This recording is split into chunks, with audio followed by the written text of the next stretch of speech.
About an hour later, Sunny reached the spot where the convoy was supposed to leave the highway and turn inland, scaling the mountains once again to eventually reach Erebus Field. Of all the siege capitals in the Antarctic center, only the first and the largest one, Falcon Scott, was situated near water. Even then, the actual port was a separate and solitary fortress, connected to the city above it by a network of industrial elevators. The rest of the human strongholds were built away from the ocean, on the outskirts of the mountains. So, the last stretch of the way was going to take the convoy away from the coast, if they continued on the route Sunny had planned for them, of course. He had killed a few more nightmare creatures while trying to catch up with his men, and the corpses he had encountered seemed fresher as of late. From what Sunny could tell, the column was not too far ahead of him now. If he was lucky, he might even be able to rejoin the convoy before reaching Erebus Field. The siege capital had to be surrounded by a ring of active battle engagements, so Sunny really hoped to accompany the refugees through that mess. No time to waste, then. He commanded Nightmare to turn east. Not long after they started to ascend the mountains, the snowfall seemed to pick up, making it harder to see. There was something strange about that snow, though. What is this smell? Frowning, Sunny raised a hand and caught a few snowflakes on his palm. While he could see in the dark, differentiating colors that way was not his strongest suit. Sunny could instantly tell that something was wrong, though, because the white snowflakes did not contrast against the onyx metal of his gauntlet nearly as much as they should have. In fact, they were not white at all. He tilted his head a little, then smeared the snowflakes across his palm. What was left behind was a trail of black soot. It's ash. Looking up at the sky, he scowled. The strong snowfall was no snowfall at all. Instead, it was raining ash. Countless gray flakes fell from high above, dancing in the wind as they slowly obscured the world in a thick fog. That can't be good. Full of bad premonitions, Sunny sent Nightmare into a gallop.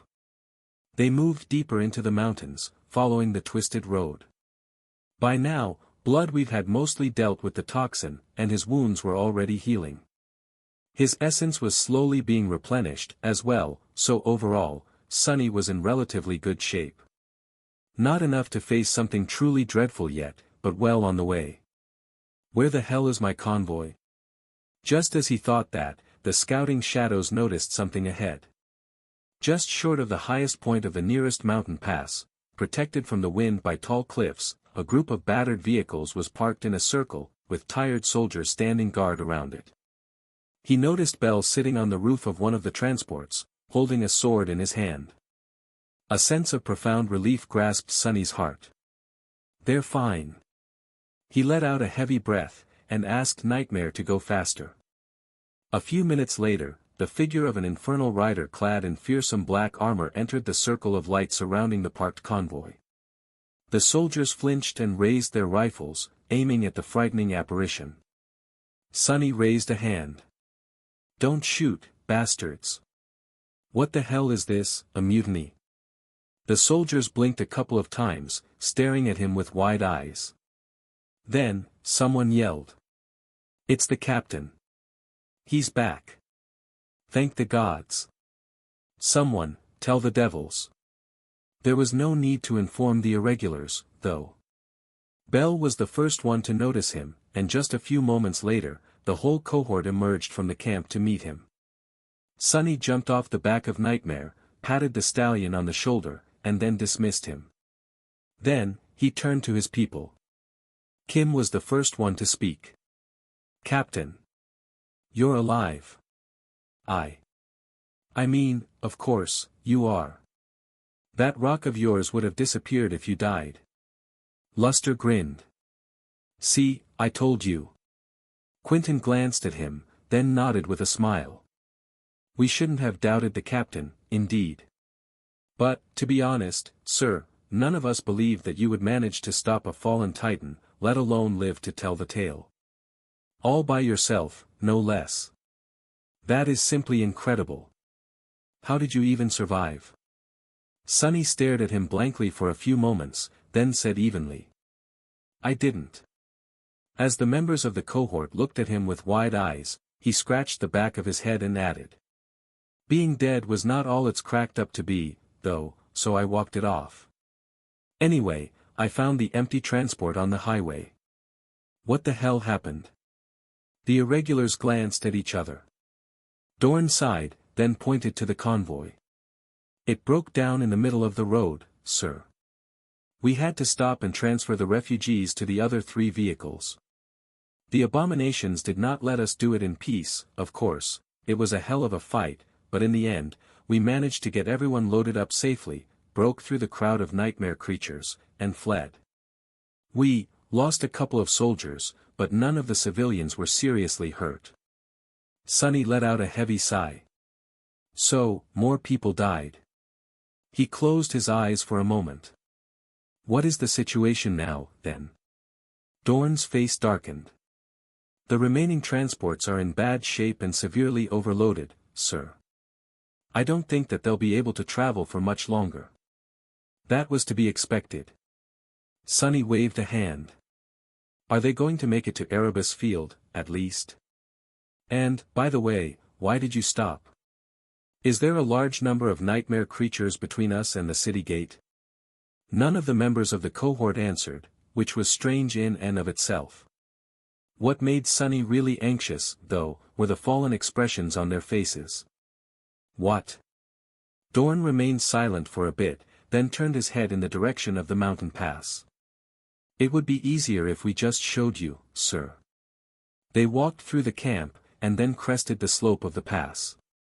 From there, Sonny had a clear view of Erebus Field, which was supposed to be half a dozen kilometers further north. Supposed to. With a frozen expression, Sonny looked through the falling ash at the dreadful sight below. His sunken eyes were hidden by deep, dark shadows. Curse it all. Erebus Field was no more. The dark skies were shrouded by a veil of slowly falling ash. Far below the mountain pass, illuminated by a foreboding red glow, a vast metropolis lay in ruins. The shattered buildings were drowning in rivers of lava, and a terrible conflagration was raging across the devastated land, devouring what little was left of the once thriving city. Above the scene of devastation, the dark shape of Mount Erebus was wreathed in smoke. A flood of molten rock was flowing down its slopes, glowing through the haze. The walls of the city were breached, and uncountable hordes of nightmare creatures were prowling in the ruins, some bathing in the flames, some avoiding it. Looking down with a dead expression on his pale, tired face, Sonny found himself momentarily unable to feel anything. Doesn't make any sense. Erebus Field had been one of the most prominent cities in Antarctica. Famous for its geothermal energy farms, fertile soil, and warmth, it had been home to tens of millions of people even before becoming an evacuation center. The local government branch was supposed to have the volcano well under control.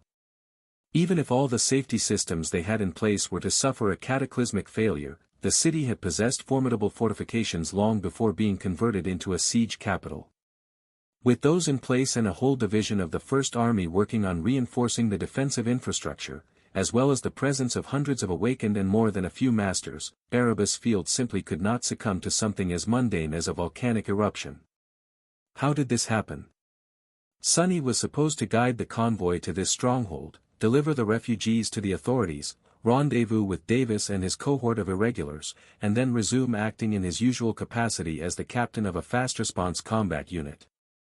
Instead, the city was gone, Davis and his people were nowhere to be found, and the responsibility of caring for the convoy of defenseless civilians was still pressing heavily on his shoulders.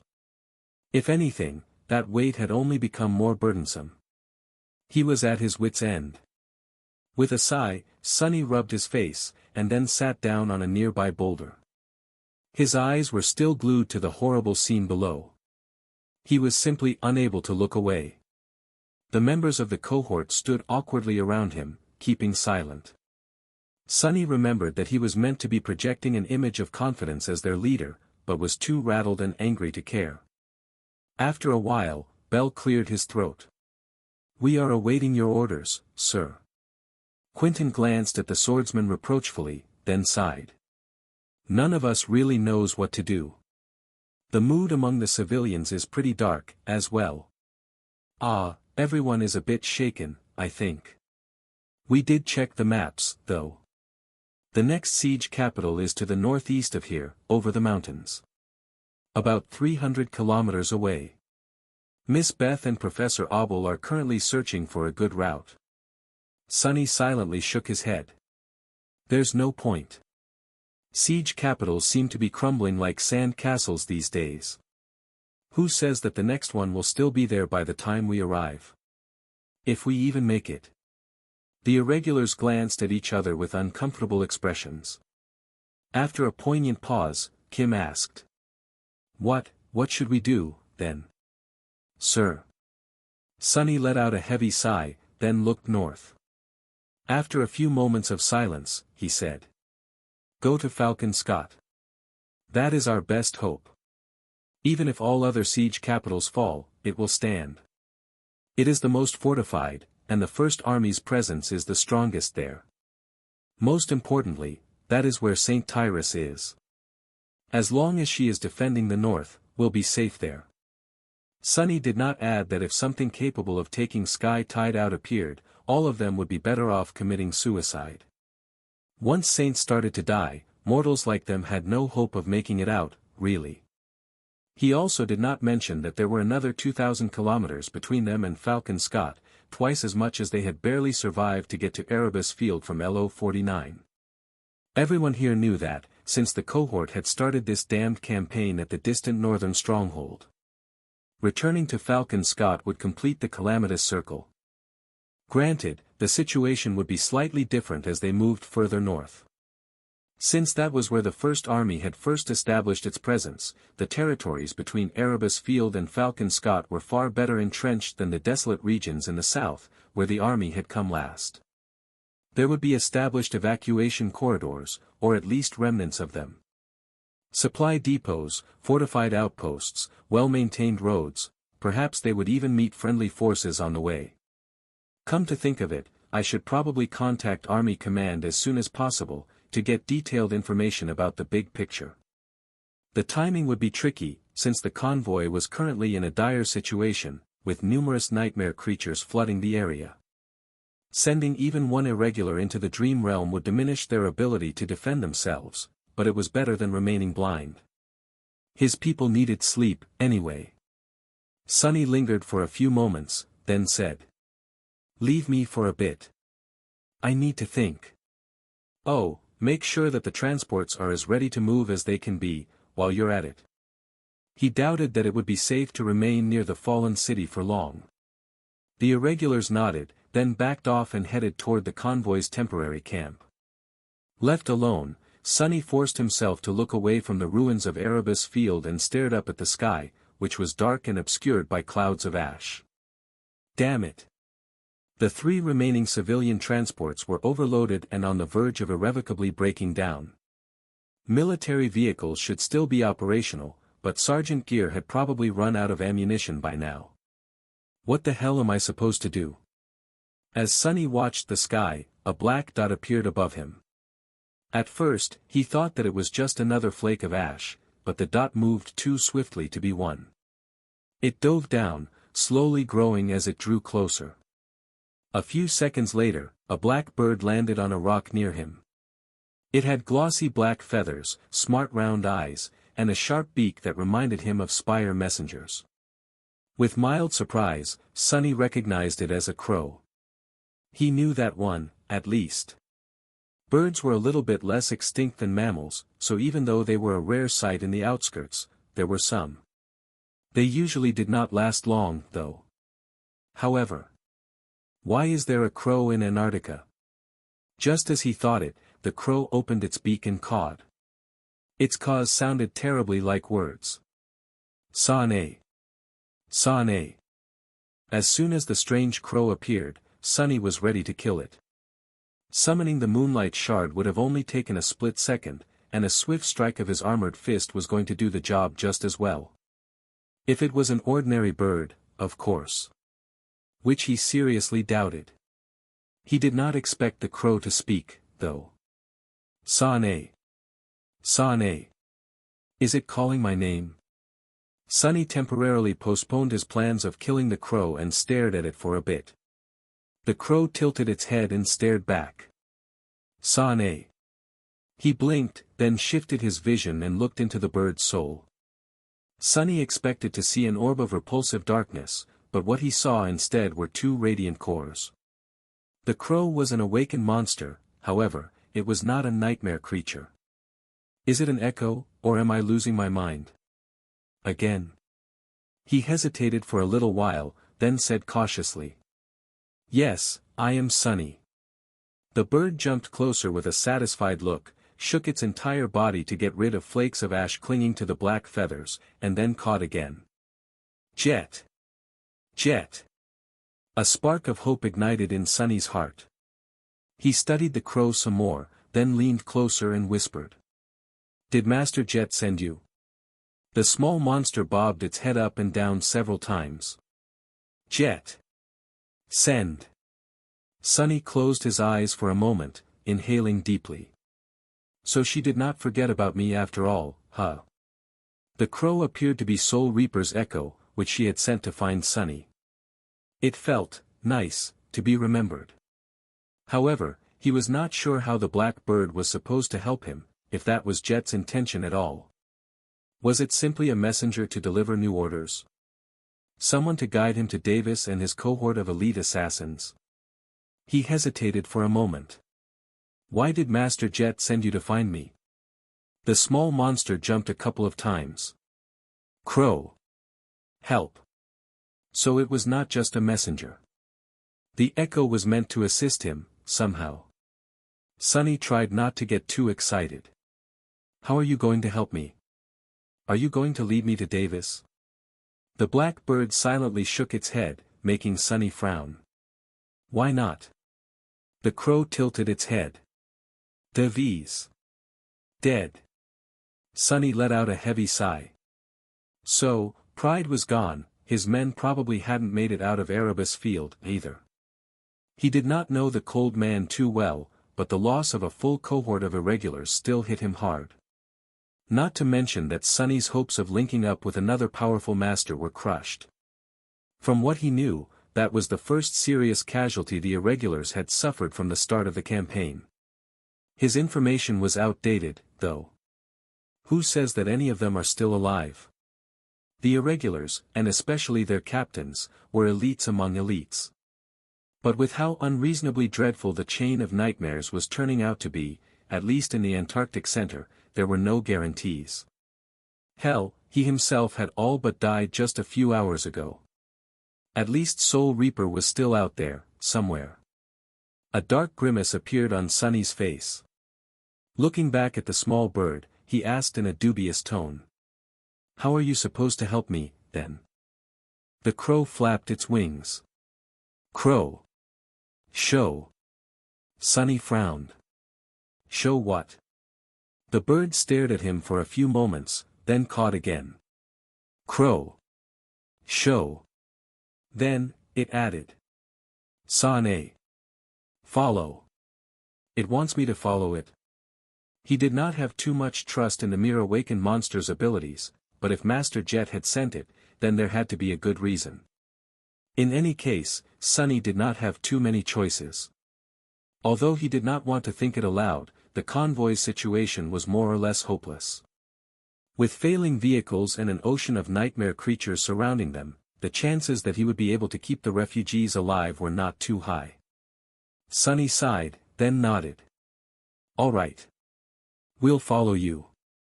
Just give me a bit of time to get my people on the road. The crow stared at him for a bit, then flopped its wings again. Hurry. You don't need to remind me. Standing up, Sunny descended toward the convoy's camp and ordered everyone to prepare for departure. Soon, the column of vehicles left its temporary shelter and followed a narrow mountain road that circled the former Erebus field from a good distance. The crow flew above them, guiding the convoy deeper into the mountains. The bird had turned out to be an amazing scout. Not only was it able to notice swarms of nightmare creatures from high above long before they could threaten the column, but it was also smart enough to lead Sunny and his people around the prowling abominations. After about an hour of tense, but uneventful driving, they left the site of the destroyed city behind. The scene of devastation was now obscured by the slopes and peaks, but the plume of smoke rising from the crater of Mount Erebus and the angry orange glow of the burning stronghold could still be seen. The crow guided the convoy to a wide crossroad, and then dove down, landing near a small structure standing at the side of it. The convoy came to a halt, the civilian transports looking like they might not ever be able to get their engines running again. Sparing them an uneasy glance, Sonny jumped down from the roof of the Rhino and approached the structure. It seemed freshly built, and was most likely constructed by the First Army just a month or two ago. He had no idea what its purpose was, though. Uncertain, Sonny glanced at the black bird, who looked very proud of itself. "What am I supposed to do with that?" The crow tilted its head. "Door. Open." Oh. Despite its small size, the structure had actual blast doors blocking its entrance. The gate was large enough to be rammed by the Rhino, but of course, Sonny was not going to order Luster to do something that stupid. He briefly thought about cutting through the blast doors with the cruel sight, but then shook his head with a roll of eyes, walked over to a small panel at the side of the gate, and placed his palm on it. The panel lit up, and then, a mechanical voice came from the inbuilt dynamics. "Captain Sunless. Verified. Sufficient clearance." The blast doors opened, revealing the entrance to a wide tunnel. Oh. Hell. No. Sonny remained motionless for a while, cursing his fate, then reluctantly sent one of his shadows into the tunnel. Despite his newly established aversion to tunnels of all kinds, that one turned out to be rather short, leading to a vast underground chamber. It was rectangular in shape, and large enough for the several convoys the size of the one Sonny was leading to take shelter inside. "It's a hidden supply depot, a big one, at th, huh?" Sonny's eyes widened. Inside the underground garage, rows and rows of pristine military vehicles stood, ready to be powered up and armed with full complements of heavy assault weapons. Sonny remained motionless for a while, until eventually there was a sound of footsteps approaching him. Turning around, he looked at Sergeant Gear with a blank expression. The soldier tensed, habitually expecting dreadful news. "What? What's in there?" Sonny lingered for a bit, then simply shook his head. "Order the convoy to drive inside. You'll see soon enough." Before too long, the column of battered vehicles drove past him, disappearing into the dark tunnel. Once they were all inside, Sonny glanced at the falling ash one last time, then walked into the darkness himself. The blast doors closed behind him with a reverberating hum, cutting off the bitter cold and the chilling wind of the polar night. Just before the two plates of armored alloy touched, Master Jet's crow flew between them and landed on Sonny's shoulder. The bird glanced into the tunnel with curiosity, then stared at him and cawed a couple of times. For a change, those were simple caws, and not mangled words of the human language. A pale smile appeared on Sonny's face. "Yeah. Good job." With that, he walked down the tunnel, soon reaching the underground garage. The convoy was parked in the empty corner of the vast chamber, and excited soldiers were already moving around the pristine military vehicles, evaluating their state. Someone else was busy opening alloy crates that were stacked along one of the walls, full of all kinds of supplies. The depot was brightly illuminated by powerful light fixtures, which had come online as soon as Sonny opened the gate using his command authority. The ventilation systems were also online, filling the underground space with the familiar, calming smell of artificially cleaned air. Sonny breathed in deeply and waited for Sergeant Gear to approach him. "So. How is it?" The soldier smiled, which made Sonny realize that he had never seen the dependable sergeant do that before. "It's nothing short of amazing, sir. This is a divisional field resupply station, from what I can tell. It's meant to replenish the expended resources of an entire division between battles, if there's no convenient opportunity to reach a fortified stronghold or if the supply lines are cut. There's enough here to support the deployment of thousands of soldiers." He paused for a moment, and then pointed at the rows of vehicles. "We have not assessed the full inventory yet, but you can already see that this is far more than we need. There are different types of machines, too, from armored personnel carriers to assault vehicles and light scouts. Hell, there's even a dozen MWPs here, with enough ammunition to load all their armaments." Sunny glanced at the towering shapes of the mobile war platforms standing near the back wall. These giant humanoid robots were about 6 meters tall, on the smaller side compared to their larger cousins, but they still packed a heavy punch. Samara's powerful rifle had been meant to serve as a light weapon for one of these formidable machines, but was later refitted to be used by the awakened sharpshooter. The presence of MWPs was a pleasant surprise. Mundane soldiers were somewhat capable of facing dormant nightmare creatures, but had troubles dealing with the awakened ones, even with the help of exoskeleton armor suits. The fierce arsenal of guns and launchers installed on the war platforms, however, made them destructive enough to accomplish that task. There was just one problem. Sunny gave Sergeant Gear a dubious look. "Do we even have anyone capable of piloting these things?" The soldier coughed and awkwardly scratched the back of his head. "Oh, no, not really." He remained silent for a few moments, then smiled again. "Still. There's also ammunition for our turrets, as well as food, medicine, spare fuel cells, necessities, basically, all that the refugees need. We can even arm them all, if that is what you want to do. Those vehicles that we can drive are much faster than the civilian transports, too, have better armor, and can navigate more difficult terrain. Not to mention that there's more of them than we can possibly use, or everything, really. The infrastructure between here and Falcon Scott is also much better developed, so I think both our speed and defensive capabilities are going to increase tremendously." Sunny nodded, then glanced briefly at the crow, who had left his shoulder and was now perching on one of the beams of the support framework near the ceiling of the depot, looking down at the hustling humans with a curious expression. "Good. We'll be staying here for a couple of days, to let the people rest and give us time to get acquainted with all these shiny new toys.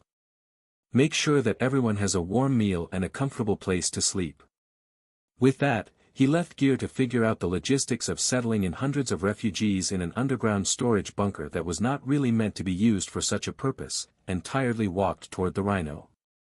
There were many robust vehicles in the supply depot, but he did not see anything that could compare to his personal ride. The fearsome APC was still the best there was. "I need some rest myself." Climbing inside the Rhino, he exchanged a few words with Professor Abel, then told Luster to figure out the sleep schedule between the irregulars and bring him some news from the Dream Realm by the morning, or whatever it was going to be once he woke up. Then, Sunny took off his military coat and dismissed the mantle of the underworld, which had been hidden beneath. At that moment, Beth was approaching him to say something, but lingered after noticing the dried blood and sealing patches glued to his skin. She paled a little, remained silent for a few moments, and then forced out an unconvincingly sarcastic remark. "So, you do bleed, after all." Sunny looked down at his battered body, and smiled. "Only on special occasions." With that, he turned away, climbed into a sleeping niche, and closed his eyes in utter exhaustion. That was a long, dreadful, utterly terrible day. It did end on a positive note, though. That, at least, was something to be thankful about. Shockingly, nothing disastrous happened while Sunny slept. A gate did not open in the middle of the supply depot, and a stray titan did not break through the blast doors to devour every last person under his protection. Somehow, the world did not collapse. Instead, Sunny woke up to the sounds of peaceful conversation and the smell of cooking food.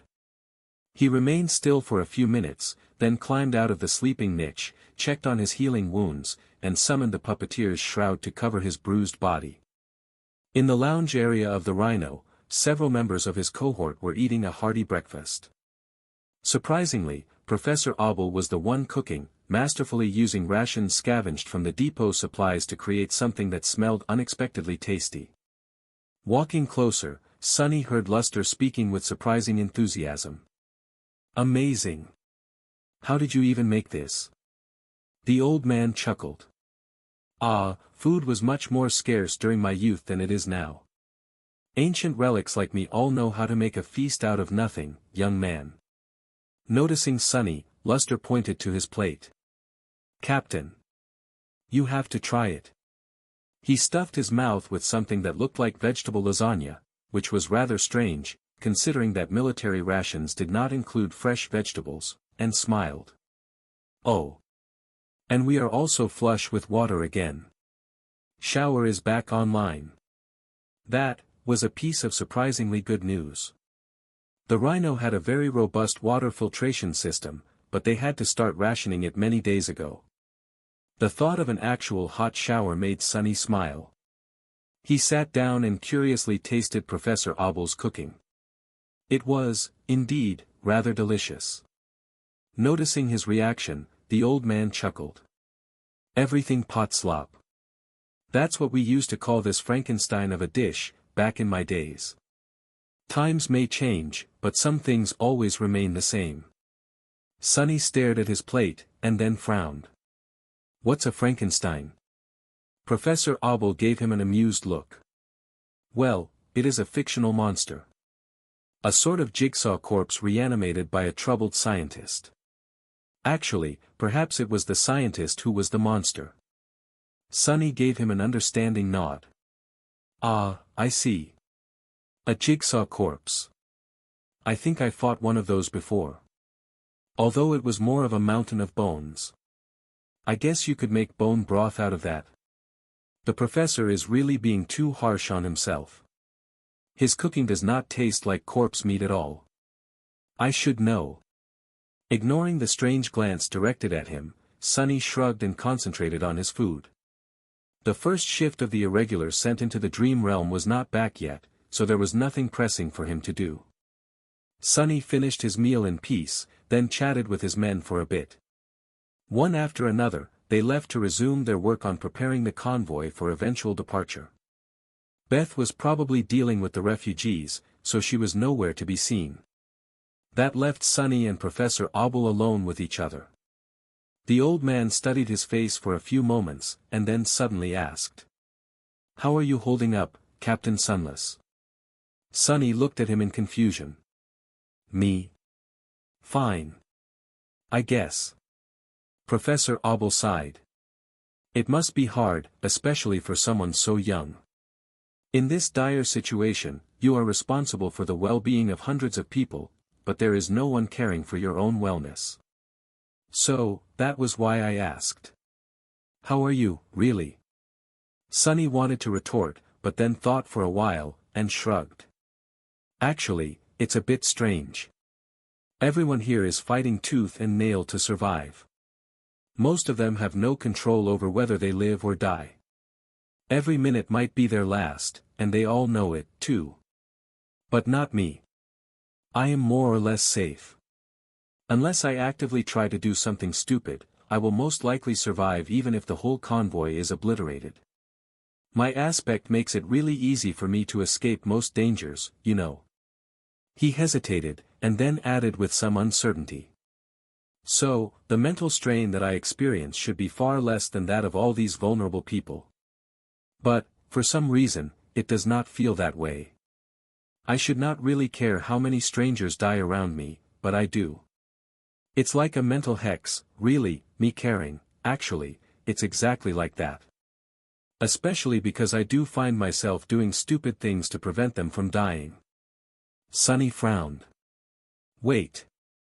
I am not really under a hex that compels me to defend this damned convoy, am I? Professor Obble suddenly laughed. A mental hex, that is a very unique way to put it. Isn't it normal for people to care about each other? Sonny blinked a couple of times. No.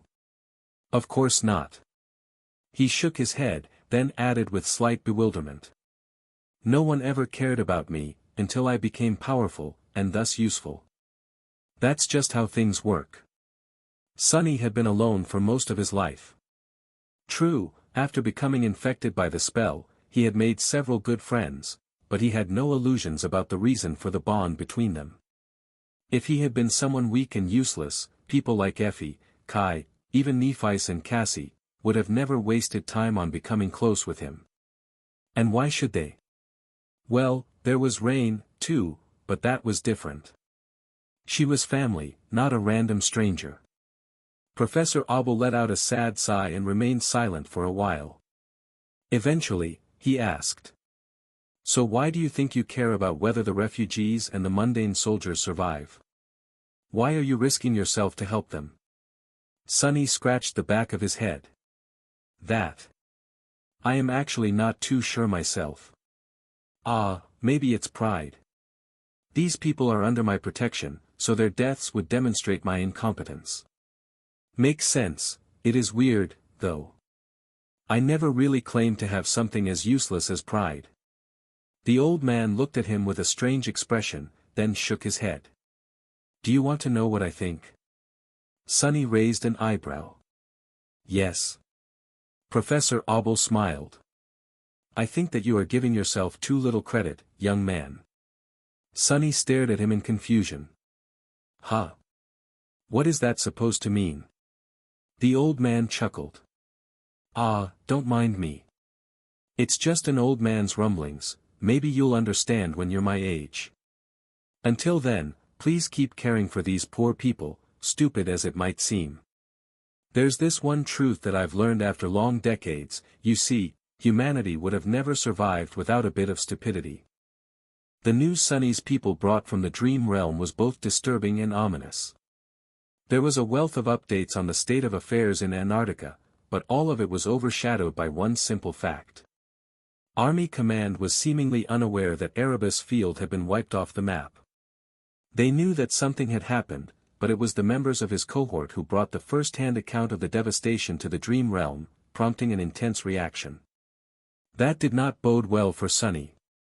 Either the siege capital had been destroyed very recently, or the First Army was in much worse shape than he had thought.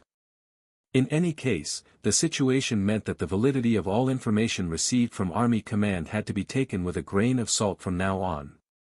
Things were changing too fast for their compromised communication network to keep up. It was just as well. He had already decided to proceed to Falcon Scott, bypassing the less impregnable siege capitals.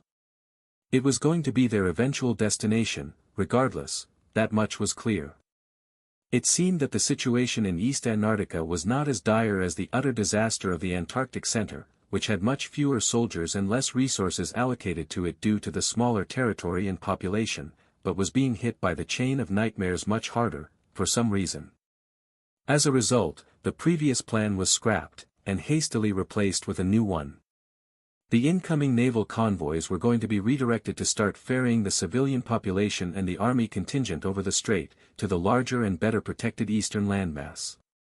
Falcon Scott would become the staging ground for the relocation, as well as humanity's last stronghold in the region. The First Army was abandoning the Antarctic Center entirely.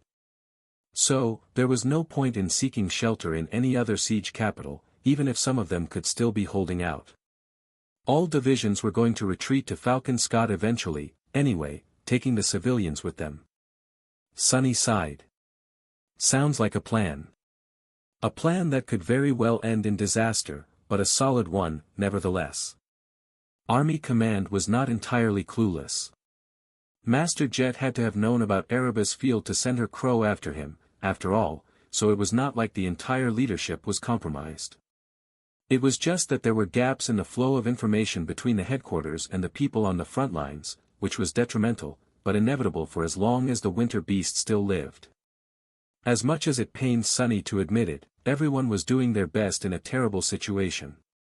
There was no one to blame. It was just that he personally had the misfortune of finding himself on the more dreadful end of the terribleness spectrum, as far as circumstances were concerned. Damn it! Shaking his head, he climbed on the roof of the Rhino and silently observed the flurry of activity inside the resupply station. Everyone was busy. Even the refugees were helping load cargo into the vehicles Sergeant Gear had chosen to commandeer. The crow flew off its perch under the ceiling and landed near him, snuggling close to stare at the humans together. Sonny glanced at the black bird incredulously. What do you think? Will we make it? The small monster glanced at him in confusion and cawed a couple of times. Sunny scoffed. Figures. You're just an echo. Oh, what do I call you, anyway? The bird tilted its head. Crow. Crow. Sunny smiled. Your name is Crow Crow. Ha, well, I'll just call you Crow, if you don't mind. The bird stared at him for a few moments, then cawed and flew away. Shaking his head, Sunny shifted his perception and concentrated on the view of the outside. One of his shadows remained there to watch the approach to the depot, hiding in the darkness. The ash was still falling from the sky, obscuring the stars and the crimson flames of the aurora. Black soot was marring the white surface of the snow, turning it into a dirty gray sludge. The silhouettes of the nearby mountains were outlined by the red glow that emanated from the sea of lava, making the whole landscape seem eerie and infernal. This entire continent is way too weird. It's like I never left the dream realm. As Sunny thought that, a slight movement attracted his attention. Soon, a flicker of light appeared in the distance, and then, a whole river of them showed itself from behind the cold slopes. The stream of light flowed down the mountain road, heading straight for the entrance to the supply depot. His face fell. Ah, not again. Out there in the ashen wilderness, a large column of battered vehicles was rolling down the road, escorted by scores of disheveled soldiers. Some were on foot, some moved with the help of powered exoskeleton armor suits, aiming into the darkness with their high-caliber rifles. The haunted expressions, the lightless eyes, the faces of frightened refugees behind the cracked windows of makeshift transports, all of it was too familiar. Sunny closed his eyes for a moment. Those would be the survivors of Erebus Field, then. With an exasperated sigh, he shook his head, and then jumped off the roof of the Rhino. Outside the underground depot, a long column of vehicles had come to a halt. The soldiers were running to assume defensive positions, and their leaders were barking orders to get them moving faster. In front of the locked blast doors, several people stood with tired expressions on their faces. One of them, an awakened woman in a tattered robe, was cursing as she placed her hand on the security panel over and over again. The mechanical voice was not amused. Lieutenant Karen. Verified. Insufficient clearance. Access denied. God damn it. The woman slammed her fist into the panel, then glanced at one of the other officers near her. After a few seconds of somber silence, she asked. Do you think one of you guys can hack it? Or are we going to have to blow through this damned gate? The man hesitated for a while, then opened his mouth to say something. Before he could, however, there was a reverberating hum, and the blast doors suddenly slid to the sides, revealing the entrance of a dark tunnel, and a very pale, very ominous-looking young man in black garments standing there with a strange, eerily calm expression on his face. I would appreciate it if you don't try to blow up my gate, actually. The awakened woman jumped back with a yelp and outstretched one hand to summon a weapon. What the hell are you? The pale stranger tilted his head a little and stared at her with his cold, dark eyes.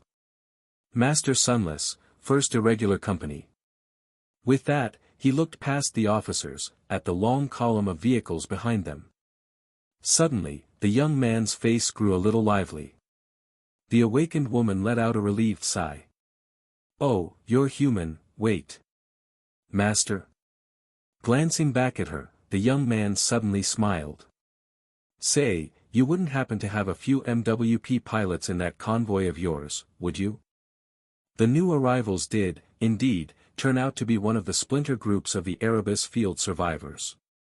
There were many more people in their caravan than in Sunny's caravan, but none of the soldiers held a higher military rank than him, the most senior officer among them being an awakened lieutenant named Karen. Needless to say, there were no masters among them either. So, ironically, he ended up being in charge again. Sunny had been responsible for 6 awakened and 2 civilians after leaving Low 49, which suited him fine. Then, more than 300 refugees and several dozens of mundane soldiers joined them. Those numbers seemed like a joke now. After the Erebus field survivors joined his group, Sonny found himself in command of a significantly larger force. There were more than 4,000 civilians currently sheltered in the crowded resupply station, as well as 500 mundane soldiers. Lieutenant Karen had many awakened warriors with her, as well as 4 new sleepers. Sonny sent the latter to their nameless counterpart, placing the young man in charge. The guy had turned out to be quite resourceful, and Bell's mentorship seemed to be bearing fruit. Not to mention that his core was close to being saturated already. In the end, there were now 3 full awakened cohorts, and a half, under Sonny's command. There were also 12 powerful MWPs being piloted by mundane specialists and more than enough powered armor suits for the soldiers, which drastically increased the caravan's defensive ability. The vast supply reserves of the underground station suddenly did not look so inexhaustible anymore. Ah, this is going to be a headache. Studying the crowded depot, Sonny grimaced. The increase in power and in the number of tools at his disposal was welcome, but he would have to rethink his entire strategy as to how to traverse the 2,000 kilometers separating them from Falcon Scott. Before, Sonny had mostly put his efforts into avoiding combat engagements, meticulously circumventing nightmare creatures and only attacking those swarms that could not be bypassed. But with a caravan this large, that was not an option anymore. There was just no way to perfectly hide so many people. Luckily, the caliber of threats they could take on also increased. With several cohorts of awakened and a small army under his command, Sonny would be able to simply roll over many swarms, maybe even cut a path through the weaker hordes of abominations. But all of that required a lot of mental adjustment, and even more work for his shadows. His map would also have to be updated to account for the changes in the caravan's composition. Oh, well. No sleep for me today, it seems. Walking toward the rhino with a slightly exasperated expression, Sonny couldn't help but hear bits and pieces of the conversations the new arrivals were having with the members of the initial convoy. I don't think any of us can survive. What's that? Cheer up, man. The devil himself is with us, so who can be against us? Oh, so it's that Master Sunless? No wonder the name sounded familiar. I heard about him, even though he was assigned to a different division. Still, what can one man do? Damn, what can't he do? I swear to the dead gods, I saw him kill 100 nightmare creatures with a single arrow once. There was also this one time when he summoned a whole damn bridge out of thin air for us to cross a canyon. Hell, the man fought a titan to a stalemate just yesterday. Actually, I am not even sure that it was a stalemate. All I know is that the captain came back, but the titan did not. A corner of Sonny's mouth twisted up a little. His people were surely fond of embellishing his deeds, but he was not going to intervene. At this point, anything that raised morale of the troops was a good thing, even if it was not entirely based in truth. He climbed into the rhino and walked to the command suite, studying the new faces among the usual participants of strategic meetings. Sonny already knew awakened Karen, but the 2 mundane officers she brought for debriefing were strangers. Let's start. What he wanted to know first was how Erebus Field had fallen. The truth turned out to be as disturbing as Sonny had thought. As he had suspected, the city had been destroyed very recently. In fact, it had just happened 2 days ago, around the time he and his people were deciding to try their luck by charging the coastal highway. The main culprit of the disaster was also familiar. It was none other than his good friend Goliath. Damned bastard. After missing for the better half of 2 months, the stone giant had suddenly emerged from within Mount Erebus, breaking through one of its slopes and causing a whole side of the volcano to collapse. The resulting conflagration and the flood of lava had little chance of destroying a city that had been well fortified against exactly such an event, even if on a smaller scale. However, that was before the towering colossus smashed through the city defenses, destroying the grandiose magma barriers, drain vents, and most other contingencies the government had put in place. With the perimeter of the siege capital breached, a titan rampaging on its periphery, rivers of lava flowing through the broken barriers, and hordes of nightmare creatures using the chance to get inside, there had been nothing that the 1st Army Division stationed at Erebus Field could do to stop the cataclysmic assault. The few masters of the accompanying awakened force had joined forces to stall Goliath for as long as they could while the soldiers desperately tried to evacuate the civilians. That was probably where Davis and his cohort of irregulars had perished. Lieutenant Karen did not know how many people had made it out of that hell in the end, but judging by her expression, it was probably much less than the total population of the city. The last thing she had witnessed before leading the caravan away was the colossal figure of Goliath, turned incandescent from bathing in the molten lava, plunging into the ocean and disappearing under the dark waves. From where the Titan had emerged the next day to attack Sonny's convoy. After Karen was finished speaking, a somber silence settled inside the Rhino. No one knew what exactly to say. Eventually, Sonny sighed. Their nightmare is over. 2 days later, they abandoned the resupply station. The underground depot was left almost empty, since Sonny had decided to take everything they could on the road. Not all the vehicles were loaded to capacity, but even if there was just a driver and a shooter inside, every last one was commandeered and put to good use. Only the discarded civilian transports and those of the Erebus field vehicles that were too damaged to remain reliable were left behind. Nightmare, Abomination, and Blackie moved at the front of the caravan, serving as its vanguard. The Rhino was still at the head, but it was now flanked by 2 lumbering MWPs, both of them constantly scanning the surroundings with their high-tech optical arrays. Behind them, the long column of vehicles stretched for more than a kilometer on the mountain road. The remaining 10 MWPs and 24 awakened were spread along its length, meant to protect the caravan in case of an attack from the flanks. Most of the vehicles were armed, and there were personnel carriers with full companies of mechanized infantry placed strategically among the refugee transports. All in all, the caravan looked like a big, delicious target for nightmare creatures, but also one that would be extremely hard to swallow. I'd like to see the bastards try, actually, scratch that. I'd rather not. Sonny was positioned on the roof of the Rhino, wearing his military coat over the mantle of the underworld. With the elemental resistance of the onyx armor and the memory of ice slotted into it, he was more or less immune to mundane cold, so the chilling nature of the polar night was not bothering him too much. The falling ash, though, was still irritating. Hopefully, they would leave the area near Mount Erebus soon.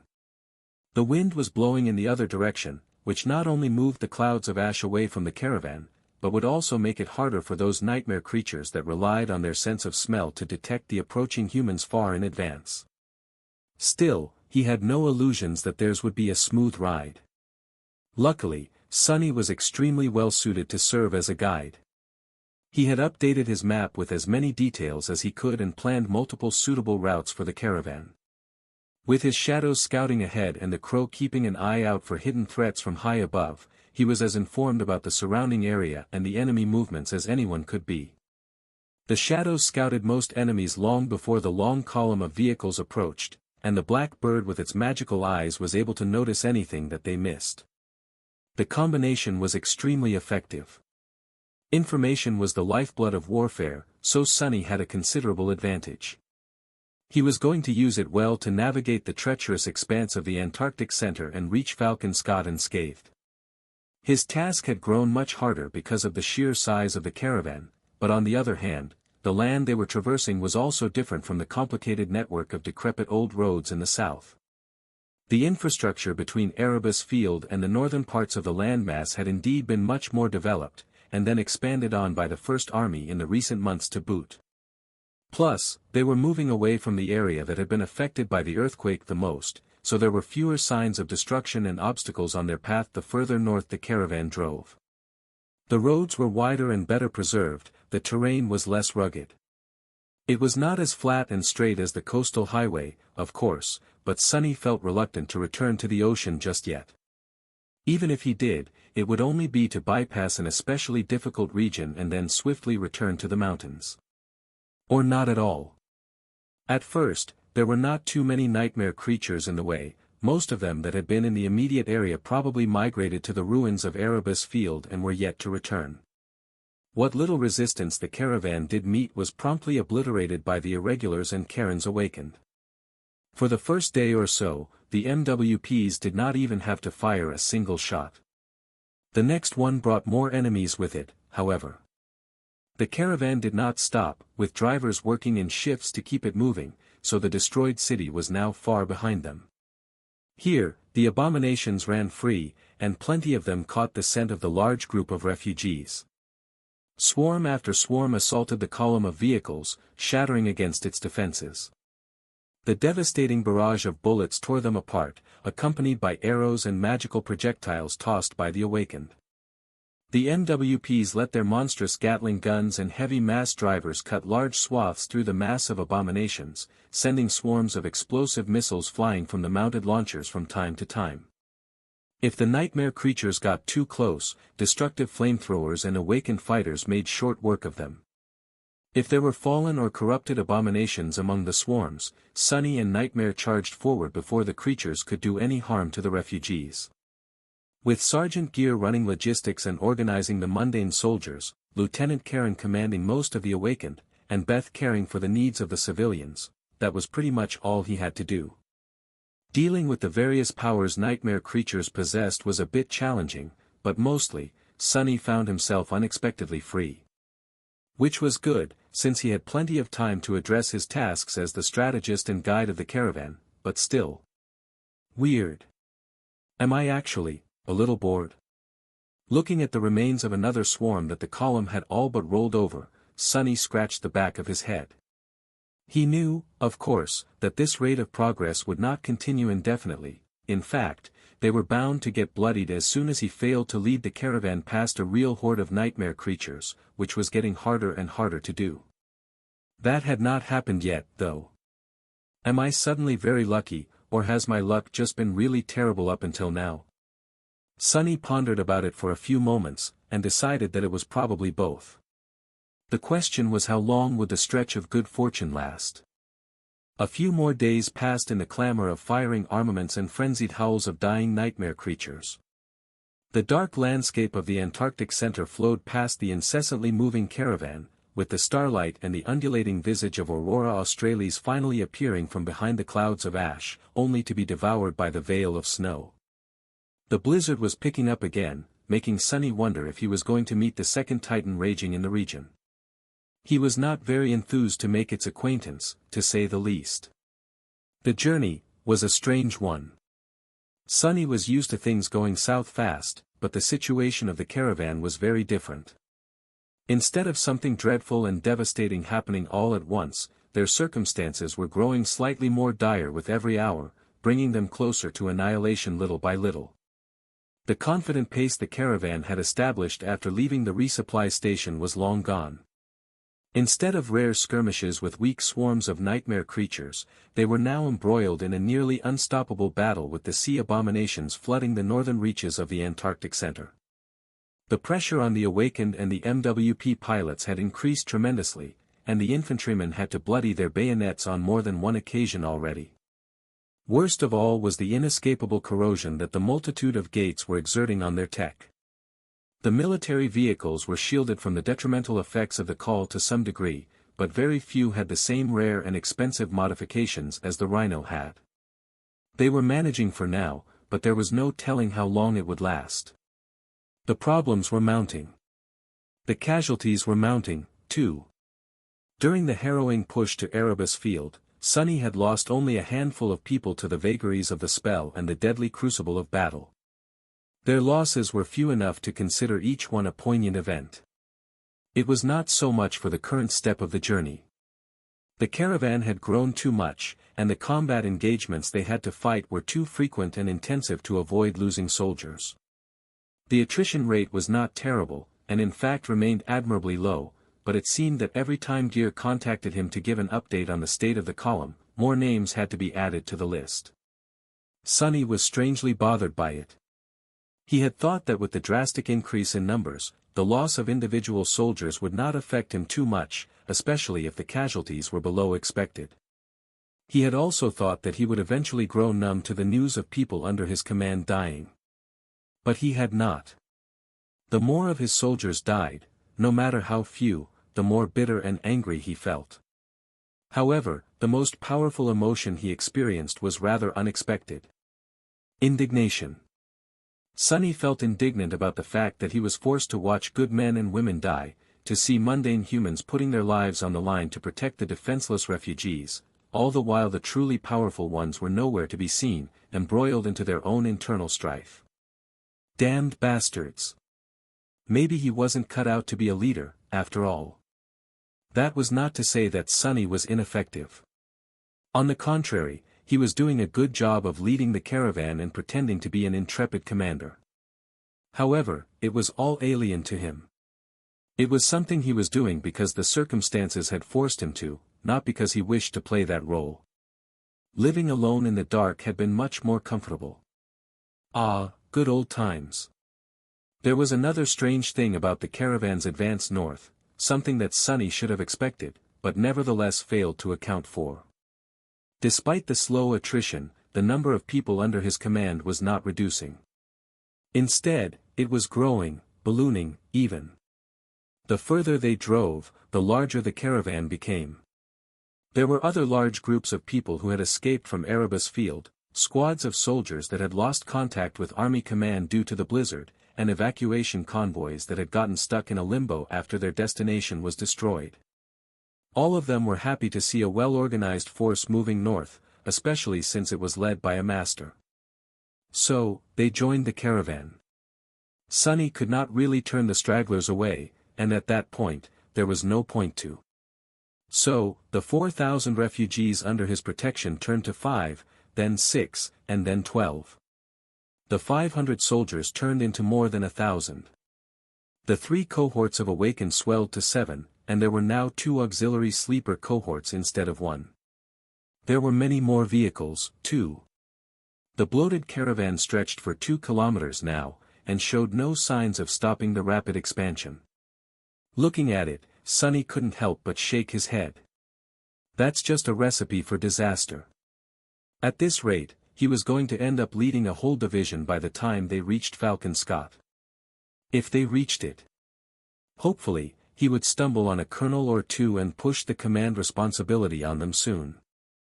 If the colonel was not an idiot, of course. Sunny had just finished dealing with a very nasty fallen demon laying in ambush in the path of the caravan and returned to the head of the column. As soon as he appeared from the shadows on the roof of the rhino, the crow flew down and perched on his shoulder, his feathers ruffled and covered with snowflakes. He glanced at the miserable bird inside. What? Did you see something? The small monster bobbed its head. Crow. Saw. Sunny waited for the crow to continue, knowing that it had to be bad for the echo to seek him out. The flying monster cawed again. Horde. Horde. With that, the bird turned its head and pointed its beak in a certain direction. Curse it. There was a horde of nightmare creatures ahead, one that the crow did not know how to avoid. Finally, Sunny's fears had come true. He hurriedly sent the shadow that was closest to the direction where the echo was pointing to forward. It had already been scouting far ahead, but apparently not far enough. Soon, Sunny's eyes narrowed. There was indeed a vast horde of abominations, and bypassing it was out of the question. Well, unless he used the coastal highway, of course. In that case, the caravan would have a chance of skirting the sea of abominations unmolested.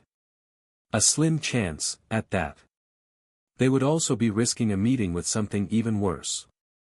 Damnation. Sunny's shadow swiftly glided through the darkness, climbing the steep slopes above the vast river of nightmare creatures. Sunny was trying to gauge the true size of the horde, but no matter how hard he looked, there was simply no end to it. All kinds of abominations were gathered in a tremendous mob which spilled over the cliffs, undulating and crawling over the landscape. The horde was stretched into a long line, moving from east to west, toward the coast. The width of it was somewhat bearable, making the thought of trying to cut through the mass of nightmare creatures appear tentatively in his mind. However, the length of the horde was simply too oppressive. The caravan was very large now, and even if Sunny managed to create a breach in the river of monsters, not all vehicles would be able to pass through before a tide of abominations ripped them apart. It was still an option, though. He had to think strategically. To the east, the horde stretched for as far as his shadow could see. To the west, there was still some space between the front ranks of the mob of nightmare creatures and the coastal highway. If the column of vehicles sped up while the abominations maintained their pace, there was a good chance that they would narrowly miss each other. If not, the caravan would be caught between the horde and the ocean, potentially suffering even more casualties. That was not even considering that something could attack them from the water, as well. Sunny sighed. Crap. The first option all but guaranteed that people would die, but had a lower damage ceiling. The second promised a small chance that no one would be killed at all, but had the potential to turn really disastrous if things went wrong. He hesitated for a few moments, then contacted gear. "Yes, Captain." Sunny gritted his teeth. "There's a horde of nightmare creatures ahead. Full forward, and we will be taking a detour via the highway. Inform everyone to prepare for a tough battle." There. The decision had been made. Sunny was not happy with it, but at least the caravan stood a chance of escaping unscathed. He was not ready to callously send people to die yet, even if it meant risking a more dire result. At the end of it, Sunny would know that he at least tried. Following his orders, Luster sent the Rhino flying forward. Their MWP escort strained to keep up, but eventually adjusted to the increased pace. The military vehicles comprising the caravan followed suit, and soon, the whole column was moving forward at a reckless speed. "Do not break." Sunny stared back, hoping that nothing would go wrong. If a vehicle broke down in the middle of the charge, there would be no saving its passengers. A faulty transport could also potentially slow down everyone behind it, which would be a complete disaster. However, the fewer number of gates along the coast was one of the reasons he had chosen the second option, so if anything, leaving the mountains for a bit should only lessen the probability of a serious malfunction. The Rhino maneuvered to a branching road and led the caravan west, descending toward the highway. As they approached it, Sunny tensely observed the horde and tried to calculate if they were going to make it past the advancing mob of abominations before it reached the coast. For now, it seemed that there was still a narrow window of opportunity. But then, as soon as they reached the highway, that window was gone. For some reason, the front ranks of the horde suddenly went into a frenzy and rushed forward, with the rest of the mob soon following in an avalanche of flesh. Sunny was sure that the nightmare creatures could not have sensed the caravan yet, so he did not know why their behavior changed so abruptly. It was as though something on the coast was pulling the abominations toward it. In any case, with the horde moving much faster now, any chance of passing by without a battle the column might have had were gone. They would have to fight their way through, in the end. Curses. At least the caravan was only going to be assaulted from one side. Their left flank would be protected by the ocean, precarious as it might sound. What the hell spooked these bastards? Looking forward to see the first abomination spilling onto the highway some distance away, Sunny froze for a moment. Oh! Out there ahead of them, laying on the shore like a mountain of white flesh, the corpse of a colossal abomination towered above the highway. It looked like a monstrous jellyfish of mind-boggling proportions, some of its lifeless tentacles stretching for hundreds of meters into the dark water. The strange, transparent flesh of the dead dweller of the depths was torn and scorched, with large chunks of it missing. Strange organs could be seen beneath it, and a lake of freezing slime covered a long stretch of the highway around it. Something had thoroughly savaged the terrifying creature, and then left without devouring its prey. And now, the horde of nightmare creatures was rushing to finish the job. As Sunny watched, the tide of abominations flowed over the highway. The first ranks sunk their fangs into the dead horror with rabid hunger, followed by 100 other creatures the next second. The appalling corpse was giant, but not giant enough to satiate them all. Soon, the slower nightmare creatures reached the coast, ruthlessly tearing at the bodies of their feasting brethren to reach the succulent white flesh. They crawled over the towering jellyfish like ants, slowly eviscerating its upper layers. And behind them, countless more were already flowing down the mountain slopes. Sunny gripped his bow, knowing the caravan would have to fight their way through that dreadful barrier of monstrous bodies soon. Actually, a few stragglers were already close enough for Samara to start firing her rifle. Looking at the approaching scene of morbid carnage, Sunny felt a chill run down his spine. It's all right. We can still pull through this. That was what he thought. At least until eerie flashes of crimson light ignited in the haze of the blizzard to his left, far in the ocean. An enormous, gargantuan shape was moving through the waves, getting closer to the shore. As the caravan approached the spilling horde of nightmare creatures, Sunny readied himself for battle and feverishly tried to come up with a way, any way, to save the lives of as many people as he could. However, no matter how much he thought about it, there was just no solution. Many souls were going to be lost today, and the best he could accomplish was to make sure that those who were dying were the soldiers, and not the refugees. He knew that the caravan would be able to break through the horde of abominations eventually, but he also knew that at least several vehicles, as well as scores of his soldiers, would perish in the process. Hundreds, if not thousands of humans were going to die today. His gamble did not pay off. Sunny felt a bit resentful about that. With a sigh, he summoned the helmet of the mantle of the underworld and raised Morgan's warbow. It was at that moment that eerie crimson lights flashed through the haze of the blizzard, followed by a scattering of small sparks. He froze and looked to his left, at the dark expanse of the ocean that was obscured by the veil of snow. Out there, something inconceivably gargantuan was hiding, its enormous shape only revealed by the hazy flashes of crimson light. What? In the next moment, a deafening roar assaulted his ears, and then, something that he had never expected happened.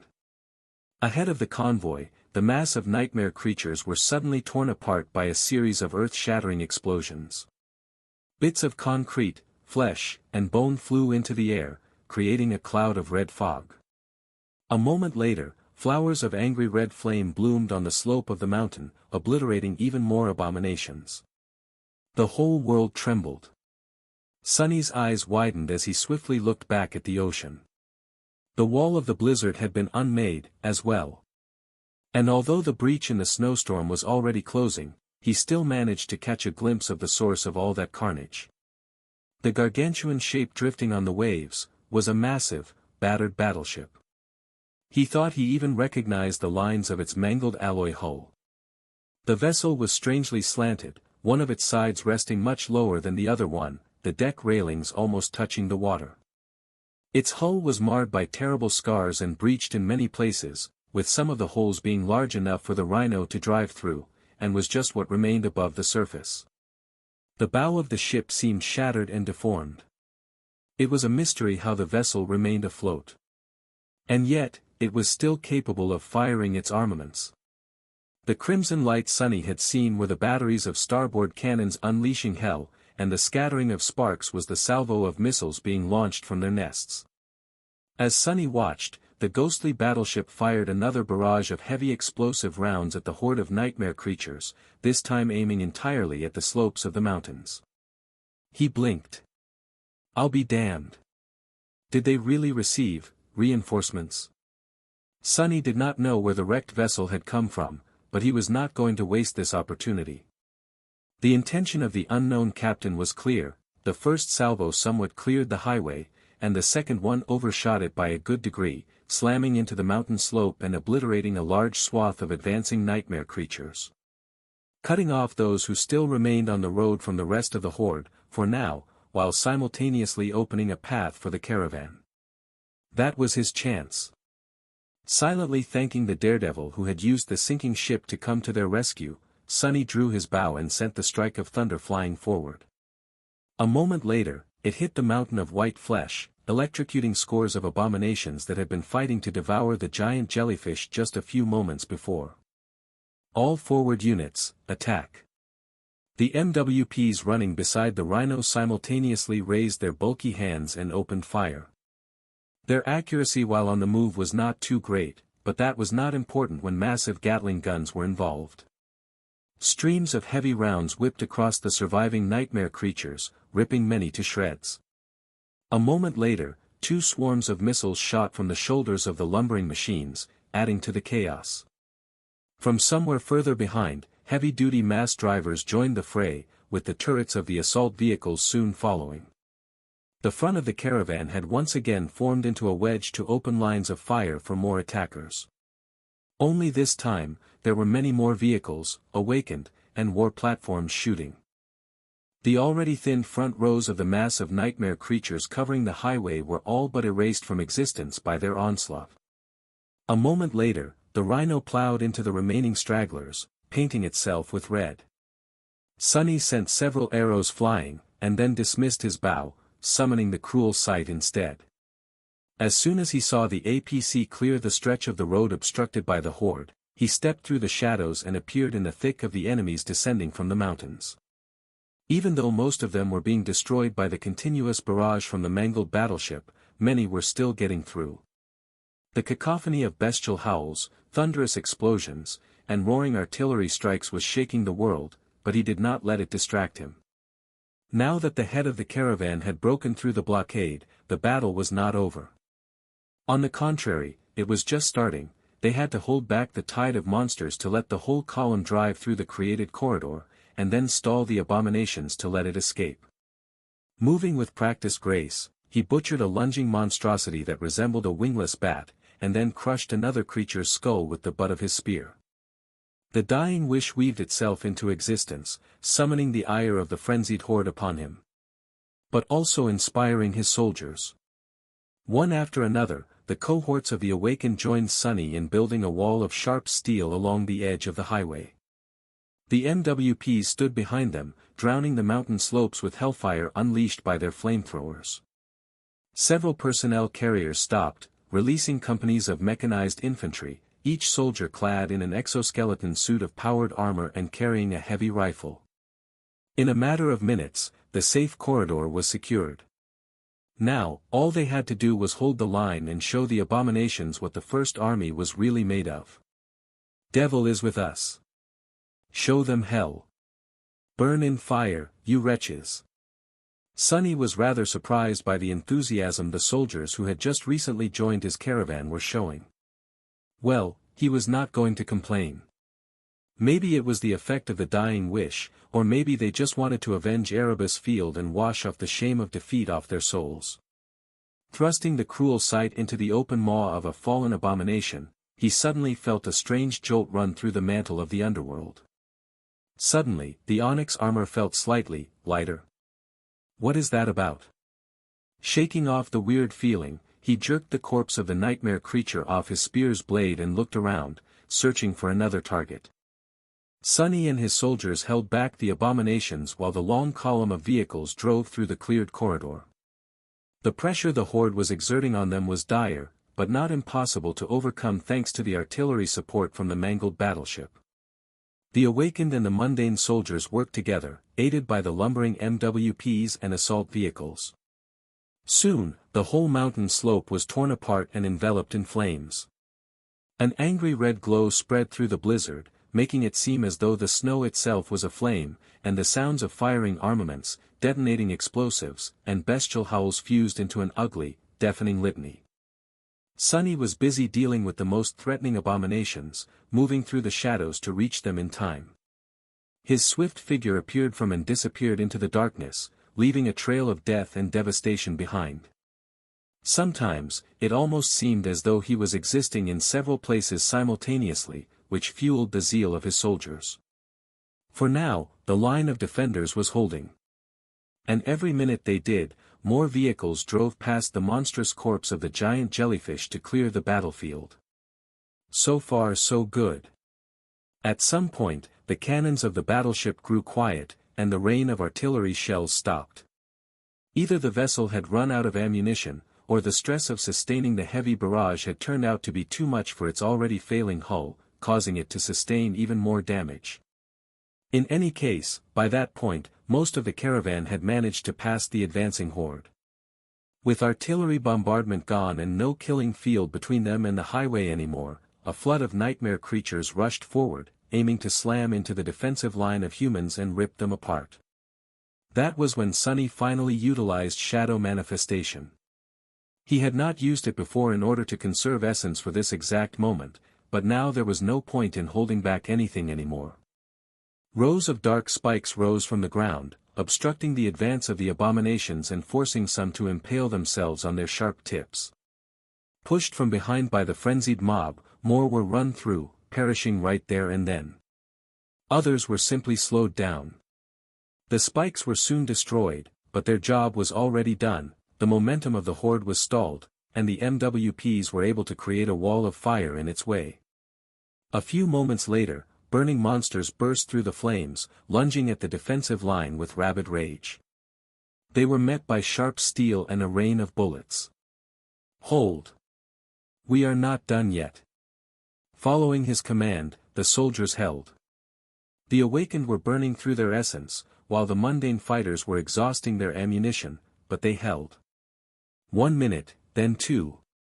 Finally, the last of the vehicles drove past and disappeared into the haze of the snowstorm. Sunny let out a relieved sigh. The battle was not over yet, but at least the refugees were safe. Infantry, retreat. Pulling out of the furious engagement was not an easy task, and had to be done in stages. First, the mundane soldiers orderly retreated, loading into the personnel carriers. After the massive vehicles drove off, the weakened defensive line shifted, slowly moving back. As they did, the MWPs fired clusters of remote-controlled landmines, leaving hundreds of them in the wake of the retreating human force.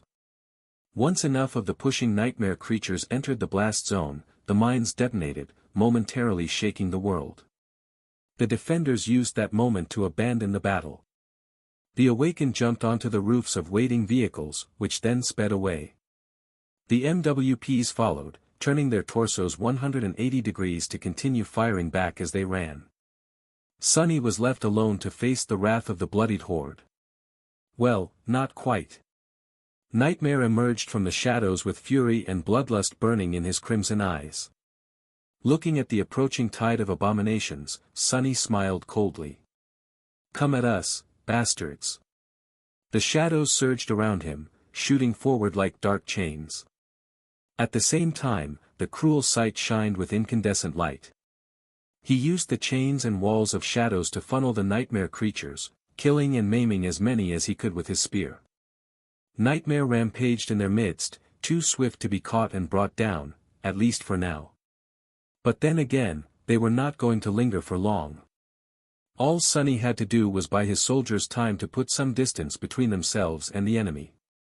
Soon, all his defenses were obliterated, and it seemed like he and his shadow were going to be overwhelmed in mere moments. That was when both of them turned into incorporeal shadows and fled, leaving a sea of furious nightmare creatures behind. Now, the battle was truly finished. What was especially great about its conclusion, and a pleasant surprise to Sunny, was that while some abominations lunged in pursuit of the caravan, most remained, seemingly more interested in the carcass of the monstrous jellyfish and the corpses of their own slain brethren. It seemed that the caravan had managed to escape. Thank the gods. A minute later, Sunny and Nightmare emerged from the shadows and flew over the highway, soon catching up to the retreating soldiers. The caravan was still out of sight, hidden behind the wall of snow, but they would rejoin the main column soon. In cases like these, the forward force was meant to slow down, so as not to leave itself without sufficient protection for too long. Sunny ordered his steed to get close to the rearmost vehicle and looked at Samara, who was unsurprisingly sitting on its roof. With her red hair dancing in the wind, she was aiming her rifle back, firing a shot into the blizzard from time to time. "How are you on essence?" Samara glanced at him briefly, then smiled. "Doing well, Captain." With a nod, he jumped up, placing his feet on the saddle, then leaped over to the roof of the vehicle and settled next to his sharpshooter. Sunny was confident in his riding skill, but not confident enough to try sitting on Nightmare backwards and shooting his bow. As Morgan's warbow started weaving itself from scarlet sparks, Sunny lingered for a moment, and then summoned the runes. "That strange jolt I felt at the start of the battle. Don't tell me, did I finally fulfill the requirements of the mantle of the underworld?" Sunny zoned out for a little, not paying attention to Samara and the MWPs discharging their weapons from time to pick off the most stubborn of the pursuers. The rate of their fire was slowing down, anyway, meaning that the bulk of abominations had either fallen behind or were already killed. The prince of the underworld, enchantment and its dreadful counter of vanquished foes, gods, he had been stuck with that thing for so long. Despite the fact that Sunny had inherited the onyx armor with some of it already filled, it still took him years to accumulate 6,000 victories. Come to think of it, the whole mongrel debacle had happened because of his desire to increase the number on the counter somewhat. I can't believe I've finally done it. Curious to see what changed, Sunny looked at the runes. He was a bit tense. After all, the description of the Prince of the Underworld only said that the armor would be growing stronger the more foes he vanquished, and it had, over the years, the cost of keeping its active enchantments running had diminished slightly, and their effects had become a little more pronounced. The description said nothing about the mantle receiving an upgrade after the counter was filled. That was just his assumption. Come on. Concentrating on the name of the memory, he read. Memory, Mantle of the Underworld. Memory rank, Ascended. Memory tier, 7. Oh. The mantle seemed to have grown from a tier 6 memory to a tier 7 one. That was, not bad, but it did leave Sunny a little disappointed. He had hoped that it would increase in rank, instead. He sighed, then continued to study the runes, turning his attention to the enchantments. The living stone, feather of truth, stalwart, and underworld armament, enchantments remained exactly the same. None of them received any enhancements. The Prince of the Underworld had not changed either, except for the fact that the counter now showed a pleasant 6,000 out of 6,000, as the number of vanquished foes. There was a new enchantment at the end of the list, though. Soulbound Relic. Sunny blinked a couple of times. Huh. Suddenly excited, he concentrated on the enchantment to read its description. The description, however, left him largely confused. It did not provide any information about what a soulbound relic was, or what powers that title entailed. Instead, the shimmering runes simply stated. Bind the relic? He was probably supposed to answer yes or no. However, Sunny lingered. He had no idea what binding the mantle of the underworld to his soul meant, and how it would change the onyx armor, or his soul, for that matter. Of course, the effect was most likely meant to be beneficial, since it was a reward for achieving an amazing feat. The spell often had a very strange notion of what beneficial meant, though, which did not always coincide with what a human would consider such. Take his own aspect, for example, its innate ability, Shadow Bond, had become the bane of his existence, and yet the spell clearly thought of it as a precious boon. Further still, the mantle of the underworld was not even the spell's creation. Rather, it was a memory of an artifact created by Nether, the demon of destiny, most likely for one of his stone children. Sunny suspected that it had once belonged to the stranger, one of the 7 heroes of the Forgotten Shore, who had been of Saint's tribe and possibly her previous lord. So, what would actually happen if he bound that artifact to his soul?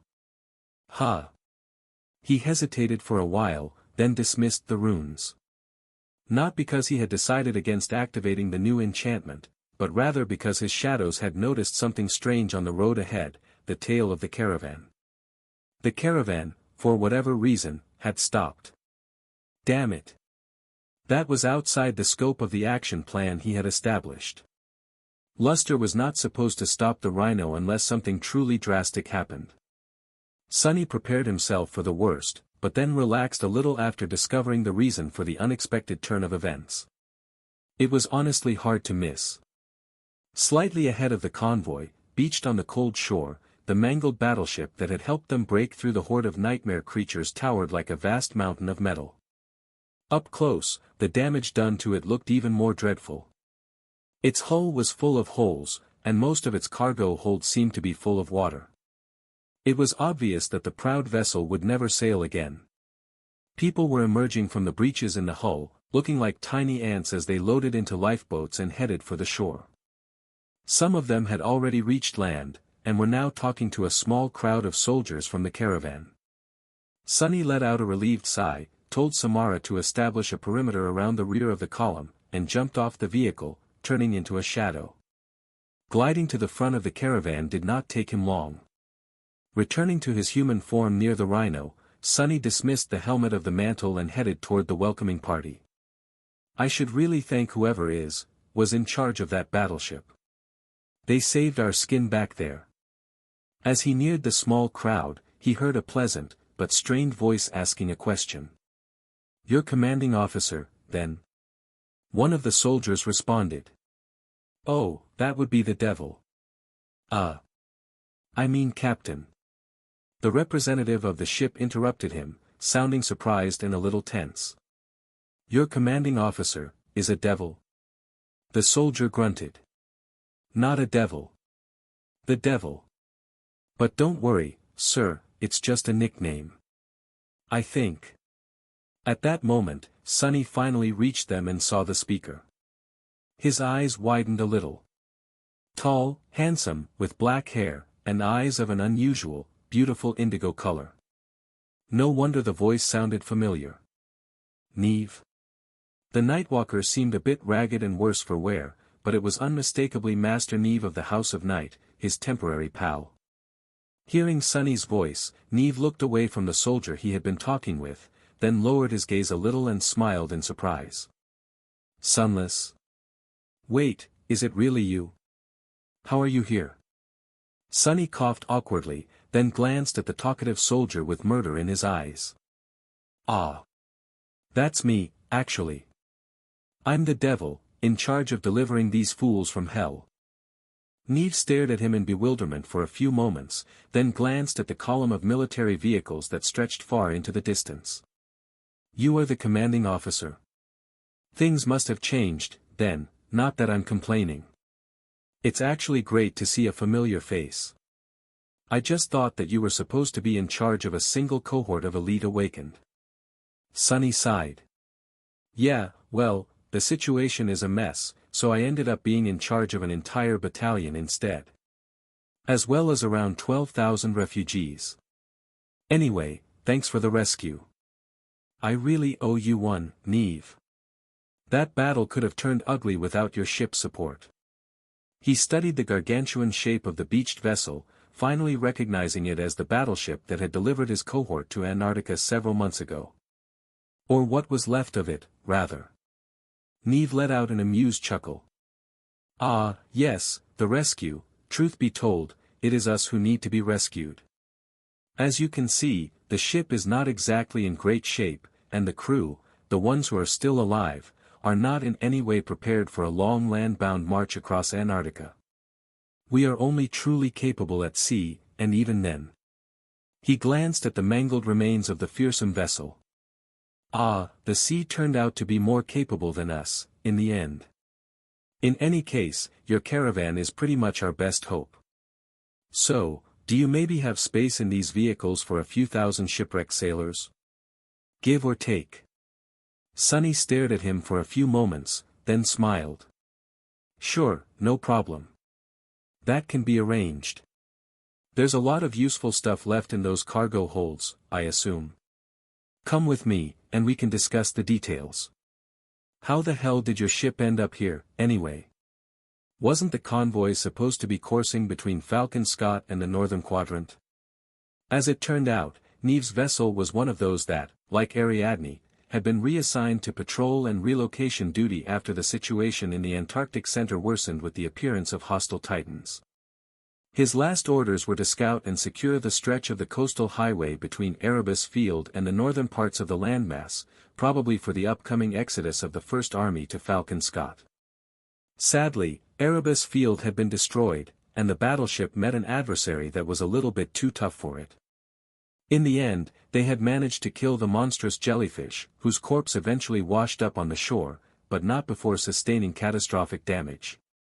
With no friendly port nearby, the vessel drifted along the coast for a while before encountering Sunny's caravan. Sunny spared Neve a grim look. I was actually supposed to be evacuated from the southernmost tip of the region by a vessel called Ariadne. It was destroyed, too, leaving me stranded there.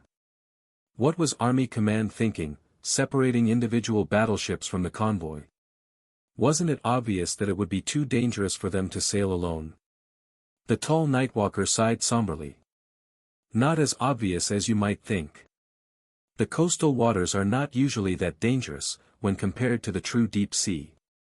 Or at least they used to be safer. There were risks involved, of course, but that is a given when you are desperate. Still, we might have underestimated how much influence the chain of nightmares would exert on the ocean. Makes sense, I guess.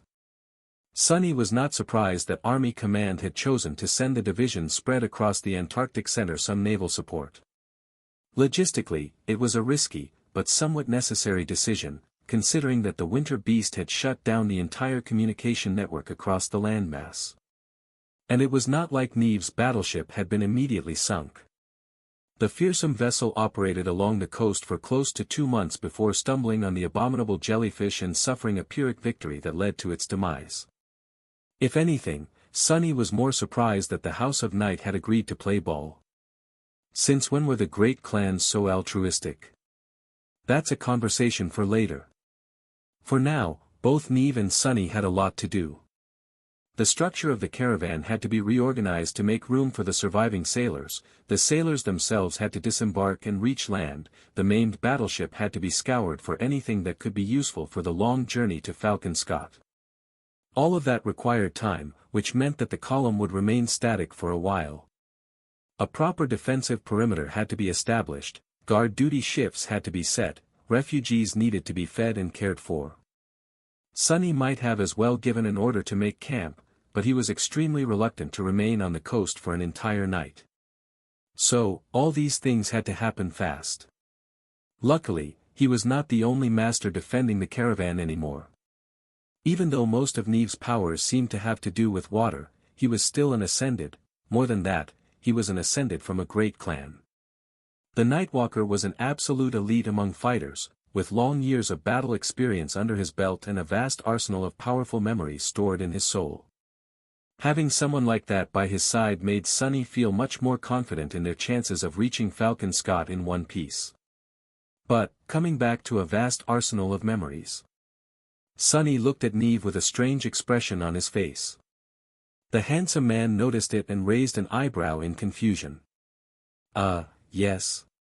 Did you want something, Sunless? Sunny lingered for a few moments, then smiled. As a matter of fact, I do. Say, Neve, you Nightwalkers are all about naval combat, right? You wouldn't happen to have a memory or two that can help a land rat like me do well in water, would you? You know, things like breathing under it, swimming like a torpedo, and so on. Because, if you do, I am willing to trade. No, actually, I am really willing to trade. I all but swore to never get close to water without a memory like that, you see. Neve blinked a couple of times. Well, actually, I do have something like that, yes. What do you want to trade for? Sunny hesitated, then pointed at a young man who just happened to walk by them at that moment. See that guy? His name is Luster. He's a very valuable awakened. A top-notch talent. Do you want me to trade him to you? The Nightwalker coughed. I am pretty sure that Army Command would not be happy if you sold me one of your subordinates, Sunless. Sunny remained silent for a moment, then sighed. That's true. A pity. In the end, Sunny did make a trade with Neve. He had a surplus of memories after slaying many nightmare creatures to defend the convoy, and the Nightwalker was in dire need of weapons and armor suited for land combat, to arm his own awakened. There had been a full cohort of them aboard the battleship once, but now, only 4 remained. Since these warriors of the House of Night would be defending the caravan along with the other awakened in the near future, and Saint was still slumbering, Sunny did not drive a hard bargain. That was how he received 2 new memories, which were meant to cover the gap in his arsenal when it came to traversing and fighting in the water. One of them was a simple awakened charm that allowed him to breathe underwater. It was called Essence Pearl, and had 2 enchantments. One passively produced air, the other had to be activated and gifted the wielder with the ability to see clearly, as if they were wearing a glass mask. The description of the charm simply stated that breathing was the essence of life, and beauty was its purpose. One had to be able to see clearly to appreciate beauty, and live long enough to enjoy it. How romantic. The second memory was ascended, and appeared to be an armor of sorts. In truth, it was more of a harness made out of a fisherman's net, which provided no protection whatsoever, but allowed the wearer to swim with surprising speed. The harness was called Nimble Catch, and its description told the story of a muskrat king who had sworn to eat a wondrous fish, only to learn that it could only be caught by using the eyes of the monarch of birds, his brother, as bait. The whole thing was very weird. What's a muskrat, though? Do rats eat fish? The only drawback of the strange harness was that, as usual, no other armor-type memory could be used while wearing it. Nevertheless, Sonny was happy with his acquisitions. The inability to defend himself in water had been eating at him ever since the sea journey to Antarctica, and even though he hoped to never have to use these new memories, simply possessing them was calming. Several hours after encountering the beached battleship, the caravan drove forward once again. The length of it remained the same, but there were many more people in the vehicles now. Neve had not been joking when he said that there were thousands of sailors on the mangled vessel. And even then, those were only those who had survived. Sonny honestly did not know whether to consider them soldiers or refugees, but he knew that Sergeant Gear and the other officers would sort that out for him soon. The caravan had a lot of spare weapons, especially now that they had unloaded the surviving cargo holds of the battleship, so there was a good chance that many of the sailors would become active combatants. Even if not, Sonny was already satisfied to have another master around. Neve's presence also did wonders for the morale of everyone in the caravan, not only because he was an ascended, but also because of how flamboyantly he had appeared. If there was a sure way to win someone's adoration, it was to shower a horde of nightmare creatures trying to eat them with a barrage of artillery fire at just the right moment. Maybe I should remember that method. Sonny remained on guard until the column of vehicles turned and left the coastal highway behind, climbing back into the mountains. It was only then that he allowed himself to relax and descended from the roof of the Rhino to its interior. After exchanging a few words with Professor Abel and Beth, he climbed into one of the sleeping niches and closed it to receive some privacy. There, he lingered for a few moments, and then summoned the runes. After thinking about it for a while, Sonny finally decided to take the risk and bind the mantle of the underworld to his soul. He did not know what would happen, and the idea of being left without a proper suit of armor was more than slightly disturbing, but to tell the truth, Sonny was extremely curious to see what would happen. Soon, he was staring at a string of shimmering runes. Bind the relic? He hesitated for a few moments, sighed, and then whispered quietly. Yes. Sonny had dismissed the mantle, just in case, and was now wearing the soft fabric of the puppeteer's shroud. For that reason, he did not see any changes immediately. For a few seconds, nothing happened. And then, the voice of the spell spoke. It said, "Your memory has been destroyed." Sonny's eyes widened. What? He flinched, almost hitting his head on the roof of the niche. His heart skipped a bit. What the hell? What do you mean? But then, the voice of the spell resounded again. You have received an attribute. At the same time, Sonny felt a profound, but unexplainable change. The change seemed to affect both his body and his soul. It was not painful, and did not feel harmful, just very, very strange. It was as if his skin turned to stone, but also remained exactly the same. At the same time, he felt as if the enchantments of the mantle of the underworld were at his fingertips, even though the onyx armor was not summoned, and in fact had been destroyed.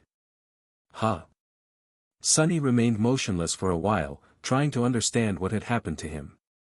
Then, unable to find answers, he turned his attention to the shimmering runes. In the list of his memories, there was no mantle of the underworld anymore.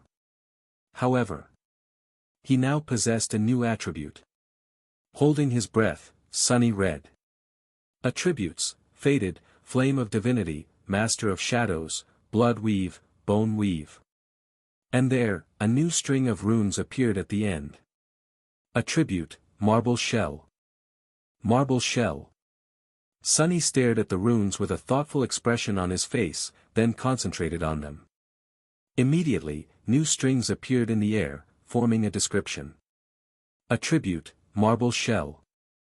Attribute description: in the deep darkness of the underworld, a prideful demon forged 7 suits of splendid armor for his favorite creations. The intricate shells were both a boon and a test, since only those worthy of his regard could unlock the mantle's true potential and bear its weight. There were more runes, but Sunny stopped to think for a bit. Favorite creations.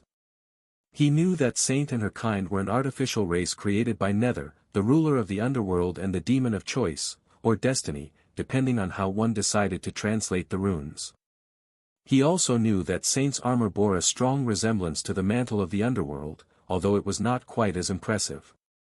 The original stone saint had been one of the smallest and weakest living statues that used to dwell in the Dark City.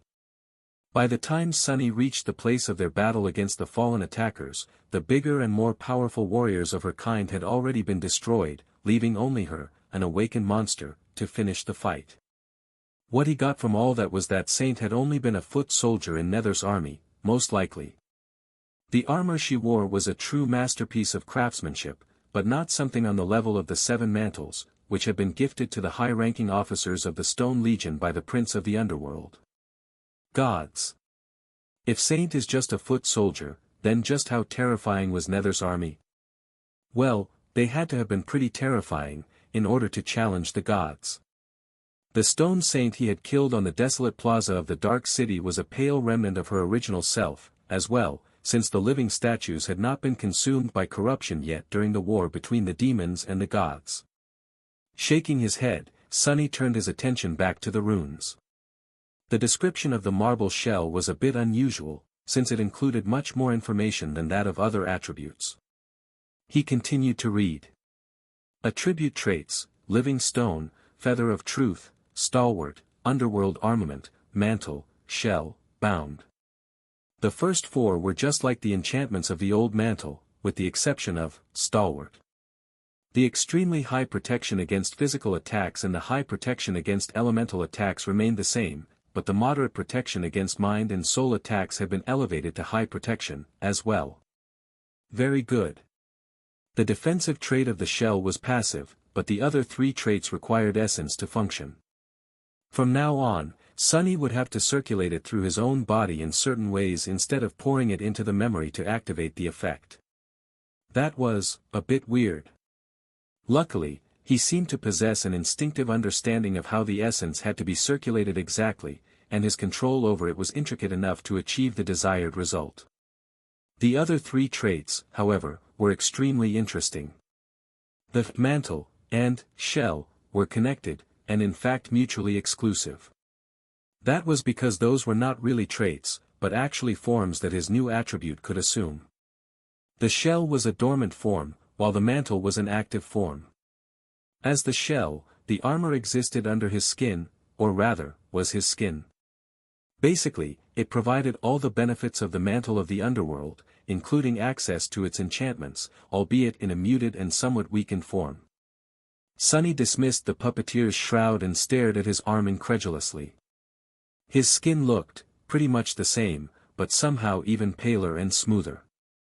Great. As if I wasn't being called a creepy porcelain doll often enough, already. He sighed, then jabbed his arm with a finger. There was something strange, his skin remained soft and elastic, but when sufficient pressure was applied, it suddenly became hard as stone. Basically, it was becoming rigid when struck. After a few experiments, which must have looked really weird from the side, he determined that he could control the process consciously, too. That's neat. So I will always have passive resistance to all kinds of damage. I'll be able to repair damage to my skin with the living stone, as well, although that won't help me against internal injuries. He activated Feather of Truth, and felt his fist becoming much, much heavier. Then, he made his entire body extremely light. Ah! This feels so weird. Sunny did not exactly start to float, but he could potentially jump extremely high or hit extremely hard with the help of this new ability. The applications were nearly endless. A silly smile appeared on his face. And I can always enhance the effect of a single charm, as well. Better yet, by augmenting his body with the shadows, he would be augmenting his shell, too, considering that it was a part of him. That, in fact. That was the real benefit of binding the armor. Sonny's eyes widened. Wait a second.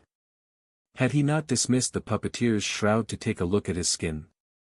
Which meant that he could benefit from the defensive qualities of the shell and summon an armor-type memory on top of that, using both to protect himself at the same time. Damn! That was simply incredible. Sonny was consumed by excitement for several minutes, then remembered that he currently had no powerful armor-type memories to speak of. Well, it did not matter too much, he would find one eventually. Plus, there was the mantle trait of the marble shell, as well. Its function was pretty simple, it activated the attribute, making it assume the form of a full suit of armor. Unlike memories, Sonny did not have to spend essence to summon the mantle, since it was simply a transformation of the shell. Similarly, the mantle was considered to be a part of his body, and so augmenting one with the shadows would strengthen the other in turn. In its active form, the attribute awakened its full power, the effects of stalwart, living stone, underworld armament, and the feather of truth, were not weakened anymore, reaching their full potential. Sadly, wearing another armor-type memory on top of the mantle was out of the question. Still great. So, Sonny had not really lost his armor. On the contrary, it had become stronger, and could be summoned in its full glory at any moment. It's just that the mantle was now an innate part of him, as opposed to a memory. And finally, there was the bound trait. Its function was very simple, it bound the marble shell to Sonny's soul, which meant that one would grow alongside the other. Currently, the attribute was of the ascended rank, just like Sonny. If Sonny became a saint, the marble shell would become transcendent, too. Laying in the sleeping niche and feeling the rhino vibrate around him, Sonny closed his eyes and let out a satisfied sigh. 6,000 kills, it was worth it. Sonny had planned to catch a couple of hours of sleep, but in the end, he was too mesmerized by the promise of the marble shell to close his eyes even for a second. That new attribute of his was both supremely powerful and complex, which meant that unlocking its full potential would demand a lot of insight and ingenuity. If he did manage to master it, though. Laying in the darkness of the sleeping niche, Sonny smiled ominously. What a great present. It should not have come as a surprise, though. The challenge of the Prince of the Underworld had been a steep one. 6,000 defeated opponents, most awakened, those normal people that did not go out of their way to seek out battle after battle, would never face that many adversaries in their entire lifetime, perhaps. More than that, Sonny suspected that the enchantment had actually had several stages, while he only completed the last one. After all, the counter of vanquished foes had already been filled to some extent by the time Sonny repaired the mantle of the underworld. An ascended armor of the 6th tier, demanding 6,000 kills to rise to the 7th. If the onyx armor had started off as a memory of the 1st tier, demanding 1,000 kills to rise to the 2nd, 2,000 to rise to the 3rd, then it might have taken no less than 21,000 defeated enemies for it to acquire the soul-bound relic enchantment. What a scary number. No wonder the marble shell was such a potent attribute, not to mention its connection to one of the demons. Whether it had been the first lord of the Bright Castle or one of his companions that wore the mantle before, Sonny really owed them some gratitude. Even more of it, to be precise.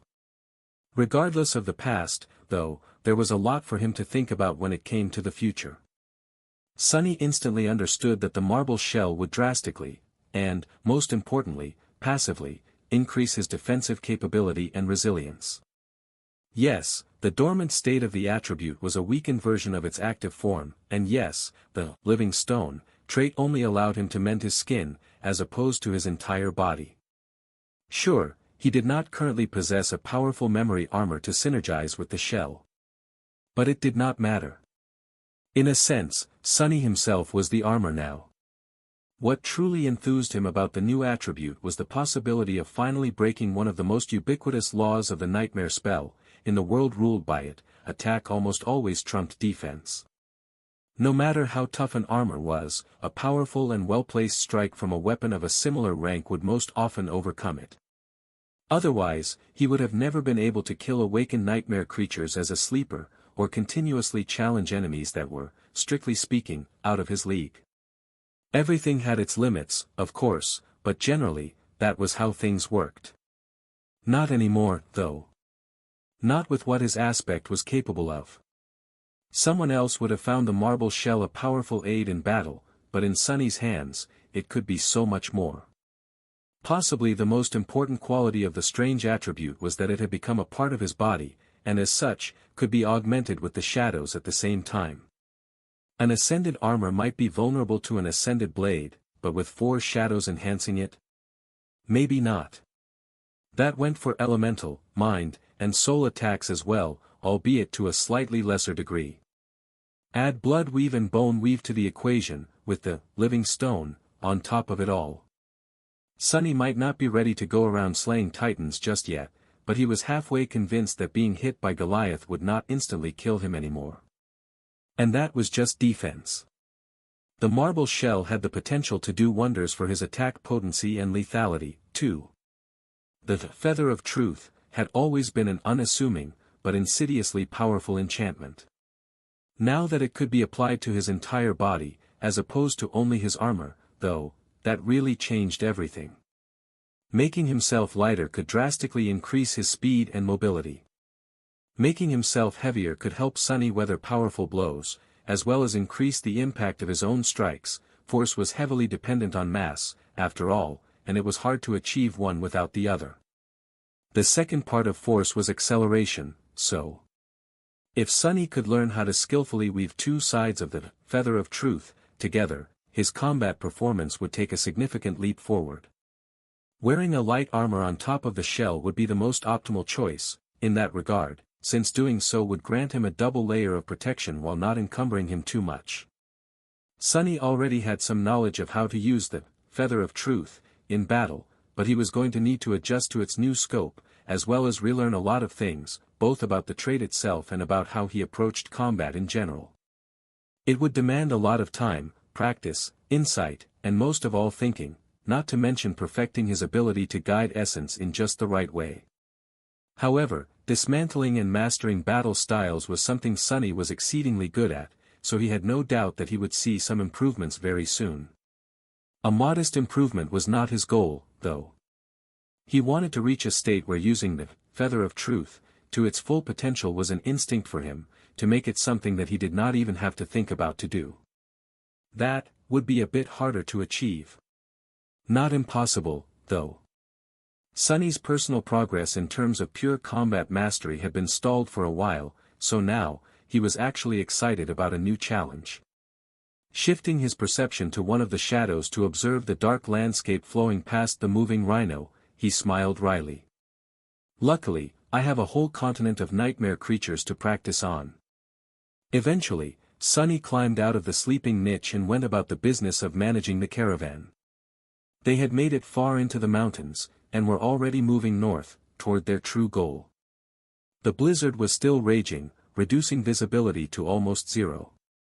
The landscape was as grim and foreboding as ever. Surrounding areas needed to be scouted, maps needed to be updated, reports needed to be received, and 100 other things demanded his attention. Before getting down to it, Sunny spared a few moments to stare at the gray fabric and lusterless black leather of the puppeteer's shroud. Who could have thought that he would be reduced to seriously using it again, after all that time? It sure is much more comfortable than walking around in a full plate of steel armor. Ah, the old me had it good. Actually, not really. Sunny was ready to climb to the roof of the rhino when he noticed Beth staring at him with a strange expression. He lingered for a moment. What? She blinked a couple of times, then pulled her gaze away. No, nothing. Sunny frowned. Just say it, will you? Beth remained silent for a second, then asked hesitantly. Are you wearing makeup? This time, it was his turn to stare. What? No. Why would you think that? The young woman gave him a dubious look and shook her head. You just look a little different, that's all. Sunny grinned. Oh. I naturally have the complexion of a marble statue, no makeup involved. Didn't you know? Beth turned away with a sigh and mumbled under her nose. Damned awakened, how is this fair? Suppressing a chuckle, Sunny dissipated into the shadows and appeared on top of the rhino, sighing as the bone-chilling wind smashed into his chest. Surprisingly, though, he was not that cold. His passive resistance to the elements was already making itself known. Without wasting any time, Sunny made himself heavier for better stability, summoned the memory of ice, and wrapped the shadow he kept with himself around his body, simultaneously circulating essence to double the enhancement granted to the charm. A couple of seconds later, he felt even more comfortable. Sunny still sensed a slight chill, but it was in no way bothersome. Additionally, the winds were powerless against him. It was as if Sunny had turned into a small cliff. Ha! Summoning Morgan's warbow, he sat down on the roof and closed his eyes. I can get used to this. Their journey to Falcon Scott continued. Traversing the abomination-infested expanse of the Antarctic Center was still hard and dangerous, but with Neve assisting Sunny in defending the caravan, things became a little bit easier. The two masters rarely saw each other, communicating mostly over the chain of relays in the military vehicles. Sunny was stationed at the head of the column, while Neve stayed in the rear to provide the best possible defensive coverage. Mostly, they only met face-to-face during the rare stops and when an especially dire threat demanded both of them to fight side by side to vanquish it. Going into battle with the Nightwalker was both comfortable and effective. Ah! Finally, a professional. Neve was an extremely skilled warrior, using a long-bone harpoon and a net woven out of unnaturally durable threads to herd and decimate nightmare creatures. It was obvious that he was not entirely comfortable fighting on land, and his aspect powers seemed to be under severe restriction, though, so the scion of the House of Night mostly supported Sunny and made it easier for him to kill their enemies. Which was more than welcome.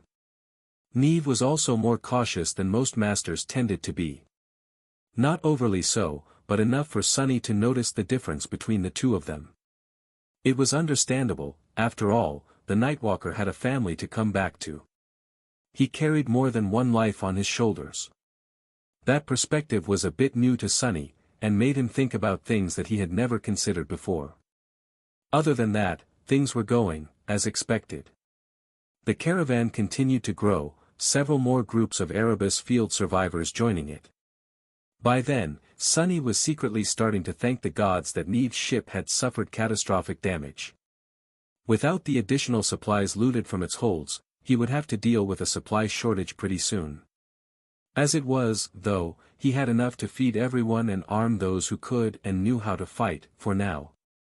Sunny was curious to see if anyone else would notice his subtle change, but in the end, the only other person other than Beth who showed any reaction was Kim. At some point, she gave him a very weird look and hastily turned away without asking anything. Kim was able to see vulnerabilities in everything she looked at, after all, and Sunny had recently become much less vulnerable. No wonder she was surprised. Great. What bizarre stories are they going to come up with now? Hopefully, Belle would not be giving him weird looks again. The crow also noticed that something about Sunny had changed. The echo landed on his shoulder, stared at him with curiosity for a few moments, and then suddenly tried to peck him in the neck. After that, the bird let out a startled call. Stan! Stan! Then, it flew away and stayed in the air for a while. Being pecked by an awakened monster was not a pleasant experience, but the shell did not show any sign of giving in to the sharp beak. Overall, Sunny was very satisfied by the strange incident. The tumultuous march north continued. Swarms of nightmare creatures were slaughtered. More soldiers died. More refugees died, too. With thousands and thousands of them cooped up in the moving vehicles, it was inevitable that some would succumb to the spell. Despite all Sonny's efforts to make sure that new aspirants were found and isolated in time, there had been a couple instances where the security measures failed. The results were bloody. Sonny was shaken by the loss of civilian lives, but in the grand scheme of things, they were just drops in the ocean. An entire metropolis had been erased off the map just a few days ago, and that was simply one instance of the inconceivable carnage and destruction reigning over the southern quadrant. Sonny was growing really tired of watching people die. He also knew that the death toll would not stop growing anytime soon. The rhino let out a disturbing, screeching sound and came to a shuddering stop.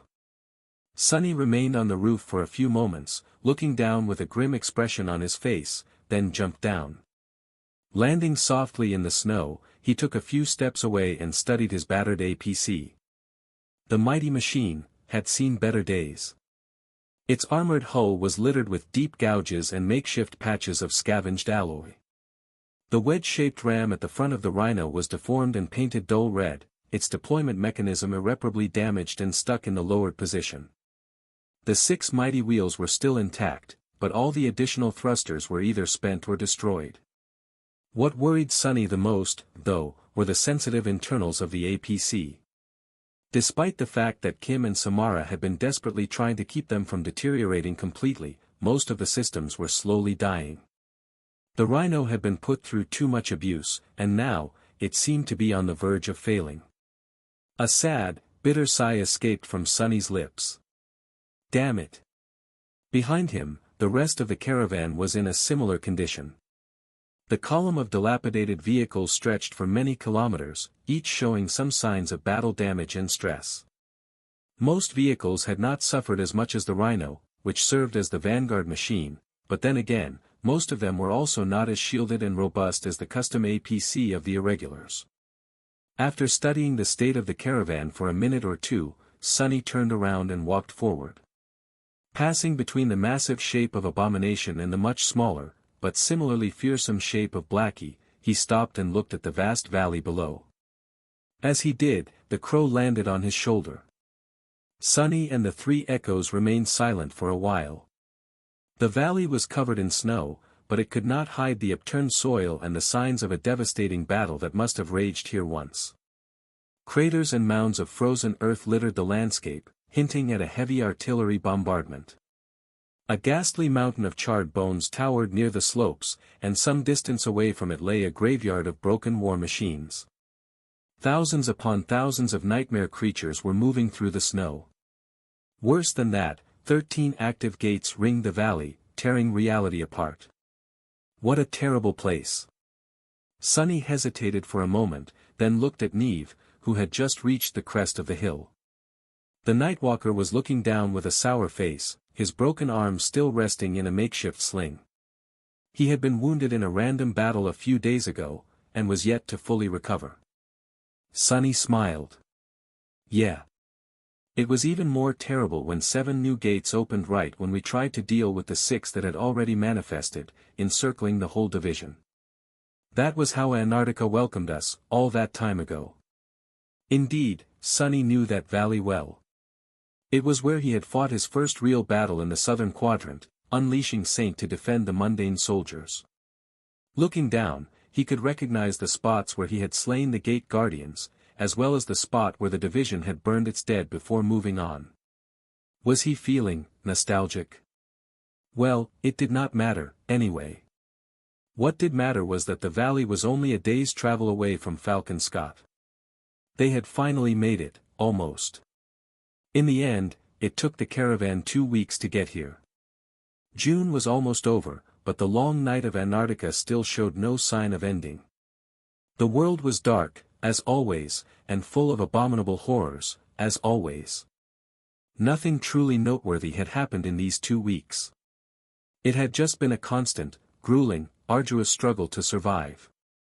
Every kilometer they traversed had been a little bit harder than the previous one. The numerous skirmishes and battles they had fought all started to blend into one, at some point, and the names of soldiers and civilians Sonny had lost did, too.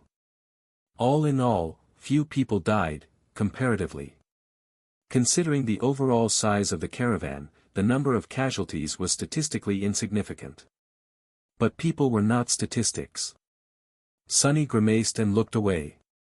He might have brought most of the caravan this close to Falcon Scott in one piece, but the hardest part was still ahead of them. Due to its nature as a place of a massive, and static, concentration of humans, the siege capital naturally attracted numerous nightmare creatures. It was constantly besieged by hordes of abominations, with more arriving from the south every day. The caravan had to somehow break through that blockade to reach the city gates. Fortunately, they did not have to do it alone. Sunny had already contacted Army Command through the Dream Realm, reporting the date they would arrive in this valley. He was promised assistance and reinforcements, as well as a special envoy to help the refugees make it through safely. The envoy was running late, though. His shadows would have noticed anyone on the slopes of the mountains, and he did not see any humans in the valley. If someone really planned to make it to the other side and meet the caravan, Sunny had no idea how they were planning to fight their way through the sea of nightmare creatures below. Glancing at Neve, he frowned. Where the hell is that envoy? Before the Nightwalker could answer, the crow suddenly let out a nervous screech and hurriedly flew away. In the next second, a massive shadow suddenly dove down from above, approaching the caravan with stunning speed. Sunny was already drawing the string of his bow, but paused at the last moment, looking at the landing creature with wide eyes.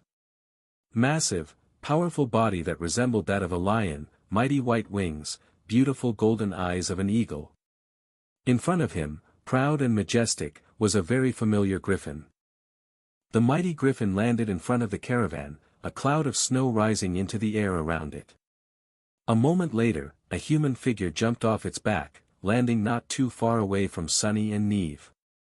The man in front of them was tall and had broad, powerful shoulders. His light armor was crafted from the adamantine scales of an unknown monster, with a blue scarf wrapped carelessly around his neck. His hair was the color of straw, as was his thick beard. The stranger's eyes were bright blue and piercing. Master Roan had not changed a lot since the last time he and Sunny met. Sky Tide's husband seemed a little more rugged and weary, but other than the length of his beard, everything else was exactly the same. How the hell is he even more handsome now? Sunny blinked a couple of times, then smiled a little. It was good to see Roan alive and well.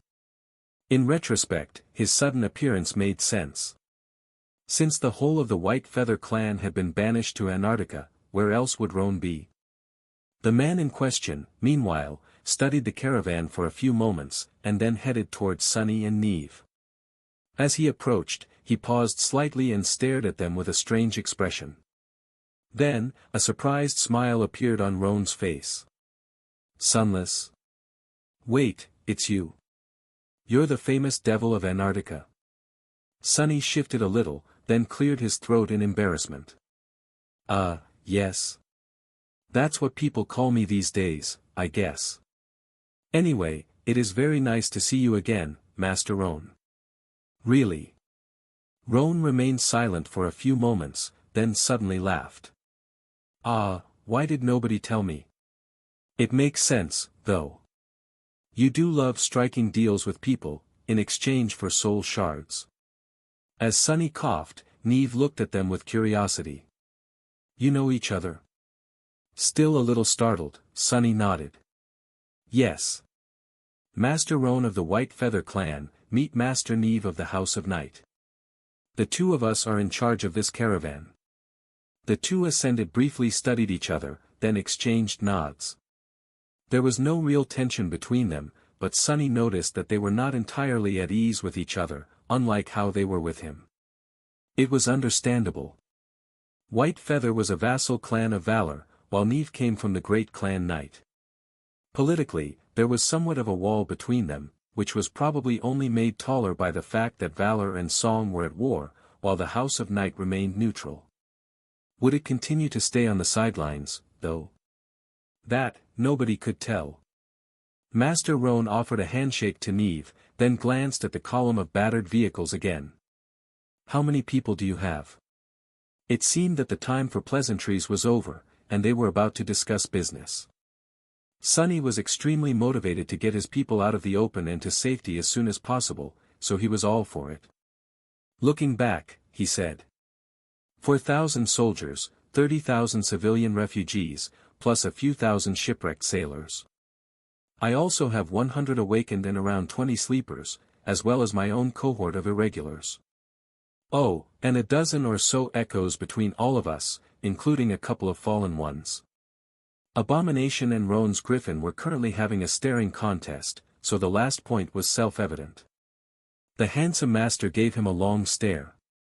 You really brought these people here all the way from Erebus Field? Sunny smiled bleakly. Most of them, yes. A few hundred were with me from before that, though. These poor souls have crossed more than 3,000 kilometers in search of shelter. Roan lingered for a moment, then briefly grasped his shoulder. You did well, Sunless. You did very well. His words were encouraging, but his tone was somber. 30,000 refugees might have sounded like a large number, considering how hard it was to escort such a caravan across the ravaged expanse of the Antarctic center, but there had been tens of millions of people in Erebus Field. Of course, there were more survivors than those gathered by Sunny, who had found their way to Falcon Scott or other siege capitals on their own, but the loss of life must have still been tremendous. With a sigh, he looked away. So, how are we going to do this? I suspect that fighting our way to the city won't be easy. Master Roan remained silent for a few moments, then smiled. Actually, you don't have to worry about it, too much, I mean. We've been receiving many refugee convoys in the last week or so the procedure has been polished a lot by now. He turned around and looked at the valley ringed by 13 gates. At my signal, there will be a sortie from within the city walls to create a distraction. At the same time, your irregular colleagues will clear the side road that circles this valley. All we have to do is cut through the remaining abominations and reach the entrance to the road. Are you and your people up for that? Sunny looked into the distance and smiled. How fitting. Wasn't it the exact same road that his cohort had been ordered to secure during the first days of the campaign? Sunny had left Falcon Scott 3 months ago, and now, he was returning. The circle was complete. What a tough road it had been. Had he ever suspected that things would turn out this way? Millions of people were dead, the First Army was in retreat all across the Antarctic center, and he had somehow ended up being responsible for tens of thousands of lives. Humanity had been thoroughly beaten by the chain of nightmares in this region of the southern quadrant. Not a chance. He had a suspicion that things would turn out disastrously for the First Army, but not so soon, and not to such an extent. Not to mention how bizarre his own situation was. Well, what does it matter? Giving Roan a nod, Sunny stretched his shoulders and said. Yes. Yes, we are. Let's get the hell out of here. The preparations did not take long. As the caravan was getting ready for one last push, the three masters briefly discussed the plan of the battle. There was not a lot they had to do. If things went well, most of the nightmare creatures would be drawn away by the city defenders, and the mountain road would be cleared by the irregulars. However, it was always a good idea to prepare a few contingencies, just in case. At some point, Roan gave Sunny a studying look and said. You look different, Sunless. Sunny tilted his head a little, confused. Why wouldn't I? The last time we saw each other, I was still unawakened. Oh, or do you mean my skin? Roan shook his head with a smile. No, I don't mean your appearance. You just seem older. Sunny blinked a couple of times. I am older, though. By about 2 years. The handsome master chuckled. That you are. Anyway, I think we are as ready as we can be. Should I send the signal? Sunny nodded, prompting Roan to summon a memory that resembled a waxed clay tablet. He simply drew a jagged line on it, then waved at them and walked over to his griffin. Not long after that, the sortie that was supposed to lead most of the nightmare creatures away from the valley commenced. It started with a heavy missile barrage, which was then followed by a full company of MWPs appearing on the far side, accompanied by many cohorts of awakened.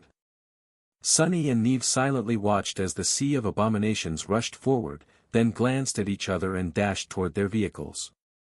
Abomination and Blackie rose from the ground and shook their gaunt bodies, preparing for a battle. They did not have to wait long. As soon as the horde of nightmare creatures shifted to the far side of the valley and spilled out of it, pursuing the retreating diversion force, the rhino growled and lunged forward. The battered APC was functioning perfectly, as if it had gathered all its remaining strength for one last glorious charge. The long column of vehicles followed the mighty machine. The caravan rolled down into the valley. Before any of the remaining nightmare creatures could react, an onslaught of bullets, arrows, and magical projectiles fell upon them, tearing the monsters apart. Further away, the tail of the deceived horde sensed that something was wrong. Scores of abominations turned around and saw the descending column of vehicles. Their howls and shrieks informed the rest of the creatures, and a mass of them staggered, struggling to change targets. Before the tail of the horde could reorient itself, however, a rain of strange metal rods fell from the sky, piercing the ground in front of them in a loose line. Then, blinding arcs of electricity suddenly shot between the rods, creating a wall of lightning. The first few nightmare creatures that tried to pass through the barrier were instantly turned to ash. Roan was holding them back, for now, but his reserves of essence were probably not going to last long. Plus, the more powerful abominations could weather the damage and slip through the lightning wall. Others could simply leap over it, one was already trying, for that matter. Before it could land, though, a javelin fell from the sky, piercing the creature through. The rhino was already heading for the distant entrance to the mountain road. The caravan's echoes were moving ahead of the vehicles, tearing apart those abominations that had somehow survived the ranged attacks. Even Crow was helping, diving down to rip into the weaker enemies with its beak and talons. Sunny was sending one arrow flying after another. Each pierced an especially vulnerable spot on the bodies of the nightmare creatures, killing them instantly. His accuracy was scarily perfect. Months of fighting in Antarctica had really honed his once rudimentary archery skill. Kai would have been proud. Shifting his aim a little, Sunny sighed. What was his friend doing right now? Probably staring at the anchored battleships and waiting for his turn to board them. Chasing away all distractions, Sunny concentrated on the task at hand. By the time Roan's lightning barrier failed, the caravan was already climbing the steep slope, well on its way to leave the valley. Neve had arranged for an improvised minefield to be set up in the way of any potential pursuers, so their retreat had a good chance of happening without a hitch. And indeed, to everyone's surprise, nothing went wrong. Higher in the mountains, Sunny was standing on the roof of the rhino and staring at the familiar gate up ahead. That was the place where he had slain the gate guardian, defiled witness, a few months ago. Very little had changed in this place. The mountain road was suspiciously empty of enemies, and very soon, he realized why. A man in heavy plate armor suddenly appeared from behind a large boulder and effortlessly jumped to the roof of the rhino, landing just a few steps away from Sunny. His face was hidden behind the visor of a closed helmet, but Sunny recognized Ascended Dale, Winter's former partner and one of the captains of the irregulars, by his steady bearing and equipment.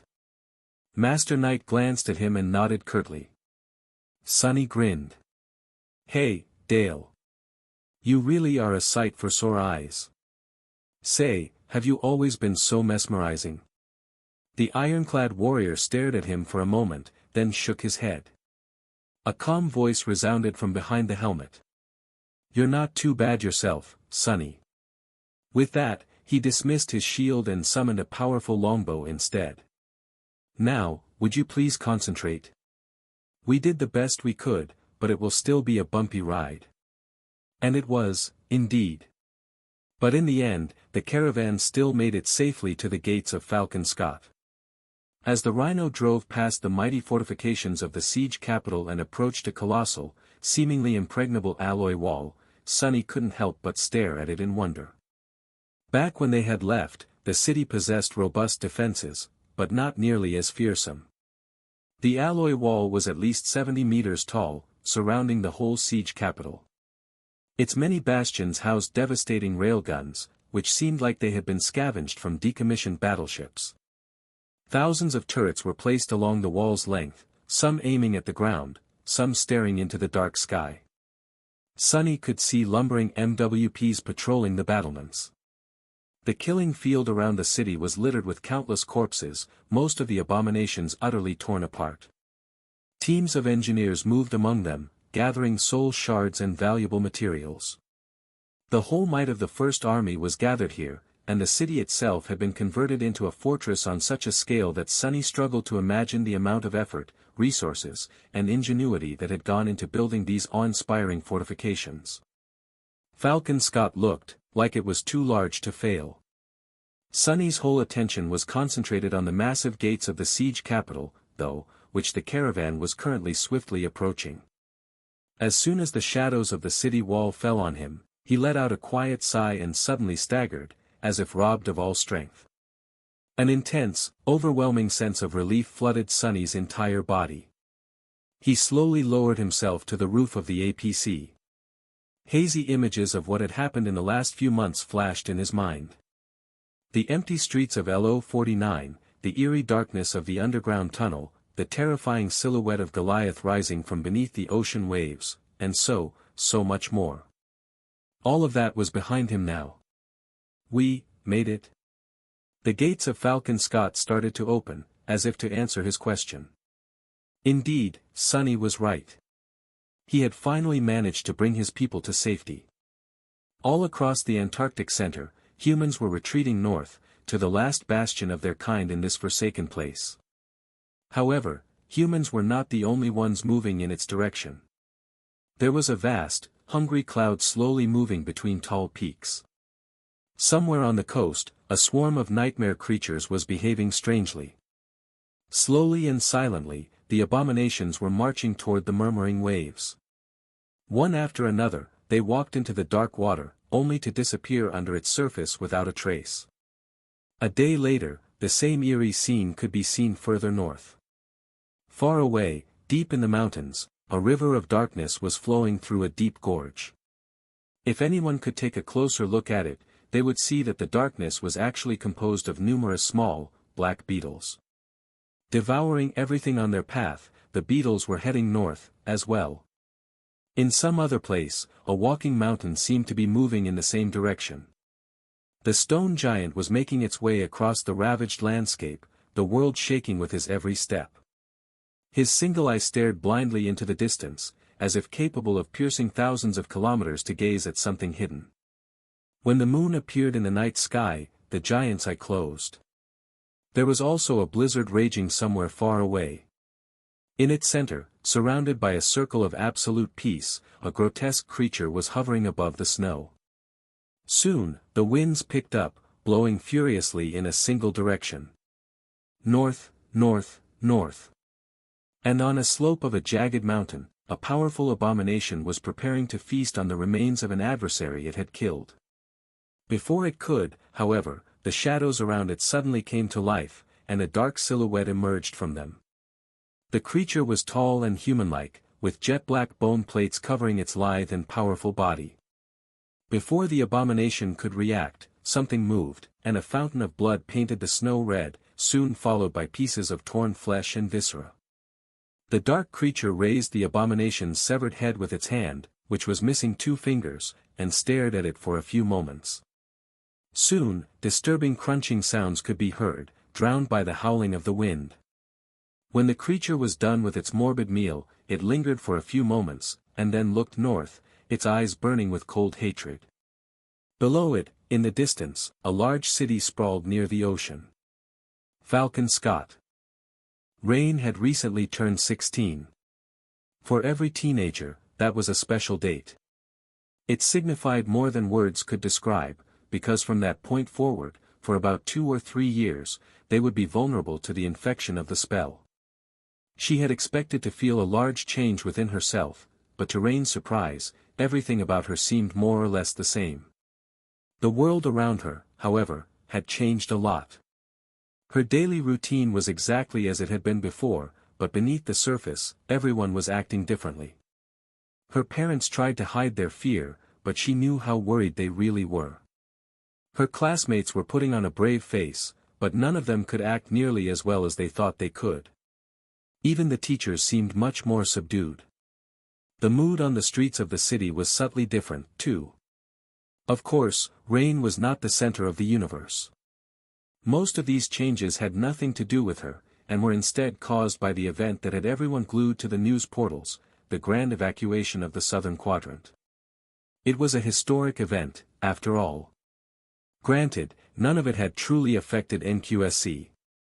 The refugees were yet to arrive, and the danger they were running from was so far away that it did not feel real. It was just that everyone seemed to have an opinion about what was happening, and there were military vehicles on the road sometimes. There were numerous recruitment posters all around the city, too, encouraging people to enlist in the Second Evacuation Army. The first one was already achieving victory after victory in Antarctica, pushing back the abominable nightmare creatures each day. Anyone who wanted to win glory and help the victorious heroes defend humanity was invited to join the war effort. Or at least that was what the news told them. Most people just took the propaganda at face value, believing that the Antarctica campaign was going well, but Rain had a slight advantage over them when it came to such things. Her father worked for the government, after all, and although he rarely talked about his job at home, she had learned a few things over the years. These days, her dad looked very stressed. He looked more stressed with each passing day. And Sunny was gone. Rain had grown accustomed to her eccentric neighbor coming and going as he pleased, sometimes disappearing for long stretches of time. At least she knew where he was, on this occasion. If anything, the idea of Sunny ordering soldiers around was more comical than frightening. Those poor people. She knew, of course, that her impish teacher was an actual master. Despite Sunny's ridiculous attitude and strange antics, he was an ascendant of considerable power. Not just anyone could have been a member of Changing Stars cohort. But still. Lady Nephice, Effie, Knight, all of them were exalted warriors. But Sunny was a scout. Even if he was a splendid swordsman and a cunning tactician, his aspect was not suited for battle, let alone the kind of battles that must be happening in Antarctica. What the hell was that fool doing in the middle of a war? And why the hell was he not answering her messages? Damn it, Sunny. Sitting in class and finding herself unable to concentrate on the lesson, it was just a perfunctory summer course, anyway, and everyone was sleepy after an intense combat drill. Rain was staring at the screen of her communicator with dark intensity.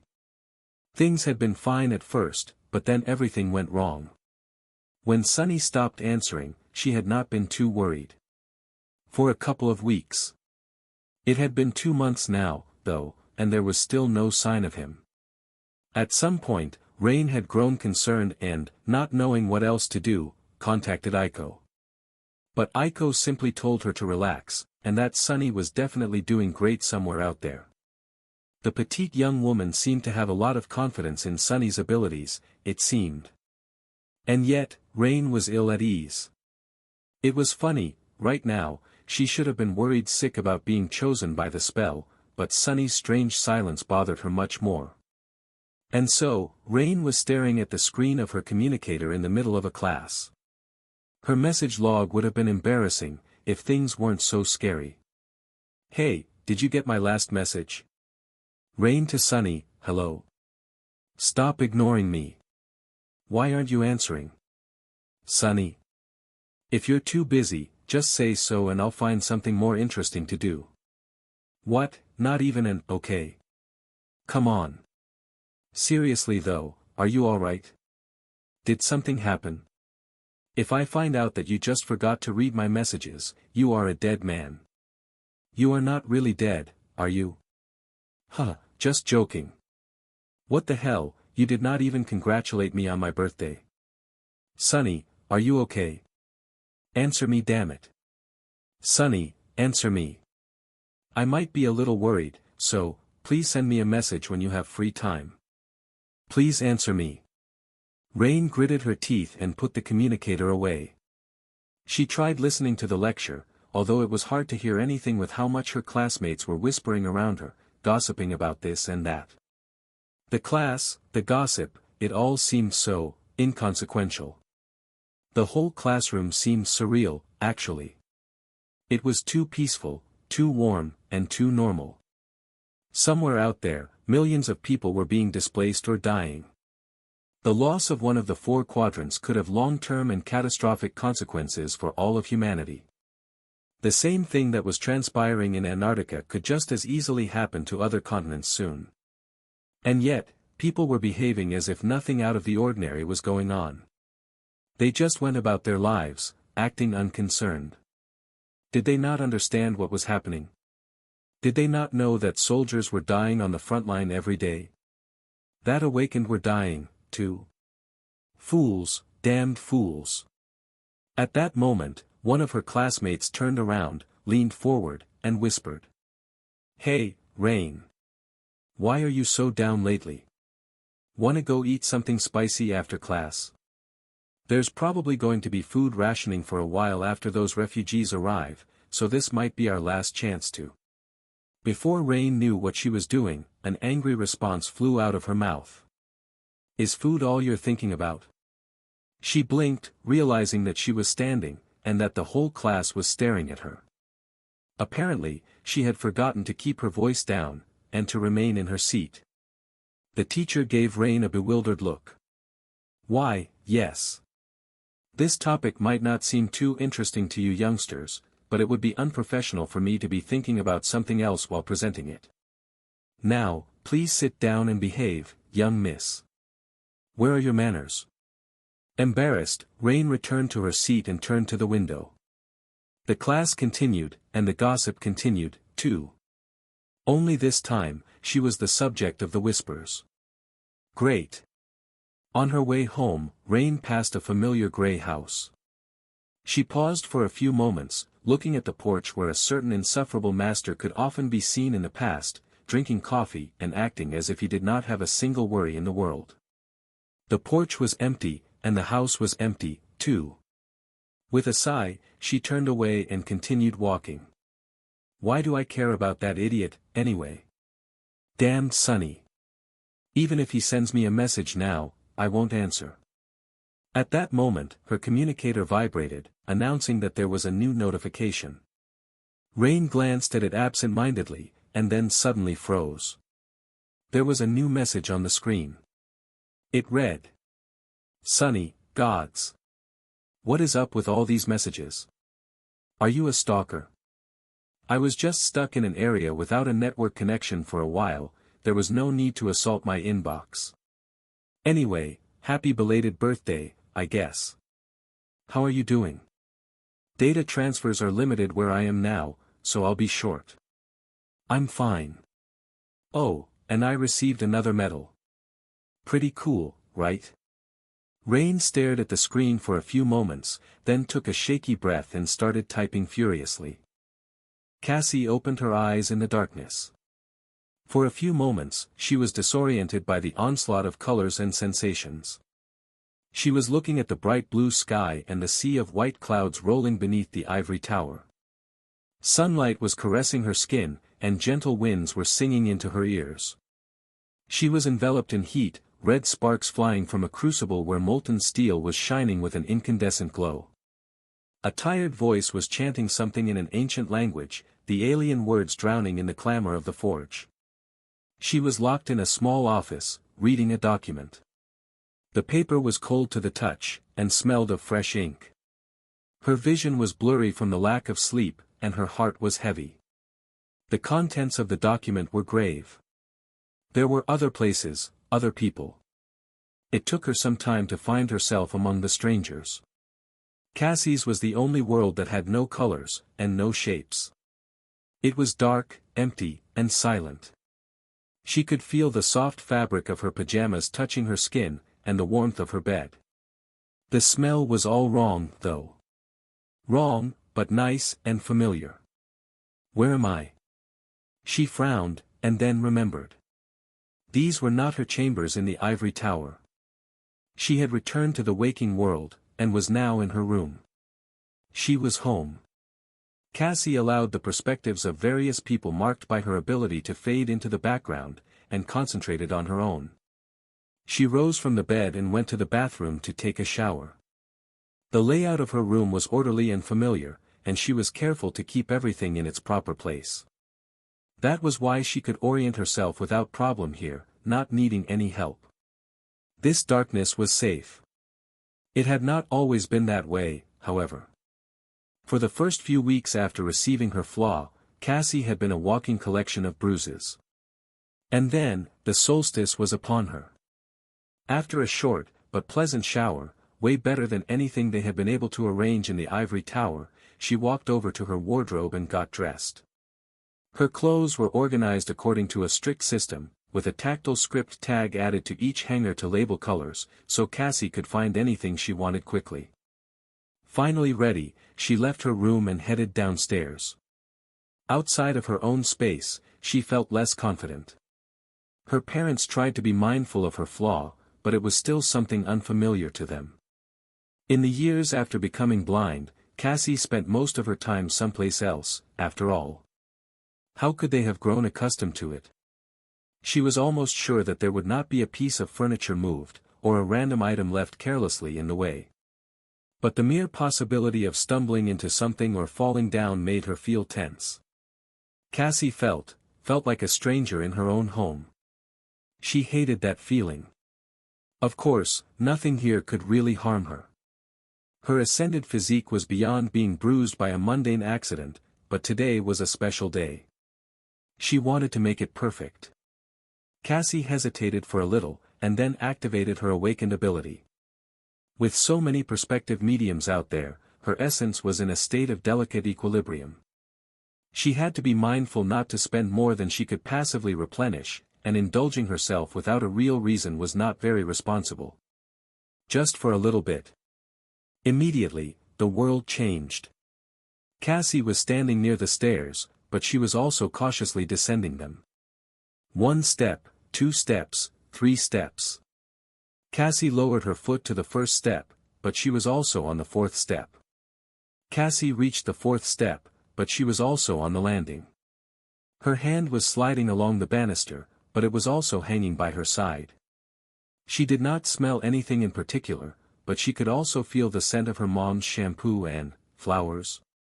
Cassie was still on the stairs, but she also felt a pang of pain as her shin slammed into something hard, followed by the sound of a glass vase shattering as it hit the floor.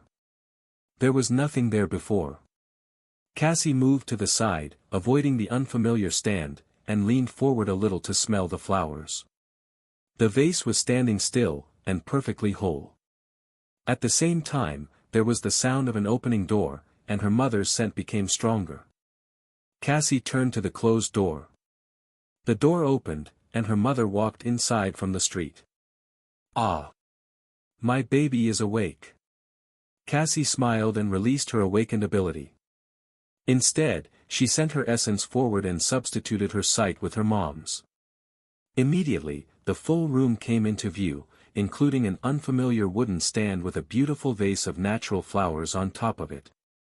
She saw herself, too. Cassie could see her own face, but not that of her mother. She frowned a little. "My skirt is wrinkled. Happy birthday. I can't believe it, my lovely daughter is turning 20.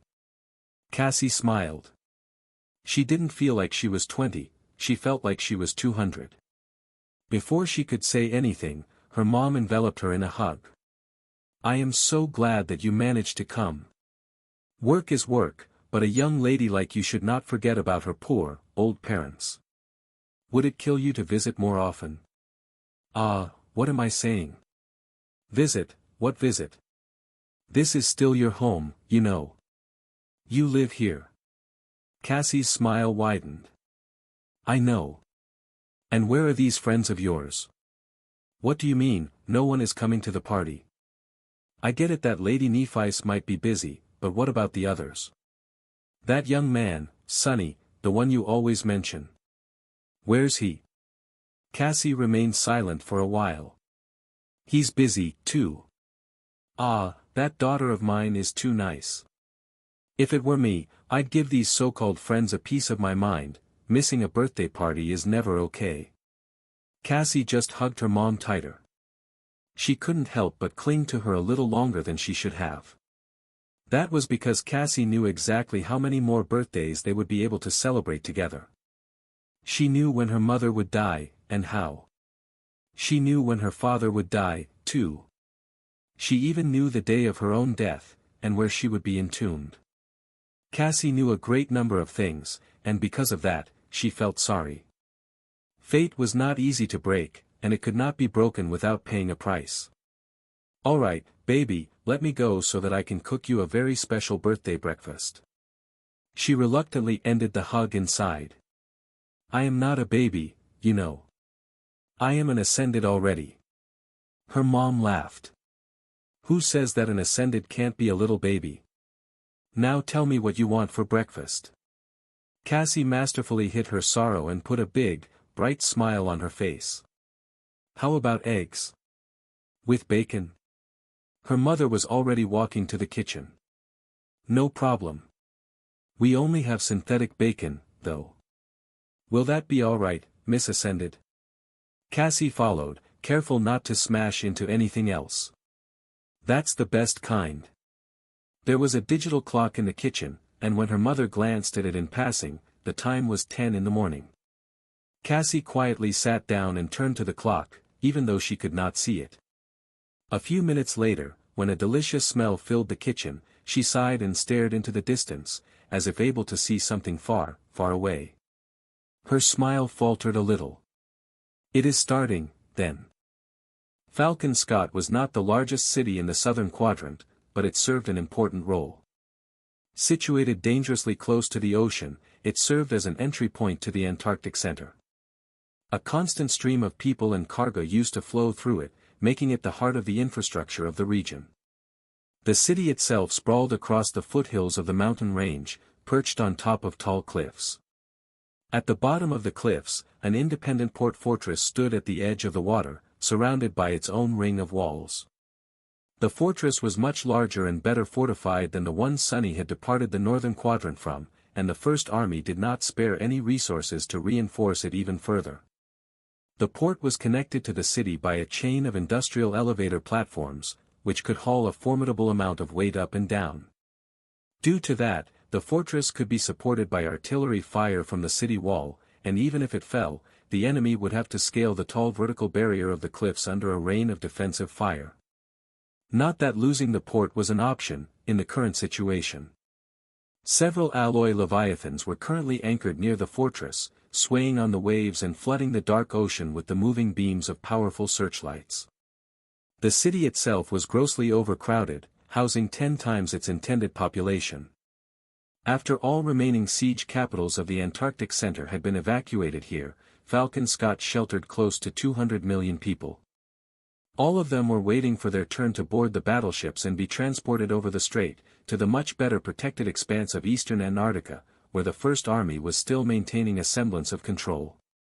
One of the 4 naval convoys had been reassigned to ferry people over, but even with the prodigious capacity of the massive vessels, it was going to take a while.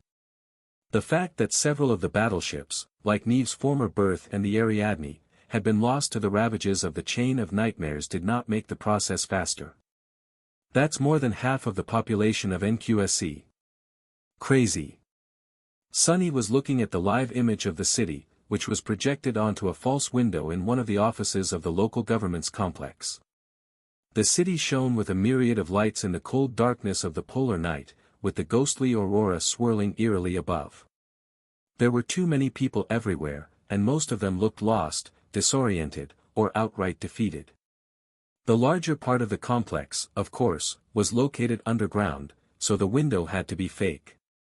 The complex also housed the regional branch of Army Command, which was why Sunny had received instructions to visit today.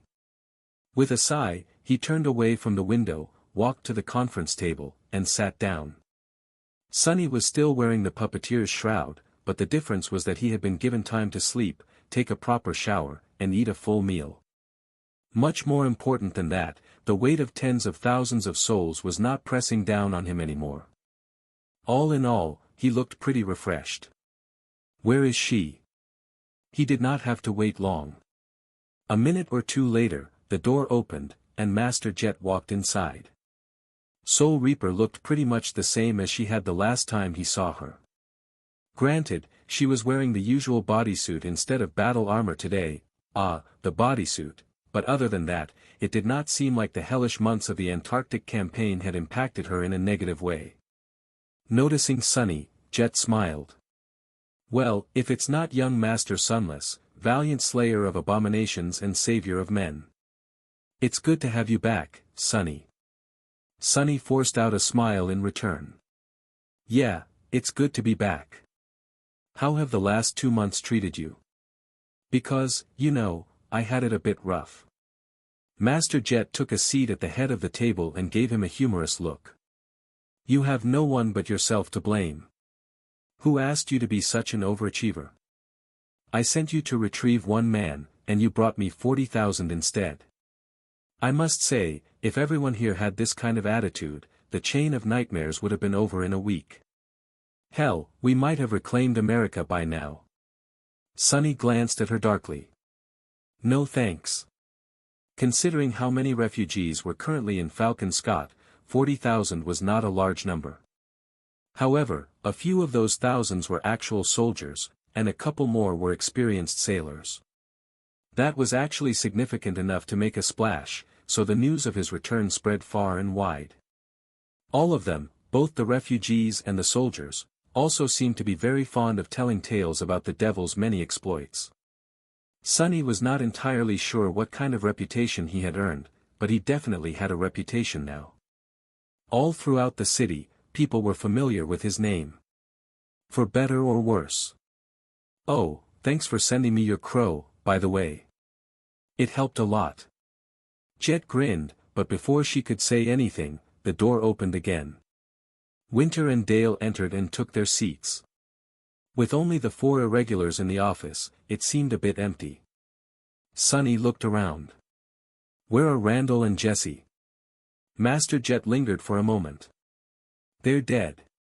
He grew quiet. Oh. Soul Reaper sighed, then picked up her datapad, scrolled through a few documents, and addressed them in a bright voice. Well then, let's begin. There's going to be a big strategy meeting in an hour for everyone important enough to attend, but before that, I should update you on the current situation.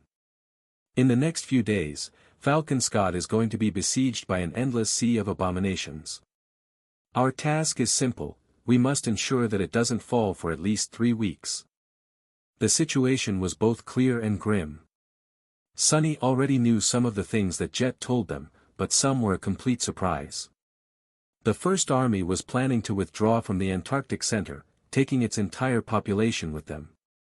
The previous plan of hunkering down in a number of fortified siege capitals for gradual evacuation had been abandoned, or rather postponed. It was going to be enacted eventually, but not before everyone was safely relocated to eastern Antarctica. Eastern Antarctica was doing much better than the central region of the quadrant for a number of reasons. Firstly, it was much larger and more densely populated than the center, with better terrain. That was why the First Army contingent sent there was several times more powerful. The Field Army Sunny was a part of numbered 100,000 soldiers, with around 5,000 awakened accompanying them, or rather, had numbered. Now, there was maybe half of them left. The 3 field armies operating in eastern Antarctica, on the other hand, had 300,000 soldiers and 15,000 awakened, not counting the local forces. If that was not enough, 2 of the 3 saints participating in the campaign were stationed there, as well. The emissary of the Song clan and the government transcendent were both assigned to the larger landmass, with Sky Tide alone responsible for the whole of the Antarctic Center. The chain of nightmares also seemed to be hitting the central region especially hard. Lastly, and perhaps most pivotally, the Antarctic Center was where the winter beast had appeared. That titan alone was responsible for numerous deaths, since its influence had collapsed the communication network across the entire landmass. If it were not for the fact that St. Tyrus was a direct counter to its powers, the situation could have been even worse. Sadly, she could only contain the winter beast, not slay it. In any case, Army Command had decided to cut its losses and concentrate all the remaining human forces in the quadrant on defending a single region. The first detachments of the Second Army were scheduled to arrive at the end of the month, so their decision at least seemed prudent. The problem, of course, was that the battered defenders of the Antarctic Center had to survive the relocation first. There were close to 200 million people in Falcon Scott, and relocating them to eastern Antarctica was going to take at least 3 weeks. The strait was not very wide, so ferrying refugees across it would be 10 times faster than trying to evacuate them all the way to the northern quadrant. Still, there were just too many of them to accomplish anything in a timely manner. So, the remaining members of the field army had to make sure that the siege capital would survive those weeks under constant siege by the nightmare creatures. Master Jet leaned back. We resisted 3 large-scale assaults yesterday, and there are probably going to be 4 or 5 today. That number will only increase in the future. We will have to stop counting them eventually, I think, since it'll just be one uninterrupted onslaught of abominations, 24 hours a day. Winter and Dale glanced at each other. Eventually, the ascended sharpshooter sighed. It's not the number of nightmare creatures that worries me. It's the particularly powerful bastards that have nowhere to go but here, now. Soul Reaper shrugged. We'll have to develop strategies against each one. That is what the big meeting is for, though, so let's not speak about it yet. Sonny checked out of the conversation a little, looking at the empty chairs around the table. Davis, Randall, and Jesse, 3 of the 6 irregular captains were now dead. He did not know them too well, but their loss still seemed like a bad omen. Especially Randall. Somehow, Sonny imagined that the grizzled veteran would be the last of them to go. Jesse had seemed like a very nice person, too. Curse it. It did not slip his attention that the 3 fallen masters were the ones who specialized in direct offense, be it frontal assaults, hit-and-run tactics, or stealth operations. The ones who survived were Sonny, Winter, and Dale, a utility specialist, a ranged fighter, and a defensive powerhouse. If there was a philosophical lesson in all that, he was too disturbed and saddened right now to figure it out. Speaking of that, hey, Sonny, are you listening? Sonny glanced at Master Jet and blinked a couple of times. Yeah, a little. Soul Reaper chuckled, then threw something at him. He caught it, then looked at a small box in his hand in confusion. Opening it, Sonny saw an iron medal with an image of a burning heart etched into it. The medal looked very ostentatious, if a bit solemn. Much more elaborate than the previous one he had received, with the attached ribbon painted in rich red. However, it was made of simple iron, so it couldn't be too valuable. He looked at Master Jet with a silent question, making her laugh. Gods, don't you know anything? That is the order of humanity, Sonny, the highest military honor a person can receive. Congratulations. You are officially a hero. He frowned a little, prompting Jet to smile. And yes, it comes with contribution points. Lots of them. You have also been promoted to Major. That comes with an increased stipend, too. Sonny relaxed, and then looked at the iron medal with a bit of fondness. I do know some things, actually. He doubted that he would be able to use his considerable amount of accumulated contribution points in Falcon Scott, since logistics here had to be under dire strain. Most resources would instantly be distributed to those who needed them, including valuable memories, or not so valuable memories, for that matter, considering how many new sleepers had to be armed. Once they reached eastern Antarctica, however. Master Jet glanced at her datapad and sighed. It's time for us to head to a bigger office. The strategy meeting is about to start. Sonny stood up, glanced at the false window one last time, and headed for the door. If we reach eastern Antarctica, I mean. The next conference room was much larger, and there were even some refreshments for the participants of the meeting. Sonny found the darkest corner of the room to settle in and tore open a packet of sweetened snacks, after making sure that there was no honey involved in their creation, of course. Chewing on something that felt like a dried berry, he glanced around. The most prominent figures of the First Army were arriving one after another. There were a few mundane commanders, but most of them were ascended. Eventually, he counted no less than 21 masters, including the 4 irregulars. Neve and Roan were also present, so he gave them a wave. Master Jet, who was relaxing on a chair next to Sunny, gave him a curious look. "What interesting friends you keep, Sunny." He shrugged. "What about them?" Soul Reaper chuckled. "No, nothing. It's just that here's a room full of government ascended, and the two you're waving to are both connected to the great clans. If I didn't know you better, I'd think that you have a bit of a fondness for social climbing." Sunny scoffed. "The only climbing I'm fond of is, actually, never mind that. Weren't you the one who helped me broker a deal to get out of joining Valor, anyway? Surely you understand that a precious jewel like me doesn't need connections to earn the favor of a great clan." Hearing Jet laugh quietly, he added with a straight face. "Oh, thanks for that, by the way. The mere thought that I could have been living like a prince somewhere in Bastion instead of spending quality time here in Antarctica makes me feel slightly nauseous. Who needs luxury when you can have unlimited military rations, right?" Winter stared at him from behind her sunglasses and grinned. "I did not know that Valor tried to recruit you. And you refused, huh? Was she really ugly?" Sunny raised an eyebrow. "No. What do you mean?" Winter shook her head. "I mean the bride they offered, of course, to marry you into the clan. Either she was really ugly, or you are really stupid, huh? I guess I have my answer." He opened his mouth to retort, but at that moment, the door opened, and two people entered the room.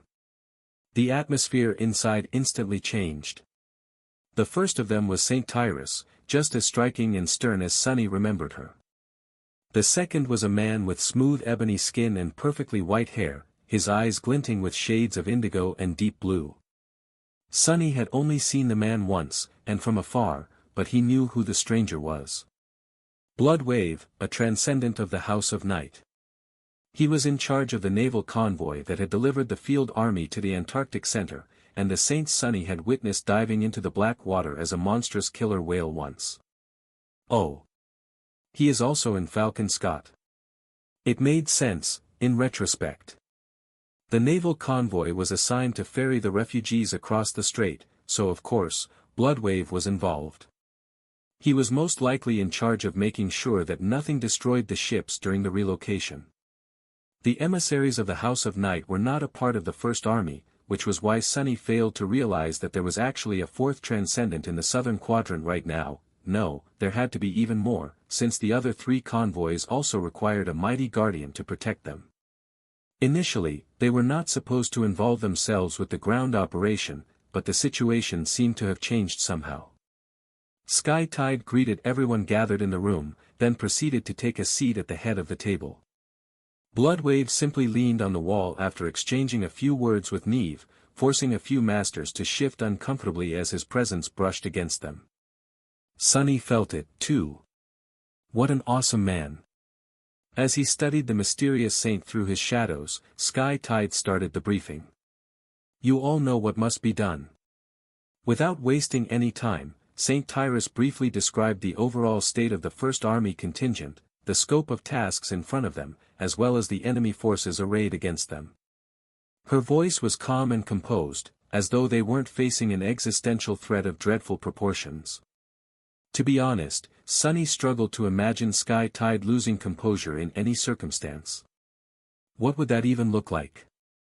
Actually, I hope to never find out. Most of what she told them were things that he already knew to some extent, but hearing all of it listed in a structured manner was helpful to get a solid glimpse of the big picture. The big picture did not look too good. Pointing to the projected map of the city and its surroundings, Saint Tyrus continued. Now that Falcon Scott is the only target in the region, the infighting between nightmare creatures will increase drastically. The terrain limits their approach, which means that various swarms and tribes of abominations will have to compete with each other for the right to attack the wall. Many will be slaughtered long before they reach us. Her gaze was cold and heavy. So, we should not worry too much about being overwhelmed with pure numbers. What we do need to worry about, however, is that only the most brutal, lethal, and powerful creatures are going to make it through. The main purpose of this meeting is to identify priority targets among these creatures and come up with a way to deal with them. Saint Tyrus gestured to the projections, where several images replaced the city map. The preliminary analysis shows that these nightmare creatures represent the most acute threat to this city. Sonny looked at the images, feeling a grim weight settle on his heart. He was already familiar with most of them. A cloud of flying vermin devouring the landscape. An unclear image of a river of darkness flowing through a deep gorge. A still image of the LO-49 facility. A hazy drawing of a grotesque beast hiding behind a veil of snow. And a walking mountain with a single inhuman eye, emerging from a sea of incandescent lava to attack a vast city. Sonny sighed. 3 weeks, huh? Saint Tyrus waited for a few moments, then spoke again. Some of you have already faced one of these monsters. Master Sunless over there has even survived encountering 4 out of 5. Without prompting, everyone in the room turned to stare at him, their expressions varying from pity to astonishment. He even heard a few whispers. 4. And he's still alive. That kid must be cursed or something. Devil's own luck, ha. Sonny cleared his throat. Ah, yes. Using this moment, I might as well sincerely thank Army Command for giving me the opportunity to complete my collection and get to know the Winter Beast, as well. A wave of laughter spread through the room. Sky Tide gave him a stern look. I'll mark you as a volunteer, then. Before Sonny could protest, she continued. The first target is a swarm entity known as the Devouring Cloud. Our diviners were able to determine that it is not a powerful nightmare creature, per se, but instead the remains of one. The Devouring Cloud was most likely a fallen terror, one that had its main consciousness destroyed at some point in the past. The swarm of its brood remains, however, and that is what we need to counter. She glanced at the irregulars. Master Winter, considering your proficiency in ranged and area of effect attacks, you will be in charge of bolstering the city defenses when it comes to deflecting aerial threats. Winter nodded. After explaining a few more details, Saint Tyrus continued. The second target is a creature that was designated as the Heart of Darkness. Not a lot is known about it, except for the fact that it is composed of numerous insect-like drones, wielding powers connected to elemental darkness and possibly spatial distortion. The knowledge of this being was brought to us by the first irregular company. That would be Sonny and the members of his cohort, who have been diligently reporting everything about the enemies the convoy encountered during their visits to the Dream Realm. Sky Tide looked in the direction of the 4 irregulars. The Heart of Darkness has been present in the Antarctic Center since before the Chain of Nightmares. Its rank and class are unknown, but the current theory is that the irregulars disturbed the creature's evolution to Titan. If so, we might have avoided an even bigger disaster. In any case, the people most suited to deal with that threat are. She named 3 unfamiliar First Army Ascended. Apparently, their aspects would work well against a myriad of murderous, darkness-infused beetles. Sonny was happy to hear that he would not have to face the damned insects himself again. If things went according to plan. The third target was designated as the Terror of LO-49. Once again, its exact rank and class are unknown, although the creature is most likely to be a corrupted terror. It is responsible for destroying the battleship Ariadne, as well as massacring the garrison of the LO-49 installation. Master Sunless is the only known survivor of the attack, so he is the best person to inform us about this threat. Sonny lingered for a few moments, then shrugged. There's not much to tell. The bastard hides underwater and kills people by luring them into the ocean with immensely powerful mind manipulation. It also places a mind hex on everyone else to make them ignore the victims.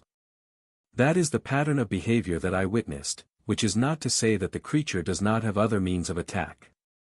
You can read the details in the reports we submitted. He thought a little, and then added. If there is one strange thing about that terror, it is that it emerged from the gate alone. It does not seem to have an entourage of weaker nightmare creatures to defend it either, which might be a vulnerability. Oh, also, there has to be some kind of limitation to its ability to wipe out large groups of people.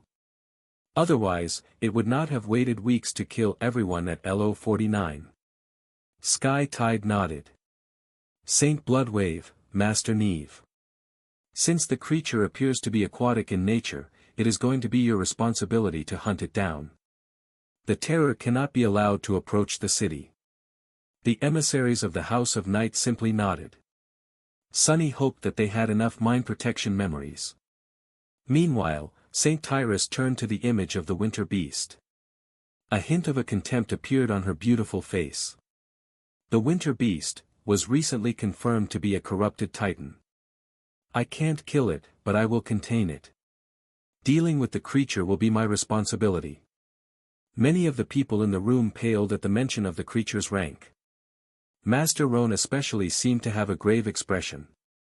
Ignoring the somber mood, Sky Tide turned to the last image. Which leaves us with the fallen titan Goliath, the creature responsible for the obliteration of Erebus Field. Do note that, as of now, we have only experienced its physical might. The exact nature of Goliath's powers is still unclear, so, we do not know enough to determine how to destroy him.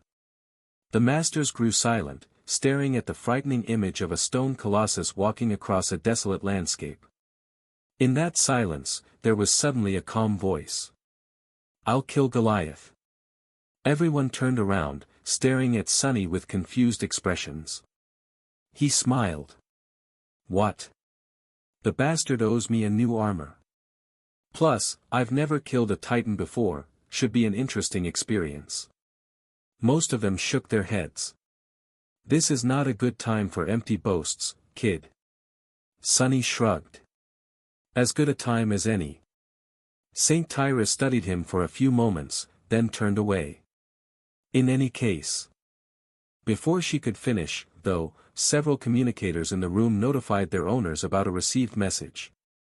Sunny raised an eyebrow. That was unusual. Falcon Scott was still in the area of effect of the winter beast, so there was no network connection anywhere inside the city walls. There was a powerful communication array, though, connected via a chain of special relays to eastern Antarctica. Its bandwidth was very limited and mostly monopolized by Army Command. Sunny had to spend a considerable sum of contribution points to receive a small quota, which allowed him to get in contact with Rain. Still, the quota was small enough for him to have to count symbols when composing messages, and instead of a constant connection, data packets were uploaded and downloaded twice a day, according to a strict schedule. He glanced at his own communicator to check time. It was around 10 in the morning in the northern quadrant, which, translated to local time, would be nowhere near the scheduled activation period of the array. Interesting. Even more interesting were the people who received the message. There were only 3 of them, Sky Tide, Bloodwave, and Soul Reaper Jet. Saint Tyrus read the message and frowned slightly. The other transcendent sighed, then briefly showed his communicator to Neve and hid it. Master Jet glanced at the screen and showed no reaction whatsoever, remaining in her usual relaxed pose. Sunny hesitated for a moment, then leaned toward her and asked quietly. What was that about? Master Jet glanced at him and shrugged. A saint died this morning in the dream realm, while heroically defending a citadel from some vicious nightmare creature. One of Valor's. Sunny was taken aback a little. Saints did not die too often. Some vicious nightmare creature, huh? Soul Reaper smiled a little. Yeah, things are going to accelerate a lot now. Not that it matters to us here. For now. Sunny was sitting on the battlement of the defensive wall, looking at the apocalyptic sight of a giant horde of nightmare creatures advancing on the city. There were so many of them that it seemed as though the ground itself was moving, flowing forward as it seethed and churned. The darkness surrounding the city was chased away by dozens of flare rockets, which slowly drifted down from the black sky like bright falling stars. On the ground, rivers of flame were devouring the carcasses of the abominations that had been slain in the previous assaults. The incendiary mixture burned long and hot, but luckily enough, the stench of scorched flesh could hardly reach the top of the wall. Pillars of smoke rose into the sky, twisting as they struggled to support its weight. And above it all, obscured by dark clouds, ghostly lights of the aurora swirled with shades of crimson. The battle was about to begin. As the advancing sea of nightmare creatures crossed an invisible line, the powerful mass drivers installed on the bastions of Falcon Scott came to life, flashing with electric light as they sent heavy tungsten rounds flying forward with terrifying speed. The railgun fire was accompanied by deafening thunderclaps, making the whole wall shake and vibrate. Even though the tungsten rounds were not explosive, they impacted the horde with enough force to produce flashes of light and a devastating shockwaves that pulverized dozens of nightmare creatures and cut bloody swathes through their mass. The horde, however, continued forward unperturbed. A moment later, the breaches created by the first salvo of the rail guns were entirely gone, and the abominations rushed forward with murderous frenzy. As the mass drivers accumulated new charges, the heavy-caliber turrets placed along the wall joined the fray. Long tongues of fire bloomed from their barrels, and thousands upon thousands of bullets filled the air. The shining streams of them twisted as they slid across the horde, decimating countless creatures. The noise of the turret barrage was dire and cacophonous. Sonny winced unhappily. War was a lot of things, but mostly it was loud. He glanced at the 70-meter drop below him, then concentrated on his hands again. His fingers were spread apart and moving, as if performing an elaborate dance. From the side, it looked as if Sonny had either gone crazy or was trying to cast some strange hex. Of course, he was doing neither. Instead, he was weaving shadow strings. It was just that the slowly forming threads of essence were only visible to him. Luckily, the members of his cohort were long accustomed to their leader's eccentric antics, so they were not paying it any attention. Instead, all 6 were tensely observing the approaching horde. Once the hundreds of MWPs stationed on top of the wall braced themselves and opened fire, Samara placed the barrel of her rifle on the battlement and leaned into the scope. Before she could charge a shot, however, Sonny placed his hand on her shoulder and shook his head. His third hand, that was, since he was currently using 4, 2 of them made of flesh, 2 of them made of shadows. Samara glanced at him with a slight frown. "Sir. Why not?" Sonny continued to weave shadow strings as he answered. "There's no need. The garrison has the situation under control, for now, so don't get involved unless the nightmare creatures scale the wall. Conserve your essence." He lingered for a moment, then added. "According to the latest reports, the devouring cloud is only 1 day away from reaching Falcon Scott. We are going to need all our strength tomorrow." The irregulars shifted uncomfortably, remembering their last brush with the flying swarm. Sonny, meanwhile, disregarded his own advice and turned his attention back to the invisible threads of essence. The battle progressed more or less as he expected. The horde advanced despite suffering heavy losses, and not long after the MWPs unleashed a hail of rounds and missiles into the mass of abominations, the mundane soldiers joined, followed by awakened sorcerers and archers. The siege was a strange one, considering that most of the defensive measures of the city were only able to deal with dormant and awakened nightmare creatures. To slay the fallen ones, awakened fighters had to abandon the safety of the battlements and sortie out, emerging either from heavily armored hatches in the wall or from hidden tunnels stretching beneath the killing field. Those tunnels were also used to intercept those abominations that were capable of burrowing through the ground, and could be easily collapsed in case the enemy took control of one. If a corrupted nightmare creature appeared, the masters were sent out to destroy it. It all sounded well planned and controlled, but the actual reality was pure chaos and mayhem. Abominations possessed all kinds of vile powers, so each assault was unpredictable and dangerous. Each victory took a lot of human lives to achieve. Noticing a line of hatches open lower down the wall and a dozen swift figures jump out of them, Sonny sighed. He caught a glimpse of Dale's heavy armor, which meant that something truly dangerous had emerged. Army Command was strangely protective of the irregulars, mostly keeping them in reserve for now. They were probably meant to do their part of the dying once the priority targets showed up. Considering that Knight's cohort had been unleashed, though, the current battle must have been going less smoothly than he thought. And indeed, not long after Dale eliminated his target and retreated, the horde broke through the protective barrage and reached the wall. It seemed that the abominations had learned to use the piles of corpses left behind by the previous assaults as cover. The lowest part of the wall was also the most reinforced. All materials retrieved from the carcasses of well-armored nightmare creatures went into making it hard to breach, so the horde stalled at the bottom for a while, suffering under a flood of bullets and explosive projectiles. Then, however, the abominations started to pile one on top of another, forming morbid ziggurats of bodies. The ziggurats grew, rising higher and higher as more nightmare creatures climbed the ladders made of writhing flesh. 10 meters, then 20, then 30, eventually, it became clear that there was a substantial risk that the horde would scale the wall. With a sigh, Sonny paused his weaving and stood up, easily holding his balance on top of the battlement. A black bow appeared in his hand, and an arrow that seemed to be made of lightning ignited on its string. They know how to build siege towers now. Drawing the bow, Sonny lingered for a moment, and then sent the strike of thunder flying down. A moment later, the howls of the nightmare creatures tore through the clamor of the battle, and the spell whispered into his ear like a sonorous choir. The battle raged on. And it still raged on by the time Sonny and his cohort were done with their shift. Or maybe it was already another assault. By now, it was often hard to tell where one attack ended and a second one began. Descending from the wall, the irregulars passed through the busy camp below. Lumbering loaders were racing to send heavy ammunition containers up, wounded soldiers were being triaged and tended to, fresh reinforcements were waiting their turn to enter the elevators.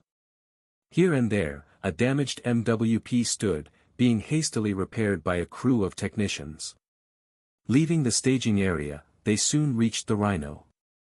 The mighty vehicle was not in the best shape, but it could still be used to get around the city. Plus, while the members of the cohort had decided to bunk in comfortable barracks, Sonny chose to remain in the familiar APC. He had even learned how to drive it, well, more or less, from Luster. "Are you coming with us, Captain?" "Oh, sorry. Major." Kim looked away awkwardly after asking the question. Sonny simply shook his head. "Not today. I have a couple of errands to run, so just take the Rhino to the barracks and then park it in the usual spot. Oh, and rest well. Tomorrow is going to be a long day." Although the cohort had ended up not doing much today, everyone was still tired. They quickly drove off, leaving Sonny alone. Day 4 of their stay in Falcon Scott was coming to an end. Circulating his essence to hasten its replenishment rate, Sonny walked for a few minutes, breathing in the cold air as the hum of distant explosions washed over him. Then, he jumped on the step of a moving transport and allowed it to carry him closer to his destination. The vistas of a city at war floated past him, too many refugees crammed into too few buildings.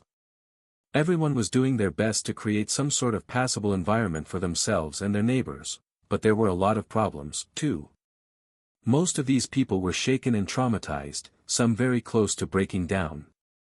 There were a lot of conflicts and violent outbursts, and even more dark feelings.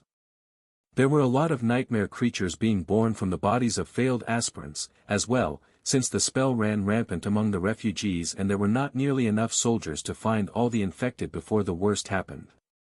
A suffocating atmosphere of fear, tension, and sorrow permeated the air. And yet, people lived on. Their resilience and adaptability triumphed over everything, allowing them to endure and even find moments of happiness in this hell. Sonny saw plenty of smiles, heard plenty of laughter, and witnessed many small details of how the refugees were handling their changed conditions while looking forward to being evacuated. They still have hope.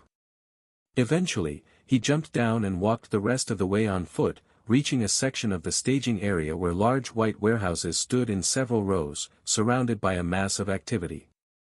That was where scavenged materials were being processed and refined for the use of the First Army. A tired-looking engineer met him at the gate. "Major Sunless?" Sonny nodded and allowed the man to lead him toward a particular row of warehouses.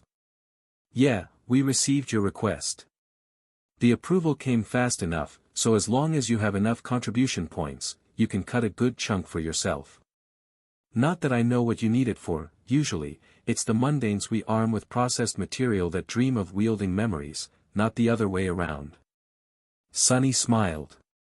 The warehouses were full of nightmare creature carcasses, those valuable enough to be retrieved from the battlefield and processed by the army. The corpse of the remnant of the Jade Queen, the corrupted tyrant he and Sky Tide had killed, had been placed here once, for example. The incredibly durable jade carapace of the monstrous beetle was then refined and used to reinforce a section of the wall. Most of the processed material was instantly used to strengthen the fortifications of the city or the First Army itself. There were all kinds of things that could be done with various parts of nightmare creatures, from crafting melee weapons and upgrading the armored shells of MWPs to powering exotic spelltech mechanisms. That was why Sunny had to push his weight around, bargain a little, and spend a bunch of contribution points to receive a modest quota. Studying the warehouses, he asked. There was a corrupted devil yesterday that managed to breach the wall. Where is it kept? The engineer stared at him for a few moments. I'm sorry, sir. I have no idea which one of them breached the wall. We just received the carcasses and come up with ways of dismantling them. Another team then thinks of a way to actually use the parts. Sunny blinked a couple of times. Makes sense. Just show me the corrupted material you have, then. He was led through several warehouses, studying a series of ghastly corpses, each one more frightening than the last. There was a creature that resembled a giant mole covered in heavy plates of bone armor, and a creature that looked like a mass of spikes, with a small skeletal body hidden somewhere in its center. There was a carcass of something that seemed like an 8-legged metal tick, the size of a house, and a stone sphere covered with bumps that looked eerily like human faces. Damn. Finally, Sunny found what he was looking for. In the spacious warehouse, a large carcass was laying on the floor, surrounded by alloy scaffolding. The creature was vaguely humanoid in shape, bone-white, with countless rows of needles bristling from its back. Each needle was about 3 meters long, wide enough for him to barely be able to grasp it with a hand, and weighed too much for several adult men to lift it. They were made of a strange material that seemed to be somewhere between metal and bone, and wickedly sharp. Yesterday, the devil had shot these needles at the wall, shredding the armored alloy as though it was paper. Sunny stared at the dead abomination, then nodded. Yes, that should do. The engineer glanced at him with interest. The needles. How many do you want? Sunny shrugged. One should be enough. Deciding not to bother the processing team, he summoned the Sin of Solace and listened silently to its whispers while cutting one of the needles. The engineer observed him with curiosity. I'm sorry, sir, but can I ask what do you need it for? Sunny grunted as he lifted the needle and placed it on his shoulder. Then, he glanced at the man. Sorcery practice. Carrying the needle on his shoulder, Sunny chose to walk to his next destination. The thing was heavy enough that even a master like him felt a bit of strain after a while, so he had to wrap himself in the shadows at some point. People were giving him weird glances, but no one said anything. The puppeteer's shroud identified Sunny as an awakened, and awakened were known to do strange things on occasion. Sunny also found that mundane people often acted shy in front of him ever since he had become a master, which pleasantly cut the number of awkward conversations he had to have. So, he just had to be careful not to hit anyone with the unwieldy needle by accident. As he walked, Sunny decided to check on his runes out of boredom. Shadow fragments, 2,471 out of 4,000. He smiled a little.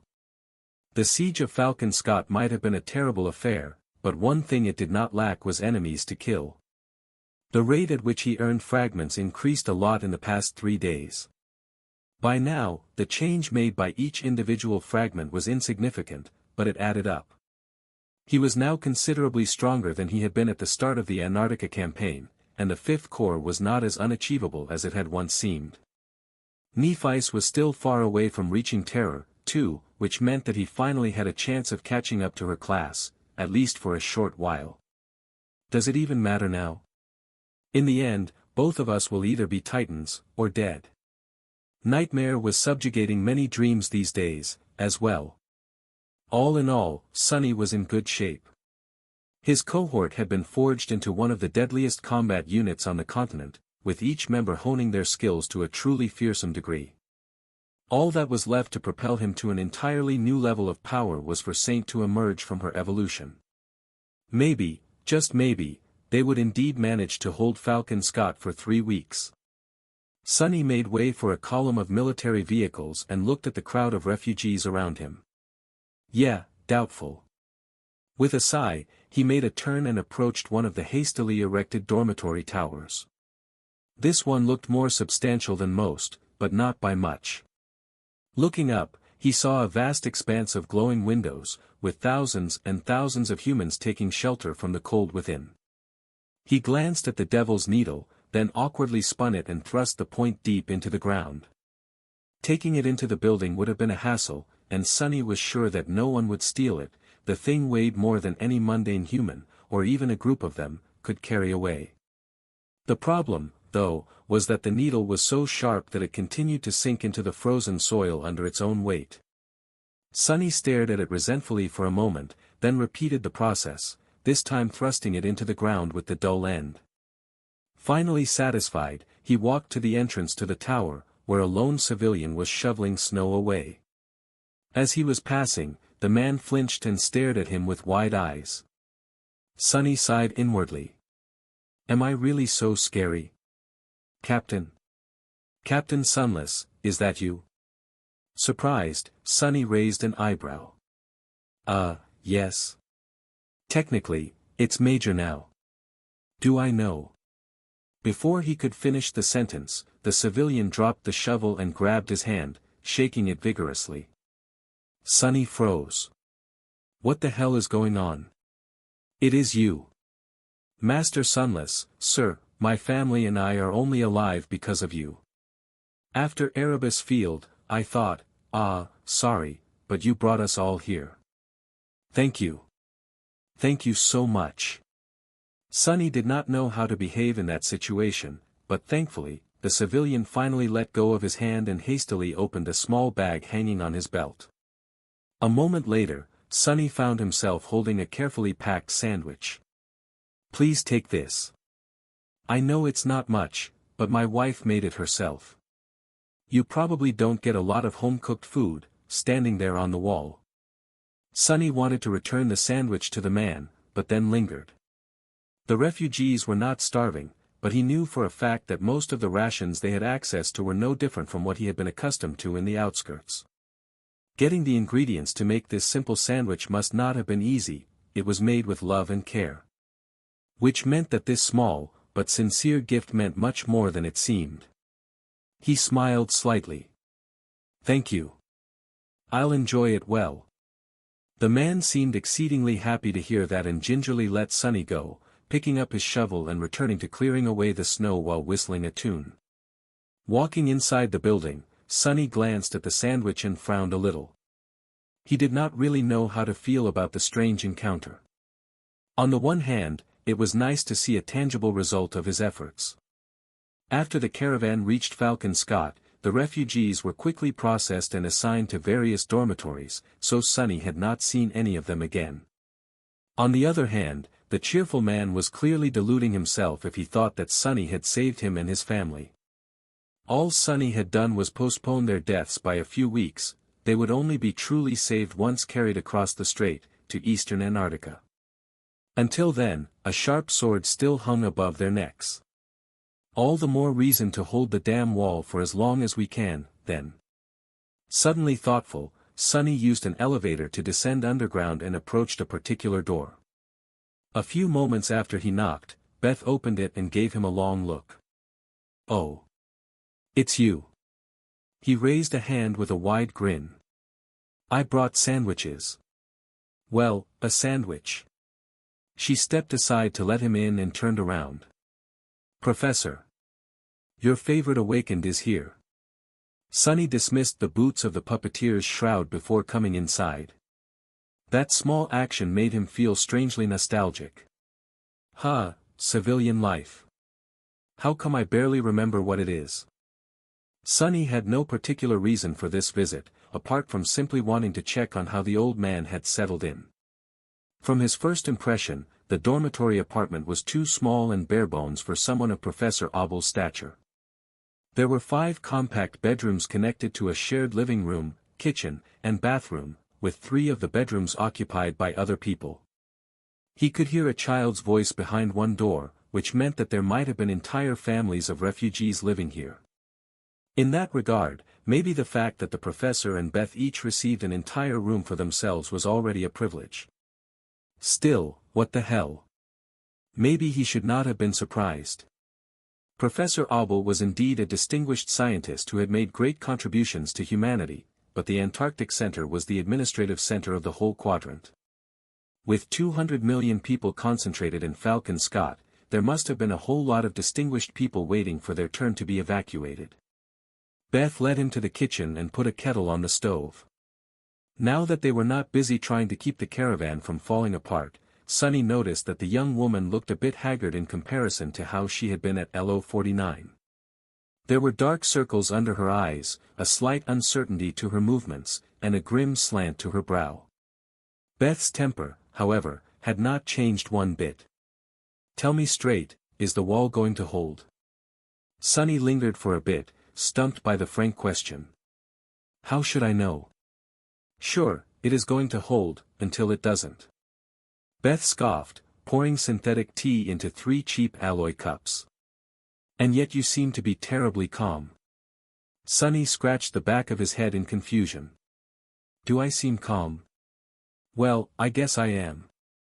I mean, what's the worst that can happen?" The young woman stared at him with outrage. "Death. You can die." He thought about it for a few moments. "I'd rather not die, of course. But death is definitely way better than some other things. Believe me." Sonny had lived through several ghastly experiences himself, and still remembered a few of the harrowing nightmares he had been subjected to by his shadowy steed. It seemed that he had developed an abnormally high tolerance to pain and fear somewhere along the way, without even noticing. Of course, his aloofness would look strange to a mundane person. Sonny opened his mouth, thinking that he should probably try to console Beth, somehow, but at that moment, Professor Abel finally appeared, sparing them both a moment of awkwardness. "Ah, Major Sunless. How nice of you to spare time for this old man." The 3 of them settled behind a small dining table, enjoying tea. At first, Sonny was the one doing most of the speaking. "So, city defenses are in good condition for now." "Ah, but we expect a big assault tomorrow. Make sure to remain inside, and don't go to the surface levels of the building, no matter what happens." Beth and Professor Abel shared a glance. For some reason, the young woman seemed to be unhappy with her mentor. Yes, everyone received instructions on how to behave when an air attack alert is activated. "Thank you for reminding us, young man." Sonny nodded, then hesitated for a while. Eventually, he asked in a cautious tone. "I am sorry to ask, Professor, but why are you still here? I would think that you would be put on the priority list for the evacuation." Every civilian in the city was designated as a member of a certain group, each having a different value. The high-value citizens were meant to be ferried across the strait first, with all the rest placed in a long queue by a randomized algorithm. Various factors could affect one's weight in the algorithm, though. Families with young children had a much better chance of being placed higher, for example, while people with genetic defects would be placed lower. Citizenship level also affected the algorithm, which meant that non-citizens from the local version of the outskirts would be evacuated last. Figures. However, none of it had anything to do with Professor Abel. By all accounts, he should have been on one of the first ships out of the harbor. The giant vessels had been coursing between Falcon Scott and eastern Antarctica for several days now, bringing many millions of people away. Beth gave the old man a scathing glance. "Yes, Professor. Why are you still here?" Before he could say anything, the young woman turned to Sonny and said with indignation. Believe it or not, the professor gave up his position on the priority list, saying that he wouldn't leave without his assistant. And since I have nothing to do with the high-value group, we are both stuck in the standard selection group now. Gods only know when we'll be assigned a placement in the queue, let alone get to leave. Sunny blinked a couple of times. Is that true, Professor? The old man looked down in embarrassment. Oh, you kids don't understand. I am an old man, you know. My bones still hurt from the long weeks spent on the road. Can't I rest a little before jumping on a ship? Beth scoffed, and this time, Sunny was inclined to agree. What kind of bullcrap reason is that? There was obviously something deeper going on. Hopefully, the professor simply did not want to leave Beth behind, which was already stupid. If he was on some self-sacrificial mission, though, Sunny had to set him straight. He opened his mouth to say something, but at that moment, the kid he had heard earlier barged into the kitchen, holding a makeshift U in her hands. Grandpa Obel. Grandpa Obel. It broke. Professor Obel gave Sunny an apologetic look, then smiled at the child and picked up the toy. What? It broke all by itself, huh? Well, don't worry. I'll fix it up again. Your friend is going to be as good as new in no time.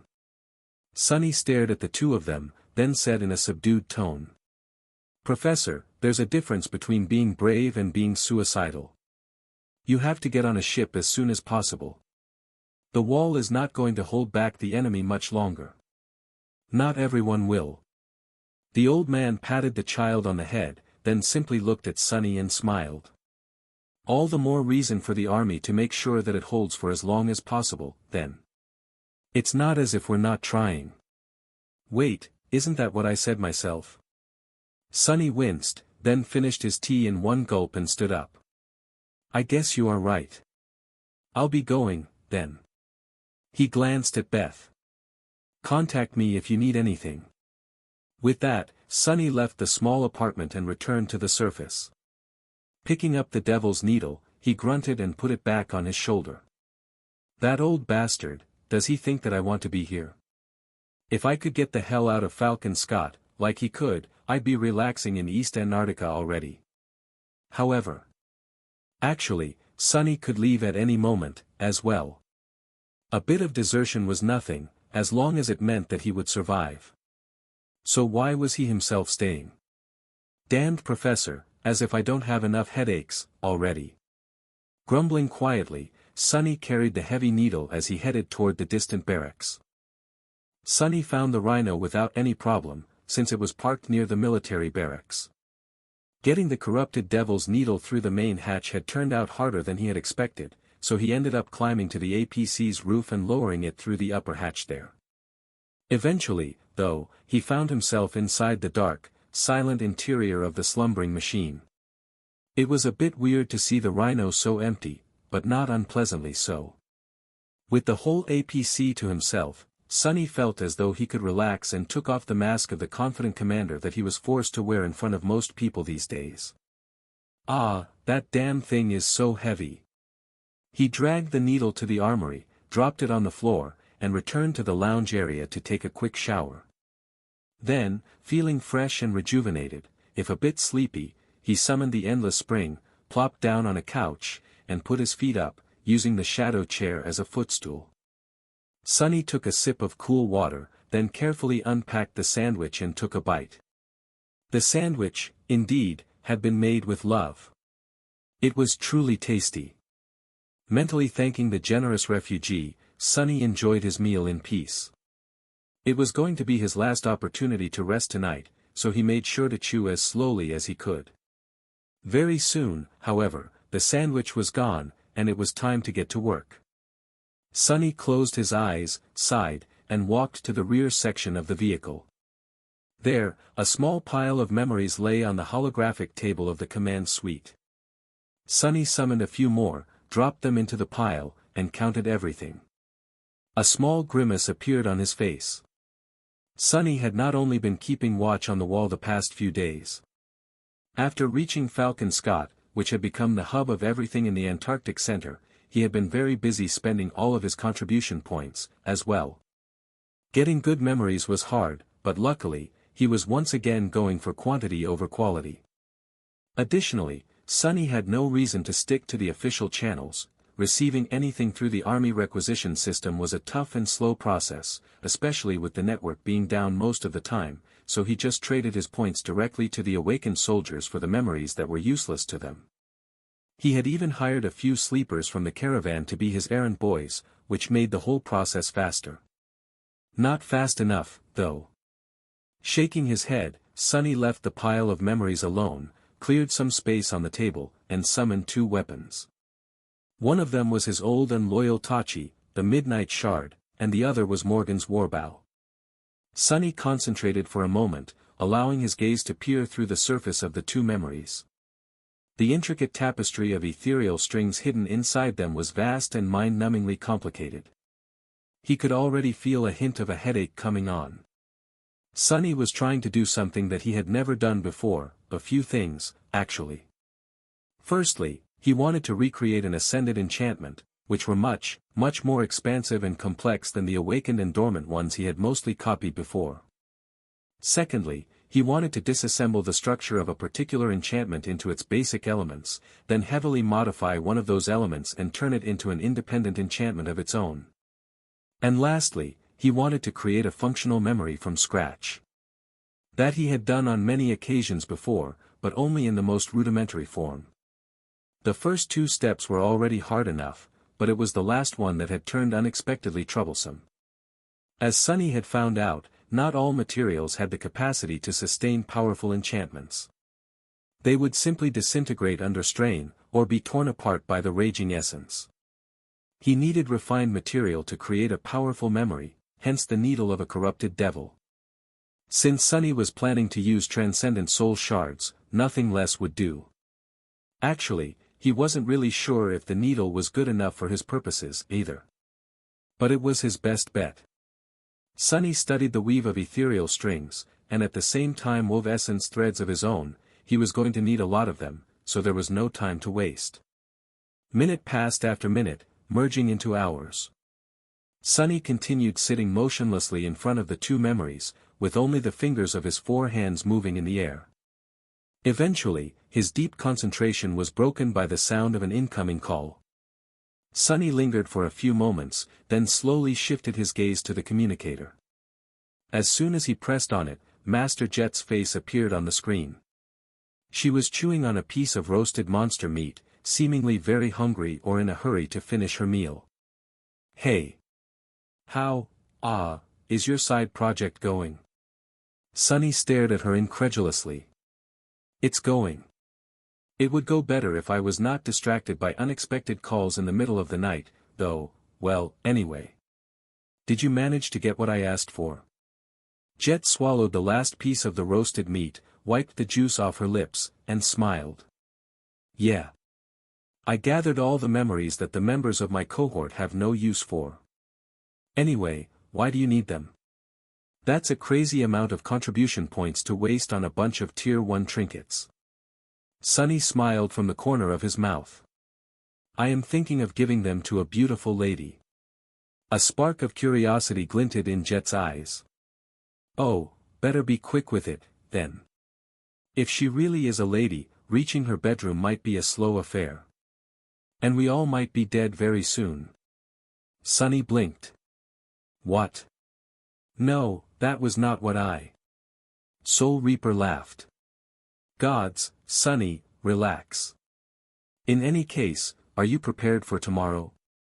Sunny glowered at her for a couple of moments, then scoffed. "Yeah, sure. As prepared as I can be." Jet drank some water from her flask, then closed it and smiled again. This time, her smile looked very ominous. "Well, good. Because tomorrow came a little early. Go get your cohort, Major Sunless." In the next moment, loud sirens of the aerial attack alarm howled eerily throughout the city, echoing through the crowded streets. Damnation! Sunny scrambled to his feet, hastily dismissing the Midnight Shard and grabbing his bow. On the screen of the communicator, Jet's face disappeared, replaced by an incoming message that named the section of the wall he and his cohort were supposed to go to. South. This time, they were meant to fight right above the main gates of the city, on the part of the defensive barrier that faced inland, and where the battle was going to be the fiercest. It seemed that Army Command was finally done holding the irregulars in reserve. Sonny glanced at the clock. It was just past the earliest time the members of his cohort could return from the dream realm, if they had chosen to sleep tonight. That's good. He dashed to the pilot's cabin of the Rhino and ran the vehicle through the startup procedure. The APC sluggishly came to life, making many sounds that were probably not a good sign. As Sonny waited, he mentally went over each member of his cohort, thinking about what task he would assign them and whether their flaws would be detrimental in this particular battle. The chances of that were low, but he still needed to check. No one with an especially crippling flaw would have made it through years of service, and soldiers were not required to disclose them. Sharing something that personal and potentially dangerous could only be done voluntarily. There was nothing about the flaws in the dossiers Sonny had read, but after spending months fighting side by side with his people, he deduced most of them. The flaws of the irregulars were indeed not too dire, and most of his people were mature awakened who had had at least a decade to learn how to deal with them. Quinton, for example, seemed to be unable to break a promise. Kim was naturally unassuming. Samara had a slow rate of soul essence regeneration. Bell had to work especially hard on his impulse control. Luster, well, that one was pretty apparent. Dorn's flaw was the cruelest, but it would only become detrimental years from now. His body was slowly, but constantly growing, and would most likely collapse under its own weight one day, sometime in the future. Nothing that would play a role in today's battle, though. All good. At that moment, the hatch of the Rhino opened, making the eerie wailing of the sirens much louder. The members of his cohort rushed in, summoning their armor and weapons as they did. Captain. Everyone's here. Without waiting for Luster to get to the cabin, Sonny lowered himself into the driver's seat and sent the Rhino forward. His driving skills were not really top-notch, or any good, really, but he could get the APC to the wall, at least. Get yourselves ready. You all remember the plan, correct? Since winter was going to take center stage in the battle against the devouring cloud, the irregulars had come up with a few strategies in advance. Yes, sir. Sonny nodded. Well, then, go rub Luster's lucky charm. Gods know we're going to need some luck today. Hearing the laughter of his comrades, Luster crossed his arms. Hey! That thing really works. For out of the 5 most deadly nightmare creatures in the region, you call that luck? Exactly. And I survived meeting every one. Chuckling, Sonny concentrated on controlling the massive APC. The Rhino sped through the streets of Falcon Scott. Thankfully, they were mostly empty by now. The air raid sirens had sent the refugees scrambling to get inside. He could see a lot of frightened people still hurrying to reach their assigned dormitories, but mostly, there were only military transports in sight. Briefly, Sonny wondered about the man who had gifted him a sandwich. Hopefully, his family had a room below ground. If not, surviving the devouring cloud might not be easy for them. Concentrate. Finally, the Rhino reached the staging area under the wall. Not bothering to park it properly, Sonny picked up Morgan's warbow and headed for the exit hatch. His soldiers followed. The army camp was in a state of perpetual, organized chaos, more so today than it had been before. A tense, anxious mood hung in the air. Everyone had a grim expression on their faces, sometimes glancing south with fear hiding in their eyes. Sonny thought that he could already hear the distant, low hum of the approaching swarm. Look alive. His shout seemed to energize the soldiers. Glancing at him with hints of recognition and reverence, they parted, letting the devils march through. Sonny made sure to put on the most calm and arrogant expression he could manage, as if the vast swarm of flying abominations was nothing more than a little annoyance. His performance seemed to have worked, since some of the tension dissipated. Even the members of his own cohort seemed to relax a little. What, why the hell are you relaxing, idiots? You of all people should know how damn terrifying the devouring cloud is. I mean, even I am scared. But he wasn't, not really. Mostly because the brood monsters had no means of attacking incorporeal targets, so his personal safety was not at risk. And because the devouring cloud was the least dangerous of the enemies converging on Falcon Scott. It was still supremely dangerous, however. The irregulars entered an open elevator that took them to the top of the wall. Falcon Scott looked strangely empty from the moving platform, its usual liveliness gone. It seemed as if the whole city was holding its breath, hoping that the predator would not notice the prey. Zero chance of that happening. Stepping onto the wall, Sunny looked around and noticed a few familiar figures some distance away. A minute later, he was standing side by side with Jet, Winter, and Dale, looking south over the battlements. The four of them remained silent for a while, until Soul Reaper finally spoke, her voice measured. Wow. That is, a lot of abominations. Below them, in the distance, the ground was slowly disappearing behind an immense wall of swirling haze. It looked as if the world itself was being devoured, erased from existence by the approaching cloud. Suddenly, Sunny caught himself missing the calm darkness of the underground tunnel. The devouring cloud posed an existential threat to Falcon Scott, but strangely, Sunny was not too worried, at least for himself. Perhaps it was the marble shell that gave him confidence, or perhaps it was the presence of the other ascended irregulars. The four of them were a fearsome force by themselves, and there were thousands of other awakened defending the city, to boot. Not to mention countless mundane soldiers, impregnable fortifications, and 2 entire saints. Sky Tide had been away, fighting the winter beast somewhere in the wilderness. It was unknown whether she would be able to return in time to participate in today's battle, but Bloodwave was here, protecting the anchored ships. If things went south, he would undoubtedly interfere. Master Jet studied the approaching brood swarm, her icy blue eyes cold and calculating. Then, she sighed. Something is different. Sunny glanced at her with a silent question, prompting Soul Reaper to shake her head. The devouring cloud is behaving differently from how the reports described it. He frowned, then glanced at the distant haze. Indeed, the swarm was acting a bit differently from how it had been before. It seemed slightly less erratic, slightly more driven. The speed with which the devouring world consumed distance was greater than Sunny had expected. Summoning his helmet, Dale shrugged. They probably sensed the 200 million souls behind us. Who wouldn't hurry to get to a feast? Winter smiled. Well, then, let's show them some hospitality. She remained motionless for a few moments, then raised her hands and cautiously removed her sunglasses. A deep sigh escaped from her lips. That was the first time Sunny saw Winter's eyes. They were entirely black, with pupils that resembled 2 drops of coagulated blood. Looking into them made him deeply, irrationally uncomfortable. Begin.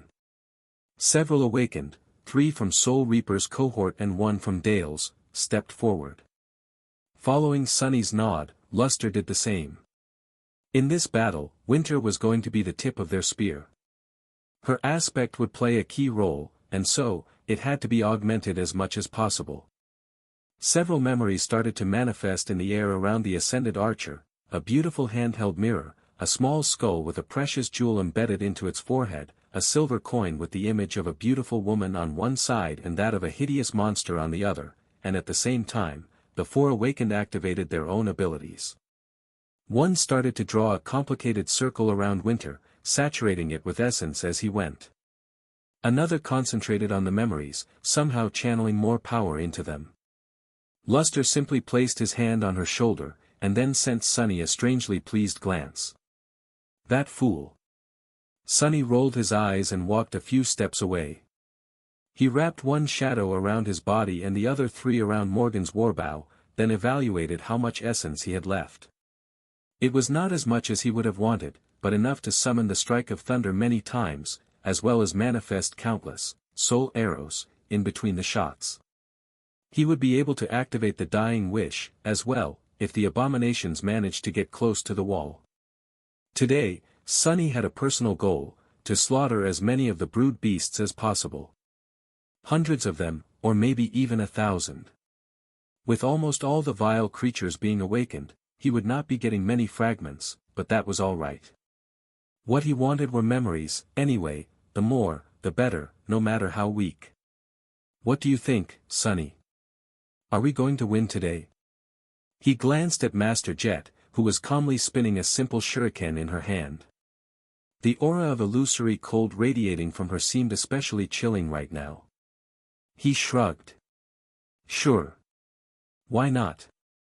It's just a bunch of ugly flying leeches. Soul Reaper grinned and did not say anything else. A few minutes later, the devouring cloud entered the firing range of the rail guns. Once again, the thunderous sound of heaving tungsten rounds shattering the sound barrier made the whole wall vibrate.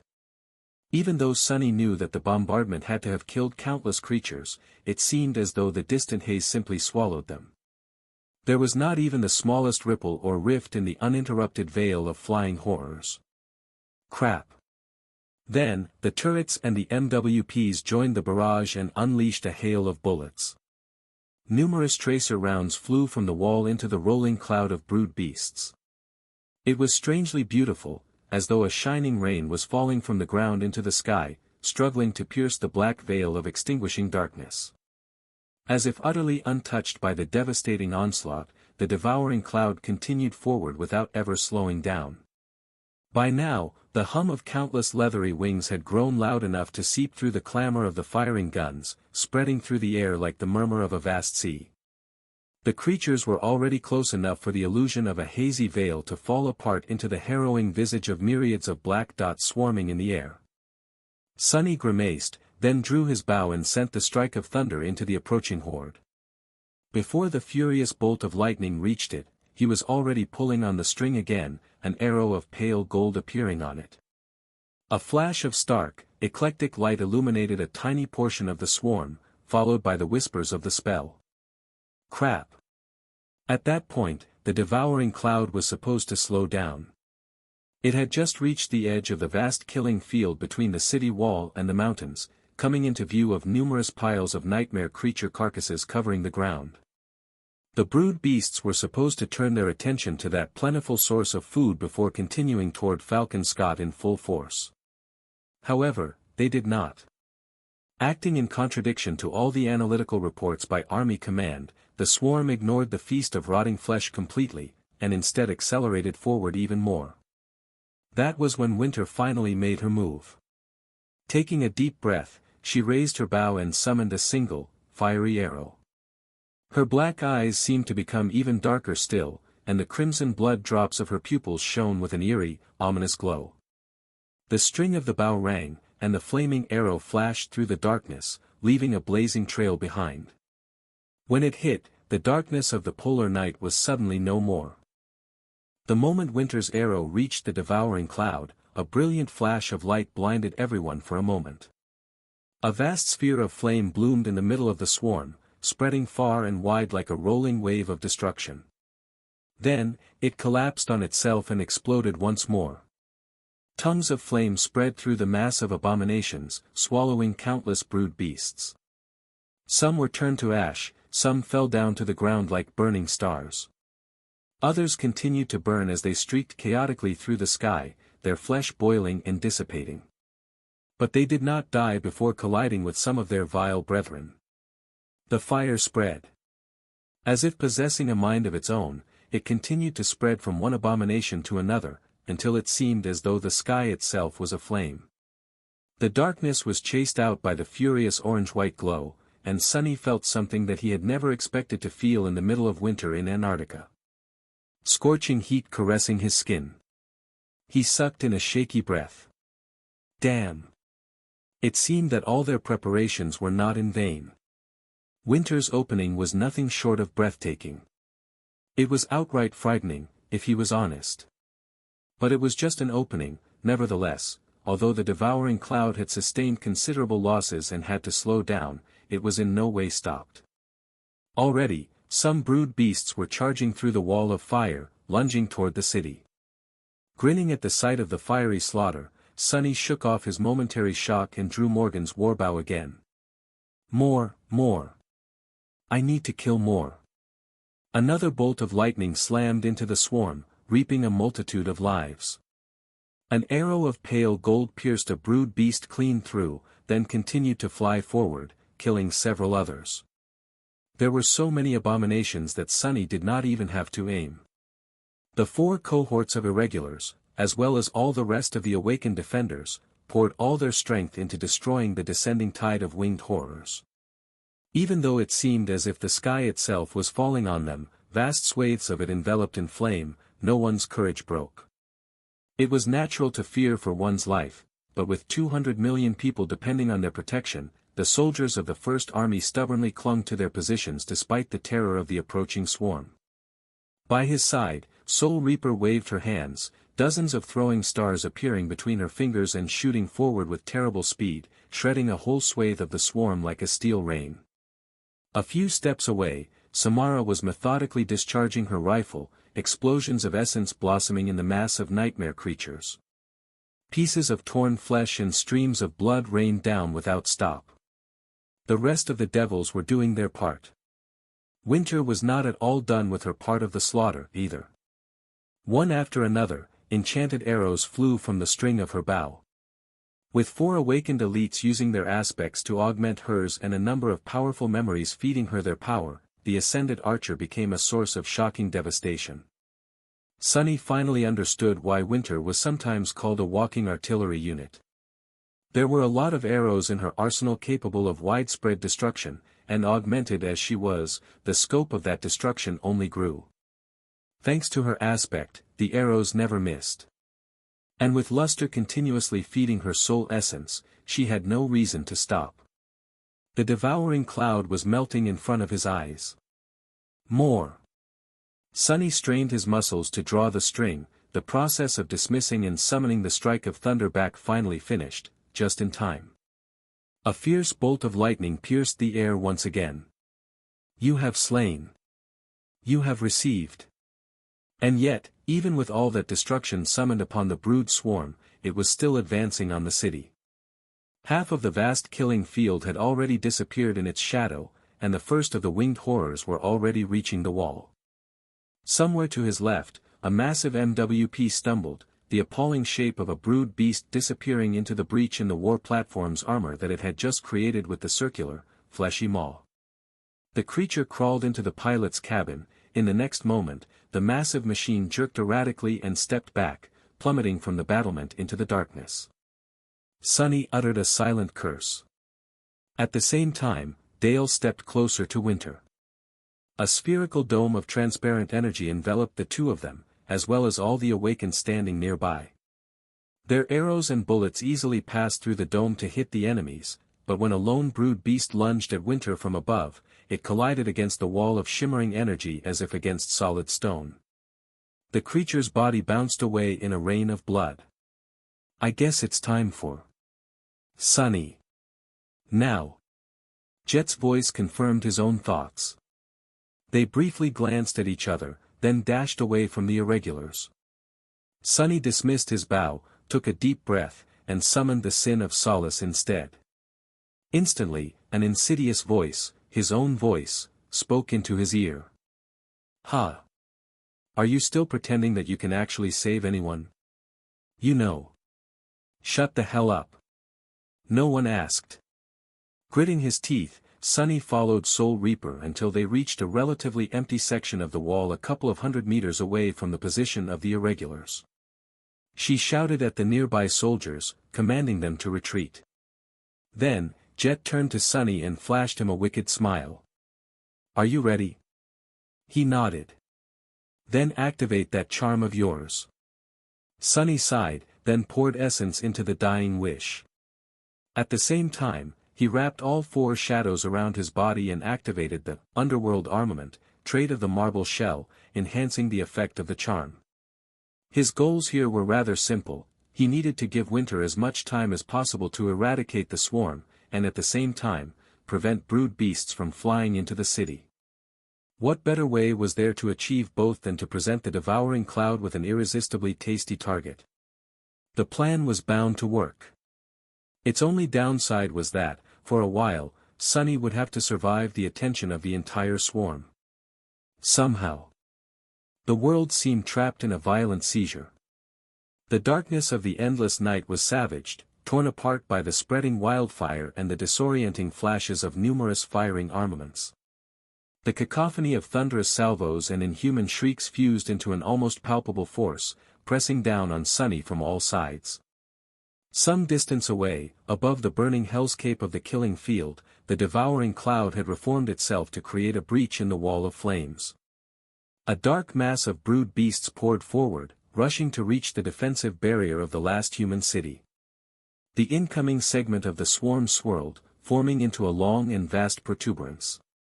It looked like a giant tentacle that grew and twisted, aiming for a single spot on the city wall, the dome of shimmering energy where Dale and Winter were making their stand. Something is indeed very wrong. Since when was the devouring cloud so purposeful? How could the swarm of mindless brood beasts not only identify the deadliest threat, but also show enough coordinated intent to try taking it out first? Feeling a chill run down his spine, Sunny activated the dying wish, and watched as the tip of the dark protuberance pivoted, changing its direction to attack him instead. Wonderful. He glanced at Jet, lingered for a moment, and then asked in a hoarse voice. Are we sure that we want to do this? Soul Reaper lowered her graceful glaive, a thin layer of ice slowly condensing on its silver blade. Brushing her raven black hair back, she smiled from the corner of her mouth. What do our wishes have to do with anything?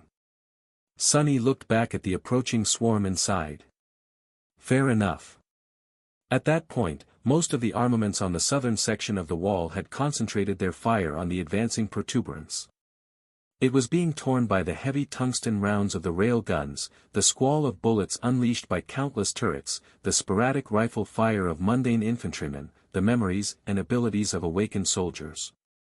As Sunny watched, swarms of miniature missiles shot from the shoulders of the towering MWPs, streaking across the sky and blasting countless abominations to shreds. The attacking swarm was continuously breaking and rebuilding itself, new brood beasts instantly taking the place of the slain ones to close the gaps. It was not showing any signs of slowing down, though, which meant that Sunny would not escape it. Well, he was not worried. Sure you are. Sunny winced and glanced at the Sin of Solace with displeasure. His mental defenses were supposed to be quite high right now. Why wasn't the damned sword affected at all? Ah, yes. Your new, shiny shell, as good a reason to feel confident as any, I guess. And if that is not enough, you can always escape into the shadows. Right? Sunny pretended not to hear the insidious voice. Have you not stopped to think about Jet, though? Where would she escape? Are you ready to watch her die? You better be. An outsider like her does not matter, anyway. Sunny glanced at Master Jet, who was observing the swarm by his side. Her beautiful face was calm and focused. He sighed. You are very proud of yourself, aren't you? Toying with me, playing on my deepest fears and insecurities, but aren't you embarrassed of yourself a little? The Sin of Solace did not answer. I'll admit, you did catch me by surprise a couple of times. However, now that I know what to expect, why would such childish jabs have any effect on me? I don't know whether you really are the voice of the cursed sword, or simply a part of my own subconscious twisted by it, although the latter seems more probable. However, one thing I do know is that you are out of your league here, buddy. He shook the beautiful Jen slightly. I mean, who do you think you are? You are not the voice of Ariel, the demon of dread. You are merely a memory, of an echo, of a whisper. Something that pathetic wants to drive me crazy. Please, don't make me laugh. There were a few moments of silence, and then, the insidious voice answered mockingly. And yet, here you are, talking to an imaginary voice in the middle of a battle. Sunny smiled. So what? Hearing voices and talking to myself is somewhat of a hobby of mine. Been there, done that.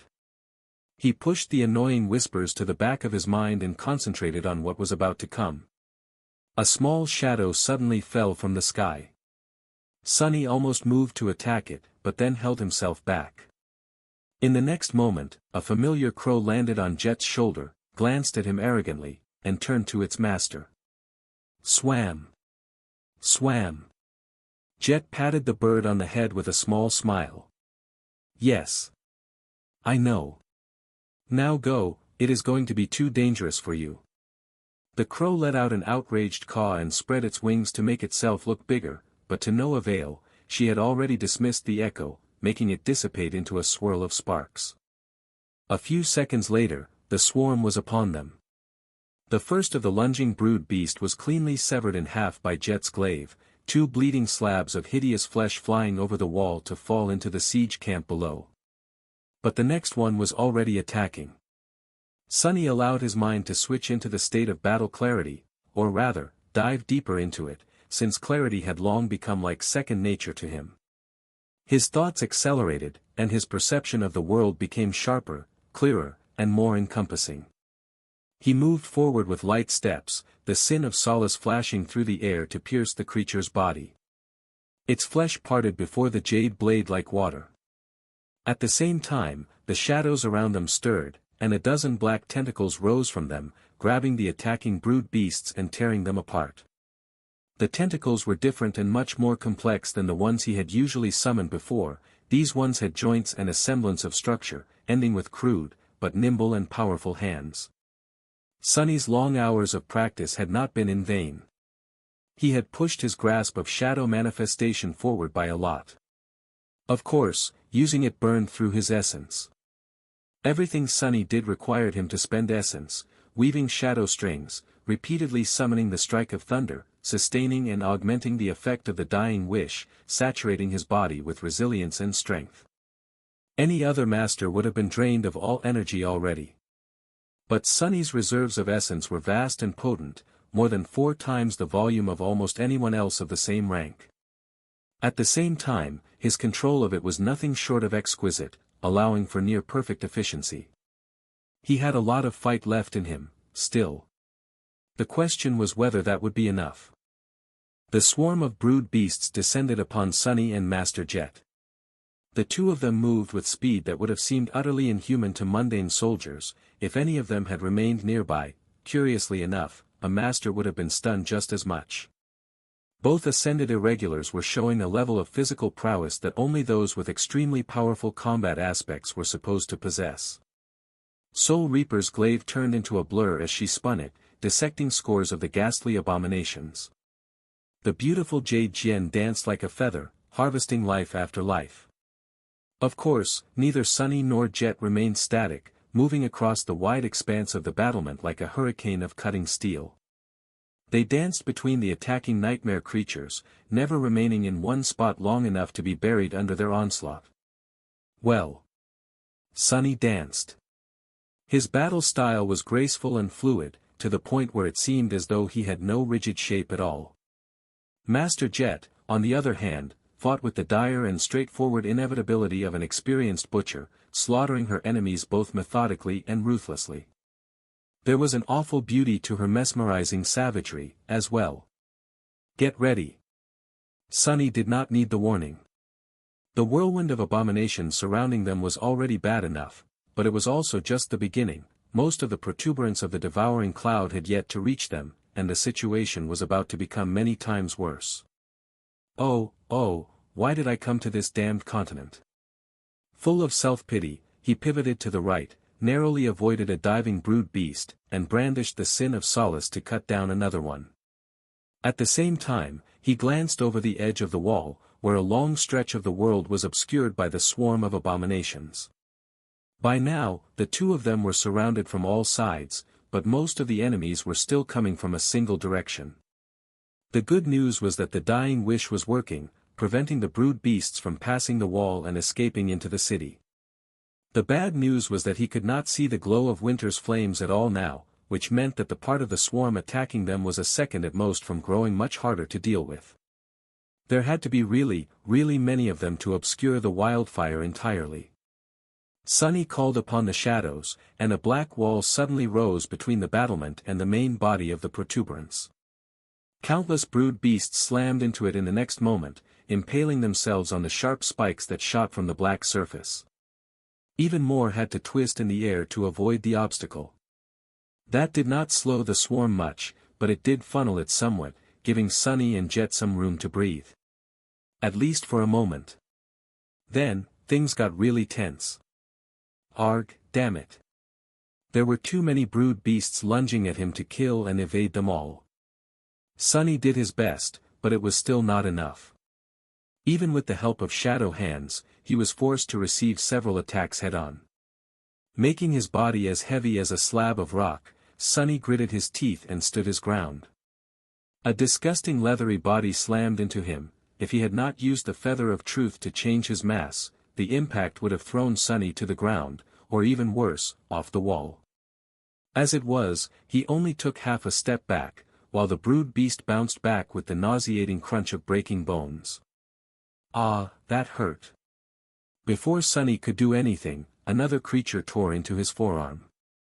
The leather vambrace of the puppeteer's shroud held some of the horrid fangs back, but not all of them. However, the creature's fangs scraped fruitlessly against Sunny's skin, not leaving even a scratch on it. He grinned. Chew on this, bastard.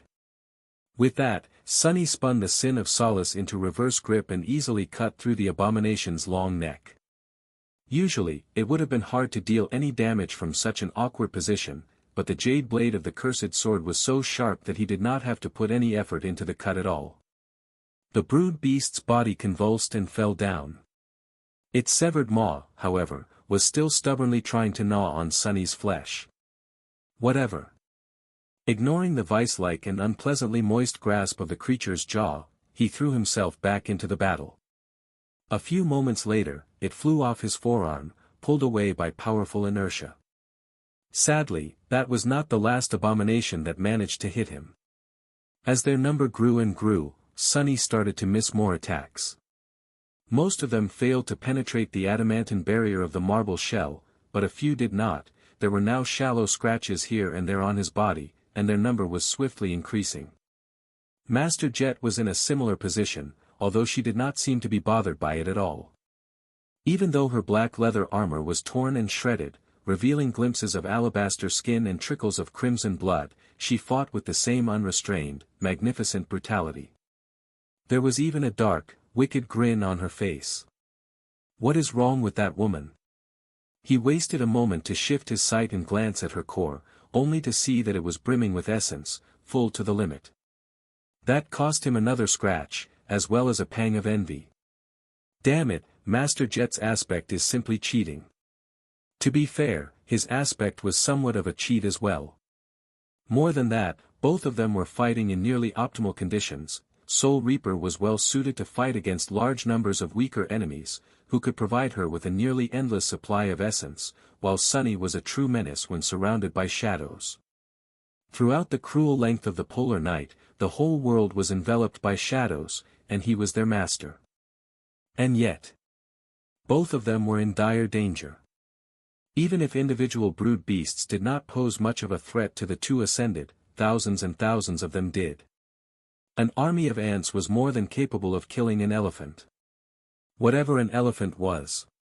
Grinding his teeth, Sunny danced between the countless abominations and felt his own essence disappear with frightening speed. Winter better be very busy obliterating the main body of the swarm, fast. Black pillars of smoke rose into the sky, obscuring the stars like a smoldering veil. Between the roiling dark heaven and the cold ravaged land, a fiery inferno seethed and swarmed, drowning the world in a scorching orange glow. Surrounded by numerous abominations and the cacophonous roar of heavy armaments, Sunny and Jet fought against the devouring cloud. The wind was picking up. Struggling not to slip on the fetid blood that covered the alloy expanse of the battlement, Sunny pulled Soul Reaper close and bent down, summoning a dome of shadows to surround them. His breathing was hoarse and labored. There was no light inside the improvised shelter, and the brood beasts were already attacking it, the whole structure trembling under an onslaught of heavy blows. Worse still, he did not dare to sustain the barrier for more than a few seconds, afraid that the swarm would lose interest and shift its attention to the city beyond. I won't last much longer. Master Jet was uncomfortably close, her physical state as battered and bloodied as his. Her chest rose and fell erratically, betraying the same level of exhaustion. Nevertheless, her voice sounded calm. "You can't fight anymore." He shook his head, then spoke after realizing that she probably could not see him. "No, not that. The charm. I don't have enough essence left to keep it active for long." She lingered for a moment. "Do what you can. After that, let's see what fate has in store." Sunny winced at her choice of words, then considered if it was time to summon Nightmare. The black steed would be helpful in surviving the tide of brood beasts, but the two of them were not at the point of needing to be rescued yet. It was supplying the dying wish with essence that was the problem. Nightmare was also large and lacked armor. His main defense was speed and viciousness, which would not protect him against the swarm. If the Shadow Stallion sustained heavy wounds today, Sunny would not be able to call upon him tomorrow. Back to the slaughter, then. He glanced at Jet. "Ready?" She smiled in the darkness. "Always." He allowed the suffering shadows to lose substance, and the black dome fell apart around them. Immediately, a flood of brood beasts descended upon the two ascended. Sunny and Jet were pushed back to back, unable to move. The jade longsword and the silver glaive blurred, tearing through the ghastly abominations. The smell of blood permeated the air. It was somewhat of a heroic scene, exactly like what he had often seen in dramas and webtoons about Valiant Awakened, not very practical, though. Stuck in one spot and limited in where he could move, Sunny became a perfect target. Curse it! A strong gale of wind slammed into them, throwing many brood beasts off course. Jet used that moment to lunge forward and brandish her glaive, causing an explosion of frost to spread through the swarm, and clear a bit of space around them. High above, the veil of smoke looked like storm clouds. Sunny was still feeding his essence into the dying wish and sustaining the augmentation of the underworld armament, hoping to buy Winter another minute, maybe half a minute, of time. But the devouring cloud seemed to have suddenly learned how to resist Solvain's charm. Without any provocation, the mass of brood beasts shifted, flashing past the two bloodied masters. Ignoring the alluring enchantment of the dying wish, they lunged in the direction where Dale's protective barrier still shimmered with mystical energy. What the hell? Sunny slashed at the nearest abomination, cutting it in half. The other brood beasts simply ignored him and flew away. "You have slain an awakened beast, brood of the devouring cloud. You have received." He ignored the quiet whisper of the spell and stared at the apocalyptic scene of the battlefield. The killing field below the wall was enveloped in flame. The sky was burning with red embers, as well. The main body of the swarm seemed, diminished, somewhat. Where once there had been an uninterrupted wall of winged horrors, now there was a tattered curtain of them, with vast breaches and gaps in its vile, seething mass. Winter and all the other defenders did not waste the time he had bought them. The problem, however, was that the flames unleashed by the ascended archer in her initial attack had almost died down, and now, the whole of the devouring cloud was advancing on the city. This was a key moment. Winter had to break their advance once and for all, and for that to happen, nothing could interrupt her. God damn it. Sunny prepared himself, ready to dash toward the position of the rest of the irregulars. He could see a dark tentacle of the thin protuberance slamming into Dale's barrier, the wind howling so loudly that it drowned out the thunder of the firing rail guns for a moment. The barrier grew dimmer, but held, for now. A radiant arrow escaped from it, streaking across the killing field and disappearing into the devouring cloud. Then, it was as though a large portion of the swarm imploded in on itself, countless abominations being violently pulled and crushed by an invisible force. However, it was still not enough. Dale's barrier was growing dimmer and dimmer, and the swarm was still advancing, a dozen seconds away from crashing into the defenders of the city. Not enough. And then, a vast shadow fell from the sky, tearing through the veil of smoke and storm clouds obscuring it. At the same time, a devastating net of lightning enveloped the devouring cloud, turning the world white for a second. thousands of abominations were instantly burned to ash. A giant bird of prey with white feathers and devastating talons of lustrous steel dove into the swarm. Her enormous wings were wreathed in thunderclouds, and bolts of lightning danced around her body like a cloak. A hurricane of wind summoned by her arrival threw the center of the devouring cloud into disarray. Sunny froze. Sky tied. Saint Tyrus looked battered and exhausted, but still incredibly fearsome. Her white feathers were painted by blood, and there was a thin layer of ice covering many parts of her body. Despite all that, she cut through the swarm like a blade of a guillotine, and at the same time, powerful winds pressed the abominations down and pushed them away from the city. Sunny stared at the incredible scene in tired silence. He had never been that happy to see a saint before. Lowering the sin of solace, he looked at Master Jet. A somewhat confused question escaped from his lips. Have we won? She lingered for a moment, then shrugged. It seems that W. Before Soul Reaper could finish the sentence, however, the city wall suddenly quaked under them. The wall trembled violently, almost throwing Sunny off his feet.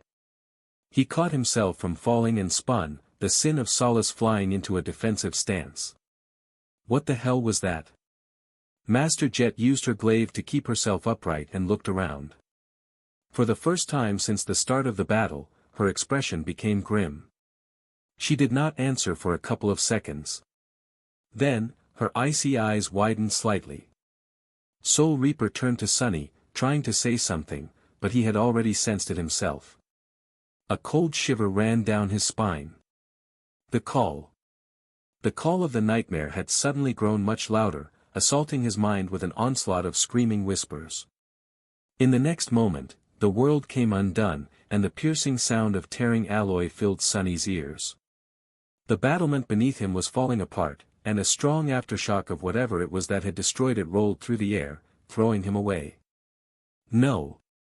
Sunny did not see it yet, but he already understood what had happened. A nightmare gate had just opened right below where he and Jet had fought, annihilating a large section of the wall. An ugly rift in reality tore through the armored alloy, turning it into nothing.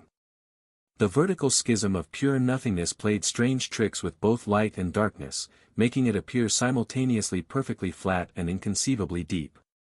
A litany of inaudible screams thundered out of it in deafening silence, washing over the world like a demented call. The wall was breached from top to bottom, some of it devoured by the gate, the rest simply collapsing when the supporting structure suddenly disappeared. Sunny plummeted down in a rain of debris. Before he could truly comprehend what was happening, his body brushed against the boundary of the gate. Instantly, an explosion of blinding pain enveloped his body and soul, and a strange repelling force pushed him away. A nightmare gate was a one-way path. Creatures of the dream realm could enter through it into the waking world, but nothing from the waking world could pass through it into the land of nightmares. Only awakened could answer its call by sending their souls on a perilous journey. All they had to do was fall asleep in the vicinity of the rift. Masters and Saint could answer it, too, by pulling on their own anchors, but not by physically stepping through the gate. Maybe sovereigns were different, but Sunny had no time to think about it. Or could think about it, really. For a few moments after experiencing the shock of brushing against the lightless rift, his mind became utterly blank. And when he came to his senses, he found himself falling from a 70-meter height, the ground approaching him with frightening speed. Still disoriented, Sunny scrambled to summon the dark wing, but then froze for a split second. There was not enough time for the translucent memory to manifest itself into existence and for its enchantment to activate. He had maybe 3 seconds left. Would a fall from that height kill him? Sunny did not know, and he did not want to find out. Even if he survived somehow, a flood of nightmare creatures would soon flow out of the gate to finish the job. Damn!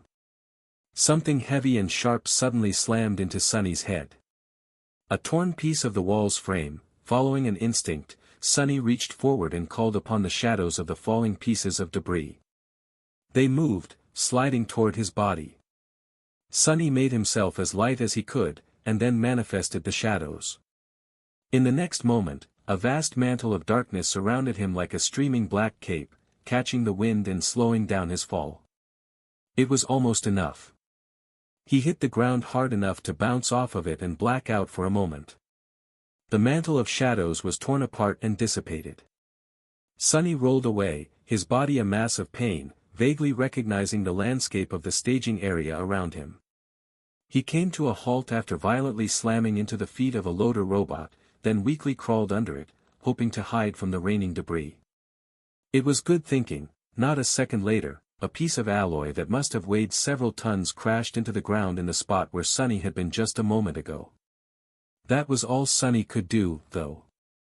After taking shelter between the legs of the loader, all strength seemed to abandon him. All that was left was pain.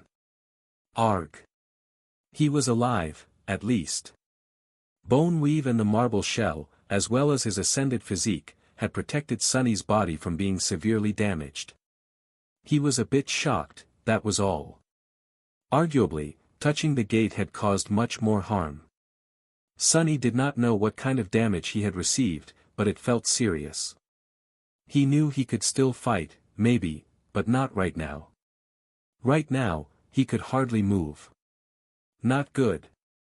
From his temporary shelter, Sunny had a clear view of the broken wall and the vast rift of nothingness pulsing darkly in the breach. A few soldiers and logistics specialists were running away from it, consumed by panic. A few more lay dead, killed by the debris. A tide of nightmare creatures was about to emerge from the gate, flood the staging area, and devour everyone here before escaping into the city.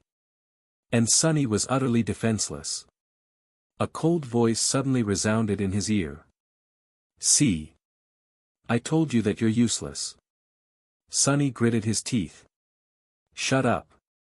His own laughter was the answer. "I also told you that Master Jet was going to die, didn't I?" He growled. "I said shut the hell up." Pushing through pain and weakness, Sunny forced himself to start crawling. He wanted to crawl away, but somehow found himself crawling toward the gate. The desire to flee had been subtly defeated by the desire to finish his job and defend the city, without him even noticing. "I must have really lost it. What am I planning to do in this state?" Maybe there was some trick left. No, there surely was. He was just too rattled and concussed to think of it. There was the dying wish, there was also nightmare. As a massive shape slowly revealed itself in the pulsating darkness of the gate, a familiar voice whispered into his ear. Sunny felt a flash of fury sear his mind. "Shut your mouth." But then, he froze. That voice was not his. Ignoring the rude outburst, the spell spoke. "Your shadow has evolved." "My shadow?" Sunny opened his eyes wide. Saint. It seemed that Saint had finished her evolution into a devil ahead of schedule. All things considered, her timing was nothing short of impeccable. Even in his disoriented state, Sunny knew that he could not ignore such luck. As the first of the nightmare creatures emerged from the gate, he abandoned his attempts to crawl forward and called upon his shadow, instead. The coldness of the polar night seemed to grow slightly darker. Then, an intricate sabaton forged out of black, stone-like metal stepped on the ground beside him. Sunny weakly turned his head to look up at Saint, who was as aloof as ever. His taciturn knight had changed. Initially, she had been roughly the same height as him, becoming taller after evolving into a demon. Now, Saint towered above Sunny. Obscured by the beautiful onyx armor, the lines of her stone body were still slender and graceful, but at more than 2 meters of height, the fearsome shadow seemed extremely imposing. Her oppressive presence was worthy of a devil. The black armor itself had not changed much, it had always been a product of magnificent craftsmanship, and seemed even more superb and menacing now. However, Saint's skin, which had been gray like stone before, then white as alabaster, was now as smooth and black as polished onyx, at least what little of it could be seen through the slits of her visor. The ruby jewels of her eyes burned with ominous crimson flames. Saint studied the vast rift of the nightmare gate indifferently, then glanced at Sunny. It almost seemed, as though she had a lot of questions. He forced out a weak smile. Yeah, stuff happened. I'm glad to see you, too. Then, he raised a trembling hand and pointed at the emerging nightmare creatures. Go, go deal with them, if you don't mind. I'll stay here for a bit. Saint lingered for a moment, then silently turned to the flood of monstrous creatures and walked forward. Her steps were calm and steady. Sunny let his hand drop back to the ground. Ah, it's good to have her back. Hoisting himself up to sit, his back leaning against a piece of rubble, Sunny used some of his last essence to send a broken oath to the taciturn devil. Then, he commanded all 4 of his shadows to abandon him and embrace Saint, instead. Her tall figure shone with a dark radiance. The shadows around the demonic knight swelled, becoming deeper and darker, surrounding her like a tenebrous mantle, which was all expected. What Sunny had not expected, however, was that there was a hint of true, elemental darkness in that lightless glow. It made him shiver. A few dozen meters away from them, the nightmare creatures were being born from the revolting nothingness of the gate. A flood of them rushed forward, chasing after the retreating soldiers and non-combatants. The abominations looked like tall, insected humanoids with 6 hands each, their inhuman faces brimming with black eyes and jagged mandibles. They wore carapace armor and wielded weapons made of sharpened chitin, moving with astonishing speed and possessing dreadful might.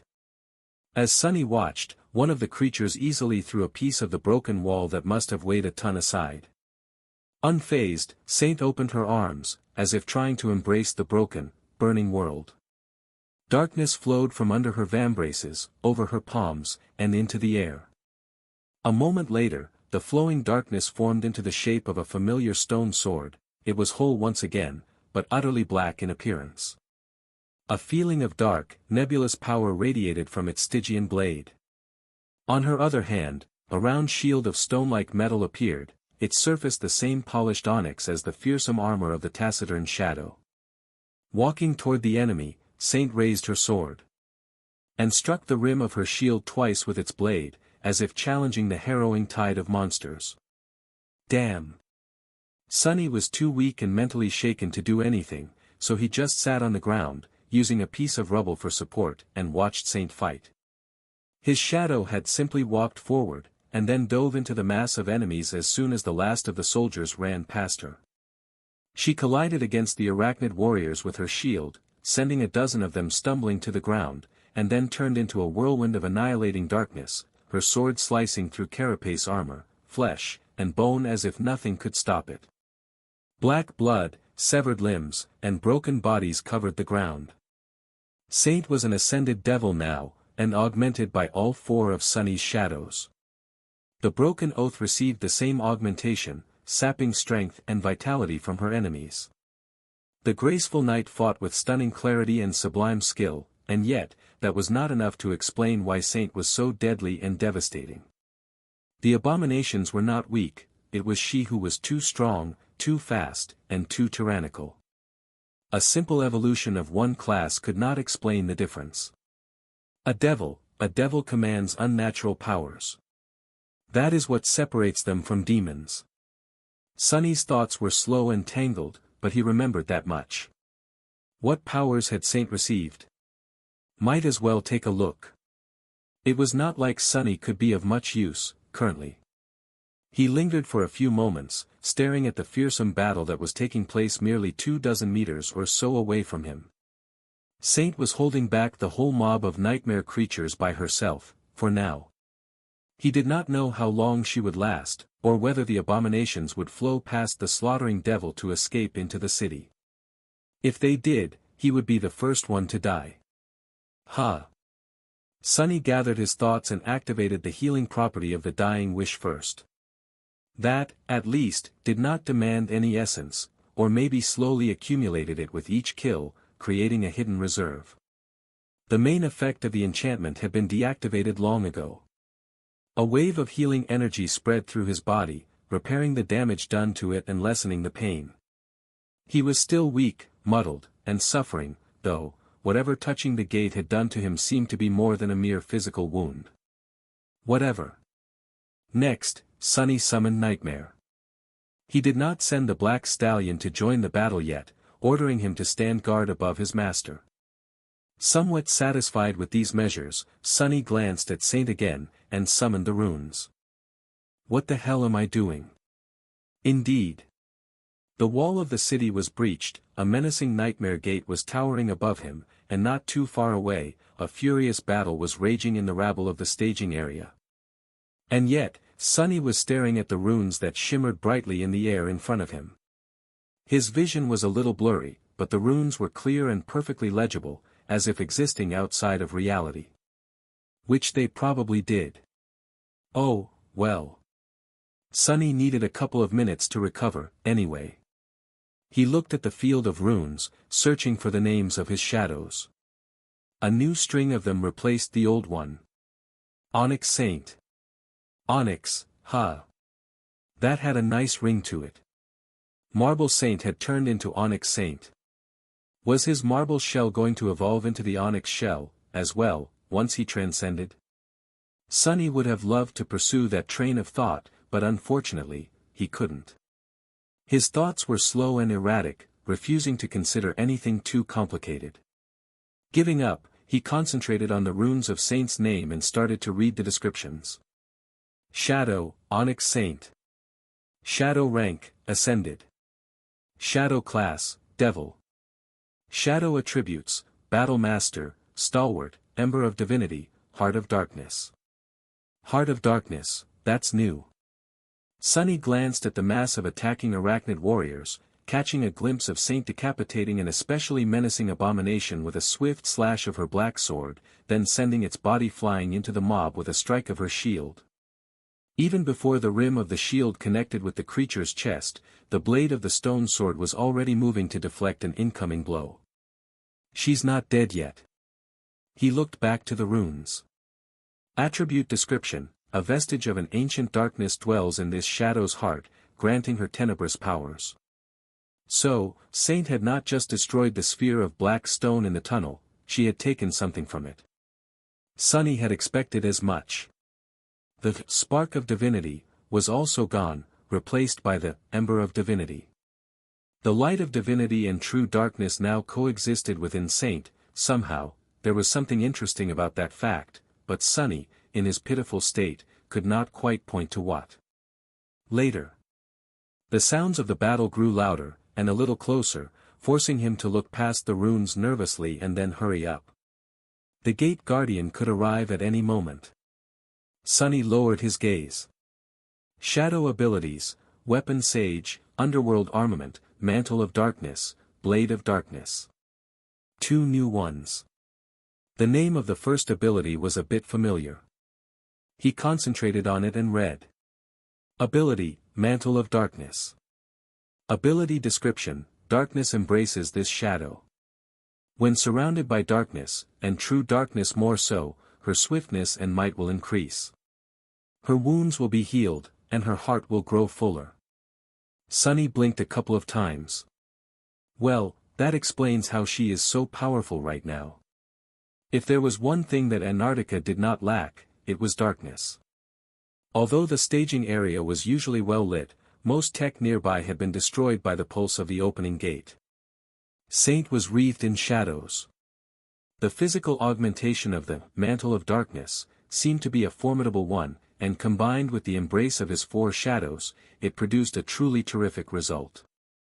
What made him especially happy was that Saint would also be able to heal herself from now on, at least when surrounded by darkness. That alone was an incredible boon. The last part of the description spoke of her heart, but the rune could also mean soul. Sunny suspected that it alluded to both the true darkness dwelling in Saint's heart, and her essence, or whatever it was that the shadow used instead of essence. The point was that its replenishment rate would be increased. These abilities were very similar to what the Black Knight had possessed, with one serious caveat. Unlike the fallen devil of the ruined cathedral, his own ascended devil seemed to possess dual affinity, both to the shadows and to the elemental darkness. Those were supposed to be mutually exclusive, but were not, in her case. It seemed that Saint's nature as a shadow led to a curious result. His graceful knight paradoxically enjoyed the favor of both mundane and true darkness. Recalling how harrowing his journey through the underground tunnel had been, Sunny could not help but feel envious. Interesting. Finally, he turned his gaze to the second of the two new abilities. Blade of Darkness. Ability description: the true darkness dwelling in this shadow's heart can be summoned in the form of a fearsome weapon, as long as the shadow has mastered the use of that weapon. The blade of darkness can slay those of flesh and those of spirit, it never dulls, never falters, and never breaks. Alternatively, the darkness can be summoned to augment a mundane weapon. Sunny smiled. So she fixed her sword herself, in the end. The Blade of Darkness was a truly powerful ability, indeed. Since Saint was a battle master and a weapon sage, she could wield any weapon with superb proficiency, which meant that the true darkness she was a vessel of could take any form. The dark weapon would be as strong as Saint was herself, growing stronger if Saint evolved again in the future. It was capable of killing both corporeal and incorporeal creatures. It could even be used to augment an existing weapon or a weapon-type memory, both making it more powerful and adding an elemental property to its attacks. All of it was simply amazing. And when Sunny gathered enough memories, he flinched when something thundered, sending a strong shockwave through the ground. Looking past the runes, Sunny saw a massive shape emerging from the gate. The Guardian had arrived. Somewhere beyond the wall, Sky Tide was still fighting the devouring cloud. The wall had been breached, and he had no idea if the other irregulars still lived. Master Jet was nowhere to be seen, and probably. No, don't think about it. She won't be so easily killed, anyway. And lastly, Saint was standing her ground against a whole swarm of dreadful nightmare creatures, surrounded by nothing but enemies and carnage. Even as powerful as she had become, the force arrayed against her was still dire and overwhelming. Sunny let out a tortured sigh. Ah, no rest for the wicked. Struggling against pain and sickening weakness, he staggered to his feet and grabbed Nightmare, afraid that he might fall again. Then, Sunny looked at the gate and the tide of nightmare creatures flowing out of it. A strange expression appeared on his face. I might die, but I do need more memories, so. I guess my greed is much greater than my fear. With that, he groaned and hoisted himself on top of his black steed. It was time to join the fight. Sunny knew that he would not be able to do a lot in this fight, but then again, he did not have to. Right now, his role was to support Saint and let his shadows do all the heavy lifting. Maybe that was how he was supposed to fight every battle, really, but sadly, fate rarely gave him such opportunities. In any case, there was one thing that he could do. Dismissing the sin of solace and the dying wish to get back a bit of essence, he summoned the shadow lantern instead. As soon as it manifested, Sunny tossed the lantern in the direction where the towering gate guardian, a monstrous arachnid wielding 6 weapons carved of bone, advanced on Saint. He did not have enough essence to sustain the divine memory's enchantment for long, but he did have enough to open its gate, unleashing a swarm of shadows onto the battlefield. The darkness enveloping it grew even deeper than it had been before. In the next moment, Sunny and Nightmare slammed into the crowd of the abominations. Crap. The rest of the battle was a hazy mayhem of violence. Sunny struggled to remain atop his black steed, lamenting that there had not been enough time to saddle it. At some point, he simply slid to the ground, using Nightmare's body to shield himself from the enemies. Not trusting himself to wield a weapon that demanded strength in his weakened state, Sunny summoned the Moonlight Shard instead. A beautiful chalice of white jade appeared in his other hand. Submerging the narrow blade of the ghostly stiletto into the black liquid, he used it to strike at the cracks in the enemy armor and finish off those abominations that Nightmare had wounded with his fangs, horns, and steel hooves. At some point, other soldiers and Awakened joined the fight. More nightmare creatures emerged from the gate, and more humans threw themselves into the meat grinder to stop the enemy from reaching the streets of the city. Their resistance was desperate and haphazard, but for now, at least, they held the tide of abominations back. Beyond the wall, obscured by the hideous rift of the nightmare gate, the sky was painted white by lightning. Sunny knew that they were going to win when the spell whispered into his ear, its voice drowning out the sounds of the battle. You have slain a corrupted devil, Silkway Archon. Your shadow grows stronger. Staggering back, he let out a relieved sigh and glanced in the direction where Saint had been fighting the gate guardian. The creature lay sprawled on the ground, its limbs severed and its massive body cleaved apart. His shadow was standing above it, her black blade already seeking another target. Saint's armor was battered, and there were thin streams of fine ruby dust flowing from the breaches. However, wreathed in darkness, her body seemed to be healing already. Without ever slowing down, she shook the dark blood off her sword, and dashed forward to face a new enemy. With the gate guardian slain, the scales of battle slowly started to tip in favor of humans. Sunny was not of much use, but with Saint and Nightmare rampaging amidst the abominations, dealing with them was not an insurmountable task. And then, almost abruptly, the battle was over. Sunny leaned tiredly on a piece of rubble, observing the scene of utter slaughter. His armor was bloodied, but his body was nearly devoid of wounds, most had been healed by the dying wish, and the rest were repaired by the living stone. Having a magical shell reinforcing his skin was very handy. He still felt terrible, though. Around him, awakened and mundane soldiers were busy building improvised barricades around the gate. The first wave of abominations might have been destroyed, but more could emerge from the rift at any moment. A few of them suddenly froze, staring at a menacing black figure that had emerged from the darkness into the dim light. Saint's eyes burned with demonic crimson light, and her onyx armor was glistening, awash in the blood of the arachnid warriors. She looked both graceful and terrifying. One of the soldiers raised his rifle with trembling hands, but the other suddenly shouted, his eyes wide. Mongrel! It's Lord Mongrel! A hum of voices soon rose above the barricade. Mongrel is in Falcon Scott. He killed the gate guardian. It was him. It's clearly a she, you idiot, thank you, Lady Mongrel. We're saved. Ignoring them, Saint passed between the invigorated soldiers indifferently, the broken oath long dismissed. She approached Sunny and froze, looming above him like a beautiful monument of darkness. Her ruby eyes stared at him intently. Unaccustomed to craning his neck to look at Saint, Sunny awkwardly cleared his throat. Good job out there. You really saved my skin. She lingered for a few moments, slowly raised her hand. And poked him in the cheek with a finger.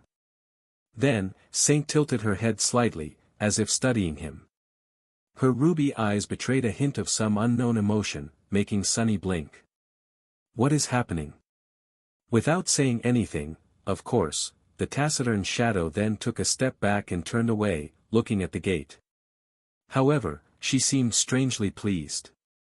Sunny blinked a few more times, then rubbed his cheek. All right. Was it because of the marble shell? He shook his head, knowing that there was no time to waste pondering the weird occurrence. Maybe he imagined the whole thing. Anyway, I have to go. Stay here in case more nightmare creatures emerge, and don't let any of them escape into the city. I'll leave Nightmare with you. Sunny had to find out if the battle against the devouring cloud was over, whether there were more gates that had opened within the city, how his men were doing. Most importantly, he had to find Master Jet. Leaving the gloomy shadow with Saint, he wrapped the other three around his body, grimaced, and started walking. Despite the fact that there were no physical wounds on his body, Sunny still felt hurt. Every step was a struggle.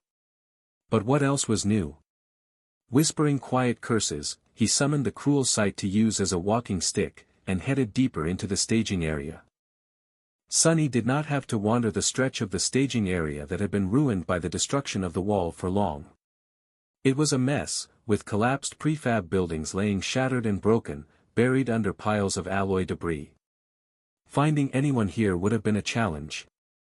Before he allowed himself to drown in dark thoughts, however, a familiar black bird appeared from above and landed on a bent steel beam protruding from the ground nearby. The crow waved its wings, clearly agitated, and cawed. Jet! Jet! Sunny let out a shaky breath, feeling a lot of relief. If the echo was still here, Soul Reaper couldn't be dead. He took a step toward the bird and asked. Where is she? Instead of answering, the crow flew away, landed on a communication relay a dozen meters away, and looked back expectantly. In this way, the echo led Sunny to Master Jet. After finding her, Sunny remained silent for a few moments. Then, he coughed.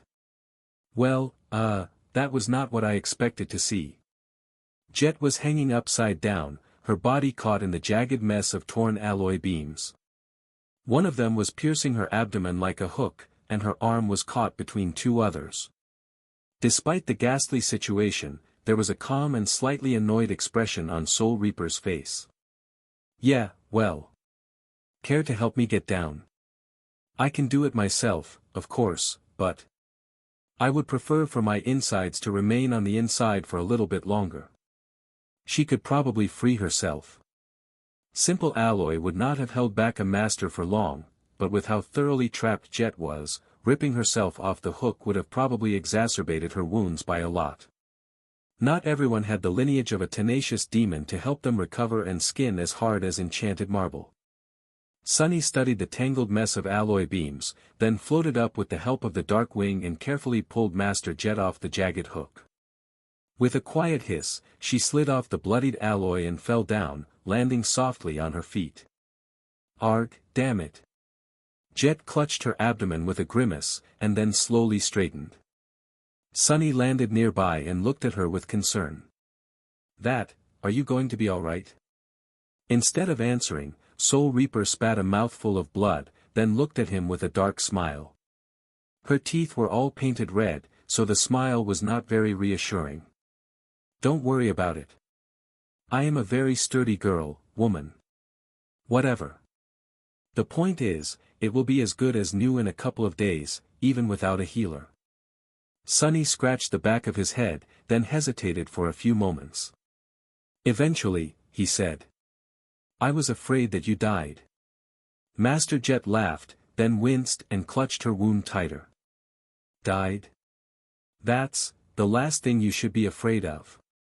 Believe me, Sunny, I won't die on this godforsaken continent. It's impossible.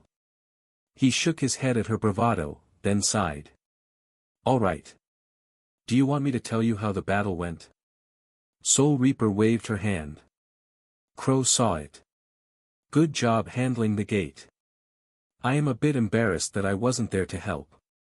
There are several others that opened either near or within the city. All of them were contained, it's just this particular one that was an unpleasant surprise. The devouring cloud also seems to have retreated, for now. She frowned. You noticed it too, right? Sunny nodded with a dark expression. A new tyrant must have risen from within the swarm. The damned leeches were acting too purposefully. Master Jet used his shoulder for support and pulled him forward. They slowly walked through the ruins of the staging area, looking like two cripples. Yeah, that is why the devouring cloud pulled away before being destroyed. It will probably be back later. Sunny closed his eyes for a moment. Gods, there are so many priority targets converging on the city. I hoped that we would destroy at least one today. He glanced at Jet, his eyes tired. So what do we do now? She simply shrugged. Go find our people. Rest, recover. Prepare to repeat the whole thing tomorrow. Indeed. What else was there to do? Life was a constant struggle. Since the wall was broken now, they had to find an elevator that would take them to the proper side of the breach. Even worse, the pulse of the gate had destroyed a lot of fine machinery, so finding a working platform was not easy. Eventually, however, they made it to the top of the defensive barrier and returned to the position of the irregulars. The first one they saw was Winter, who sat tiredly on the alloy surface of the battlement, her eyes hidden once again behind the sunglasses. A thin crack ran through one of the lenses. Hearing their steps, she turned her head slightly. A pale smile appeared on her face. The hero's return. You too, look like crap. Master Jet scoffed, which caused her to wince once again. Thanks for the compliment. Sunny helped her sit down, then looked around, searching for his cohort. Noticing the towering figure of Dorn a dozen or so meters away, he sighed with relief and asked, his voice almost devoid of tension. So, how did it go? Do we have any casualties? Winter did not respond, prompting him to look down. Her face was uncharacteristically somber. Sunny felt something cold brush against his heart. What? The ascended archer sighed, then looked down. About that. I'm sorry, Sunny. Things were a bit chaotic back there. He remained motionless for a while, then turned away and silently headed toward where he had seen Dorn. As Sunny approached, he mentally counted. Dorn, Bell. Luster, Kim. Samara. When he reached the cohort, they turned to him, their faces pale and grim. Kim's eyes were glistening, and she avoided looking directly at him. Luster was the first one to speak, his tone subdued. Captain. We. Sunny cut him off. Show me. They stepped aside, revealing the figure of Quentin, who was laying on the cold alloy with his eyes closed. Sunny found himself taking a few steps forward and kneeling beside the gallant healer. His face was calm, and his body seemed untouched except for a shallow wound on the side of his head. His chest was rising and falling, which meant that Quentin was still alive. He had not been killed, he had just lost consciousness. However, it did not matter. Sunny closed his eyes. Quentin had lost consciousness near an active gate, which meant that his soul was stolen away by the call. He had been thrown into an unexplored, dire region of the dream realm, surrounded by numerous nightmare creatures and abominations so vile that words could not describe them. His only chance of survival was to fight his way to a seed, challenge it, and conquer the second nightmare alone. For all intents and purposes, Quentin was already dead. A few hours later, Sunny found himself alone in the Rhino. The area surrounding the military barracks was quiet, and the interior of the APC was dark. He sat on his bed, unmoving, his eyes like two pools of darkness. He was cold. It is what it is. War was like that. People died all the time. Sunny had sent many to their deaths himself. He was not new to losing soldiers. And yet, he was weak, his body and soul were both in pain because of the brush with the nightmare gate, but somehow, his heart hurt much worse. There was a lot for him to do. Feeding Saint, continuing his attempts to weave a memory from the Devil's Needle. However, Sunny felt unwilling to move. Or maybe incapable. He just sat silently and stared into the darkness. After some time, his communicator lit up. He looked at it, then slowly brought the screen to his face. There was a new message from Rain. Rain, hey, Sunny. It is really hard to imagine that it is winter in Antarctica, and that the night there lasts for many months. And that aurora thing you described. I looked it up on the network, and wow. It's so pretty. There's nothing like that in NQSE. Well, you know, we can hardly even see stars here, because of the light pollution and the air being full of dust. However, the weather is warm and the nights are short, so I won't complain. You stay warm, too. Nothing really interesting happened to me. Did anything interesting happen to you? How are you doing? I hope everything is all right. Sunny remained motionless for a while, staring at the screen. Then, he closed his eye for a moment, took a deep breath, and started writing a response. Sunny, hey, Rain. Lots of interesting things happened to me, of course. I am one of the most interesting people in two whole worlds, after all. Didn't you know? I am doing great, too. I mean, all things considered. Since I am such a dashing and heroic figure, people go around giving me sandwiches, medals, and the like. So. Sunny paused for a few seconds, then briefly wiped his eyes and continued. Life is pretty sweet. Hold, you wretches. A mass of nightmare creatures was advancing through a city street, mere meters away from slamming into a makeshift barricade formed by the hulking frames of firing MWPs. The surface of the road was broken and melted, and the ruins of the surrounding buildings were enveloped in flames. Leaping off a slowly collapsing roof, Sunny plummeted down and landed between the abominations. The jade blade of the Sin of Solace moved, sending fountains of blood into the air. He dashed sideways, dodging a stream of bullets, and groaned. It was already the second week of the siege, but the damage done to his body and soul by the Nightmare Gate was slow to heal. Sunny shrugged off the pain and called upon the shadows, erecting a black wall of them to block off the street. Flamethrowers. The pilots of the MWPs did not stop firing their mass drivers, but long streams of orange-red fire shot from their wrists over the wall. Sunny danced between the flames, circulating his essence to activate the underworld armament. The effect of the memory of fire was enhanced, elevating his elemental resistance even higher. The nightmare creatures were not that lucky. While he dealt with the head of the swarm, Bell and Dorn attacked its tail from the flanks.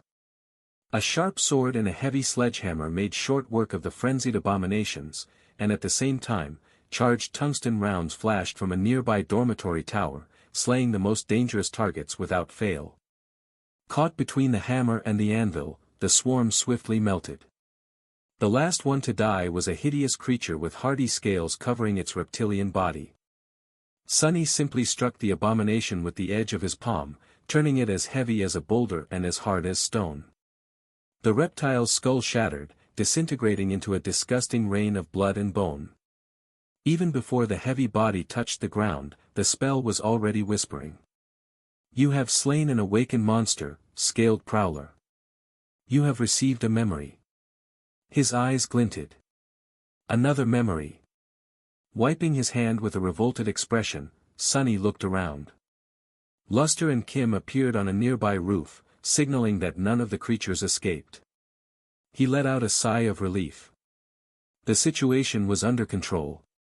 After the ill-fated battle with the devouring cloud, the pressure on the defenders of Falcon Scott had steadily increased. The fact that there was a giant breach in the wall did not help things one bit. Eventually, the defensive barrier had been broken through in 2 more places, forcing the First Army to evacuate civilians deeper into the city and create a secondary ring of defense on the empty streets. The topography of the siege was not simple anymore. Humans still held the wall, deflecting most of the nightmare creatures from its height, but now, various sections of the Great Barrier were separated, almost turning into independent fortresses. A detachment of soldiers was tasked with defending the breaches from the ground. They mostly managed to prevent the nightmare creatures from breaking through the barricades into the city, even if the rate of casualties among the ground crews was much higher. However, some abominations still reached the streets from time to time. Sunny had just dealt with one of these invading swarms. That's the 4th one today, not a good sign. He bent in a painful coughing fit, feeling a sickening weakness permeate his body once again. After a while, the coughing subsided, and Sunny remained motionless for a few moments, breathed hoarsely and waiting for the weakness to subside. Soon, it was gone, and all that remained was a gnawing pain in his chest. Damnation. He straightened and glanced at his people, who were making their way through the burning carnage of the destroyed city street. Once they reached him, everyone except Samara, who was still in her sniper nest on top of the empty dormitory tower, Sunny glanced at Kim and asked. Any updates from Soul Reaper? She nodded. Yes, sir. Master Dale pushed the enemy back, reclaiming control over Breach C. We are ordered to stand down and rest. Our next shift starts in 16 hours. Sunny tiredly rubbed his face. 16 hours, huh? Either Army Command is feeling generous, or they expect real trouble tomorrow. Well, all the more reason to make sure that we're fresh and full of essence. Signal Sam to come down and retreat to the barracks. He studied his soldiers for a moment, making sure that none of them was wounded. Without a healer in the cohort, recovering between battles had become somewhat tricky. It demanded outside help, at least. Fortunately, the members of the cohort were unscathed. He nodded, letting them go, and turned around. The MWPs stood motionless, the incandescent barrels of their guns glowing in the gloom. The coolant liquid was dripping down, evaporating into clouds of haze. Some pilots had opened the cockpits, sitting on the doors of the hatches with tired expressions on their faces. They would retreat inside soon, chased back into the overheated war machines by smoke and the smell of charred corpses.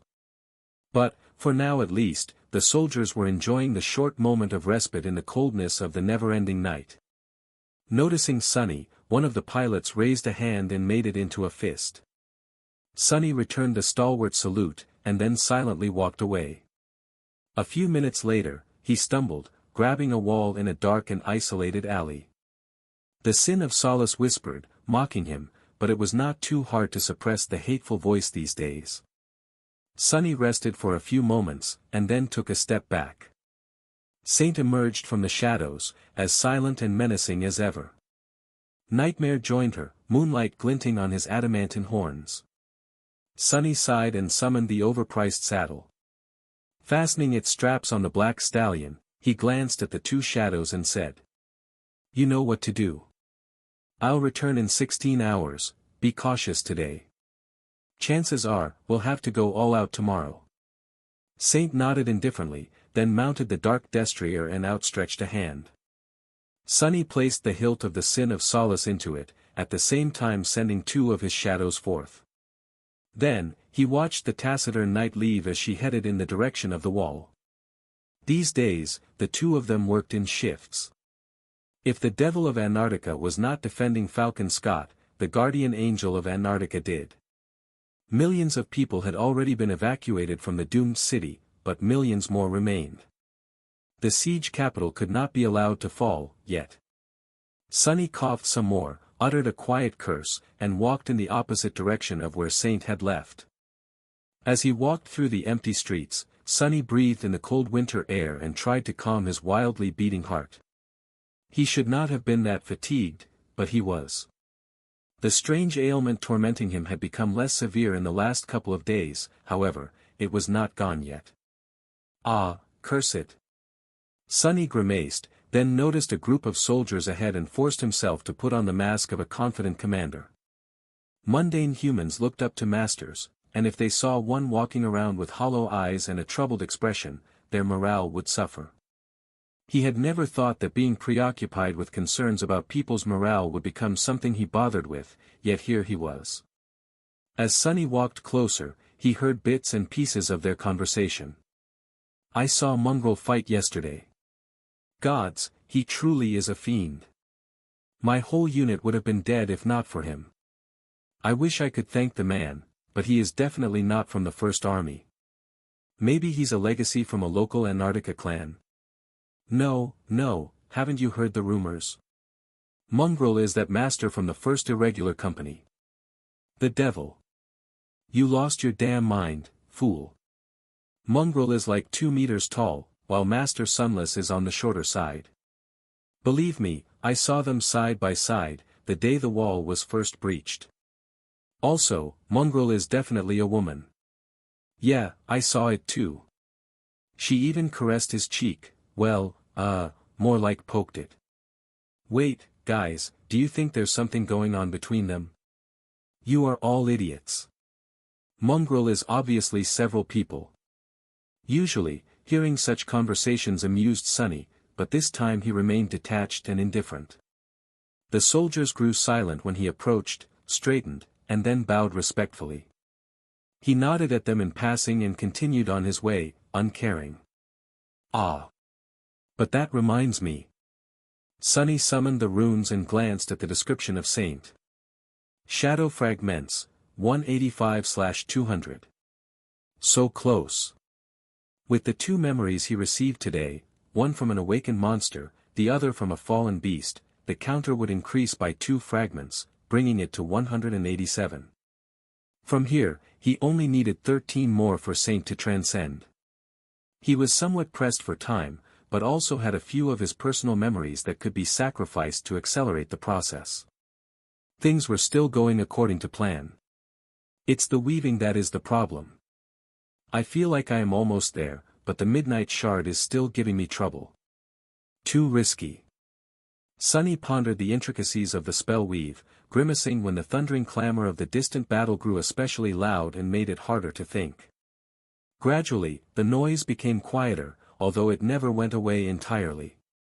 Sunny passed through the barricades, left the secondary defense ring, and entered the crowded streets of Falcon Scott. Despite the fact that numerous civilians had to be relocated deeper into the city, the signs of the overpopulation were not as dire as one could have expected. The naval convoy had been busy ferrying the refugees across the strait, after all. By now, somewhere around 80 million people had already been transported to the relative, extremely so, safety of eastern Antarctica. It almost looked as though Army Command's plan was working. Seeing actual proof that all his efforts were not in vain made Sunny feel a little better. Up ahead, a crowd of refugees was waiting in line to receive rations. He studied it for a moment, noticing a familiar figure handing out packs of synth paste at the front. Sunny smiled a little, then headed in that direction. As he walked closer, the person growled without looking up. "You better not be cutting the line, B.A." Then, Beth looked up and blinked a couple of times. "Oh, Sunny. What are you doing here?" He shrugged. "On my way back from the wall." She called one of the other volunteers to switch with her, then led him aside, to a humming heat projector. Beth stopped in front of it, shivering and rubbing her hands together. "How was your day?" Sunny remained silent for a bit, not knowing how to answer. "Hectic." The young woman glanced at him and scoffed. "A man of few words, are you now?" Sunny shrugged again. "How is the old man? Did you guys receive placement in the queue yet?" Beth sighed. "No. People say that another ship went down in the strait, so many placements were postponed again. As for Professor, he is doing fine. The Army got him consulting on how to upgrade the communication array, so he has something to do, at least." She looked at him questioningly. "Are you coming over today?" Sunny hesitated, then slowly shook his head. "No. There's a lot I have to do. Also, my gut tells me that tomorrow will be a tough day. Your dormitory is away from the wall, but still. Be careful." "Well, you know the drill." The young woman turned back to the heat projector. Yeah. Then, she suddenly opened the bag hanging over her shoulder, scrounged in it, and took out a tube of toothpaste. "Here. You forgot this last time." Sunny blinked a couple of times. "I did not forget it. I left it for you, because I know that the supply chain is in shambles." Beth tilted her head and looked at him fiercely. "You think I can't get us some toothpaste?" Sunny laughed. "I mean, if you are so principled, then why are you not returning the 2 cans of coffee I left in your dormitory, as well?" The young woman looked down, her cheeks turning slightly red. What cans of coffee? I haven't seen anything of the sort." Sunny nodded a couple of times and gently pushed the toothpaste away. Okay. Anyway, I'll try to drop by soon. If you do find that coffee, please enjoy it." He bid Beth an awkward farewell and walked away, feeling slightly refreshed. Here in the city proper, public transportation was still functioning. There were military vehicles rolling down the streets, as well. It did not take him long to reach the barracks. Entering the Rhino, Sunny looked around, his gaze pausing on one of the closed sleeping pods. Then, he walked to the back of the APC, dragged the Devil's Needle from its place on the floor of the armory, and sighed. 15 hours left, but I probably should sleep for at least a couple. Shaking his head, he got to work. Sunny did not recall falling asleep, but he was woken up by someone banging on the hatch of the Rhino. Sitting up, he looked around and realized that he must have passed out while studying the weave of the midnight shard. The austere Tachi was still laying on the holographic table, glinting as if to mock him. He had almost solved the problem. That elusive element of the weave was almost isolated, but too. As someone banged on the hatch once again, making the massive APC shake a little, Sonny flinched, rubbed his face, and went to the hatch. Coming. Who the hell? He opened the hatch and froze, swallowing the rest of his irritated shout. Oh, ah. Master Jet. Good morning. She glanced at him with amusement. Technically, it's evening. Go wipe the drool off your face and come out, Sonny. We've been summoned to attend a meeting. He frowned, then threw an angry look at the gloomy shadow, which was hiding in the darkness not too far away. The bastard was supposed to warn him if anything approached, protecting Sonny from a sudden attack, or from embarrassing himself, in theory. The shadow shrugged innocently and looked away. Shaking his head, Sonny returned inside and quickly washed his face. A couple of minutes later, he left the APC and closed the hatch behind him. Since Soul Reaper mentioned that he had to come out, they were most likely heading for the complex that the local branch of the 1st Army Command used as headquarters. It was only a short distance from the barracks. Indeed, Jet walked in that direction, with Sonny following as he looked around with sleepy eyes. A few moments later, he asked. What is the meeting about? She shrugged. We'll find out. All I know is that White Feather wants to see us. White Feather, huh? The two of them made their way to the army headquarters, but then walked past it, approaching a heavily fortified compound instead. Winter and Dale were already waiting for them near the gates, looking as ragged and fatigued as Sonny. He greeted them. I heard you retook Breach C yesterday. Must have been a tough fight. Dale simply shrugged. Not really. We still hold both sections of the wall above the breach, so all I had to do was persuade the abominations to stay put until the garrison forces shredded them with ranged weapons. He remained silent for a moment, and then added. Things would have been much worse if they were better climbers, though. Sonny nodded somberly. Together, they entered the compound and were led to a spacious room on one of the underground levels. There, two people were waiting for them. Master Roan was standing in front of a false window, studying the projected image of the night sky. His face was painted ghostly green by the ethereal tapestry of the swirling aurora. Saint Tyrus was motionless, sitting in an imposing chair with her back held straight. Sonny had not seen Sky Tide in a while, at least in her human form. She looked battered. Her elegant armor was bent and broken, white steel marred by dried blood. Her hair, which had once fallen down like a cascade of pale gold, now looked lifeless and bleak.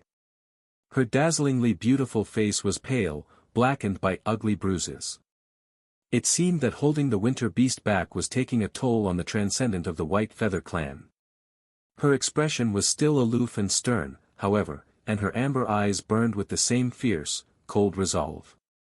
Master Roan turned at the sound of the steps. Ah! Ascended Jet, ascended Winter, ascended Dale, Sunless, welcome. Sorry for the sudden invitation. Sonny noticed black circles under the handsome man's eyes. Roan was acting uncharacteristically subdued, his usual charisma gone. That did not bode well. Master Jet waved a hand. War waits for no one. What did you want to discuss? Roan smiled slightly. Straight to business, well, it is for the best. There is not much time to prepare. He walked away from the false window and stopped beside Sky Tide, then gestured at the holographic projection in front of them. On it, the map of the surrounding area disappeared, replaced by the blurry image of a grotesque creature. Leathery wings, lean body with 6 segmented legs, a tail that ended with a long, jagged stinger, and 3 long necks, each ending in a harrowing circular maw. The abominations looked like a mix between a wyvern, a worm, and a scorpion. It was large, formidable, and utterly hideous.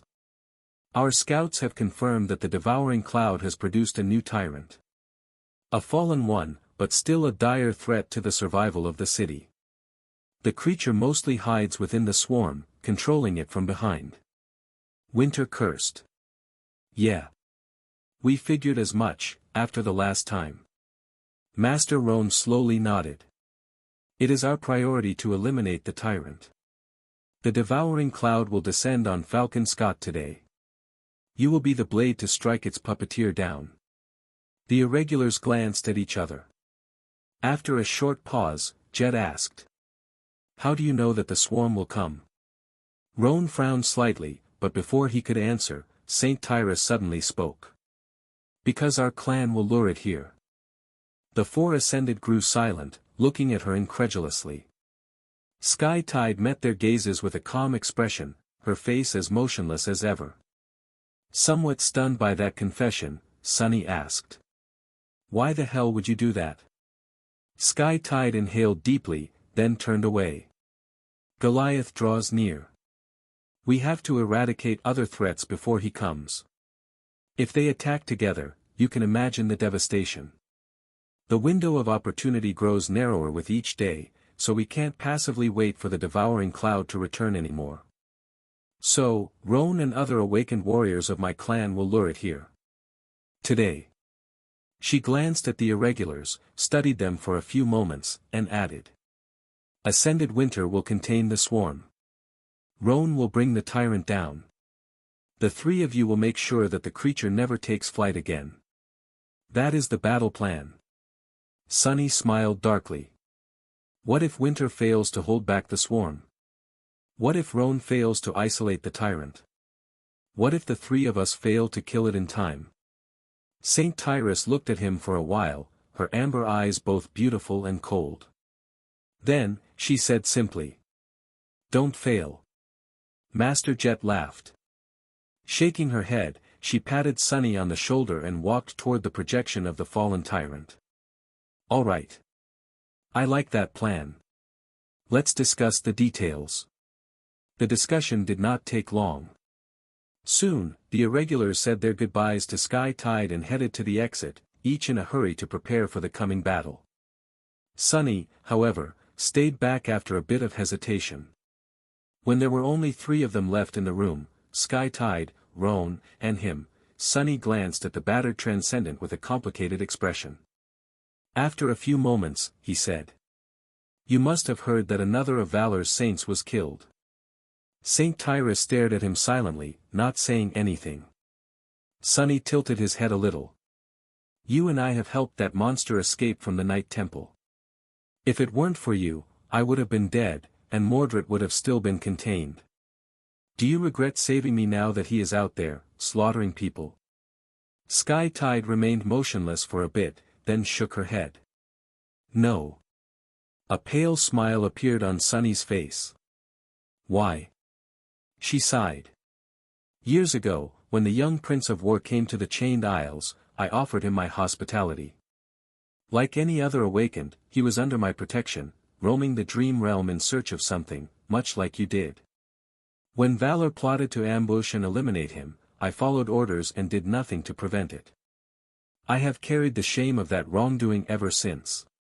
He pondered her words for a few moments. They had a very good reason to get rid of him, though. That guy is like a nightmare creature. There's not much human left in him. Saint Tyrus looked him in the eye, her beautiful face expressionless. Is it worth it, to do the wrong thing for the right reason? No. Life is unpredictable, and the future is unclear. All we can strive for is to act according to our principles, and do what we consider right. The rest doesn't matter. Sunny looked around, his gaze lingering on the traces of dried blood on Sky Tide's armor. His eyes turned dark. Doing the right thing is what got you and your clan banished to this hellhole. She looked at the false window, where the image of the night sky was projected. A full moon was shining on its velvet expanse, surrounded by the lights of the ghostly aurora. A hint of some deep, hidden emotion appeared on Sky Tide's beautiful face. After a while, she said. The sky is suffocating here. But other than that, this is precisely where I wanted to be. Sunny lingered for a few moments, then bowed slightly to Master Roan, and silently walked away. He had to prepare for battle. Standing on the battlement and peering into the cold darkness beyond, Sunny had a contemplative expression on his face. The wind smelled of snow as it played with his black hair, which had grown a bit too long by now. Pale moonlight permeated the air, failing to reach the ravaged land. Winter and Dale were sitting nearby, leaning on the alloy parapet of the wall and sharing a flask. The two captains seemed calm, one in her usual relaxed manner, the other solemn and staid. As the contents of the flask ran out, Winter sighed and looked at Sunny. "You seem terribly serious today." He lingered for a moment, then shrugged. "Just thinking about stuff." She did not press, content to rest with her eyes hidden behind the cracked sunglasses. Sunny felt strangely thoughtful after his conversation with St. Tyrus. He was not sure that he agreed with her uncompromising views, but there was one thing Sky Tide had said that was unquestionably true. Life was, indeed, unpredictable. Take his own relationship with the Steely Saint. Sunny did not know St. Tyrus very well, or share any of her principles, but he found himself respecting the stern transcendent a great deal. He liked Master Roan, too. The three of them even shared some history. Several years ago, Sunny had held nothing but contempt toward legacies. He had regarded them as arrogant, dangerous, and hateful people, someone who did not deserve the unfair privileges bestowed upon them by nothing except for birthright. Who would have thought that he would come to value and admire some of them, one day? Take Cassie, too. When she surrendered his secret to Nephice on the forgotten shore, Sunny had thought that it was the darkest moment of his life. And yet, if she had not made that choice, he would have stayed behind a sleeper. Sunny had no way of knowing if he would have survived the same journey Changing Star had. What he did know, though, was that Rain would have been dead if not for his return. If Sunny had not been there to hold back the tide of nightmare creature advancing on her school, his sister would have been ripped apart by the rampaging abominations. There were too many instances like that to count. Life was unpredictable, and no one could predict the twists and turns of fate, except for Weaver, perhaps. Even oracles like Cassie could only see glimpses of it, blind to the context and powerless to change the outcome. So where did it leave him? The same place where I started, I guess. An ignorant fool struggling against something he could not even comprehend. Antarctica, at least, was terribly straightforward. With a sigh, Sunny moved strands of hair away from his eyes and sat down near Winter and Dale. His hands were aching for a simple fight. How much more do we have to wait, damn it? Dale glanced at him with a smile so faint that it was almost non-existent. Rest while you can. You'll be regretting that this calm did not last longer, very soon. Sunny grimaced and looked away, staring at a squad of soldiers that marched by. The soldiers were acting a bit strange, sticking painstakingly to the better illuminated parts of the battlement and hastening their steps in the darker areas. Their faces were glum and nervous. He frowned. What's up with them? Winter turned her head slightly, studying the soldiers. Huh? Haven't you heard the rumors? Sunny thought for a moment, then shook his head. What rumors? The ascended archer chuckled. You should really come out of your APC more often, you know. Well, anyway, there are a lot of scary stories spreading among the refugees these days, one more nonsensical than the other. The latest story is that there is a shadow wraith stalking the city, hiding somewhere in the darkness. Apparently, it lures people away from light, never to be seen again.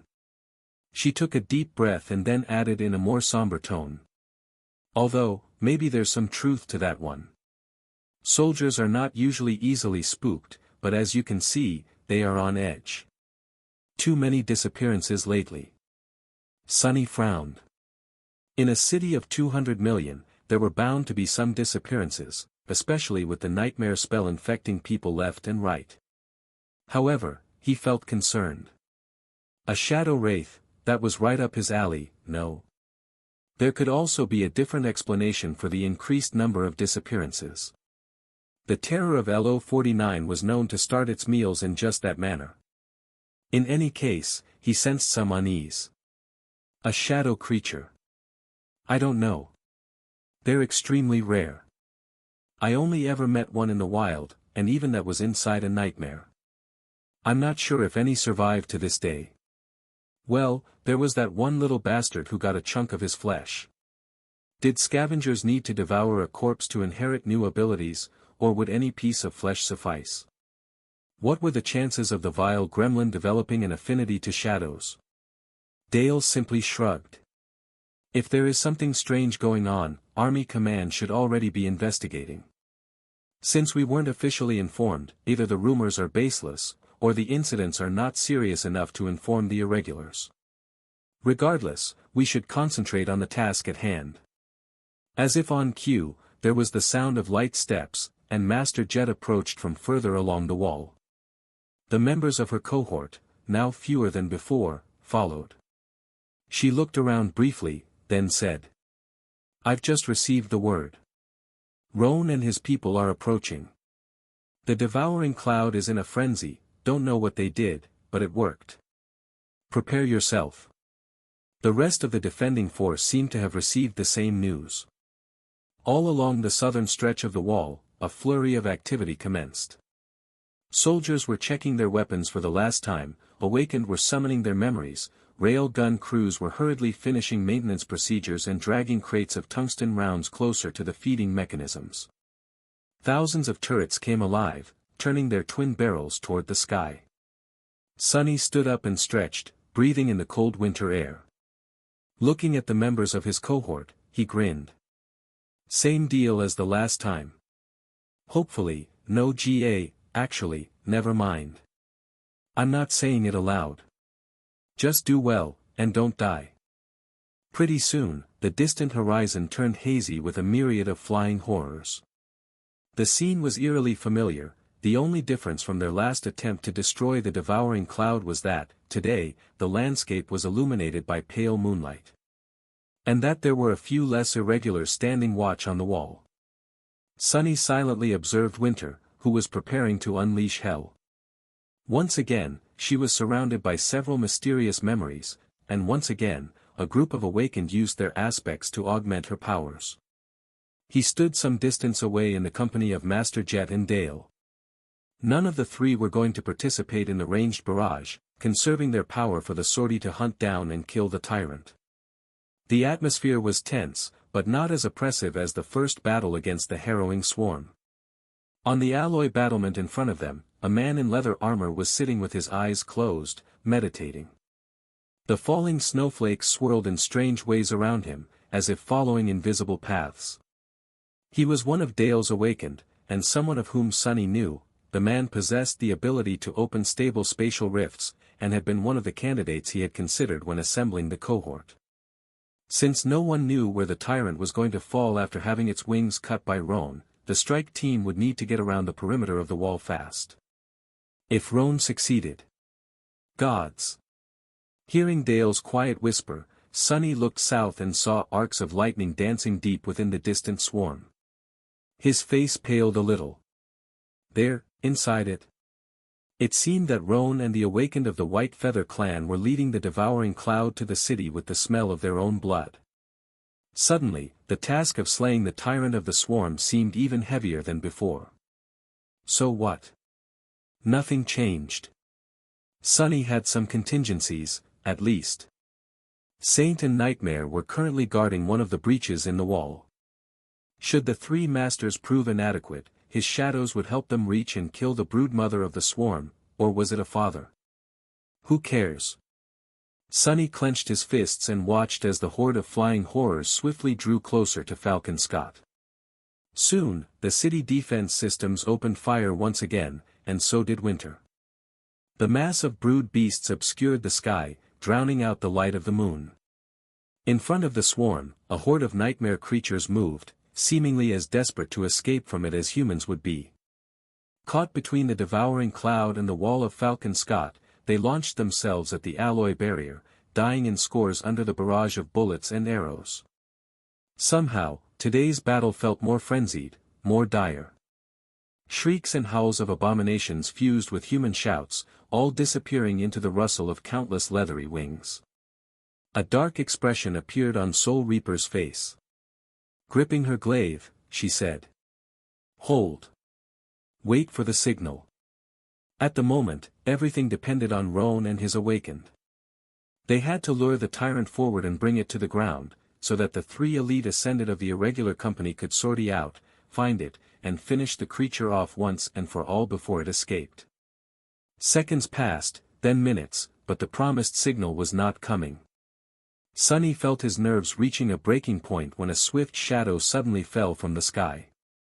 It was not a brood beast, however. Instead, it was a young awakened woman wearing the white colors of her clan, her armor decorated with beautiful etchings of hawk feathers, and marred with blood. Sonny remembered seeing her several times in the sanctuary, back when Sky Tide had still ruled over the Chained Isles. The young woman landed gracelessly on the battlement and staggered, barely keeping her balance. Then, she looked around, took a step toward Master Jet, and stumbled. Dale caught and supported her, his face grim. Soul Reaper frowned. What happened to sending us a signal? Where's the tyrant? The young woman gritted her teeth, and then said hoarsely, her voice full of ire. Two. There's two of them. It took a few seconds for her words to register. Sonny cursed and looked at the dark mass of the swarm that obscured the sky. Two tyrants. How does it make any sense? Jet's face twitched. She stared at the young woman for a moment, then asked evenly. So where are they? The legacy leaned on Dale and turned slightly to face the devouring cloud. The signal. As if answering her words, two radiant spheres of light suddenly appeared in the distance, tearing through the darkness. One deep within the swarm, across the killing field. The other, unexpectedly, was even further away, but in a different direction, to the west of the city, near the ocean. The devouring cloud had barely reached there. Her job done, the young woman from the white feather let out a sign and slumped, losing consciousness. Dale barked something, and one of his men, most likely the healer, took her off his hands. The three masters briefly glanced at each other. Master Jet uttered a curse that would have made Sonny blush if the situation was slightly less dire, and then smiled darkly. I guess we are going to have to split up. She looked between the distant spheres of light, then sighed and moved her shoulders, as if to loosen the muscles. I'll take the southern one. Sonny, Knight, you two go west and deal with the second tyrant. Get it done. Sonny blinked a couple of times, then took a step forward. But. She raised a hand, stopping him. That's an order. No time to waste. With that, Jet began summoning a memory. Before the whirlwind of white sparks even manifested into reality, Soul Reaper was already moving, leaping over the parapet of the battlement to disappear into the haze of falling snow below. Sonny gritted his teeth. When he turned around, there was a shimmering portal in the air in front of him, leading to the point on the western wall not too distant from where the sphere of light still burned in the air. Dale was already heading toward it, his helmet weaving itself from light. Sonny followed. Before stepping into the spatial rift, however, he sent a mental command to Saint. Not a few seconds after Soul Reaper landed on the ravaged ground beyond of the killing field, a dark rider leaped through the breach in the wall, and followed. Stepping through the spatial rift felt no different from taking a mundane step. It was only a little bit disorienting, the sudden change of the landscape, the direction of the wind, the subtle shift in the tone of the firing armaments. For Sonny, it was especially so, because he could also feel that the shadows around him were entirely different. However, there was no time to waste on being confused.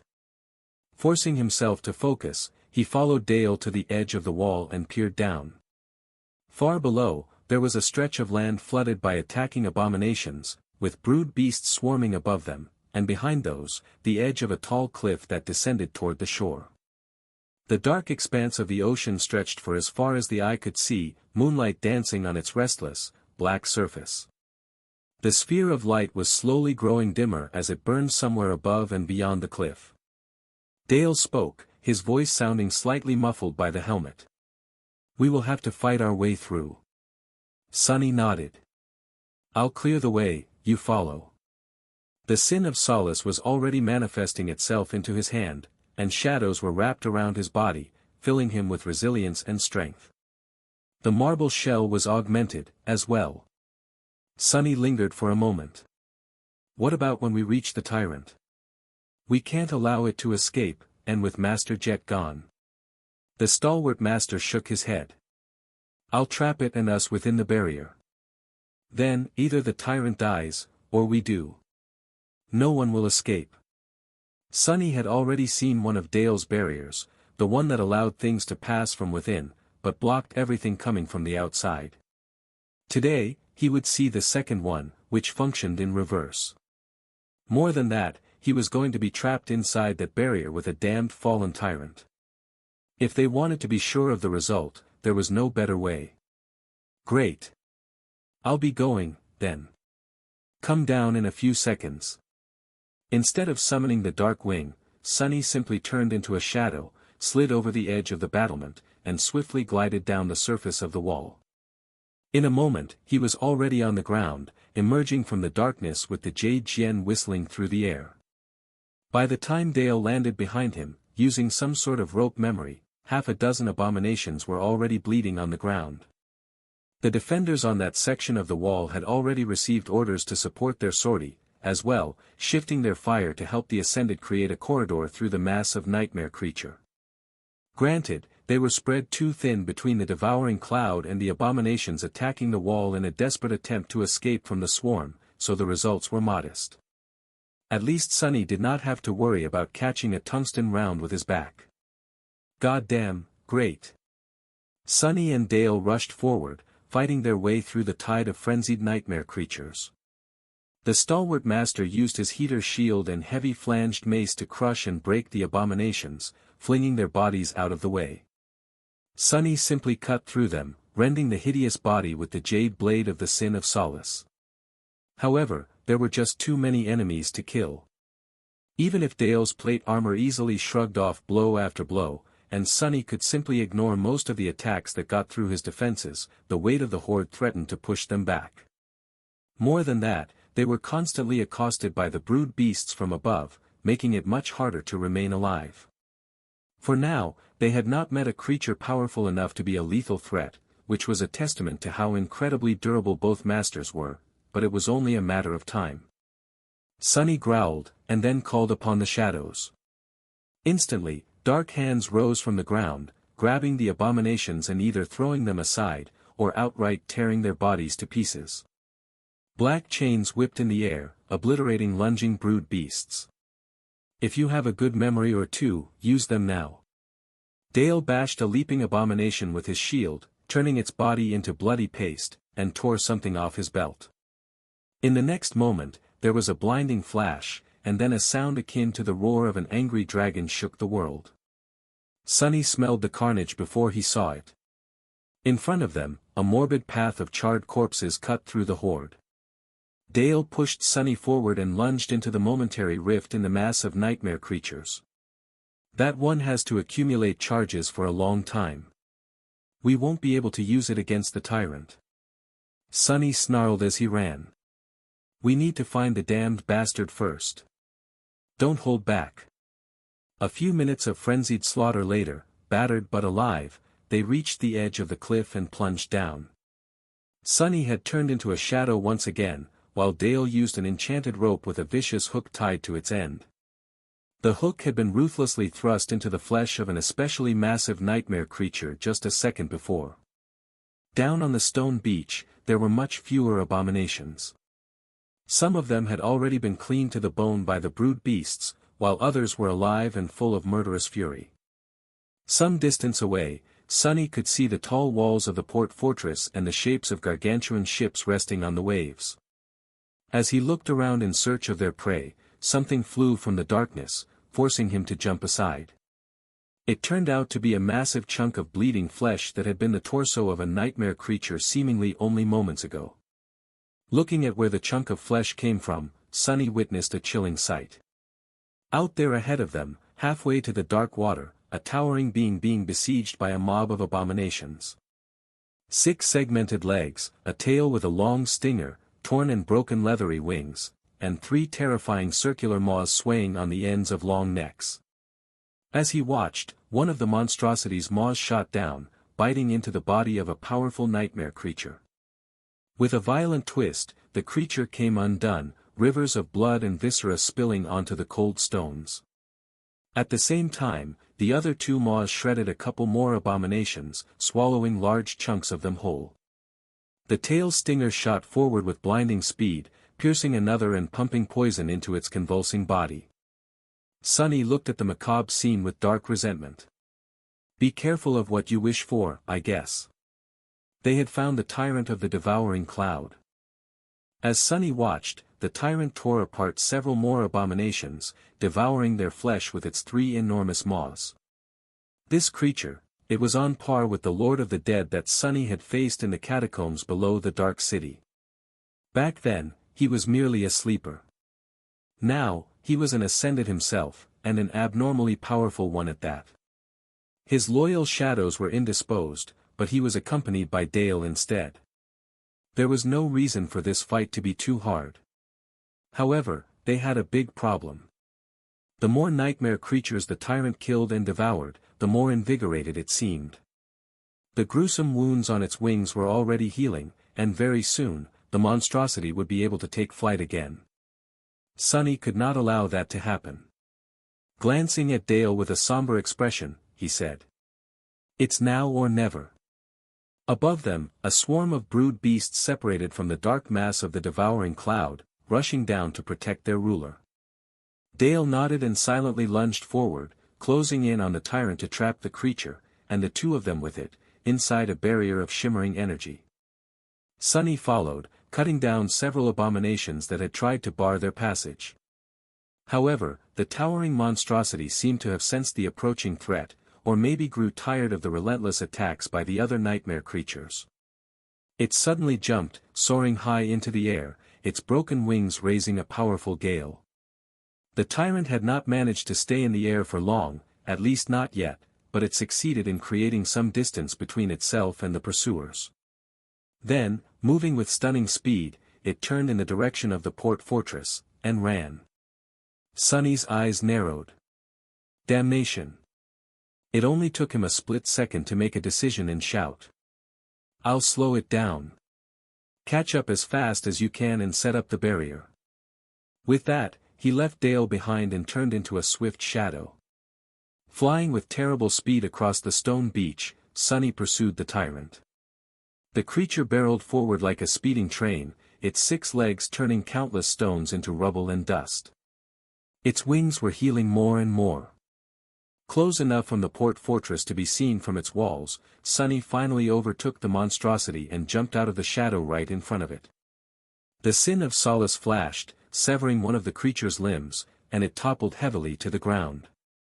He barely managed to dodge the massive body, but in the next moment, the tyrant's stinger was already shooting through the air, aimed at his heart.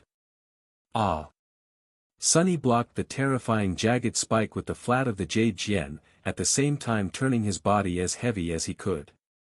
The impact pushed him back, his feet leaving 2 grooves in the stones. The monstrosity struggled to stand up, but a dozen jet-black hands rose from the ground, grabbing and pressing it down. 3 long necks of the tyrant twisted like snakes. 2 maws bit into the shadow hands, tearing them apart, while the third flew toward Sunny. Staring at the repulsive fleshy circle full of razor-sharp fangs, he shuddered and realized that the thing could swallow him whole. Sunny shifted his weight and dashed aside, narrowly dodging the maw, then lashed out with the sin of solace. As a bloody wound appeared on the abomination's neck, a deafening wail slammed into him like a hammer. The shadows he had manifested were all but gone, and the tyrant was nowhere near being immobilized. Sunny could waste more essence creating shadow implements, maybe even encase the creature and himself in a large dome, but what he really needed to do was damage its wings. Sadly, the monstrosity was fiercely determined to protect them. As soon as Sunny tried to get closer to the abomination's wings, its stinger, 3 maws, and 5 remaining legs all came after him. He scrambled to dodge the hurricane of attacks, dancing between them like a demented acrobat. Shards of stone and wet sand rose like a cloud into the air. "Curse you!" The tyrant's movements were growing more frenzied and chaotic. Its mind was being assaulted by the sinister whisper of the cursed sword. The effect of the enchantment was going to persist, too, driving the monstrosity utterly mad. Funnily enough, the same erratic behavior seemed to be repeating in the skies above them, where a large portion of the devouring swarm seemed to have lost a lot of its unnatural cohesion. They would only cease to be a threat to the city once both tyrants were dead, though. The massive abomination understood that there was something strange going on with its mind, as well.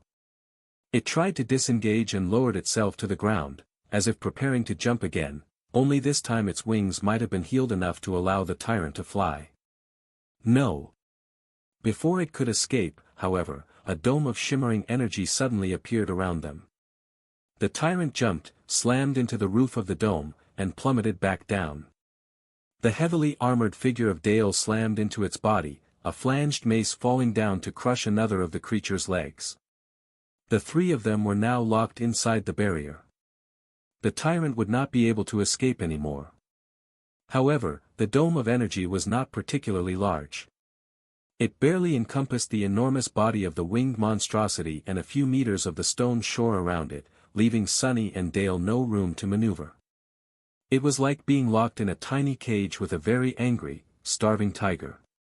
If the tiger was the size of a small building, had 3 heads, and possessed the tail of a scorpion, and had also been driven into rabid insanity by a whispering jade sword. Crap. The tyrant wailed again, its screeching voice full of madness and fury. Then, it rose from the ground, and all hell broke loose.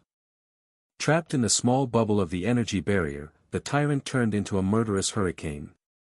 Moving with speed that was surprising for such a large creature, it thrashed and spun, trying to rip the hateful humans apart.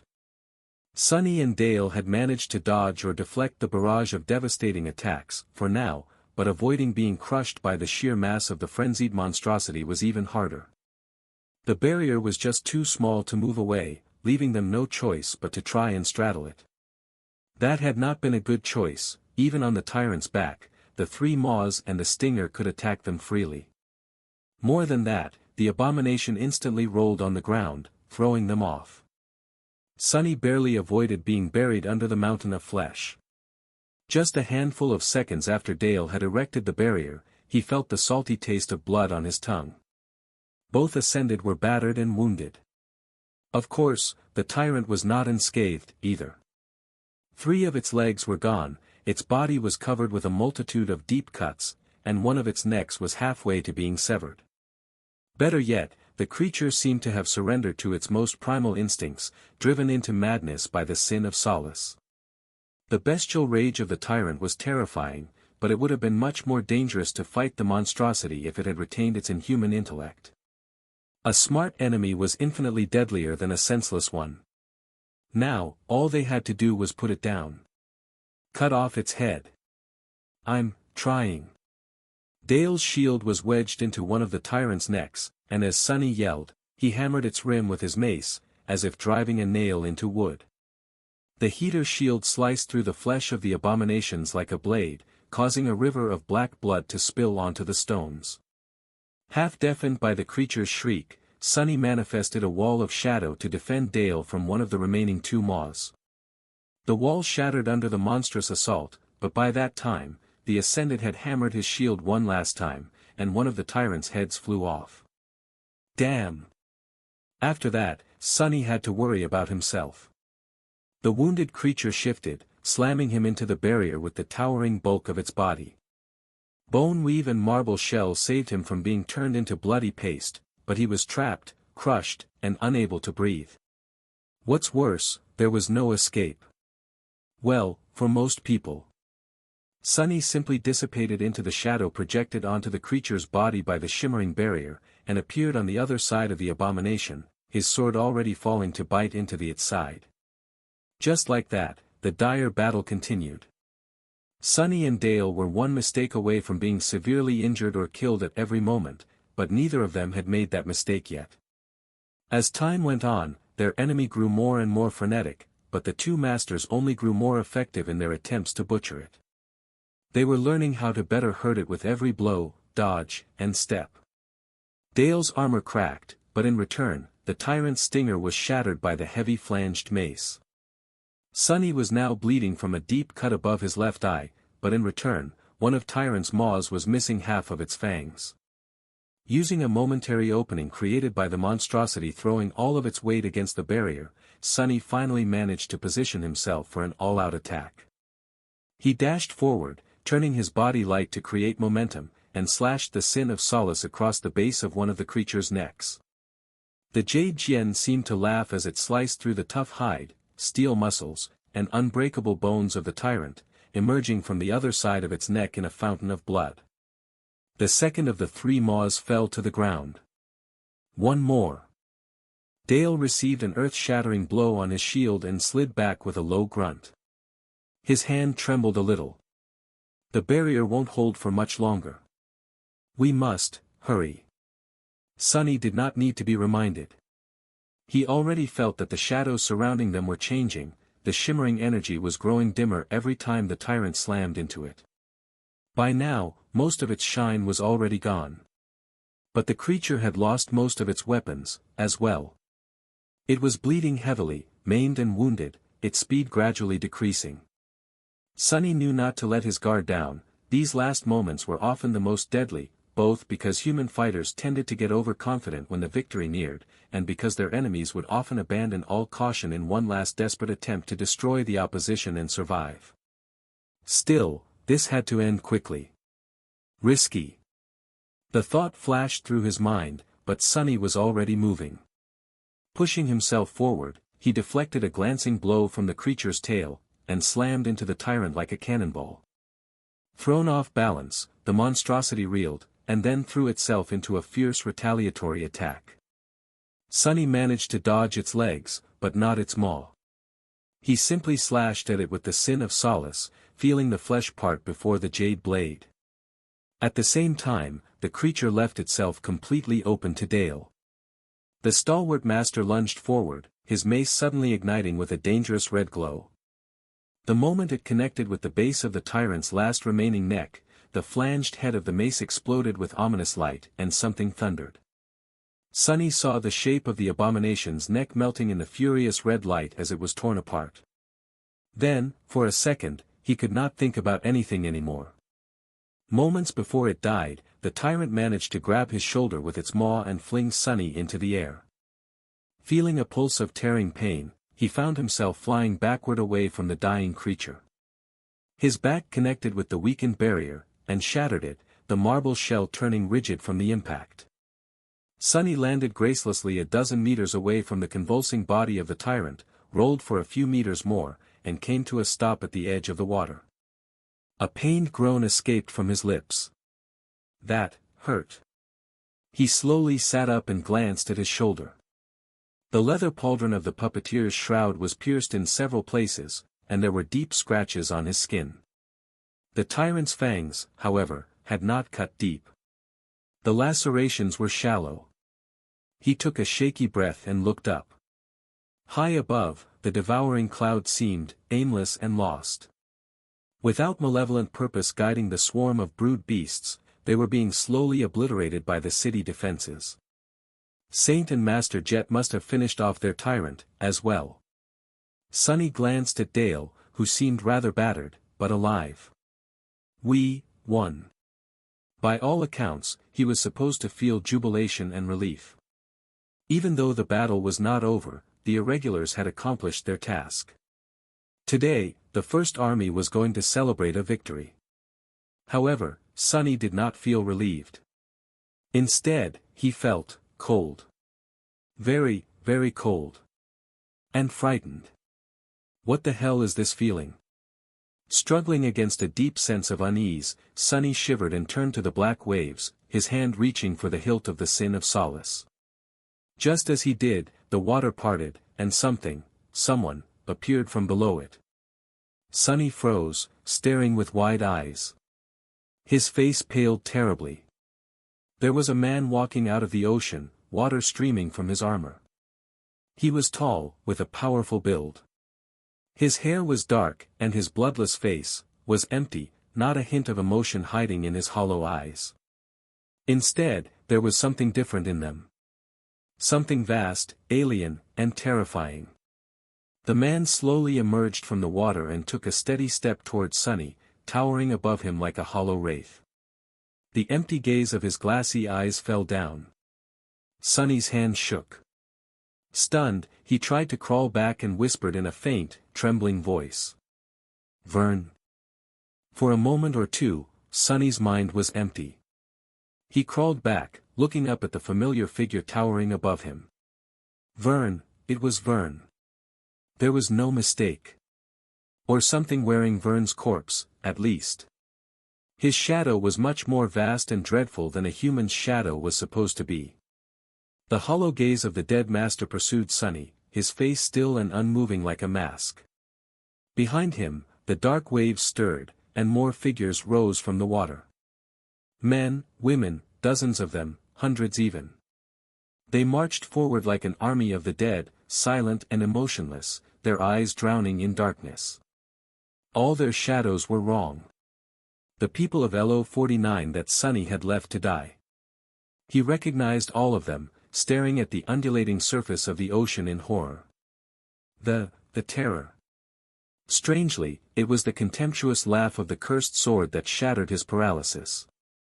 "Look, lost from light, your sins have come to haunt you." Sunny shuddered, coming to his senses. "What sins, you bastard? I did everything I could to save them." The insidious voice laughed again, then whispered, its hissing words falling like drops of poison. "Weakness is also a sin, you pitiful worm, it is the greatest sin of them all." Sunny snarled, then rose to his feet and froze for a split second, thinking feverishly about the situation. After chasing the tyrant, he was now behind the city. There were tall cliffs between the ocean and the northern wall of Falcon Scott, so nothing could escape the shore without being torn to shreds by the defensive armaments. Granted, most of the First Army forces were currently concentrated on the southern side of the wall, fighting against the devouring cloud. The port fortress was nearby, though, and defended by its own garrison. Bloodwave and the Awakened of the House of Night were also there, protecting the anchored ships and overseeing the loading of the refugees. 1,000 enthralled corpses were not going to put a dent in the defenses of the port. As for the terror itself. Just as that thought flashed through Sunny's mind, he saw something that made his blood run cold.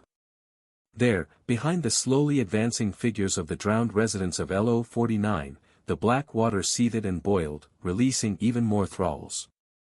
Nightmare creatures, thousands of them, were rising from the waves, all moving with the same silent, harrowing dispassion. He took an involuntary step back, then steeled himself and raised the sin of solace. The terror's thralls could not be allowed to reach the port. Hundreds of thousands of refugees were currently there, with even more already on the ships. Thankfully, the elevator platforms leading to Falcon Scott were empty. The evacuation stopped briefly on account of the devouring cloud. The defenders of the city had also spotted the new threat.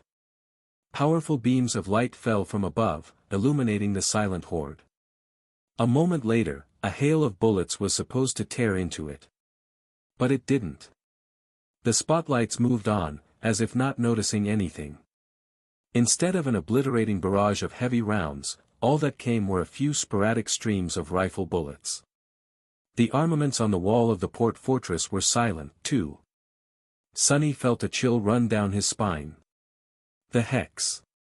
He did not get a chance to finish the thought. Vern suddenly disappeared, moving with much more speed than he had been capable of as a human. Sunny shifted, trying to deflect the incoming attack, but his reaction was too slow. A devastating blow sent him flying backwards, the breath knocked out of him entirely. He crashed to the ground and rolled, feeling cold numbness spreading through his chest. Curse it. He had been mistaken to assess the enemy's strength based on how powerful the thralls had been before falling prey to the terror. Whatever the creature had done to them, had made them into, was much more dangerous than their former selves. "You are a forgetful fool, aren't you?"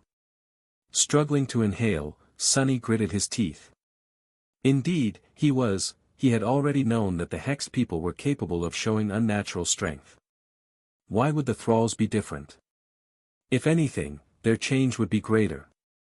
One master, 100 or so awakened, close to 1,000 mundane soldiers, several hundreds of civilians, and thousands upon thousands of nightmare creatures, all controlled and transformed by the terror. With everyone seemingly blind to their existence. The situation was not good. Feeling true fear for the first time in a long while, Sunny forced himself to rise once again and look at the hollow-eyed horde. No, not everyone. Although most of the defenders seemed to be ignoring the terror's thralls, some were still firing their rifles. That meant that the creature's hex was not absolute. With so many people around, it could only do so much. There was a limit to its power. Which meant that it could be defeated. There was a sound of metal scraping against stone behind him. Looking back, Sunny saw Dale approaching, his shield raised and dripping with blood. His heart skipped a beat. Dale! Do you see them? The heavily armored master turned his head slightly, darkness nestled in the slit of his visor. His voice sounded a little muffled. What are you talking about? Sunny's heart fell, but then, Dale continued. How would I miss thousands of creatures crawling from the ocean? Of course, I see them. Question is, why are the wall armaments still silent? More and more nightmare creatures emerged from the water, flooding the shore. Sunny found Vern and shivered, noticing that the dead master was staring at him, as well. It's the terror of LO-49. The wretched thing is messing with people's minds. We need to. The hollow horde suddenly stopped moving. Thousands of heads turned in unison, countless empty eyes all staring at a single point. Sunny. He shivered. I guess it recognized me, as well. The horde rushed forward. Across the city to the south, the majority of the First Army forces were fighting the devouring cloud. Even directionless, the gluttonous swarm still posed an existential threat to Falcon Scott. The sky was torn asunder by fire and explosions, countless brood beasts melting in that inferno as they threw themselves against the siege capital's defenses. Somewhere further south, far away, Sky Tide was once again engaged in a dreadful battle against the corrupted Titan, Winter Beast. And yet, here, on the shore of the dark ocean, a new threat appeared, one that was perhaps no less dangerous than the devouring cloud. Worst of all, no one except for two masters and a handful of disparate soldiers seemed to be aware of it. Or so Sunny had thought. The moment the hollow horde surged forward, the port fortress finally came alive. Numerous turrets turned their barrels, unleashing an onslaught of bullets at the thralls of the terror of the depths. Bright beams of light once again shone on the shore, and several rail guns thundered, cutting rifts through the horde. Arrows and magical projectiles fell down like rain.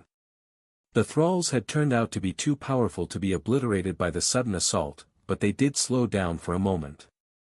Finally, some luck. Sunny prepared to launch himself into the mass of enemies, but Dale suddenly pulled him back. What the hell are you doing? The stalwart master glanced at him calmly, then shook his head. There's no time for that. The real enemy is the terror, not its puppets. You need to go, find Bloodwave, or someone from the House of Night at least. They need to find the creature and destroy it, before it's too late. Sunny blinked. What about you? Dale turned to the advancing horde, lingered for a moment, and shrugged. I'll stay and make sure that they do not breach the wall of the port. There were a lot of words left unsaid, but they both understood the implication. Dale was best at stationary defense, while Sunny was swift and elusive. Their roles were decided for them by that simple reality, and there was nothing to discuss. The heavily armored master took a step forward, raising his shield and mace. Go, Sunless. Don't linger. Sunny opened his mouth, then closed it without saying anything. Throwing one last glance at the figure of Vern, who was walking steadily through the hellish barrage of bullets without paying them any attention, he gritted his teeth and dove into the shadows. Behind him, the first of the thralls was already lunging at Dale, hollow eyes shining with the reflected moonlight. Damn it, damn it, damn it. Swiftly gliding through the darkness, he soon reached the wall of the port fortress and scaled it, emerging from the shadows on the battlements. Here, a chaotic flurry of activity was boiling, soldiers and awakened feverishly sending rivers of bullets, arrows, and magic into the horde of thralls. On the other side of the wall, Sunny could see a large crowd of terrified refugees filling a large courtyard below. They had come here to board one of the ships and escape the doomed siege, but got stuck in the middle of the battle instead. Ignoring the grim sight, he ran across the battlement toward the citadel of the fortress. If he could not find what he sought there, he would proceed past the citadel toward the pier, and from there to the battleships, if need be. As Sunny ran, he looked around, hoping to see someone from the House of Night among the defenders. He got lucky sooner than he had expected. The wall of the port fortress had towers rising above it at set intervals, each serving as a bunker. As he passed through one of these bunkers, observing the complicated machinery of the rail gun housed within, he noticed a familiar figure standing near a targeting interface. Tall, handsome, with black hair that sometimes seemed inky blue. Neve. Sunny dashed toward the Nightwalker, who looked up from the terminal with a surprised expression. Sunless. What are you? Sunny waved a hand, interrupting him. Long story. Are you free from the hex? Can you see the monsters? He realized something, then looked around with a bit of confusion. Actually, never mind. How are all of you able to see them? Neve lingered for a moment. Nightwalkers like me possess a high affinity to guidance and revelations. The ocean and its depths, too. So, many of us were able to see through the hex. As for the rest of the garrison, they don't see anything. But they also don't need to, as long as someone provides them with the targeting data. Basically, they are shooting blindly in the direction where we point. Sunny froze for a moment, admiring the effective crudeness of that simple solution. Then, his face darkened. On the wall outside the bunker, one of the soldiers suddenly lowered his rifle, remained motionless for a moment, then took a step forward and jumped over the parapet of the battlement, disappearing into the cold water below without a sound. No one seemed to notice his absence. Where's Bloodwave? Neve pointed north, toward the pier. Protecting the ships. Why? Sunny answered with urgency obvious in his voice.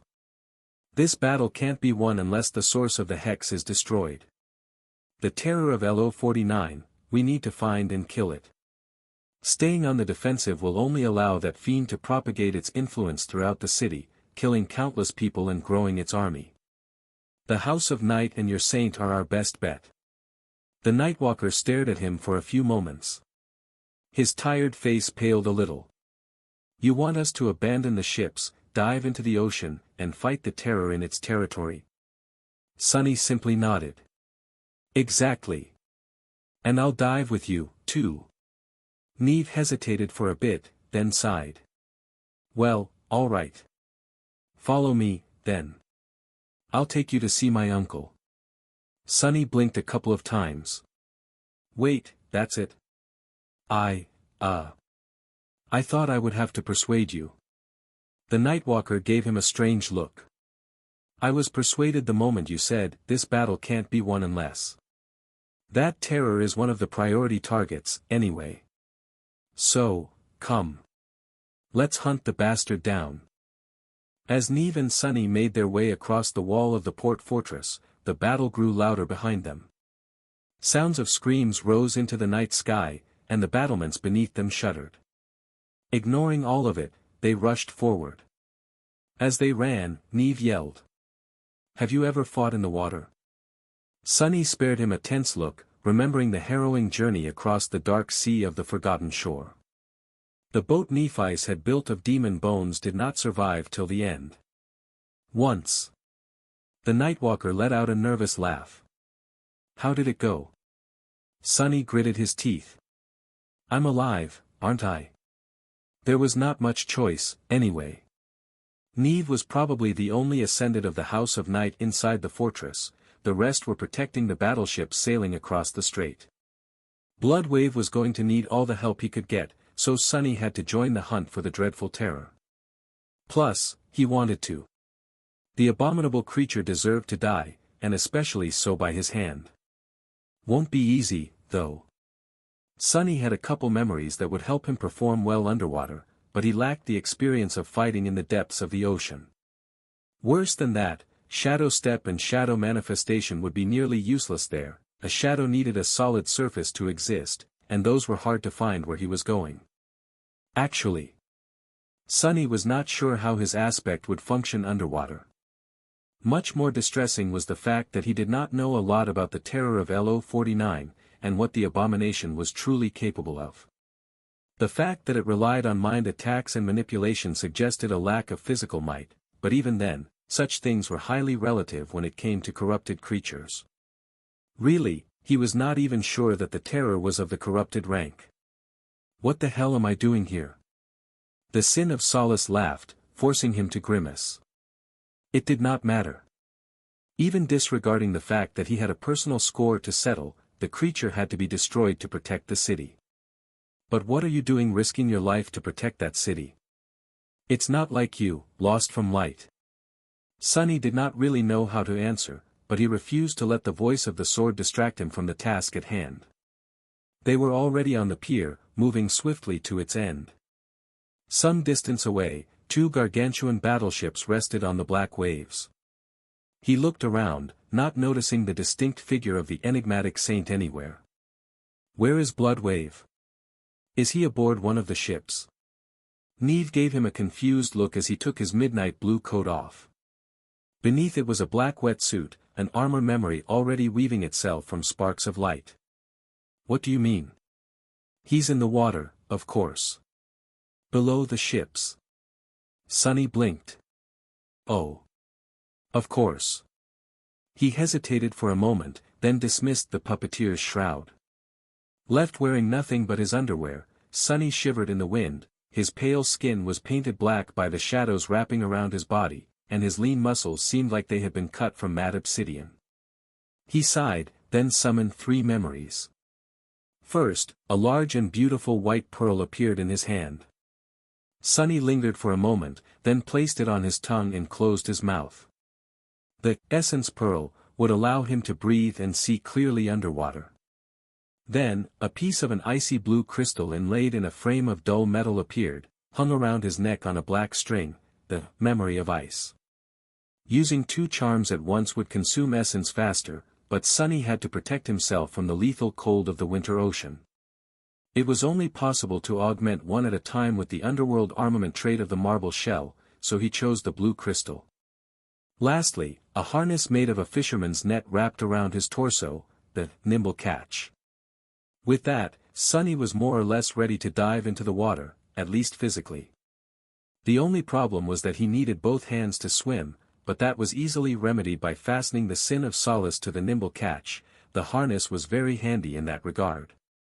With the jade blade strapped safely behind his back, Sunny walked over to the very edge of the pier and glanced at Neve. The Nightwalker was already clad in a light armor that seemed to be made of black seaweed and nacreous shell. A pale smile appeared on Neve's face. Ready? Sunny stared at the tumultuous dark waves beneath them and shook his head. Then, he jumped. The ocean grasped him in a cold embrace a moment later. Sunny almost panicked, a deluge of unpleasant memories instantly surfacing in his mind, but then discovered that he could breathe normally despite being surrounded by water. That calmed him down a little. The essence pearl had a strange effect. Sunny could breathe through his nose as if he was standing on solid ground, and there seemed to be an invisible barrier preventing the salty water from flowing up his nostrils. Additionally, the active enchantment of the charm allowed him to see clearly through the dark expanse of the ocean, as if he was wearing a diving mask. He was also cold, but not terribly so. It seemed that the high elemental resistance of the marble shell, augmented by the shadows, was enough to protect him from freezing to death. Adding the memory of ice on top of that turned out to be overkill. Sunny dismissed the blue crystal, relieved to save some essence. Not too bad. A moment later, Neve plunged into the water beside him and swam nimbly forward and down.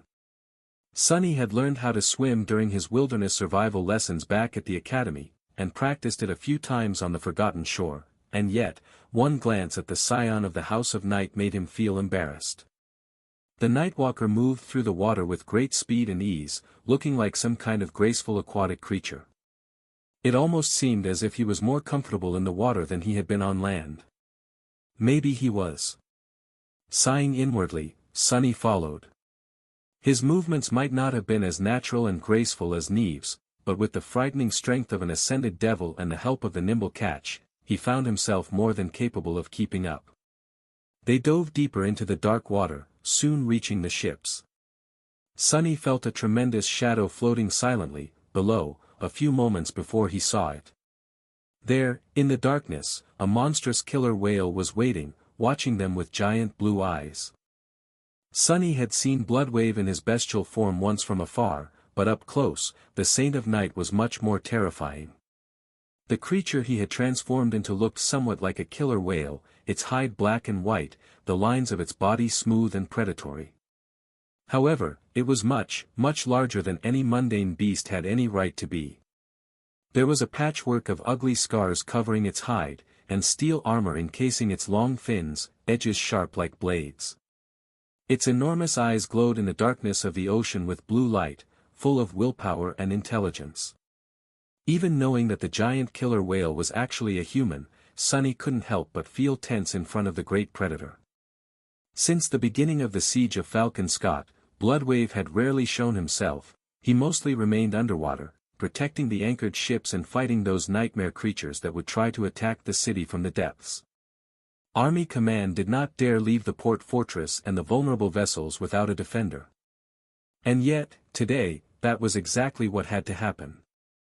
While Sunny stared at the mighty saint, Neve glided forward and then hovered in front of the killer whale's snout, keeping himself in place with barely noticeable movements of his arms and legs.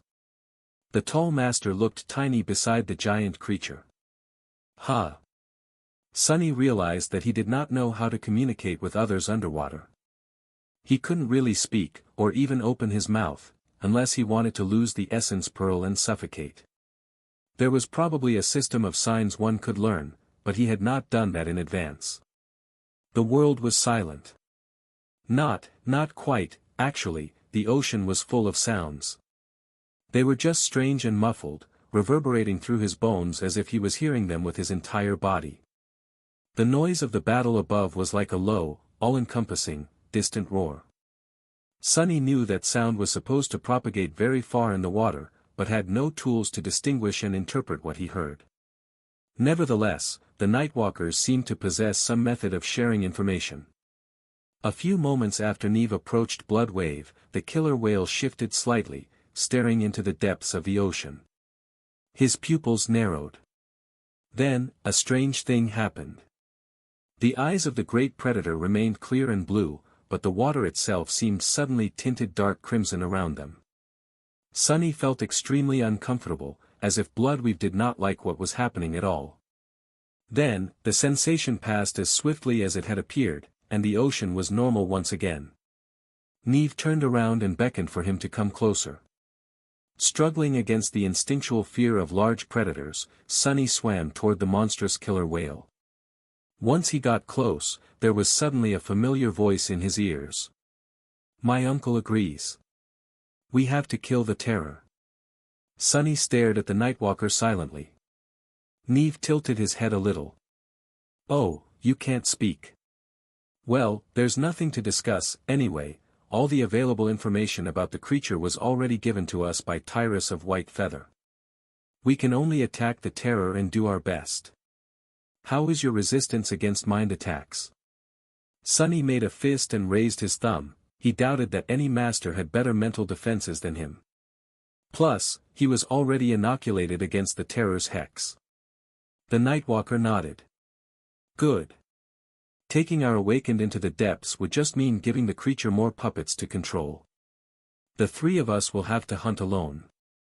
Once we discover the terror, Bloodwave will lead the charge, while our task will be to support him. Maybe we'll even survive, who knows. Are you ready?" Sunny shrugged, which was an awkward thing to do underwater. "Then follow me."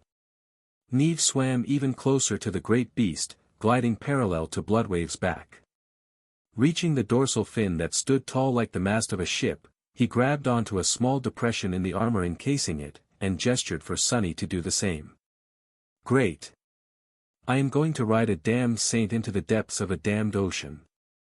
Cursing his fate, Sunny followed the Nightwalker's example and latched himself to the killer whale's fin like some sort of hitchhiker fish. He could feel a vast, powerful heartbeat somewhere below him, and a mighty presence that was beyond all mundane senses. Neve's voice resounded once again in his ears. Don't let go. Well, unless you feel like the pressure is too great for you to handle. I don't know how deep the terror hides, and how deep you can dive. Sorry, Sunless, you'll have to learn how to traverse the abyss fast, and on your own. Before Sunny could think of an answer, even though he could not relay it, Bloodwave suddenly moved. His great body lunged forward with stunning speed, and a powerful current almost threw Sunny off the fin. He grabbed tighter to the steel armor, feeling how strange it was, to be able to breathe freely despite the rushing water. Neve stretched a hand to support him, but then brought it back, seeing that there was no need. This is. Riding a giant killer whale into the dark depths of the ocean was perhaps not the strangest journey Sunny had made, but it was definitely up there with the weirdest of them, especially considering that the whale was actually a saint of the great clan knight. The whole situation would have been comically surreal, if it wasn't so dreadful. A terrible enemy waited for them at the end of this journey. Bloodwave journeyed away from the shore, submerging deeper and deeper into the watery abyss. The world around them was ruthlessly cold and absolutely lightless, eerily similar to the sky below of the Chained Isles, but much more frightening. In fact, that was not the only similarity. The deeper they went, the more Sunny felt as if something was pressing down on him. It was as if a titanic slab of stone was weighing on his body, making it harder to move and breathe. The feeling was not dissimilar to the torturous force of the crushing, and thinking of that analogy made him very, very uneasy. The crushing was capable of killing even saints, after all. He tried to control his breathing. No mundane ocean can kill a saint. And in terms of sturdiness, I'm not that far from one.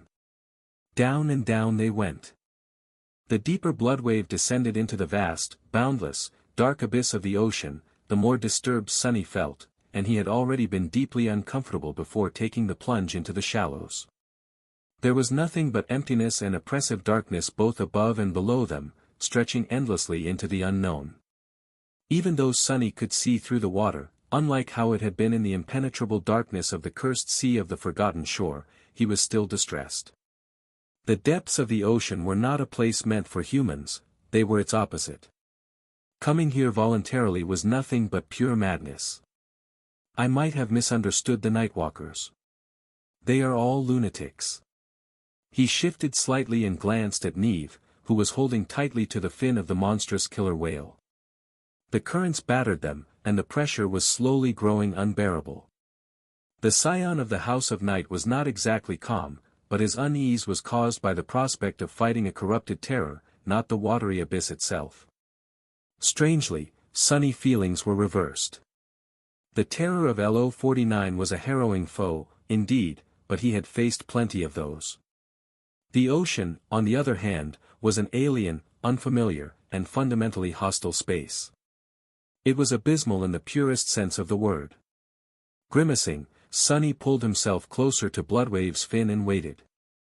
He did not know what exact means the saint was using to track the hidden terror. There was some pattern to his movements, but Sunny wasn't sure what it was. Sometimes, it felt as though the great predator was choosing the direction at random, but one thing remained constant: they were always moving deeper into the darkness. Neve had not spoken to him again, but there was also no reason to. Sunny briefly considered summoning the extraordinary rock to relay his thoughts, but then discarded that idea. He had nothing useful to say, and making too much noise could attract unwanted attention.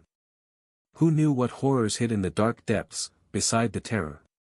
At some point, he felt a coughing fit rising from somewhere in his lungs and nearly panicked. The last thing Sunny wanted was to drown because of the residual trauma caused by brushing against a nightmare gate. He gritted his teeth and concentrated on suppressing the cough, forgetting even his fear of the ocean in the process. That was why he almost missed the moment when the terror finally revealed itself. Hidden in the depths of the lightless abyss, an eerily beautiful creature floated in the vast and silent darkness.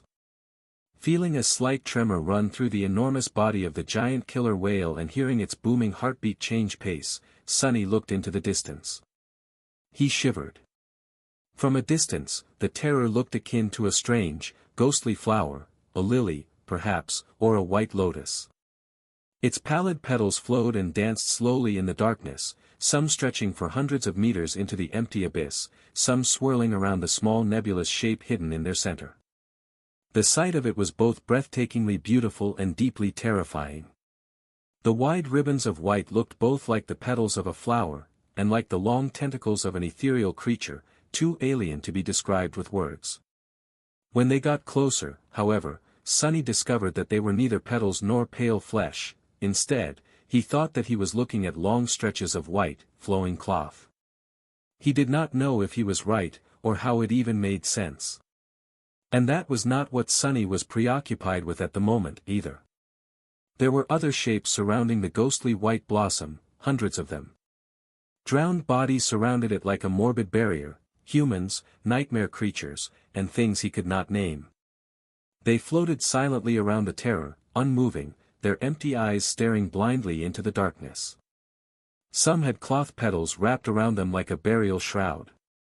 The eerie scene made him shudder. The otherworldly beauty of it all only made the visage more appalling. There was a powerful presence emanating from the mass of billowing white cloth, one of utter horror and malice. Sonny felt that presence overwhelm him, making it impossible to look away from the terror, but also unbearable to witness it. He felt mesmerized, frozen, and paralyzed. That feeling was broken by another presence, though. Suddenly, the darkness around them seemed to become tinted red, and he felt a deep fury rising from within him. Sonny recognized that fury as something that was not his own, but instead belonged to someone else. Blood Wave. The Saint of Night was incensed, and whatever fear they might have felt was washed away by the murderous rage of the great predator. It almost seemed as though the cloth petals trembled slightly. In the next moment, the hundreds of drowned creatures all came alive, their hollow eyes turning to stare at them. Sonny uttered a silent curse and freed the sin of solace from its makeshift scabbard with his free hand. Here we go, then. He felt Bloodwave's body move, and then a furious roar spread through the water like a fearless battle cry. The force of it was almost physical in nature, moving through the dark abyss like a devastating shockwave. The monstrous killer whale surged forward, and with him, the ocean itself came alive. Powerful currents assaulted the pallid flower, throwing its ghastly defenders away. The crimson hue of the water became more apparent, and wherever it spread, Bloodwave seemed to gain even more speed, even more might. At the same time, the cloth petals exploded with motion, unfurling like long limbs, grabbing the thralls, and throwing them forward. By Sonny's side, Neve glanced at him and outstretched a hand, a bone harpoon appearing in it. The Nightwalker smiled, indigo lights dancing in his eyes. It's time. With that, he pushed himself off the fin and shot forward with incredible speed. A moment later, Bloodwave crashed into the moving barrier of hollow-eyed thralls. The monstrous killer whale snapped its jaws, savaging several massive nightmare creatures at once. Clouds of blood and pulverized flesh escaped from his maw like a red tide. Powerful currents of crimson water swirled around his massive body, ripping even more abominations apart. A dozen thralls were destroyed when the great predator rammed through them at dreadful speed. Armored fins moved, slicing bodies like giant blades. A split second later, Bloodwave shot past the barrier of flesh, leaving devastation in his wake. He continued forward, heading for the eerie flower of white cloth that was the terror. Neve and Sonny were left behind, though. Their task was to deal with the thralls and prevent them from attacking the saint from behind. How the hell do I do this? Fighting underwater was not at all like fighting on land. At this depth, Sonny felt as though he was constantly being pressed down by an immeasurable weight, both from without and from within. His ascended physique and augmented strength were enough to deal with it, but he still felt a strain considerable enough to demand adjustment. It was a lot like fighting while under the effect of the crushing. More importantly, though, there was nothing to support him here. Usually, a fighter's might came from being grounded. Without the ground under Sunny's feet, his blows would lack power. They would also push him away with the same force that had been exerted on the enemy, making battle flow and positioning a nightmare. So, he saw two ways to fight effectively. One was to grapple the enemy and use their own body as support, bringing combat to an extremely close range. He would be greatly disadvantaged in such a scenario due to the length of his blade. The other was to use acceleration and maneuvering to turn each of his attacks into a deadly charge. Sunny had a sinking suspicion that he would have to utilize both approaches today. Ahead of him, Neve clashed with one of the thralls, his harpoon shot forward, piercing the creature's head. The Nightwalker pushed it through all the way, then let go of the shaft, grabbed it again near the head a moment later, and tore the spear free. Then, Sunny had no more time to observe the Nightwalker, forced to concentrate on his own enemy. A vaguely familiar abomination that resembled a grotesque mannequin of flesh lunged at him, its hollow eyes full of darkness. A menacing bone scythe cut down, threatening to split Sunny apart. He was somewhat certain that his skin would withstand the edge, but there was no point in taking the risk. The Sin of Solace moved to intercept the strike, much slower than he was used to, but still viciously fast. The jade blade easily cut through the scythe, breaking it, and then continued forward to sever the flesh mannequin from shoulder to thigh. The spell whispered into his ear, its voice unaffected by the heavy mass of water. "You have slain a fallen monster. Your shadow." With no time to listen to it, Sunny suppressed his revulsion and used the bleeding remains of the abomination to launch himself sideways. A moment later, a chitinous body barreled through the spot he had been occupying. 5 more were already closing in on him from 5 different directions. Sunny took a deep breath. This is not too bad. The situation was dire, but not as hopeless as he had expected. The greatest threat, the terror itself, was currently preoccupied with Bloodwave. The thralls, meanwhile, were numerous and much more powerful than they had the right to be. However, there was one factor working against them. Most of the thralls were no more native to the dark abyss of the ocean than he was. Their movements were purposeful, but a little bit awkward. Their initial assault was dreadful, but mostly because many had been launched forward by the long pieces of white cloth that swirled around and trailed behind the terror, behaving like the tentacles of a giant monster. Now that their momentum was spent, the thralls were much slower and less maneuverable than Neve. And Sunny, too, thanks to the nimble catch. An awakened would have been torn to pieces in an instant, but the two masters found themselves at a certain advantage. More than that, Sunny realized that his aspect was not as useless underwater as he had thought. There were no shadows around him to manifest, but that was only because he could not compel living shadows to obey him. Of those, there were plenty. Shadows required a surface to exist, and each thrall's body was a surface. Each of the thralls possessed a shadow, which allowed Sunny to sense their movements even if he did not see them. It also allowed Sunny to use Shadow Step, as long as the abomination was large enough.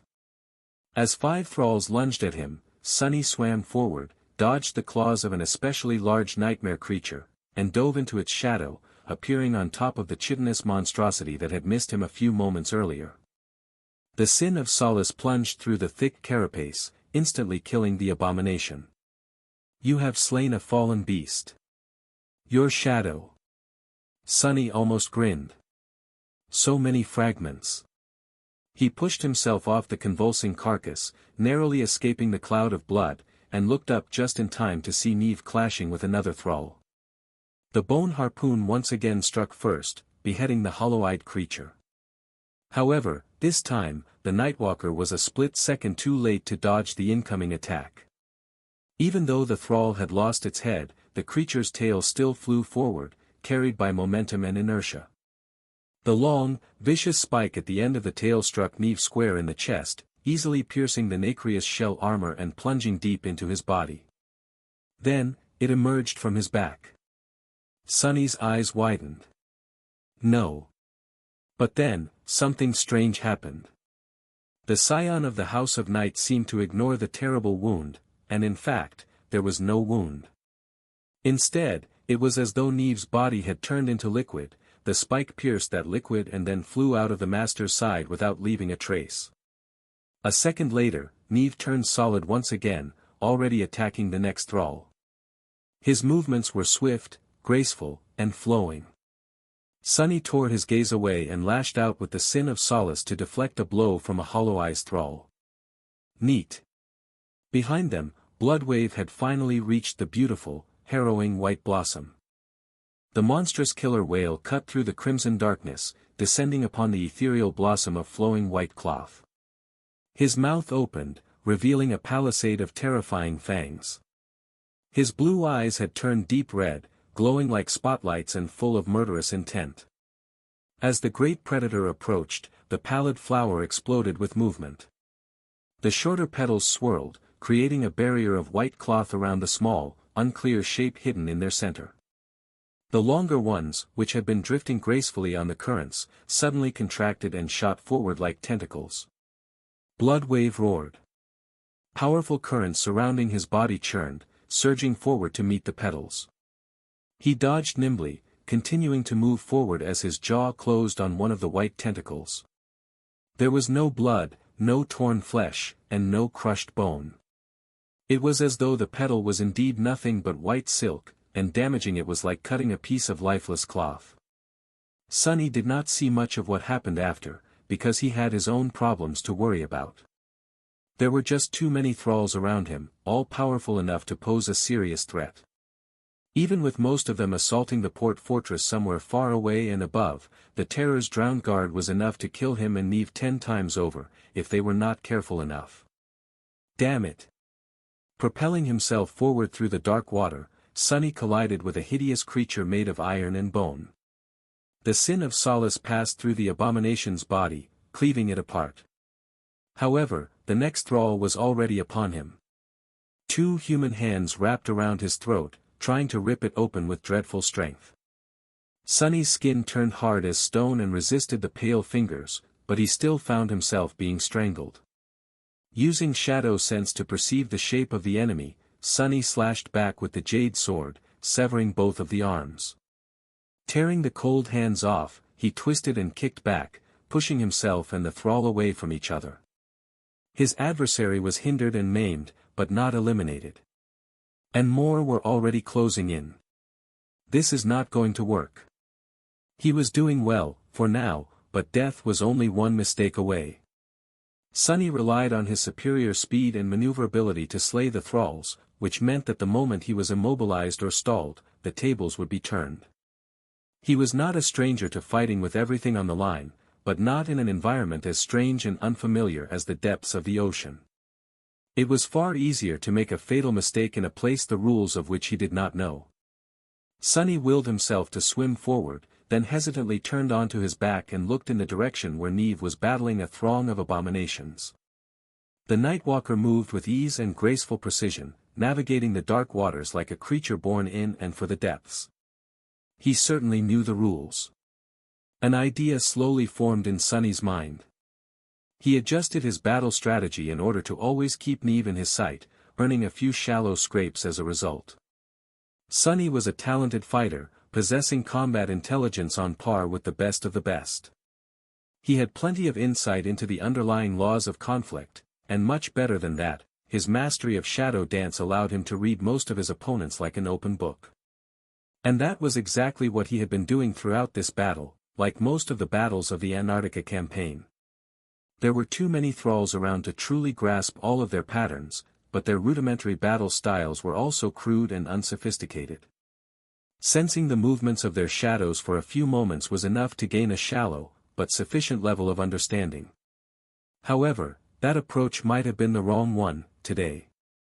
So, instead of trying to shadow his enemies, Sunny concentrated his will on trying to shadow his ally. Neve's battle style was much more complex, profound, and refined. In terms of scope and sophistication, it was up there with the most intricately designed combat art Sunny had witnessed. As expected of a scion of a great clan. That style was not something that he could learn in mere seconds, or even several minutes. But even the few minor insights Sunny did gain were already enough to qualitatively change his performance. So that's how you do it. The lessons he learned from using shadow dance to study how the Nightwalker moved were not anything grand, but they were extremely valuable. What better teacher could there be than a man supposedly carrying the lineage of Storm God, the god of the depths? It was all about how his body related to the water, and how the water related to his body. How to position himself to cut through it unimpeded, and how to use the mass of water for his advantage. Shadow dance, and the harsh training Sunny had put himself through to master its first steps, made both his mind and body extremely malleable and adaptable. That was why he was able to quickly put what he had just learned into practice. Changing minute details of how he moved, which muscles he strained, and the timing of sending targeted impulses of essence to reinforce them, Sunny was suddenly able to navigate the dark abyss much more freely. He felt more in control of his environment, now. Working with it instead of against it to achieve his goals. A massive nightmare creature lunged at him, its claws missing the target by a few centimeters, just as Sunny had planned. He cut into the abomination and at the same time circled around it, using the carcass to hide from the next enemy. A moment later, the second thrall was dead, too. Good. But then, there was even more Sunny could do by fusing his unique abilities with what he had learned from Neve. Using the feather of truth, to make himself lighter or heavier, he could float up or plummet deeper like a stone.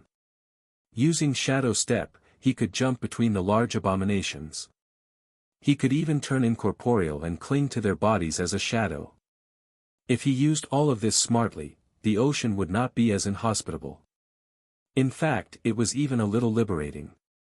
Being able to freely move in 3 dimensions instead of just 2 opened up all kinds of neat tricks he could pull. The only limit was his intellect, cunning, and imagination. Get ready, bastards. Brandishing the sin of solace, Sunny cut through the dark water to meet the attacking thralls. A pale smile appeared on his face. Sunny and Neve fought against the drowned guardians of the terror, while Bloodwave assaulted the eerie flower of white cloth itself. From what Sunny could see, and he rarely got the chance to glance in that direction, embroiled in a furious and lethally dangerous battle of his own, the corrupted creature and the saint were at an impasse of sorts. The terror did not seem to have a lot of physical power. His graceful petals possessed a harrowing strength, of course, but not enough to threaten the transcendent in his bestial form.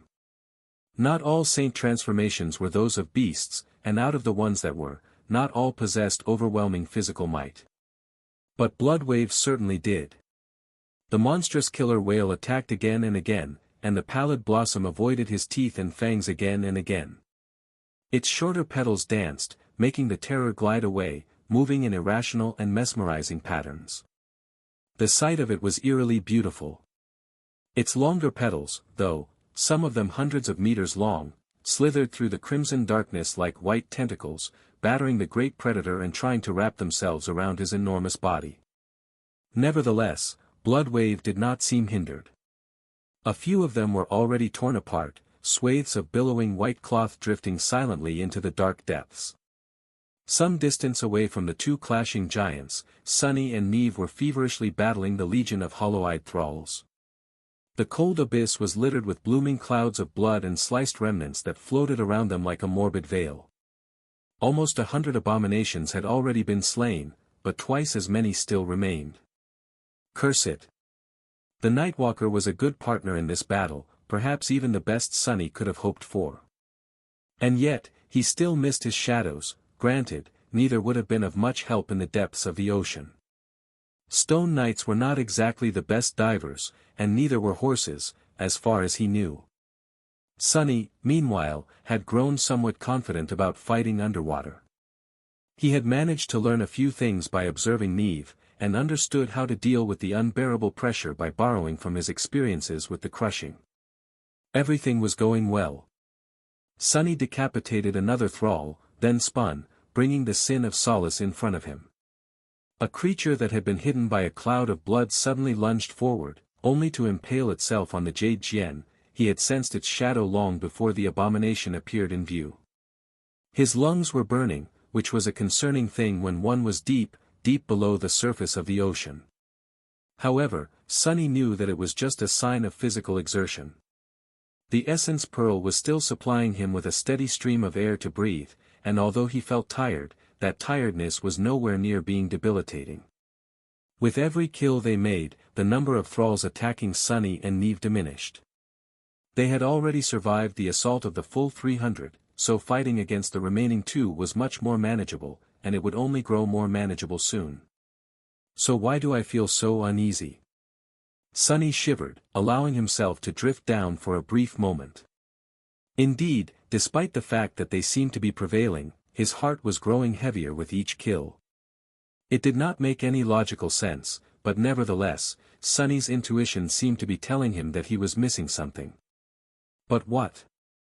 There was not much time to think between the clashes with the abominable thralls, mostly because Sunny had to spend that time observing the dark waters around him and frantically calculating how and where to move in order to survive, as well as put himself in position for the next attack. And yet, the longer the battle went on, the more it felt as though something was not right. What is it?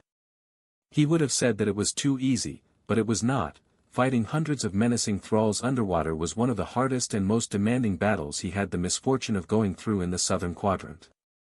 Sunny was not only pushing his limits, he had ventured well past them, going so far as to learn an entirely new dimension of combat. Even then, it was barely enough to keep him alive.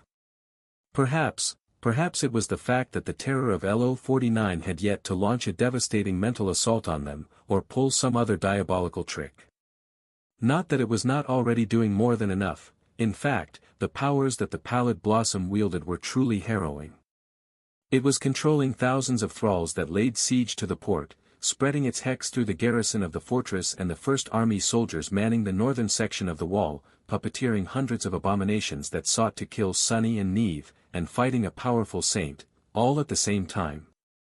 It was just that Sunny had expected, something more.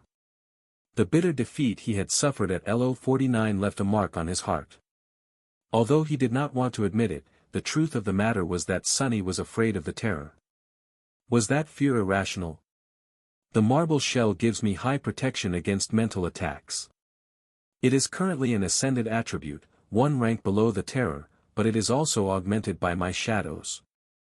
Bloodwave and Neve. I don't know what tools they have to defend their minds, but anyone from a great clan has to have a great arsenal of memories at their disposal. Maybe the truth was just that simple, the 3 of them were too tough to be affected by the terror's greatest weapon.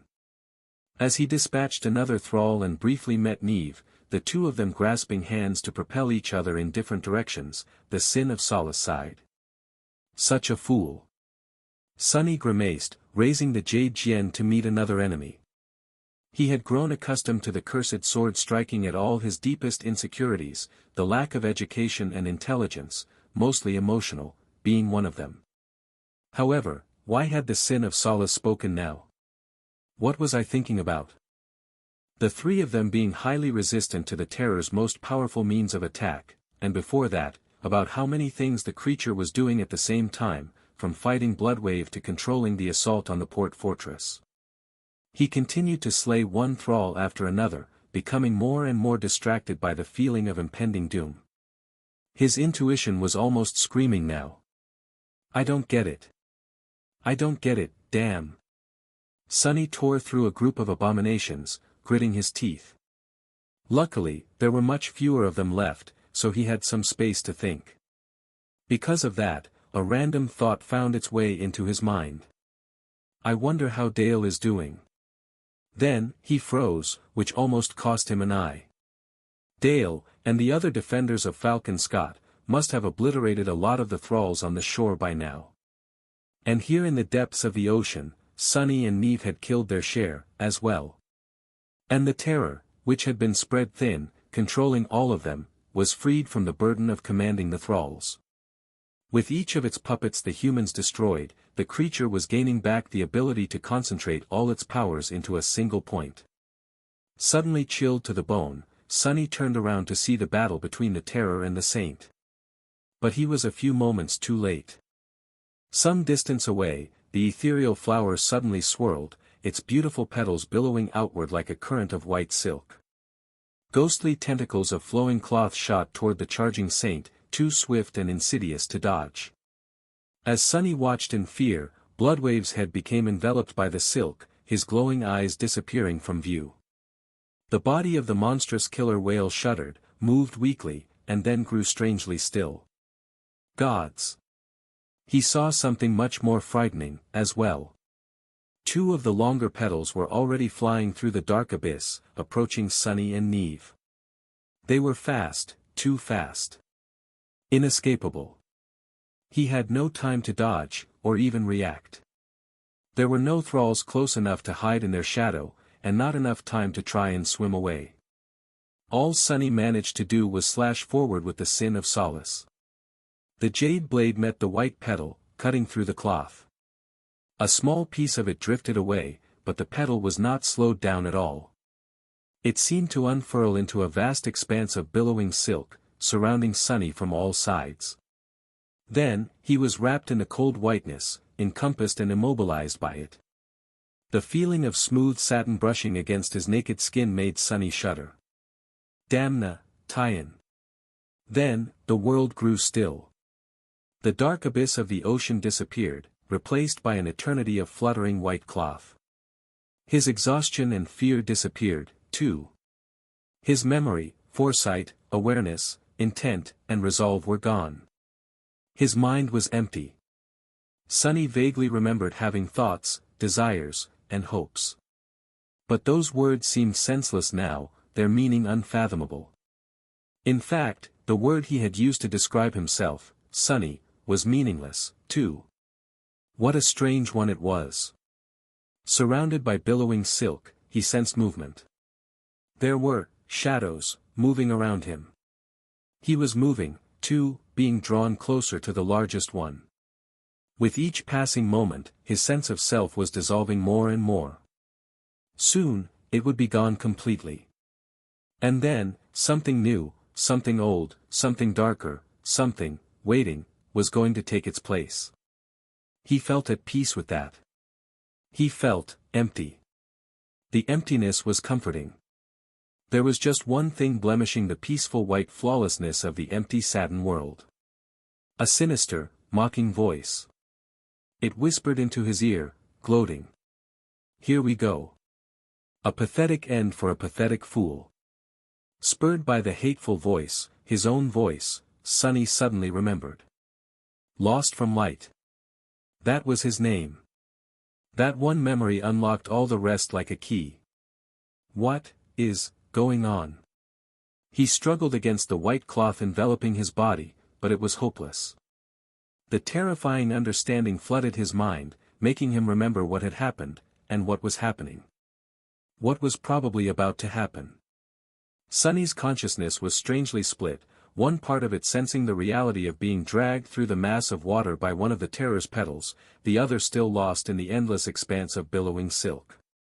He could feel a boundless alien presence encroaching upon both, seeing through his eyes, thinking his thoughts, and hungrily wanting for more.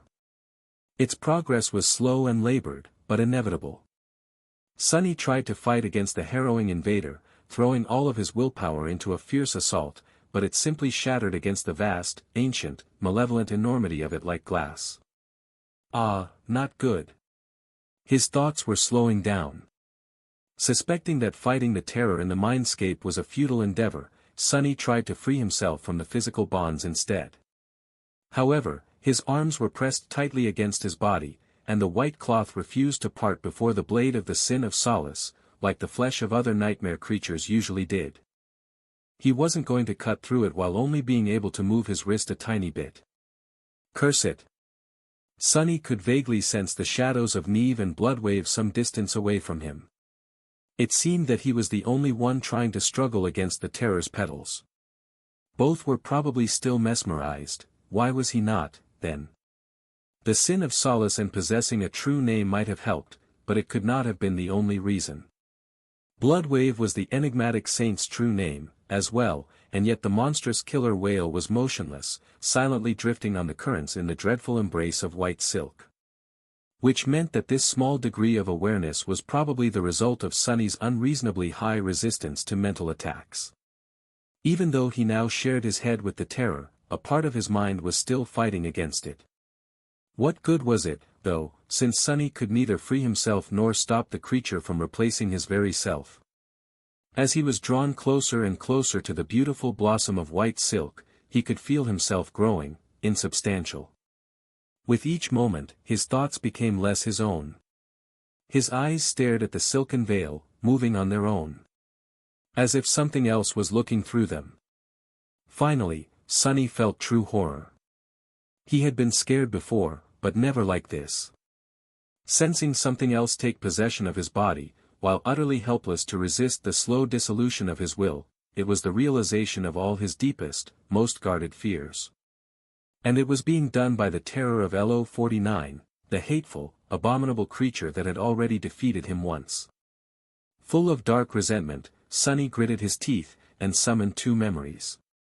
That much he could still do, at least. One was a small lantern cut out of obsidian. The other was a fearsome mask of black lacquered wood, with vicious fangs and three sharp, twisting horns. Weaver's mask. Sunny had not called upon it in a long time. It frightened him, as well, almost as much as the terror. Trying not to think about what he was about to do, Sunny activated the single enchantment of the shadow lantern, commanding it to devour all light around it. There was no light to devour in the dark abyss, but that was not what he wanted. What he really wanted was for the divine memory to gobble up as much of his essence as it could. The shadow lantern burned through most of the essence Sunny had in the time it took the white tendril of silk to bring him to the pallid blossom. There was very little of it left, now. Sunny felt like his mind was almost gone. Struggling to wrestle control of his face from the terrifying presence, he forced himself to grin. He wanted that smile to be menacing, but all it ended up being was weak and scared. A pity. He sensed a vast shadow that was full of harrowing wrongness looming close, and thought. You wanted to see through my eyes? Well, then, look. With that, Sunny reached into Weaver's mask and activated its second enchantment. Where is my eye? Sunny had never even thought about using that deadly enchantment after the first time. Back then, moments before falling into the sky below, he had activated it out of sheer desperation. His gamble had paid off, but it almost cost him his life. Where is my eye, allowed the wearer of the mask to gaze upon the tapestry of fate in all its harrowing glory. The endless, beautiful eternity of twisting threads transfixed all existence, stretching infinitely in every direction, as well as into the past, present, and future. It connected everyone and everything like an inconceivable, unknowable web. Weaver might have been capable of witnessing the great tapestry, but mere mortals like Sunny were not. A single moment of looking at fate had almost caused his mind to collapse. If his essence had not run out after that single moment, he would certainly have been killed, his head exploding in the most violent fashion. Luckily, he had gotten off easy by only experiencing unimaginable pain and pure agony, the memory of which still made him shudder. The terror was very welcome to try doing the same. As the last of Sunny's essence was disappearing, causing him to experience painful backlash, the inconceivable sight of the great tapestry of fate superimposed itself through and above the world. It was as stunning, breathtaking, and utterly overwhelming as he had remembered. However, funnily enough, Sunny saw the beautiful threads differently this time. To him, they seemed like nothing but chains now. Granted, he did not linger trying to look, only catching a small glimpse of the cosmic tapestry. Prepared for what was to come, Sunny used a little, but rather devious trick.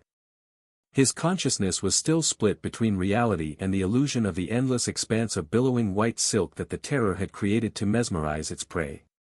So, Sunny made himself blind to the actual world, concentrating entirely on the illusory realm of pure whiteness. That was why the terror, who had almost stolen his body and was now looking upon the world through his eyes, was the only one to gaze upon the harrowing infinity. Sunny felt the white silk enveloping him quiver, as if the pallid blossom was convulsing. Even though his head was full of splitting pain because of that one short glimpse of the strings of fate, his weak smile finally turned into a real grin. "Look well, wretch." A split second later, his essence ran dry, and the deadly enchantment deactivated. The tapestry of fate disappeared, and Sunny suddenly found himself freed from the alien presence devouring his mind, or rather, it was still there, but now stunned and writhing in pain. The physical binding of white silk that wrapped his body had come a little loose, as well. Not wasting a single moment, Sunny used that slack to thrust his hand forward. The tip of the sin of solace pierced the wall of the cloth prison, and then moved upward, cutting a vertical rift in it. A second later, he sliced the white petal open and burst into the dark water, incredibly happy to be in the oppressive embrace of the dark ocean once again. Sunny hastily studied his surroundings, knowing that he did not have much time.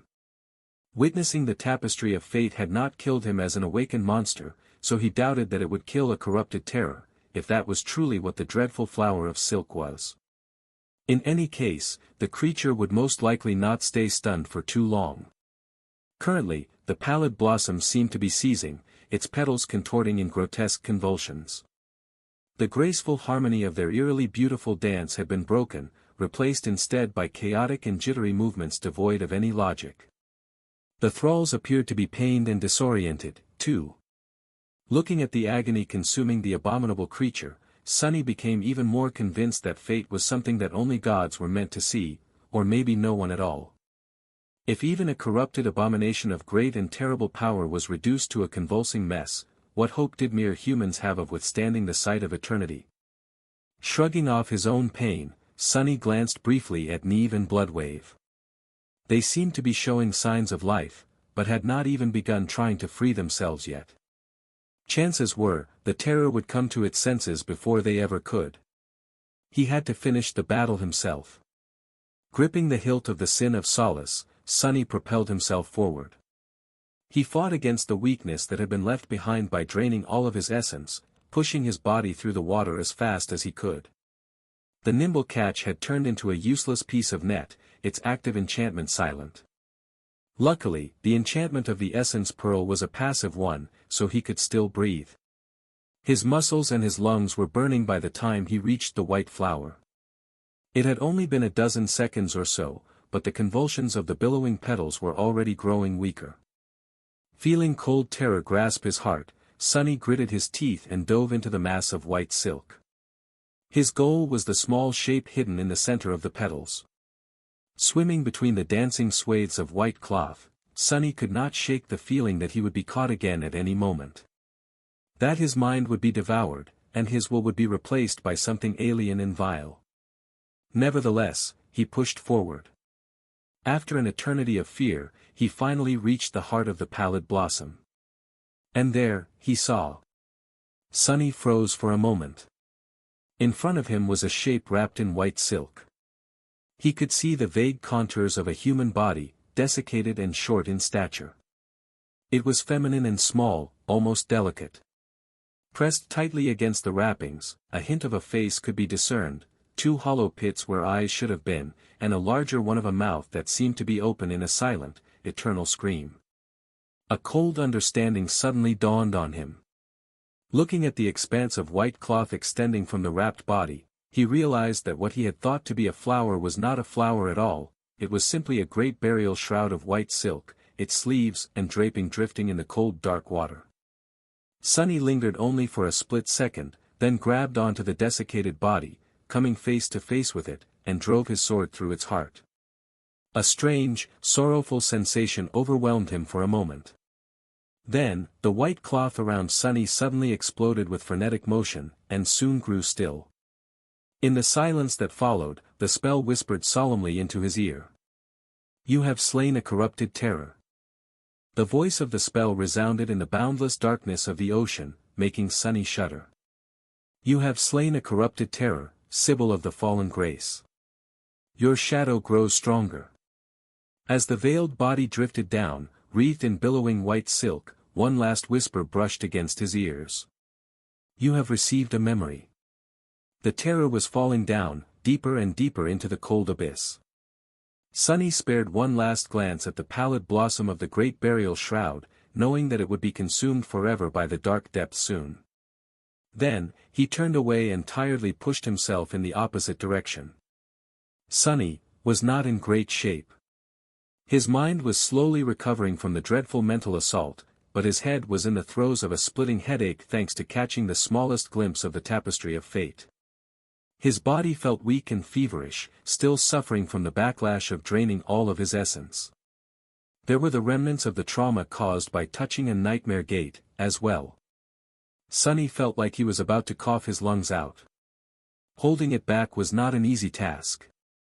And yet, a hint of dark, somber glee still managed to overcome the cold numbness that encompassed his battered mind. I did it. I killed that vile thing. In the end, he ended the terror with his own hands. The stain of their disastrous first meeting had not been erased, but his failure at LO49 was vindicated, now. Somewhat.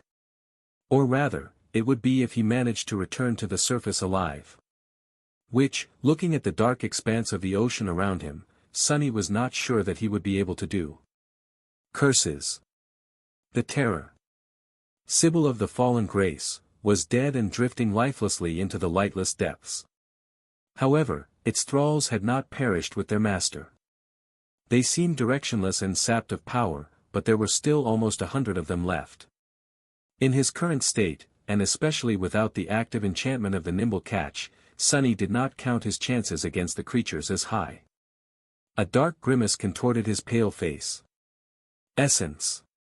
I need essence. Even knowing that it would not be enough, Sunny dismissed Weaver's mask and the shadow lantern. A tiny stream of essence fell into the arid desert of his drained soul, and was instantly consumed by his body. The feeling of weakness diminished a little, but not nearly enough to change the situation. The thralls were already coming to their senses, their hollow eyes peering through the mass of dark water at Sunny, Bloodwave, and Neve. Some had begun moving in their direction, full of murderous intent. Bloodwave and Neve. Sunny glanced at his companions, hoping against all hope to see them up and about. Neve was still stunned, drifting listlessly on the currents. The saint, however. As Sunny watched, the monstrous killer whale flinched, then jerked his head sideways. The span of white cloth still wrapped around it slid off, revealing the great beast's glowing blue eyes. For a moment, they seemed disoriented, but then sharp intelligence shone through the fog of confusion, obliterating it. An indignant growl escaped from Bloodwave's mouth as he gazed at the drowning remains of the terror and the approaching swarm of the liberated thralls. The saint lingered for a moment, then moved his giant body and shielded Sunny from the enemies with its bulky mass. The enormous jaws snapped, pulverizing the fastest of the approaching nightmare creatures. Then, the killer whale surged forward to meet the rest of them. In the next couple of minutes, a one-sided massacre took place in the dark depths. Sunny realized in the first few seconds that his participation wasn't required. Instead of getting in the way, he swam closer to Neve, grabbed him, and dragged both of them further away from the boiling battlefield. Sunless. The Nightwalker's voice sounded weak in his mind, but he was conscious, at least. Sunny nodded, then turned the two of them so that Neve could see his uncle obliterating the thralls. After a few seconds of silence, he heard the Nightwalker's voice again. What about the terror?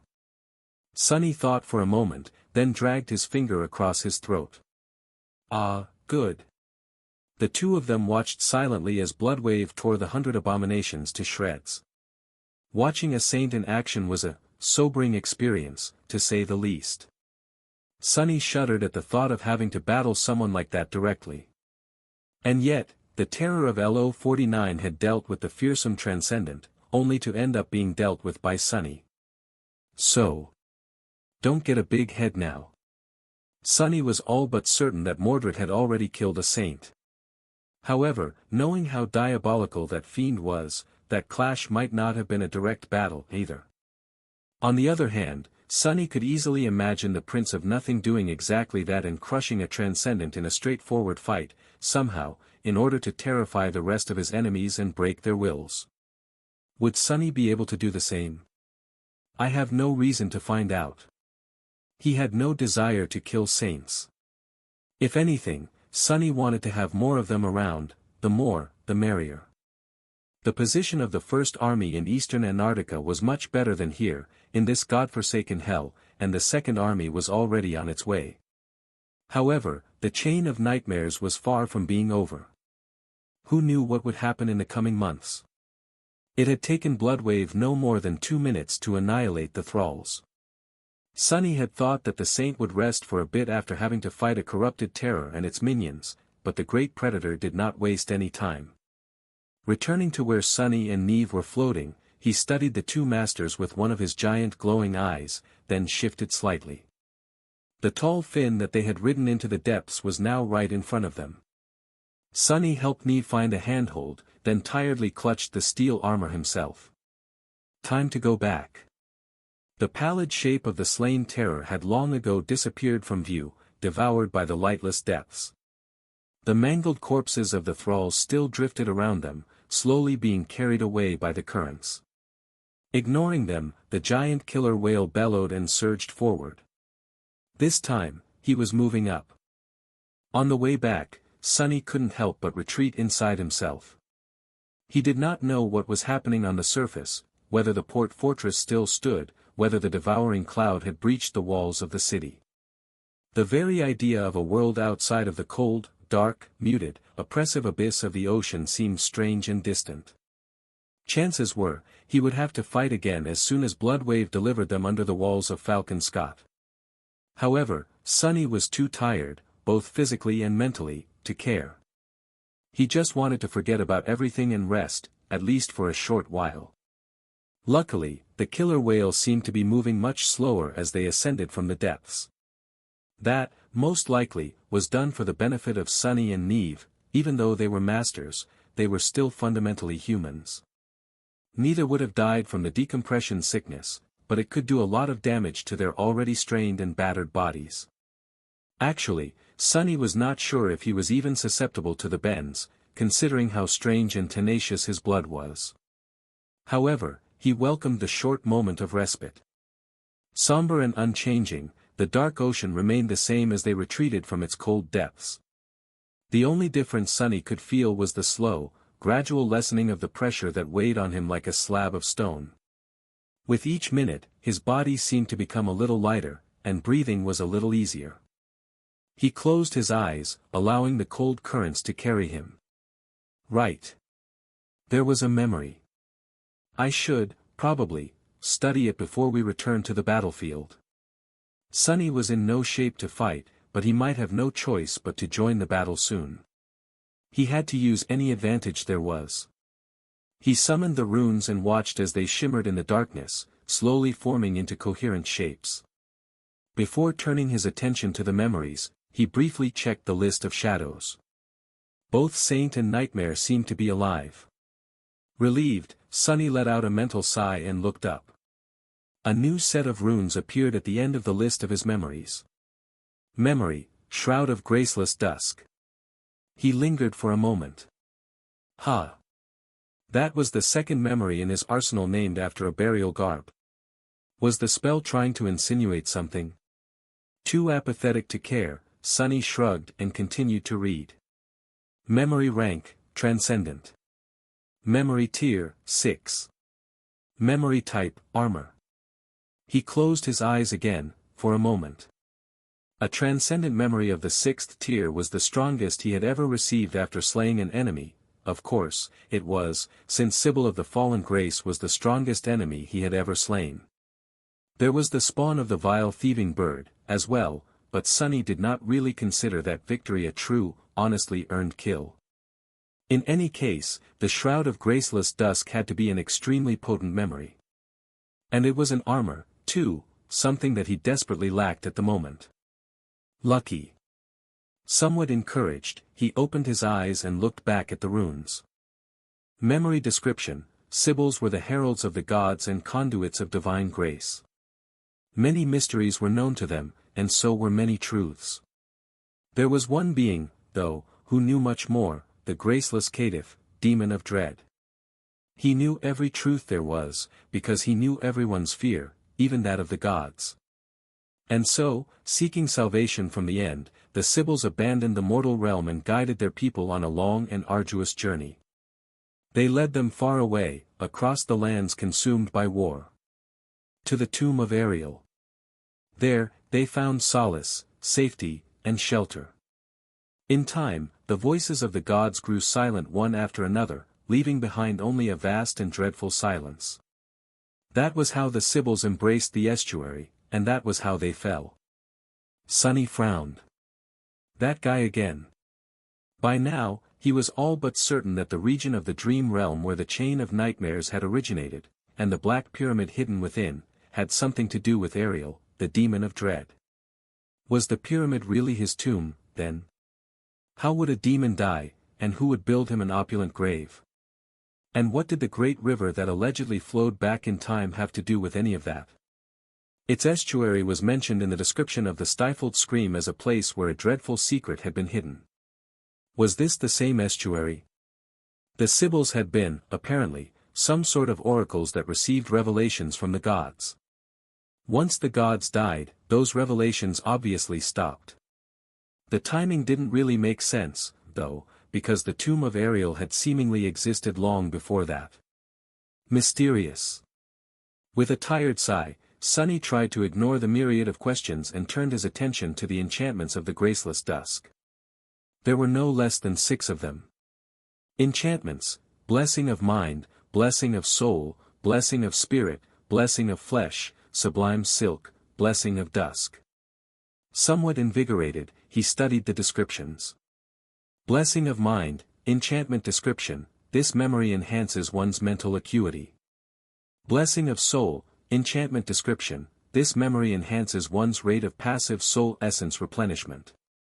Blessing of spirit, enchantment description: this memory enhances one's ability to endure and recover from mental fatigue. Blessing of flesh, enchantment description: this memory enhances one's ability to endure and recover from physical fatigue. Sublime silk, enchantment description: this memory is woven out of sublime, mystical silk. It is impervious and possesses a beautiful splendor. Blessing of dusk, enchantment description: this memory carries the blessing of dusk, last Sibyl of the estuary. The wearer can establish a mental connection with another being to hear their voice and thoughts, or make their own be heard. Sunny blinked a couple of times, and then apathetically dismissed the runes. Well, I'd say it's a jackpot. The Shroud of Graceless Dusk was an incredible memory, indeed. Its value was only increased by the fact that all but the last of its enchantments were passive, a rare case for memories of the higher ranks. The silk garment would enhance Sunny's thinking, passive essence regeneration, as well as make him tire less and recover from fatigue faster. He would also be able to communicate with other people, or maybe even creatures, telepathically, which was an incredibly valuable ability. If there was one thing about the Graceless Dusk that made Sunny feel a bit regretful, it was that it did not seem to be oriented toward battle, and instead gifted the wearer with great utility outside of it. That was not too strange, since there were a lot of armor-type memories like that. Still, a transcendent one, even if it was made of fabric instead of steel, would not be too shabby. And he was already thinking about how to use the blessing of dusk to cause savage mental shock to people. Sunny had plenty of harrowing experiences to share through a mental link. As he thought about that, the temperature of the ocean surrounding him subtly changed. Looking up, Sunny could see dim lights through the mass of water. They were approaching the surface. Sunny crawled onto the shore and lay on the cold stones of the pebble beach for a bit, breathing heavily. It was incredibly nice to lie on solid ground again, but at the same time, his body felt heavy and cumbersome. A part of it had to do with spending some time in the depths of the ocean, and a part of it was simply because he was still tired and low on essence. Curse it. He had enough sense left, at least, to let one shadow slide off his body and take a look around to make sure that there were no enemies in his immediate vicinity. There were none, at least not close by. There was only Neve, who seemed to be doing a little bit better than Sunny. The Nightwalker took a few deep breaths, then slowly sat up. we actually made it. Gods, I really did not expect to live through this one. He glanced at Sunny, receiving a vague gesture of confirmation. Sunny shared the feeling. Neve grasped his shoulder for a moment, then asked with a hint of morbid curiosity in his voice. How did you manage to kill that horror, anyway? Such a devastating mental attack, even Uncle failed to resist it. Sunny remained motionless for a few seconds, pushed himself off the ground with a tired groan, and glanced at the scion of night somberly. Spitting out the essence pearl, he then grimaced and said. I guess it was just fate, that fiend was fated to die by my hand, and so, fate helped me kill it. Neve smiled weakly, then looked away. Never took you for a fatalist. That was when a third figure rose from the water. Bloodwave walked onto the shore, his eyes glinting with shades of deep blue and indigo. Drops of water were rolling down his smooth ebony skin, contours of steel muscles clearly visible under it. The saint remained silent for a few moments, looking into the distance. Then, he sighed, and suddenly disappeared. A strong gale threw a scattering of pebbles into the air, making Sunny cover his face with his hand. What is that speed? He lowered his hand and looked in the direction where Bloodwave had dashed. Slowly, his face grew still. No. Neve's voice sounded defeated. The shore around them was empty. Here and there, a few dead nightmare creatures lay on the ground, their blood steaming in the cold. Snowflakes were dancing in the air as they fell from the empty sky. There were no brood beasts in sight, and the roar of the distant cannonade was much quieter than it had been when they left. All good signs. However, the illusion of peace was destroyed when one saw the port fortress that loomed some distance away. A large section of its wall was torn asunder and collapsed, and most of the lights that had illuminated the battlements were now dark. There was movement in the breach, silhouettes who looked like people walking between the rubble with unsteady steps. Beyond that, Sunny could see nothing else. Remembering the sight of the vast crowd of frightened refugees cowering in the courtyard, he felt his heart turn cold. The battle was over, at least. Otherwise, Bloodwave would have already been rampaging among the remaining abominations. The ships anchored near the fortress were intact, as well. Whatever damage had been done to the port did not reach them. Sunny stood up with a stagger, then dismissed the essence pearl and the nimble catch. Black thread surrounded his body, soon turning into the gray fabric of the puppeteer's shroud. Glancing at the crestfallen Nightwalker, he said evenly. Let's go. The two of them slowly made their way to the fortress. As they approached, more details became visible. The bodies of the thralls littered the ground, mangled and torn apart. There were much more of them here than there had been protecting the Terror, thousands of them, all slain despite their dreadful power. It seemed that the defenders of the fort had not surrendered even a single meter of the approach without making the abominations pay a steep price. Sunny saw nightmare creatures of all kinds among the felled thralls, some of them large enough to make him shiver. There were human bodies among them, as well, the former residents of LO-49, who had finally found their final resting place thousands of kilometers away from the distant research base. Perhaps they would have been glad to lay on solid ground again, as well, instead of floating endlessly in the lightless abyss of the ocean.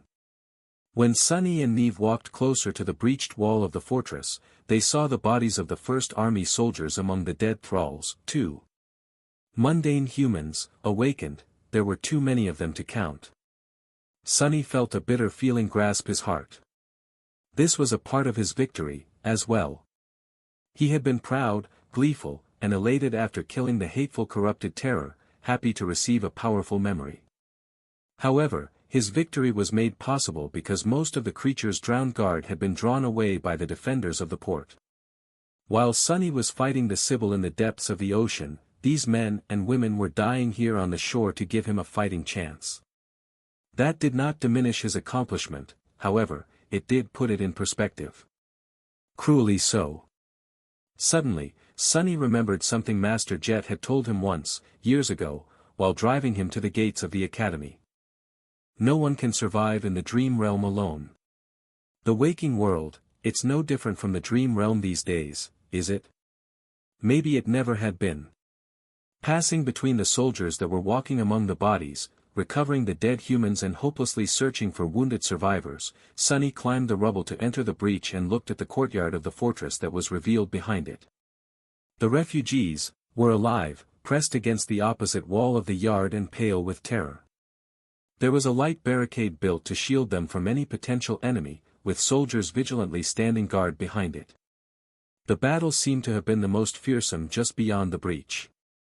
An actual mountain of corpses was piled up where the defenders had made a desperate last stand, refusing to let the thralls reach the civilians. Sunny descended into the courtyard and looked around forlornly. He found Vern's body soon. The enthralled master was laying on his back, staring at the sky with empty, glassy eyes. His ribcage, shoulder, and skull were crushed by some devastating blunt weapon. He was finally, and mercifully, truly dead. Dale was laying nearby, too. Sunny almost failed to recognize the irregular captain without his bulky armor. The memories, of course, had disappeared after the owner's death, and because the body was terribly mangled. However, the insignia of an ascendant of the First Army could still be discerned on the bloodied sleeve of his bodysuit. Gritting his teeth, Sunny took a few steps forward and kneeled near the mangled body. He did not really know what to do. The wind was picking up, making him shiver. Sunny remained silent for a while, and then said quietly. "You, rest well now, Master Dale. You did well. Your nightmare is over." The second week of the siege was over. A few days ago, the devouring cloud had been eliminated. The terror of LO-49 had been slain on the same day, as well. More people had been evacuated. More people were being evacuated, still. The siege capital still stood, firmly in human hands and mostly unbroken. Sunny was in a familiar office in the underground government complex, the same one where he had met the rest of the irregular officers before the siege started. The office was much the same, with only the image projected on the false window changed. It was still showing the view of the city, only now, there were fewer people on the streets. The blizzard was picking up again, too, so the visibility wasn't great. There was also one more vacant chair. There were currently only 3 people inside, Sunny, Jet, and Winter. The 3 of them were not enough for the large room, so it felt painfully empty. Winter's eyes were hidden behind her sunglasses. This was the first time Sunny saw her after the day of the battle with the devouring cloud. He hesitated for a while, then forced himself to say, "Dale, he was a good man." She turned her head slightly and stared at him for a while. Probably. Sunny could not really see where she was looking. Eventually, Winter sighed and briefly touched her forearm, where an edge of a tattoo could be seen peeking out from beneath the rolled sleeve of her bodysuit. "It's all right. I knew that the fool was going to get himself killed, eventually. There were 6 of us at the start, you know." She grew quiet for a bit, then shook her head. "Back at the academy. Then, there were only 2 of us left after the second nightmare, and now there's just me. I'll probably be dead soon, too. No regrets, though, as long as it's for a good cause." Her voice sounded as laid back as usual, but Sunny could sense a bit of strain in it. "I'm sorry." Winter smiled. "If you're really sorry, little devil, make sure to stay alive. You're too young and cute to die. Reaper, you too. I mean, you too try to stay alive. Not that you're young and cute." Master Jet laughed. "Well, if you insist, I'll have to give it a try. Might be a bit problematic, though." They remained silent for a few moments, enjoying the relaxed atmosphere. All 3 had been fighting with very little rest in between combat shifts for the past few days, so this meeting was a bit of a reprieve, if nothing else. Soul Reaper sighed and glanced at her datapad. "I'll update you on the current state of things. Most of the information has been sent to your communicators, so take a look at it later. The important stuff is, the wall is still holding, but just barely. 3 breaches have turned into 5, as you must know. Army Command expects that we won't lose control of the defensive barrier unless something catastrophic happens, though. Winter raised a hand, interrupting her. What's the point of talking about it? Let's just get to the actual business. The priority targets, hey, 2 out of 5 are dealt with. Sunny killed the terror, while the brood mommy and brood daddy of the devouring cloud were done in by you, Sunny, and Mongrel. That's great news. What about the other 3, though? Master Jet lingered for a bit. Actually, that's why I called you in today. The Heart of Darkness seems to have disappeared, so we don't have to worry about it yet. Maybe that thing won't reach Falcon Scott before we retreat. Goliath, on the other hand, was supposed to show up yesterday. He has been moving very slowly recently, however, for whatever reason, so the time window changed. We should expect the big bastard to arrive tomorrow, or the day after that. An uncomfortable silence settled in the underground office. Winter broke it by whistling. Speaking of something catastrophic happening, huh? Are you sure we can handle a Titan? Soul Reaper lingered for a while. Don't fret. Sunny and I will handle him. Saint Bloodwave agreed to come out of the water to assist, too, if we need him. He's not as powerful on land, but a transcendent is a transcendent. Overall, it seems like the situation is not entirely hopeless. The First Army has suffered heavy casualties in the past 2 weeks, true, but no more than Army Command expected. The evacuation is also only a little bit behind schedule. I'd say that as long as Tyrus continues to keep the winter beast at bay, we have a real chance of pulling this off. Sunny shifted in his seat. How is she doing, anyway? Master Jet gave him a long look and thought before answering. Her voice was a bit wistful. Well. Sky Tide is doing fine. White Feather lost a lot of people during the battle with the devouring cloud, but her husband and immediate family survived. Roan will be out of commission for a couple more weeks, sadly. Coincidentally, the House of Night lost many awakened on the same day, as well. The forces of the great clans here are diminished, but they still pack a bite. Their heavy hitters are all alive. Sunny let out a sigh of relief. He had been somewhat worried about Saint Tyrus and Master Roan. It was good to hear that both of them were fine. Soul Reaper yawned, then put her datapad on the table and gave him a poignant look. Back to Goliath, though. How is that project of yours coming along?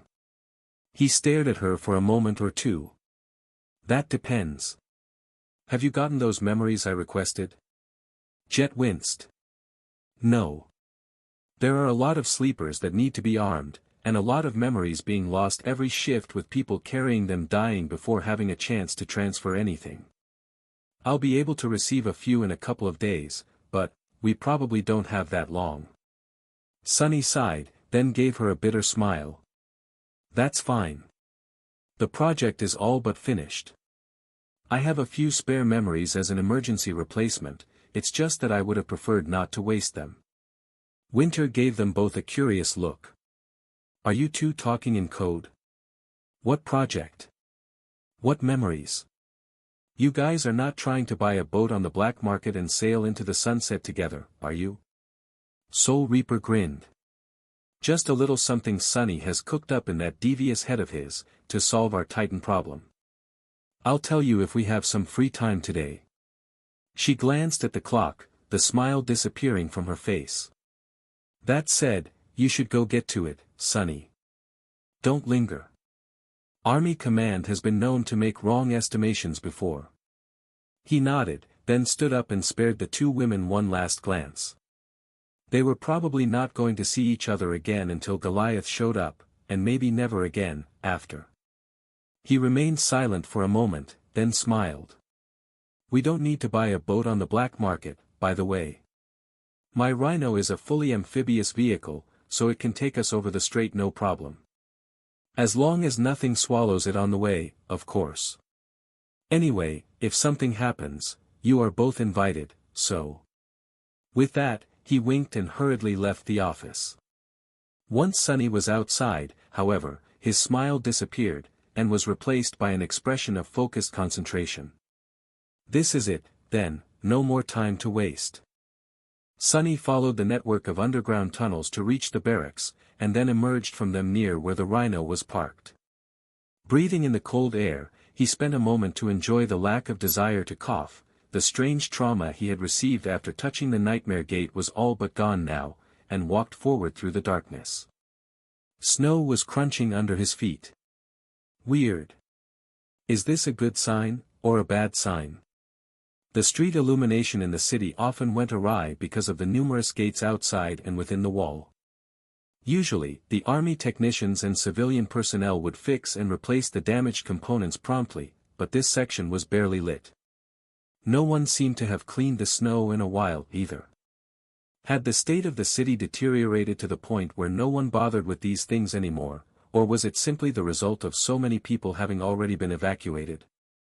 By now, only about a third of the initial 200 million remained trapped in Falcon Scott. Maybe the person assigned to maintain this small corner of the city was already safely across the strait, with no one to replace them. Perhaps it was both. Glancing at the dark sky, Sunny rubbed his face and walked toward the rhino. The last few days had been hectic. By all accounts, he should have been dead tired and on the verge of collapsing from sleep deprivation. However, Sunny felt fine. In fact, he felt rather great. His body was full of vigor and vitality, while his mind was fresh and focused. The reason, of course, was the shroud of graceless dusk. He glanced down, studying the transcendent memory. The graceless dusk looked like a simple tunic of fine, soft silk. He had expected it to be white, but to his surprise, the tunic turned out to be of a rich and beautiful black color, with intricate patterns embroidered along its collar, hem, and sleeve edges with silver thread. The hem reached just below his knees, while the sleeves ended at his elbows. The tunic was tied at the waist by an unadorned cord of black silk, and came with a pair of dainty shoes made of the same fabric, with a soft sole that was more suited for a well-tended garden than wilderness. Sunny enjoyed the fact that it allowed him to move around without making the slightest noise. The shoes only looked dainty, too. The black silk that the tunic and the shoes were made of was light and soft, but more durable than tempered steel.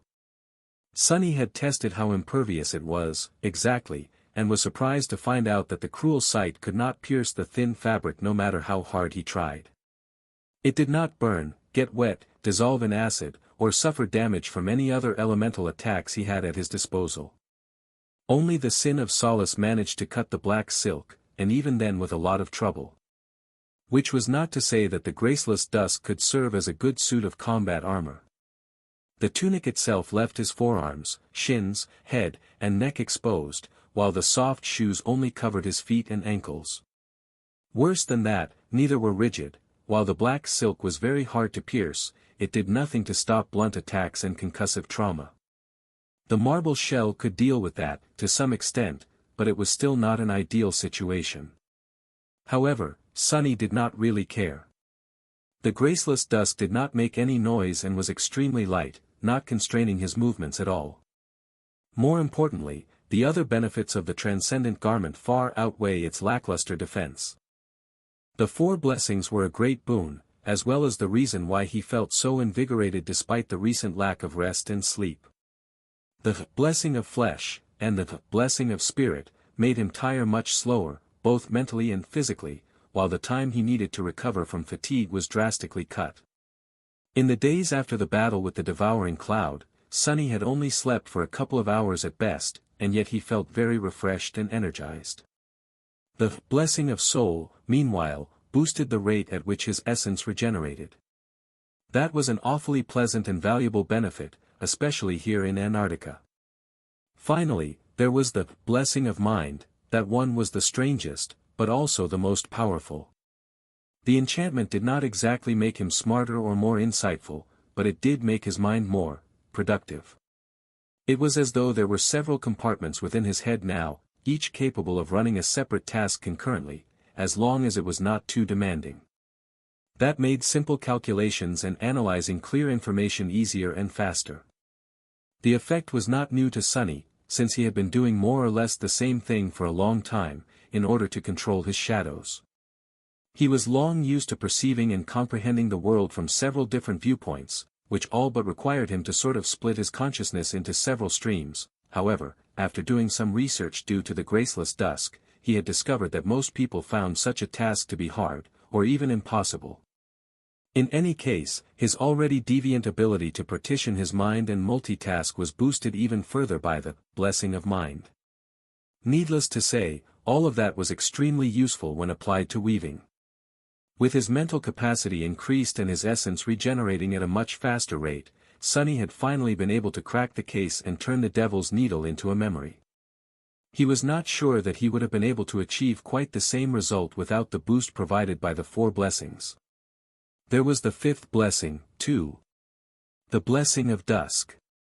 This active enchantment was a very insidious one.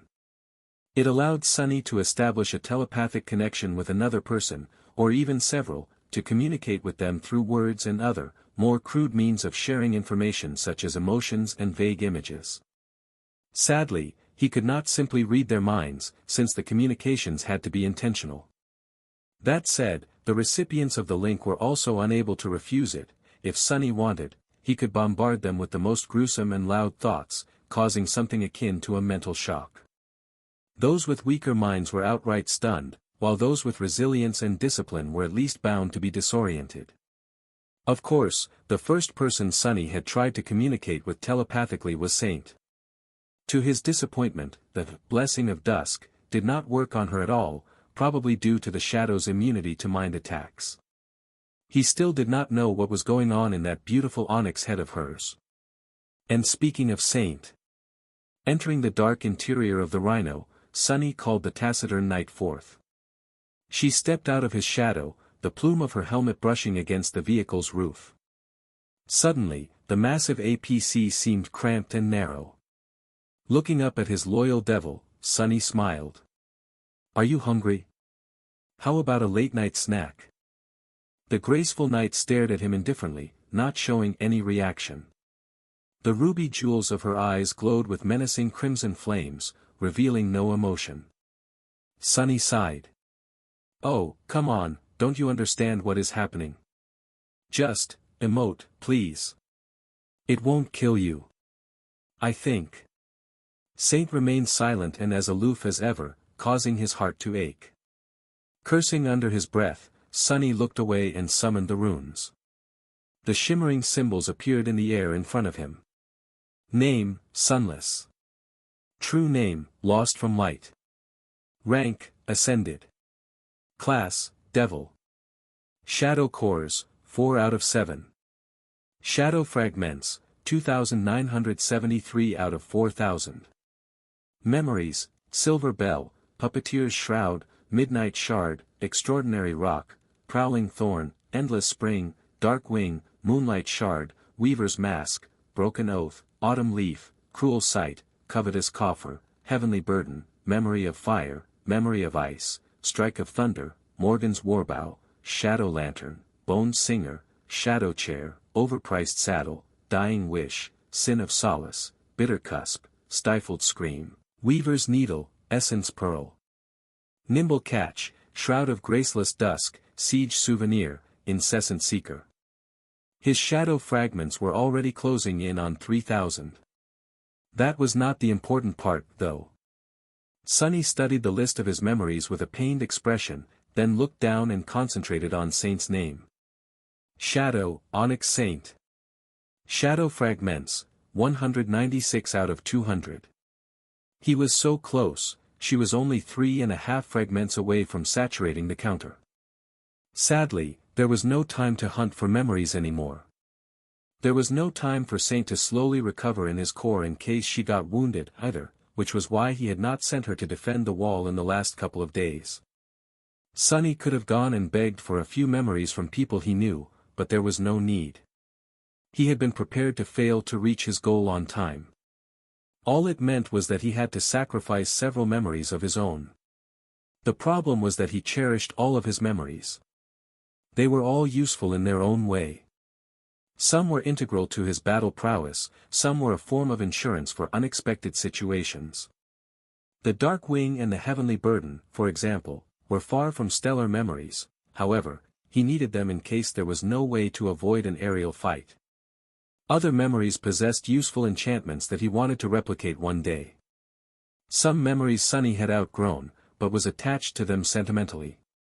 More than that, he hoped to pass them on to Rain should she become a sleeper. Really, there was only one useless memory in his arsenal, the silver bell. However, Sunny was reluctant to sacrifice it. That was the first memory he had ever obtained, and the first memory he had changed with sorcery. It was also a memento that reminded him of happier times. It's just a dormant memory of the second tier, too. Consuming it won't satiate Saint at all. Nevertheless, he had to sacrifice something. In the end, Sunny sighed bitterly and summoned 3 memories. A heavy kunai, a glistening gem made of polished red coral, and an arrow with green fletching appeared in front of him. The last one was the incessant seeker, an ascended arrow of the second tier he had received recently. It was as powerful as the strike of thunder, but possessed enchantments that guided it toward a single target and enhanced the damage dealt to that sole enemy. Which was a real boon.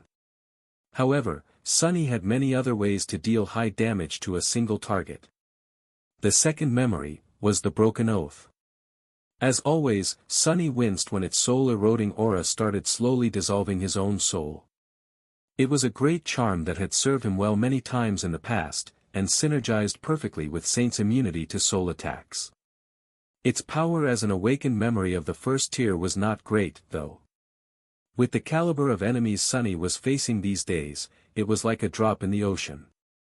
Aside from that, Saint was mostly fighting alongside Nightmare now, and would hopefully be surrounded by more shadows in the future. The others did not possess the same immunity, which limited the usefulness of the red gem. The first memory Sunny summoned was the prowling thorn. He sighed again, looking at the kunai with regret. There was nothing wrong with the throwing dagger, and they had gone through a lot together. But it had outlived its usefulness. Sunny would have preferred to keep the prowling thorn simply for utility, but the situation demanded he let go of something. Sunny had already lost the patient avenger, and now, he was going to lose 3 more perfectly fine memories. He felt as if his heart was bleeding. Waste, such a waste. He closed his eyes, and then handed the dagger, the gem, and the arrow to Saint without looking. Here. You eat these. Enjoy your meal. The graceful Onyx Knight silently took the memories and crushed them in her fists without pausing even for a moment. Hearing the dreadful sound, Sunny was stunned. She didn't even hesitate. Those were very precious, damn it. Opening his eyes, he saw 4 streams of radiant sparks being absorbed into the shadow's body. Then, her eyes flashed with dark glee. The runes still hung in the air, the counter showing. Shadow fragments, 200/200. In the next moment, the shadow that existed where Saint's soul should have been suddenly rippled. The 4 dark embers in its depths shone with lightless radiance, and wisps of black flames rose from her armor. Sunny took a step back, mesmerized by the familiar scene. He had already seen it once, back when his taciturn knight ascended. In the next moment, Saint's figure was enveloped entirely by the black flames, making it impossible to see her. A powerful gust of wind blew through the interior of the rhino, both unbearable heat and chilling coldness assaulting Sunny at the same time. He blinked. Crap, maybe I should have done this in the Soul Sea. But there was nothing he could do now but wait. Nervous for his expensive APC, Sunny summoned a barrier of shadows to surround Saint. A minute passed in tense silence, then 2. Then, something exploded within the barrier, shattering it easily and sending Sunny flying back. A wave of darkness rolled through the rhino, turning its interior into a mess and cracking its armored windows from within. The enormous vehicle shook and trembled, then grew still with a loud groan. Sunny scrambled back to his feet and stared at Saint, who was standing in the same spot, seemingly unchanged. However, the darkness dwelling within her was now much deeper and more frightening. Her onyx body was radiating a sense of vast, dreadful power, and the menacing crimson flames dancing in her ruby eyes were brighter. His shadow, now a transcendent devil, tilted her head slightly, looking at him with her usual indifference. But Sunny could feel a hint of emotion hidden behind it. Pride. Satisfaction. Gratitude. Slowly, a wide grin appeared on his face. Sunny brushed the graceless dusk, straightened, and looked at the menacing devil with a smile. "Should I start calling you Saint now, huh?" His shadow was a transcendent now. Sunny found it hard to believe, even though he had been the one who made her transcendence possible. It was just that saints held a special place in human culture. They were the epitome of vast and unobtainable power. They were more demigods than people, enigmatic and awe-inspiring, so distant as to almost be ineffable. He was now a master himself, and on top of that, one of the strongest there was.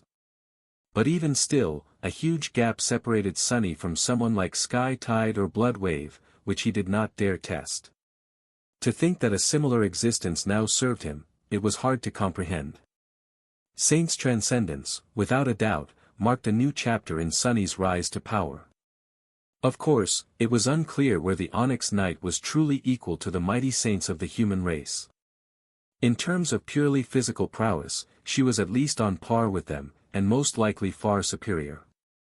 Her skill was outstanding, as was her talent and willpower. After all, Saint had always been outstanding.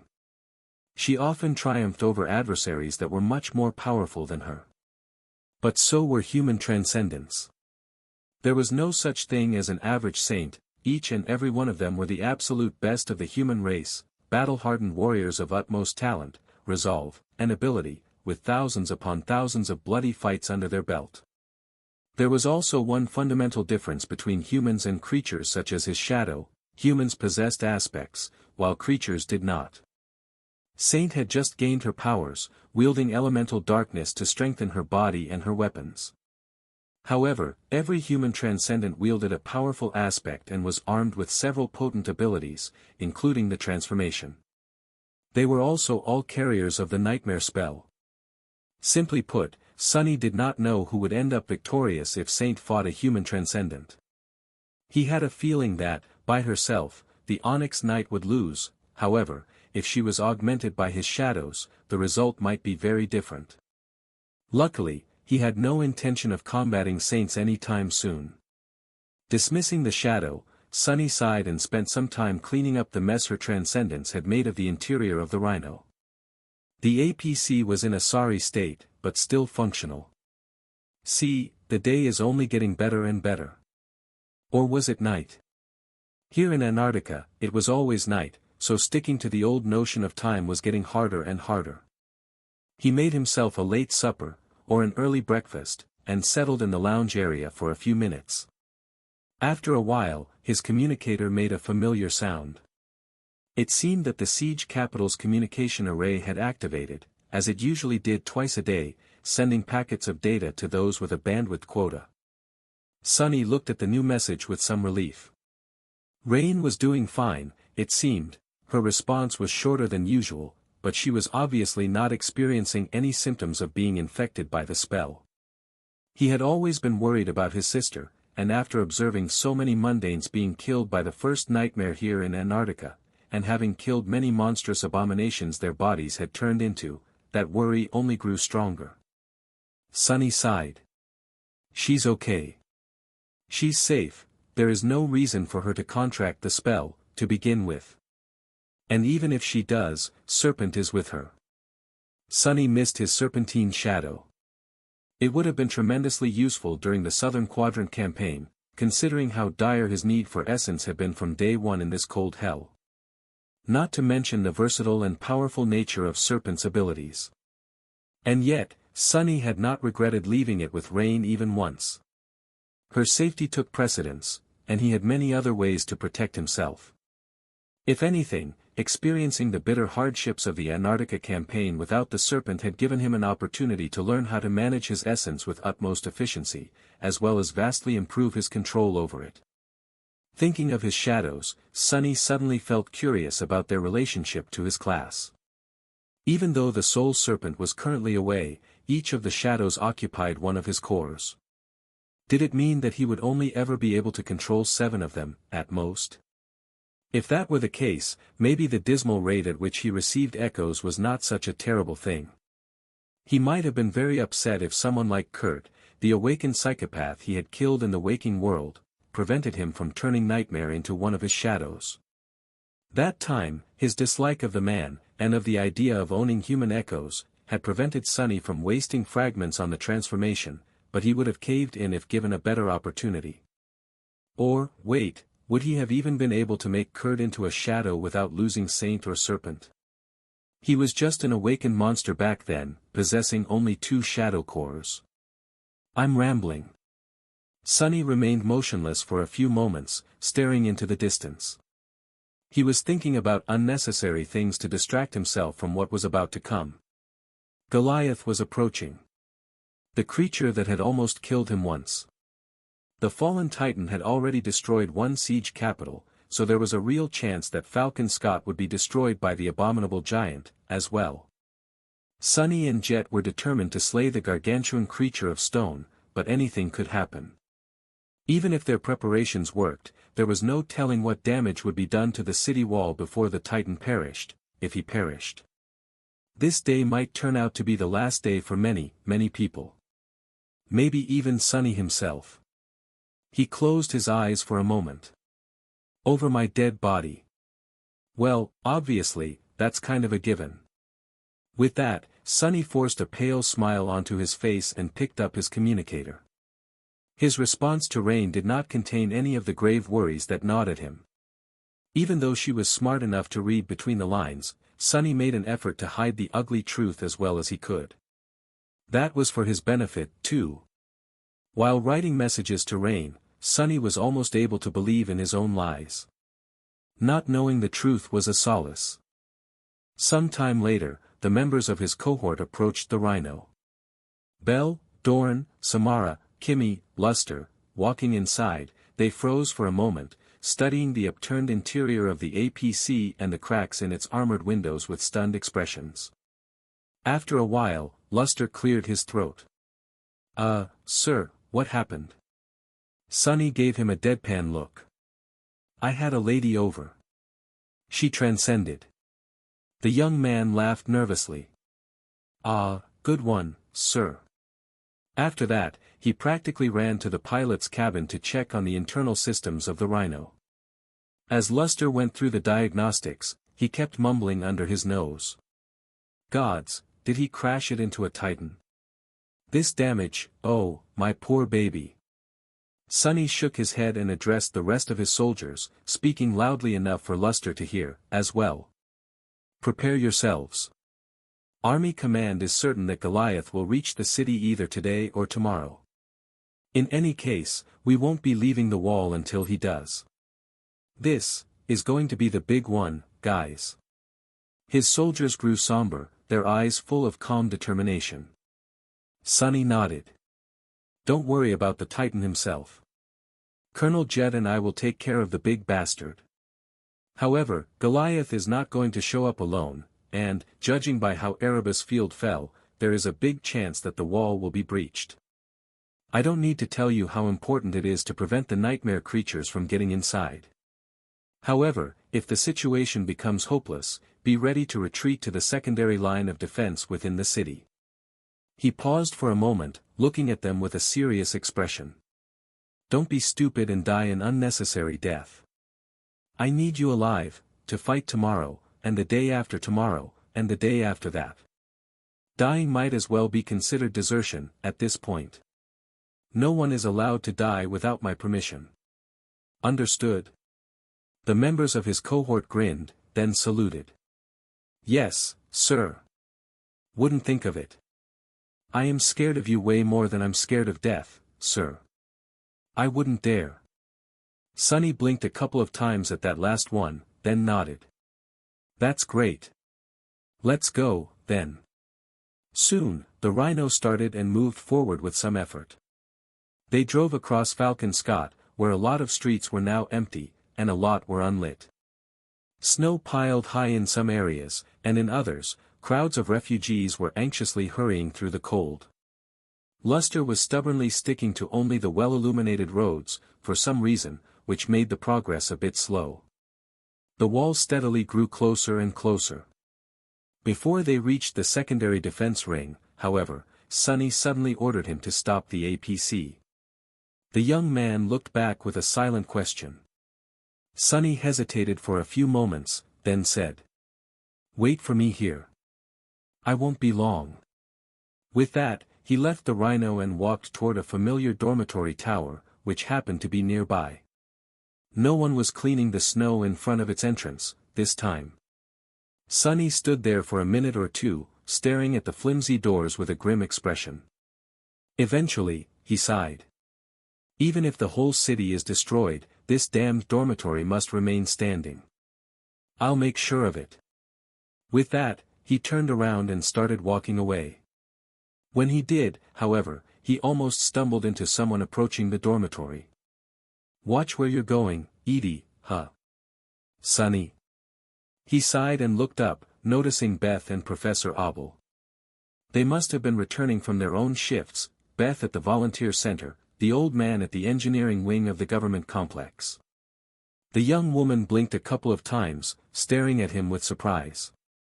Before Sonny could come up with something to say, she asked, "Aren't you cold?" He opened his mouth, then looked down, at the thin silk tunic covering his body. Indeed, it did not look exactly like something a person should be wearing in the middle of winter. Sonny cleared his throat. "I'm not, actually.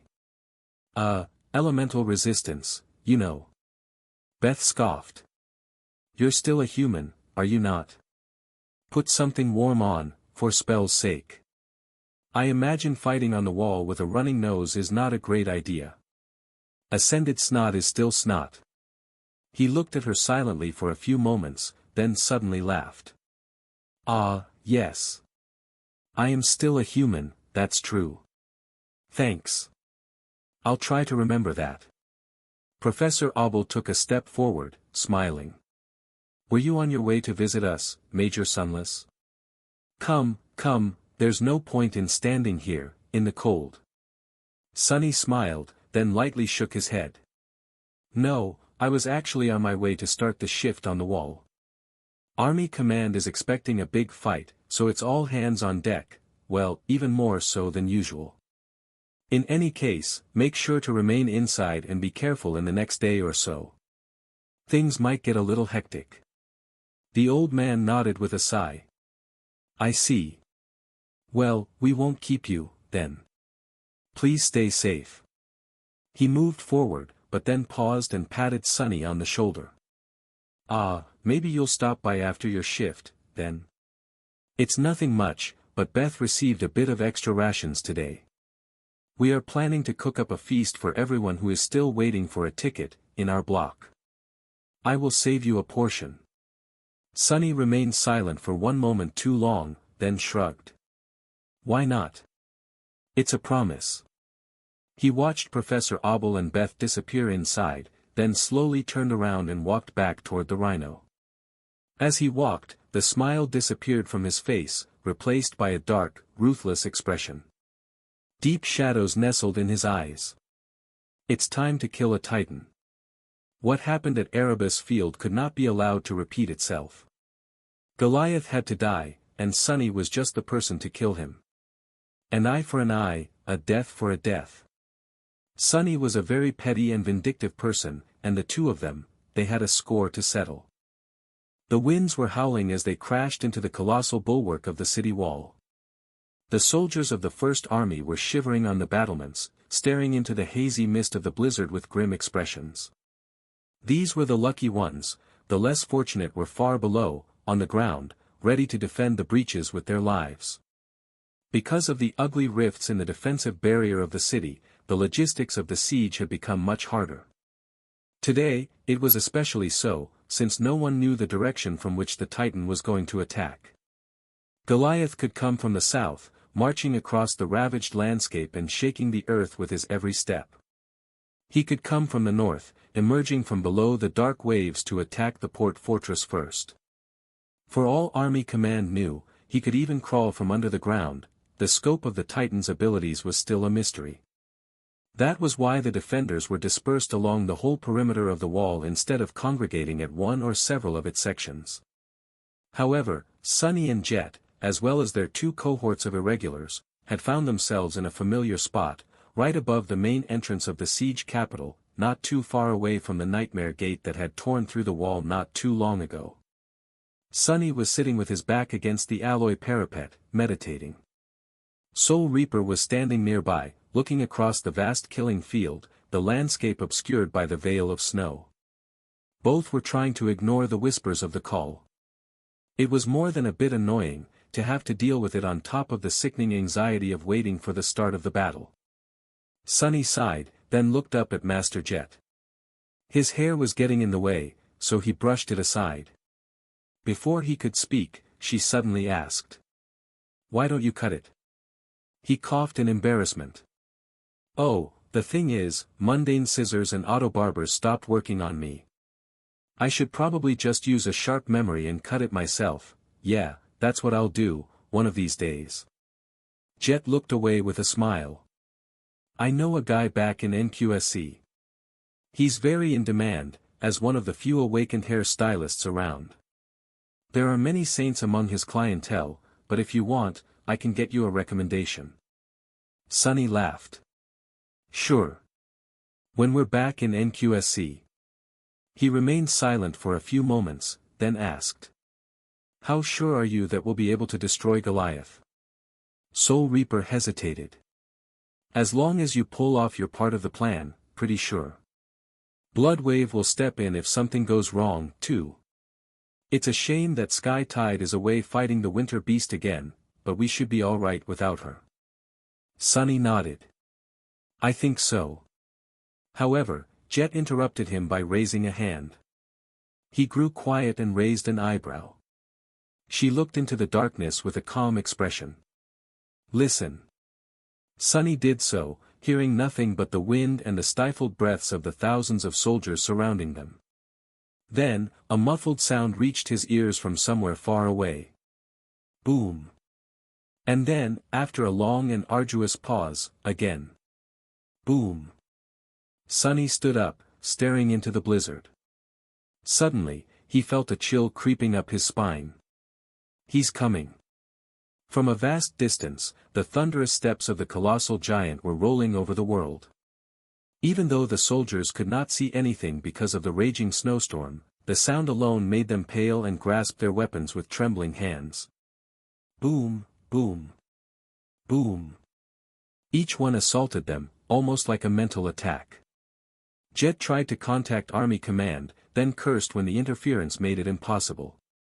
Calling out one of the messengers, she said tersely. "Inform the HQ that Goliath is approaching from the south. We need reinforcements here as soon as possible. Go." The pale-faced messenger saluted and disappeared from view, and then, there was nothing for them to do but wait. By Sunny's side, the members of his cohort were preparing for battle. Everyone around was doing the same, and from the impenetrable white haze beyond the wall, the steps of the giant continued to boom, slowly growing louder, and closer, and much more frightening. Boom. And then, after a torturous span of silence, again. Boom. Sunny gritted his teeth, and on the battlement behind him, for shadows shivered. Hidden in the blizzard, Goliath was slowly approaching Falcon Scott. No one could see him, but the heavy steps of the Titan sounded like foreboding war drums. Soon, the ground started shaking with each of them. The tremors traveled through the alloy structure of the city wall, making it vibrate. Sunny felt his body growing stiff, as if paralyzed by the memory of being crushed and broken by the giant's foot.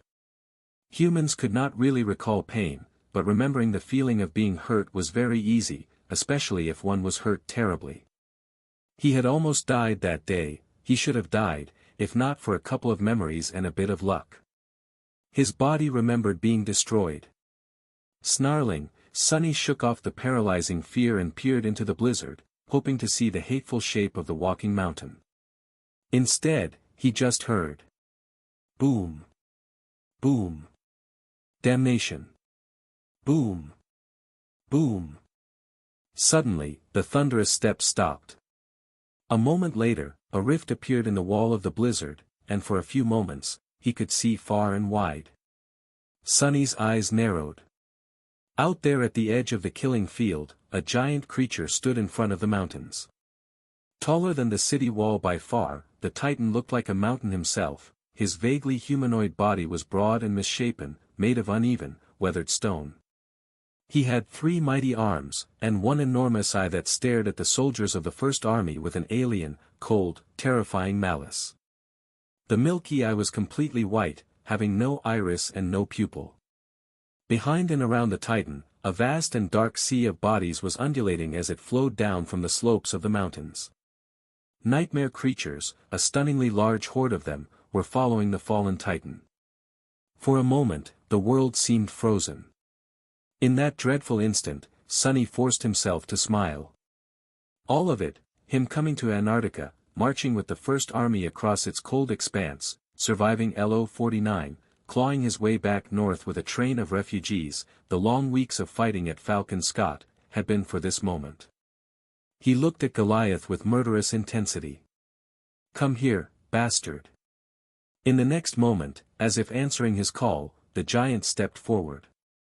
As soon as Goliath took a step forward, and the wall vibrated under Sonny once again, he called upon Saint. By his side, Master Jet mounted the parapet of the battlement, clinging to it with one hand and ready to push herself away. In her other hand, the slender glaive weaved itself from snowflakes. The sea of nightmare creatures flowed forward, overtaking the marching colossus. The familiar thunder of discharging rail guns tore the snowstorm apart, and the turrets joined them a moment later, drowning the world in a roaring cacophony. A tall and graceful figure clad in onyx armor stepped onto the wall from the shadows. Instantly, her fearsome presence permeated the air, making soldiers turn around and crane their necks, staring at the menacing black knight in fright. Saint's ruby eyes flashed with cold crimson flames. Someone yelled. "It's Mongrel. Mongrel is here. Thank the gods." Their calls rolled across the wall, and the soldiers that had been shaken by the terrible visage of the marching Titan regained some of their confidence. Even though Saint was dwarfed by the looming shapes of bulky MWPs, at that moment, she seemed much greater than the towering machines. "Show that ugly boulder who's in charge, Mongrel." As for Sonny, no one paid him much attention. Whatever fame he had earned among the fighters of the First Army paled in comparison to his flamboyant alter ego. After all, unlike him, Mongrel was a mysterious character. People were free to fill in the blanks using nothing but their imaginations, and the things they came up with were always much more fantastical than the truth. Well, at least the version of the truth about Sonny that he shared with the world. The actual truth was so outlandish that no one would probably believe it. Doesn't matter. Watching Goliath walk forward, Sonny summoned a very special memory, the one he had worked so hard to create. His payback gift to the stone giant. The siege souvenir. Suddenly, a very lengthy and sharp javelin appeared in Saint's hand. It was about 3 meters long, incredibly heavy, and entirely white. A sense of immense, wild, destructive power radiated from the white javelin, making even Sonny himself feel slightly uncomfortable. Of course, the javelin was the quill of the corrupted devil he had collected from an army warehouse a long time ago, the thing Sonny had spent most of his free time in Falcon Scott trying to enchant. The siege souvenir was now a transcendent memory, and a very special one at that. Several transcendent soul shards, as well as rivers of essence that formed numerous shadow strings, had gone into its creation. The long javelin possessed only 2 enchantments. The first one was, Death Dealer, which Sonny had copied from Morgan's Warbow. Bestowing that one to the Devil's Needle had been hard, but also somewhat straightforward. The difficulty Sonny had met was merely one of scope. Of all the enchantments he had learned and recreated before, that one was the vastest and most difficult. However, there was no alternative. Death Dealer was the most destructive single-target enchantment in his arsenal, and so, nothing else would have done. It was also extremely, dreadfully gluttonous in its consumption of essence. But not gluttonous enough, as far as Sunny was concerned. That was where the second enchantment he had bestowed on the siege souvenir came in. That one had no name, because it was invented by him. Creating it was not technically hard, but required Sunny to teach himself an entirely new facet of weaving, as well as accomplish something he had never done before, not simply copy, but disassemble and heavily modify an existing enchantment. The enchantment that had served as the basis was the unbroken of the Midnight Shard. It allowed the wielder access to a vast reservoir of power when at death's doorstep, as long as the wielder refused to surrender and kept fighting against overwhelming odds. Sunny was not interested in augmenting the javelin with additional power, nor was he interested in creating a limitation tied to how close someone was to death or their character. What he was interested in was the reservoir itself. After all, Death Dealer had to be powered by something. And so, Sunny had spent many arduous hours studying the weave of the unbroken, trying to understand how it worked, what element of the tapestry of ethereal strings was responsible for which part of it, and how to isolate the effect he wanted to achieve, how to create a reservoir of power that could feed the siege souvenir from the inside. In the end, with the timely help of the graceless Dusk, he had succeeded in both of his undertakings. The white javelin was much longer and heavier than an arrow. In fact, calling it a javelin was somewhat misleading, since it was more akin to a projectile worthy of a siege engine. Nevertheless, it possessed the capacity to deliver the same devastating force as an arrow sent flying with the help of the Death Dealer, only at a much greater scale. A lot of power was needed to achieve that effect, much more power than anyone in Falcon Scott could have supplied in one go. That was why Sunny had enchanted the siege souvenir to possess an independent reservoir of essence, and siphoned a sea of it into the javelin over the days. He had basically created an entirely new type of memory. Weak memories usually possessed passive enchantments that were powered by the ambient essence used to manifest the memory. Powerful memories usually possessed active enchantments that required the wielder to manipulate and spend their own essence in order to use them. The siege souvenir, meanwhile, possessed a dire enchantment that fed directly on the javelin's own essence. The result of his hard work was a tremendously powerful memory. It was so powerful, in fact, that only refined material harvested from a corrupted creature could withstand the dreadful enchantments. Anything less would have disintegrated under strain. Even then, the siege souvenir was bound to be a one-use memory. The quill of the corrupted devil was not going to survive the release of its own destructive power. There was one last hurdle to overcome to make use of it, though. Not just anyone could wield it. Even Sunny himself was not strong enough to make use of his creation in the intended way. That was why he had needed Saint to evolve. He needed a transcendent being to bring forth the siege souvenir's potential. And now, he had one. Goliath walked forward, the world quaking under the weight of his steps. The sea of nightmare creatures was flowing past his titanic feet, and all around them the furious blizzard was slowly retreating, the winds dying down as pale starlight washed over the vast killing field. On the tall, broken wall of the city, thousands of turrets were roaring as they sent rivers of bullets into the attacking horde. The moonless night was torn apart by the glow of overheated barrels, the shine of swift tracer rounds, and the flashes of railgun rounds striking their targets in a conflagration of force, heat, and blinding light. A few of those heavy tungsten rounds had hit Goliath, only to disintegrate fruitlessly without leaving even a scratch on the stone hide of the menacing Titan. The soldiers of the First Army trembled as they joined the barrage, the mundane soldiers, the awakened, the towering war platforms, the few masters that were still alive after 2 weeks of the dreadful siege. On the ground near the breached sections of the wall, others were shivering as they craned their necks to stare at the approaching Titan. However, Sunny remained still. Closer, get closer. He was perhaps the only human in Falcon Scott who wanted the colossal giant to walk faster. The siege souvenir could only be used once, so he had only one shot to shatter Goliath's stone carapace. Standing indifferently by his side, Saint raised the long javelin and placed it on her shoulder. The 4 shadows moved, fusing with her onyx armor. It shone with black radiance, and the feeling of great power emanating from the graceful figure of the taciturn stone knight instantly became much vaster, much deeper, and much more terrifying. At the same time, darkness flowed from Saint's gauntlet, slowly spreading across the length of the white javelin. Its whiteness was consumed, replaced by a lightless blackness. While the transcendent devil herself was augmented by the shadows, her weapon was now enhanced by the blade of darkness. There was the mantle of darkness, as well, which made Saint stronger when surrounded by darkness and shadows. Sunny summoned the shadow lantern, allowing it to consume all surrounding light. Soon, the three of them, Sunny, Saint, and Jet, were hidden from sight within a circle of deep shadow. Almost there. The fastest of the nightmare creatures, those that had survived the barrage, meaning the strongest and most vile of them, were already moments away from reaching the wall, separating into 4 wide rivers of flesh to attack the 4 breaches. Goliath, meanwhile, was a few steps away from crossing half of the killing field. Sunny looked directly at the hateful giant and prepared to give Saint the command. At that moment, however, something changed.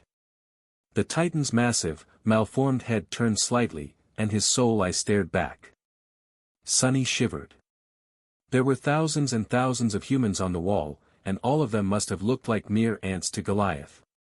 However, somehow, it felt as though the Titan was gazing directly at him. The weight of that gaze was almost physical. No, it was much more dire than that. Sunny gritted his teeth, feeling a very bad premonition grasp his heart. What? Then, the milky surface of the giant's eye quivered, and slid away like an eyelid. Behind it, a second eye was revealed.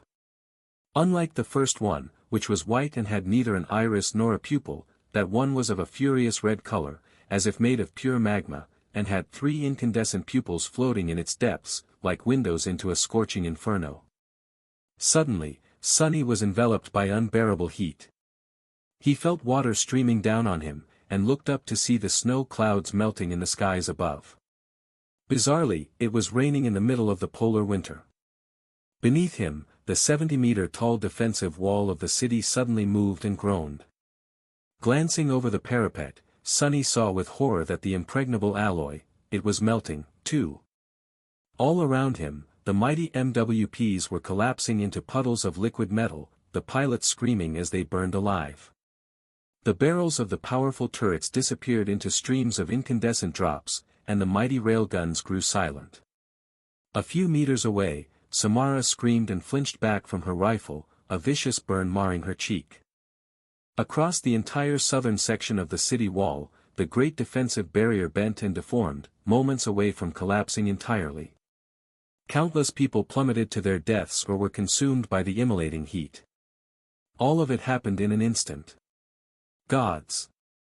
Knowing that there was no time to waste, Sunny shuddered as he changed his command slightly and sent it to Saint. The Onyx Knight instantly moved.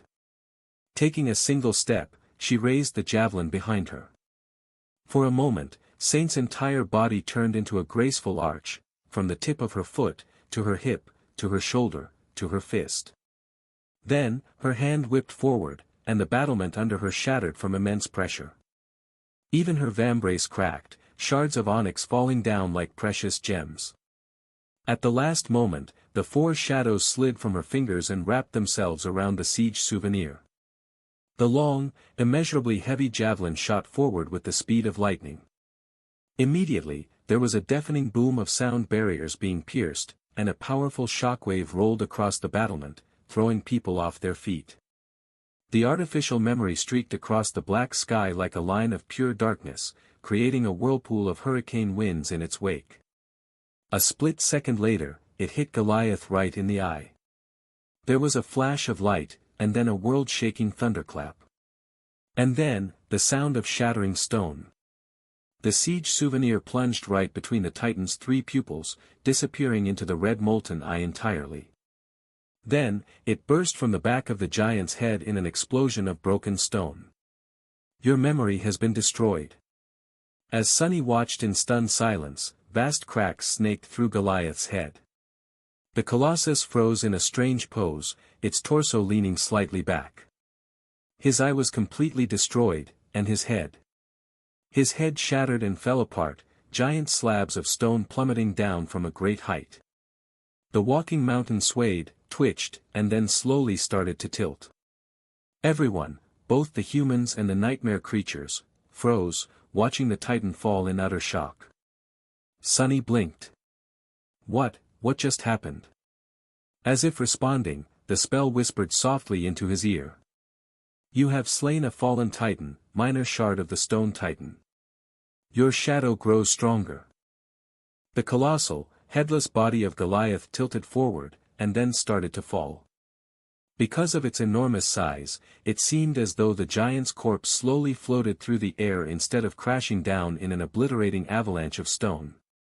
However, hundreds of nightmare creatures below were already panicking as they tried to flee and escape being crushed to death. Sunny froze, momentarily stunned. What just happened? He had killed the damned bastard. How? That was not what was supposed to happen. Sunny had poured countless hours into creating the siege souvenir and making sure that Saint would transcend in time. However, he had never expected to slay the fallen titan with one strike. A titan was a titan. They were not supposed to die so easily. The plan was for the javelin to shatter the stone carapace on the chest of the giant, creating a path toward his heart.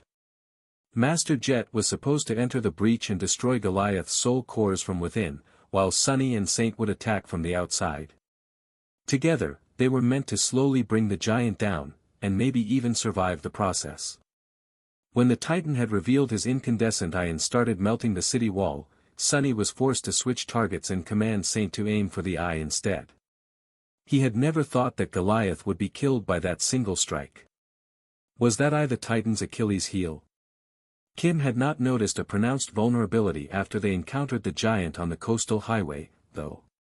Maybe her powers were not enough to see it. Or was the vulnerability only exposed when Goliath revealed his inner, hidden eye? In any case, the Titan was undoubtedly dead. Sunny had killed him. For a moment, a dark glee ignited in his heart. That's for Erebus Field, you foul bastard, and for me, too. That is payback for almost killing me. But then, his glee disappeared. By all accounts, Sunny should have felt exhilarated, he had killed a Titan, after all. But instead of joy, he felt chills running down his spine. Suddenly tense, Sunny looked around. The armaments of the defensive barrier were all but destroyed, and the wall itself was damaged and deformed. A few sections had collapsed entirely, but most still stood. The defenders had suffered heavy losses, especially among the pilots burned to death with their MWPs. Many soldiers had lost their rifles, and the outer layers of their powered armor suits were severely damaged. However, there were still enough of them alive to continue the fight, maybe. Luckily, most awakened had managed to dismiss their steel memories, saving them from being destroyed, and were now summoning them back. Everyone was still in utter shock, mesmerized by the sight of the slowly toppling colossus. Something was wrong, though. Very, very wrong. Goliath should not have died that easily, or that fast. Master Jet, who had been hanging outside the wall, ready to push herself forward to follow the plan and attack the Titan, climbed back and looked at him, a rare expression of bewilderment written on her face. Sunny, what the hell, how? He lingered with the answer, staring past her at the falling mountain. I don't know. I killed him. I did. Even before the body fell, wide cracks appeared all across it. Chunks of stone were splintering off and falling down. From the distance, it almost looked as if the giant had been diseased, his skin covered by sores and ulcers. And the cracks. Behind some of them, instead of solid stone, there was nothing but darkness. As if parts of the Titan's body had been hollowed out long before the battle. Moments before the massive corpse crashed into the ground, Sunny's eyes widened. Curse it! In the next second, the colossal mass of stone collided against the earth, making the whole world shake. Enormous clouds of snow, dirt, and debris rose into the air, and countless nightmare creatures were crushed under the obliterating weight. A thunderous roar rolled over the killing field, and shards of stone shot outward like bullets, decimating even more abominations. One more section of the wall collapsed. However, that was not what Sonny was looking at. His gaze was locked on the massive corpse itself. When Goliath's body hit the ground, large portions of it cracked like the shell of a rotten egg. And from within, a tide of darkness flowed, eviscerating the few wounded nightmare creatures that still clung to life and stretching toward the broken city wall like black tentacles. The heart of darkness. The river of black beetles had mysteriously disappeared some days ago, and almost at the same time, Goliath's speed had decreased. The beetles liked to tunnel through mountains and devour mighty creatures from within. The fallen titan had been like a walking mountain himself, and mighty beyond belief as well. Someone should have guessed that the giant might have been parasitized by the legion of the tiny, dreadful creatures. But no one had. It was so clear, in hindsight. Sonny himself had been too blinded by the threat of the titan to consider such a possibility. His preconceived notions of what constituted power, and his personal animosity against the stone giant, resulted in a ruinous case of tunnel vision. Damn it! He glanced at the city defenses once again, realizing that almost everything that could have been used against vast swarms of tiny vermin had been destroyed by Goliath. The first army had been prepared to face one overwhelming enemy, not myriads of dangerous, but comparatively weak creatures. He looked at Jet, his lips trembling. Blood wave. She frowned. What? Sonny grabbed the Soul Reaper by the shoulders and barked. Blood wave. Summon Blood Wave here. He's our best hope of stopping the heart of darkness. She hesitated for a short moment, then looked beyond the wall and hissed an explicit curse. Then, Jet took a step back and started summoning a memory that was supposed to give the fearsome saint a signal to abandon his duty of protecting the ships and join the battle. Sonny, meanwhile, was already moving, calling upon a few memories of his own. He had no idea how they would be able to handle both the vast horde of nightmare creatures that had come with Goliath and the tide of black beetles with the defensive barrier ruined and barely holding. The wall was severely damaged, and many of the soldiers had either died or were rendered helpless, their weapons destroyed. And yet, they had no other choice but to fight, and claw the victory out of fate's grasp somehow. There was simply nowhere to retreat. For a few moments, both Sonny and Jet stood motionless, staring at the tide of enemies advancing at the damaged wall. Their faces were grim. Eventually, Soul Reaper spoke in a dark tone. This is bad. This is really bad. That was an understatement. Currently, Falcon Scott was facing two threats. The first one was the uncountable horde of nightmare creatures that had followed Goliath, and was now flowing across the killing field like a dark tide. Some of them had already reached the deformed barrier and engaged the defenders of the breaches in a furious melee, some infiltrated the city through the new fissures in the melted wall and were now rampaging in the staging area. With the turrets destroyed and the mighty railguns heavily damaged, there was no way to slow down the advance of the horde. Even the MWPs were destroyed, and most of the soldiers had either lost their weapons or were seriously injured. The only ones who remained relatively unscathed were the awakened. There were around 700 of them on the southern section of the wall, and most were still able to fight. There were reinforcements coming from the other three sections of the wall, but it was going to take some time for them to arrive. Time that they did not have. The second threat was the heart of darkness. 4 rivers of dark beetles were flowing toward the ravaged wall, reaching for it like giant black claws. Each individual beetle was capable of biting through powerful armor-type memories, metal, and flesh. Their only redeeming quality was that the tiny vermin were not too hard to crush, which was why Army Command had planned to rely heavily on the powerful defensive armaments in case the Dark Swarm showed up. With those armaments mostly destroyed, the danger posed by the Heart of Darkness had risen tremendously. There were several ascended with aspects suitable to face such an enemy, as well, but some of them had died in the past 2 weeks, while others were not on the southern section of the wall, since no one had expected the Heart of Darkness to attack this day. Damn it! Gritting his teeth, Sunny looked at Jet. So, what do we do?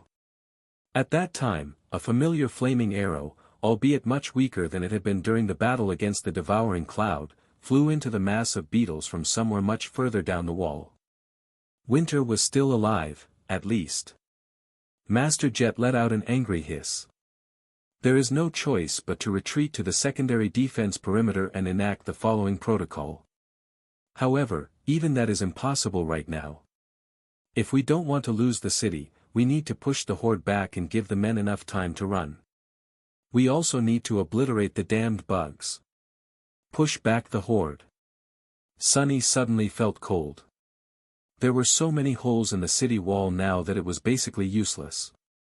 That meant that the only way to stall the abominations was to sortie out and face the nightmare creatures on the killing field, blade against claw. Needless to say, that was nearly a suicide mission. Even if the defenders of Falcon Scott succeeded, their losses would be staggering. There was another option, of course. The awakened could abandon the mundane soldiers and run. Logically speaking, leaving mundanes to die and preserving the arguably more valuable asset was a valid strategy. War was not a purely logical affair, though, the most reasonable strategy was not always the best strategy. Things like spirit, morale, and mutual trust had much greater weight than Sunny had once thought. Any army without these intangible qualities would be doomed. As a colonel and an ascended, Master Jet was the senior officer on the southern section of the wall and the person in charge. The decision was hers, and Sunny did not envy her position one bit. She lingered for a few moments, then took a deep breath and shouted, her voice spreading far and wide due to the effects of a special memory. This is Soul Reaper Jet. All awakened, assemble in cohorts and prepare to sortie. We must push the enemy back. All mundane personnel, abandon the wall. I repeat, abandon the wall. I am ordering a full retreat to the secondary defense line. As soon as the echo of her voice disappeared into the cold night, Jet stepped toward a messenger that had lost his footing during the Titan's attack, grabbed the man by the collar, and pulled him to his feet with one powerful motion. The slightly disoriented soldier stared at her with a pale face. She looked at him somberly for a moment, and then said quietly. Inform Army Command to prepare the Rampart Protocol and be ready to activate it as soon as I give the command. If I die, they should act at their discretion. The frightened man nodded and disappeared, using his aspect ability to run at incredible speed. With that done, Jet glanced at Sunny. She remained silent for a moment, then smiled darkly. Are you ready? Sunny shook his head. Not even a little bit. Soul Reaper laughed and turned to the killing field, her smile disappeared like a phantom. Well, tough. While the awakened are fighting off the nightmare creatures, someone has to deal with the bugs. They absolutely cannot be allowed to enter the city. I'll stop the left, swarm. Send that awesome echo of yours to face the middle left one, and go to the middle right yourself. Bloodwave will handle the last one. With some luck, the Ascended who were supposed to deal with them in the first place will arrive to reinforce us before everyone dies, the couple of them who are still alive.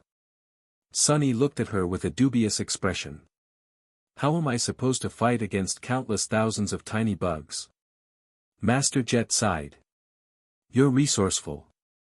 Figure something out, and if you do, let me know. I am asking myself the same question. With that, she turned away to give orders to her cohort. Sunny did the same. Belle, Dorn, Samara, Luster, and Kim were looking at him, their eyes uncertain. He forced out a smile. You all heard the boss. We are going to sortie with the rest, then push forward and block one of the beetle swarms. I'll take point. Samara, you lost your rifle, so just blast any that get past me with essence. You'll be our secondary slayer. Luster, support Sam. Belle, Dorn, and Kimmy, you guys will protect Luster and Samara. Don't let the bugs bite through your armor. His soldiers looked at each other, then silently nodded. A few moments later, Soul Reaper's voice rolled across the battlements once again. Attack! The special chutes built into the wall had mostly been destroyed or damaged, so the awakened had to use other means to sortie into the killing field. Some rappelled down, some summoned memories capable of slowing one's fall, some simply used the exposed framework of the Great Barrier to swiftly climb to the ground. The few surviving masters stationed on the southern wall went first to clear the landing. Saint-mounted Nightmare, who leaped from one protruding sheet of deformed alloy to another, reaching the swarming abominations in mere seconds. Wielding the cruel sight, she quickly slaughtered the nearest enemies. Sunny was not far behind. He glided through the air using the dark wing, then dismissed it a couple dozen meters above the ground and plummeted down, landing among the nightmare creatures like a cannonball. The sin of Solace danced, effortlessly slicing through flesh and bone. It took Sunny only a few seconds to carve out a small island of safety. The members of his cohort joined him, forming a beachhead.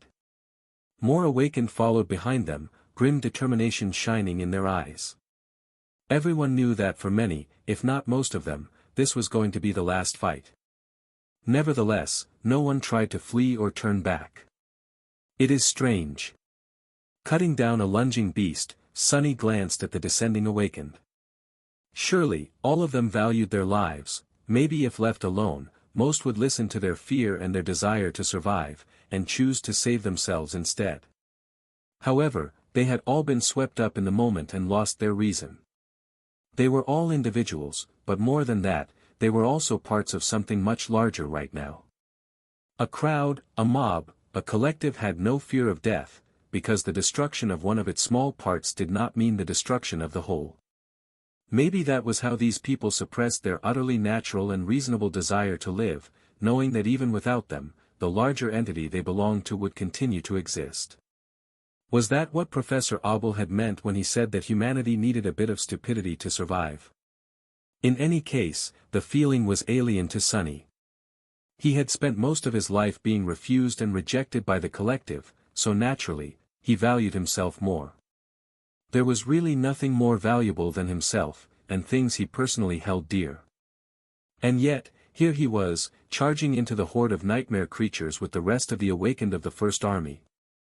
Of course, his situation was vastly different. Sunny was pretty sure of his ability to at least escape alive, no matter what happened. But he was still taking a great risk for no apparent reason. Was it stubbornness? Was it pride? Was it spite and unwillingness to admit defeat? Or had he actually become infatuated by the same sense of collective responsibility as these selfless people? He truly did not know. However, the word selfless seemed rather vile and frightening to Sunny. After all, his self was all he had. Without it, what was the point of staying alive? Gritting his teeth, Sunny brandished the sin of Solace and pushed forward, cutting through one abomination after another like a ruthless, eerily graceful butcher. At some point, his three shadows joined him, wrapping themselves around his body, the fourth one he had sent to help Nightmare. Sunny was surrounded by a fine haze of blood, but whenever drops of it fell on his black tunic, they rolled off the soft silk without leaving the slightest trace. The graceless dusk remained immaculately pristine. He left the hundreds of awakened behind and advanced into the horde, leading his cohort toward the river of black beetles. Luckily, it was not very hard to reach, because the dark river was flowing forward to meet them, as well. Before the irregulars clashed with the claw of the Heart of Darkness, though, Bloodwave finally arrived at the battlefield. The mighty saint landed like a falling star, causing the earth to split and a shockwave to spread outward in all directions. Away from water, most of his powers would be of no use. But a transcendent was still a transcendent. Wearing dark gray armor sewn of sharkskin and wielding two curved swords, Bloodwave instantly turned into a whirlwind of steel, moving with such speed and force as to resemble an annihilating blur. Countless nightmare creatures disappeared into it, and the blurry twister instantly turned red from the mass of blood. More than that, the champion of the House of Night was perfectly aware of his vulnerability on land. For that reason, his soul arsenal included many powerful memories to account for that weakness, among other things. As soon as Bloodwave appeared, three echoes manifested by his side. One was a monstrous crab the size of a house, One resembled a towering golem of wet clay, and the last one was ethereal and elusive, like a creature made of fog. Sunny's eyes glinted when he realized that the creature shrouded in fog was actually transcendent itself. It would have been powerless underwater, but here under the walls of Falcon Scott, the echo could exert truly devastating power. A small shadow fell from the sky, and a familiar black bird landed on Bloodwave's shoulder, cawing something into his ear. A moment later, the saint and his echoes changed direction, heading for one of the 4 rivers of darkness. Maybe we can actually pull this off. Throwing all unnecessary thoughts out of his head, Sunny concentrated on carving a path toward the tide of beetles. Somewhere behind him, hundreds of awakened were desperately pushing against the horde of frenzied abominations, killing and dying without holding anything back. An ear-splitting groan of tearing metal thundered as another section of the wall collapsed, unable to withstand its own weight after suffering severe damage to its inner structure. He paid it no attention. How am I supposed to fight against the damned bugs? The sin of Solace could cut through dozens with each swipe, but there were countless thousands of them. Trying to kill the entire swarm with a sword was no different from trying to cut the sea. He had a couple of tools capable of mass destruction. Shadow manifestation, the strike of thunder. He could also control the swarm, somewhat, with the dying wish. Best of all, the beetles would have to try very, very hard to bite through the marble shell. Sunny was not too worried about his defense. It was the offense that posed an issue. I guess I'll just have to manage, somehow. A few moments later, the mass of nightmare creatures around them diminished, and those who did lunge at the cohort looked more panicked than consumed by bloodlust. It seemed that the heart of darkness cared not about whom it devoured, humans or abominations. And there, behind these last few monsters, the tide of darkness was rushing towards Sunny once again. As the river of darkness surged forward to devour Sunny, the small lantern of black stone hanging on his belt opened, and a tide of shadows rose from within it to meet the swarm of beetles. He held nothing back, unleashing every wild shadow he had tamed, from mundane and shallow ones to those that were ancient, vast, and unfathomably deep. The night itself seemed to move, as well. It moved to answer the call of the Master of Shadows. 2 dark tides met with a deafening thunder, and thousands of beetles were instantly broken, crushed, and ground into black dust. Some shadows were vanquished, too, and yet even more persisted. Permeated by Sunny's essence, they were as deadly and resilient as an ascended weapon would be. With no sun and no moon to illuminate the skies, there was nothing but dim starlight, and a few distant flames, to chase away the darkness. The whole world was shrouded in shadows, and so, Sunny had an almost infinite well of them to call upon. The only limitation was his essence. However, the number of beetles was even more limitless. Despite thousands of them being destroyed in the initial confrontation, it was no more than a drop in the ocean. Already, even more were surging forward, crashing into the wall of shadows and tunneling into it with their sharp mandibles. Gritting his teeth, Sunny poured more essence out, strengthening the wall and turning it into a tall dam.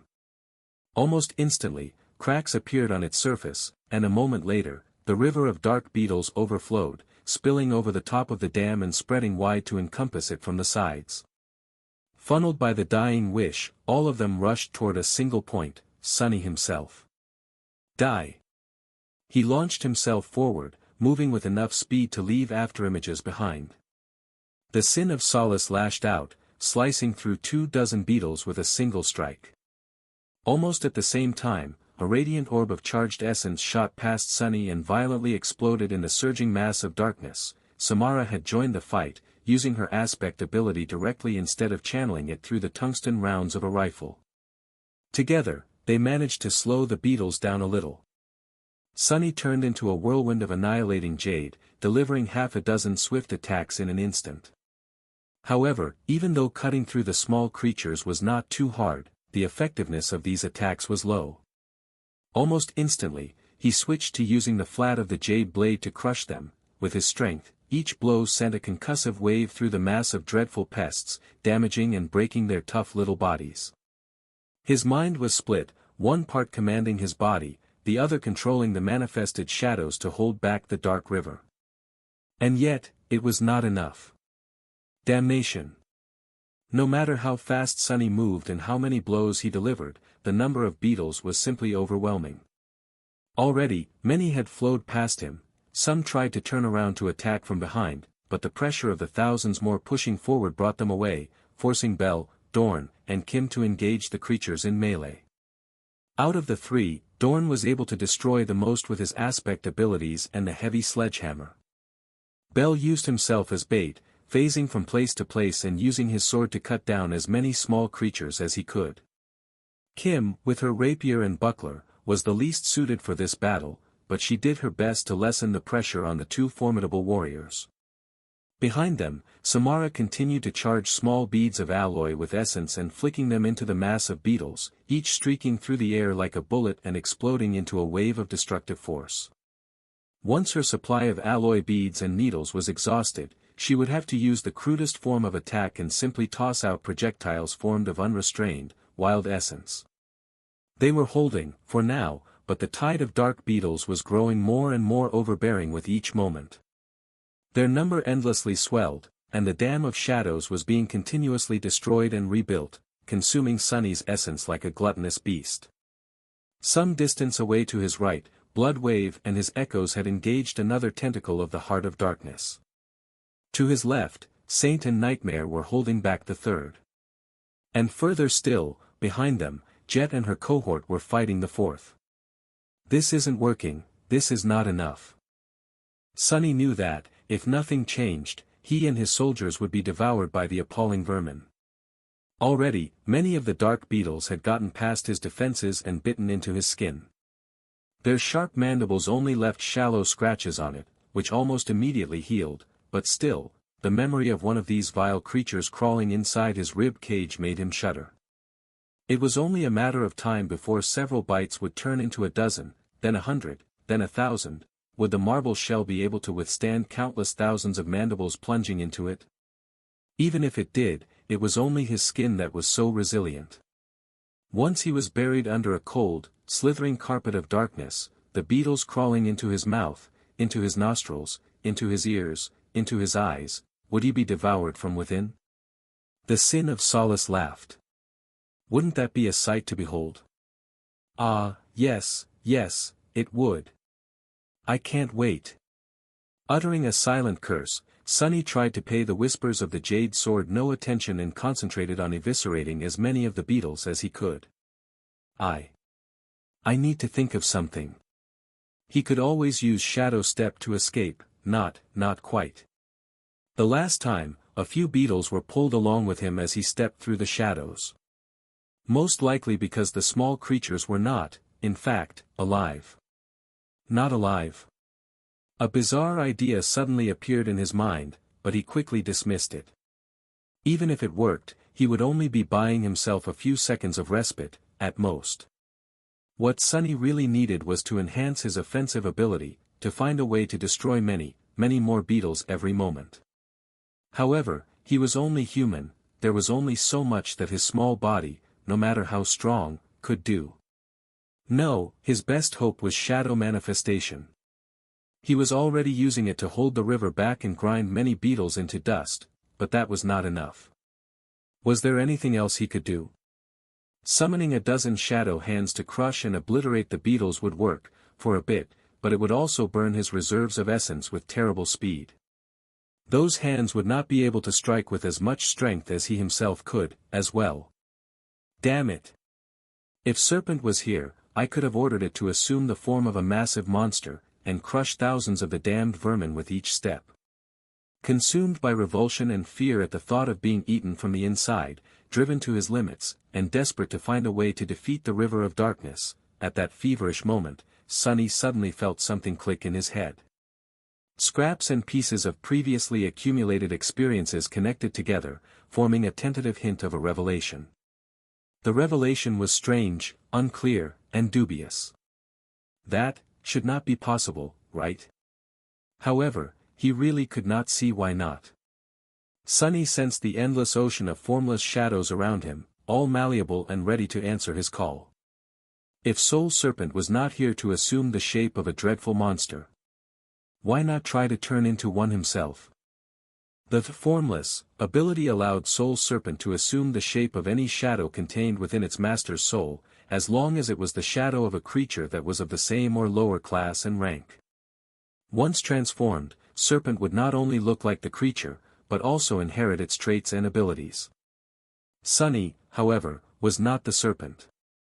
While he trained his mind and body to possess some facets of the formlessness of shadows, he was still a human. Even if he used Shadow Step to turn incorporeal, he would not be able to make use of the same mystical ability. He could, however, command the shadows and manifest them into tangible forms. What did it mean? Slowly drowning in the tide of black beetles and feeling their sharp mandibles scrape against his skin, Sunny continued to fight, and think. His thoughts were desperate and feverish, but at the same time, his mind was strangely calm.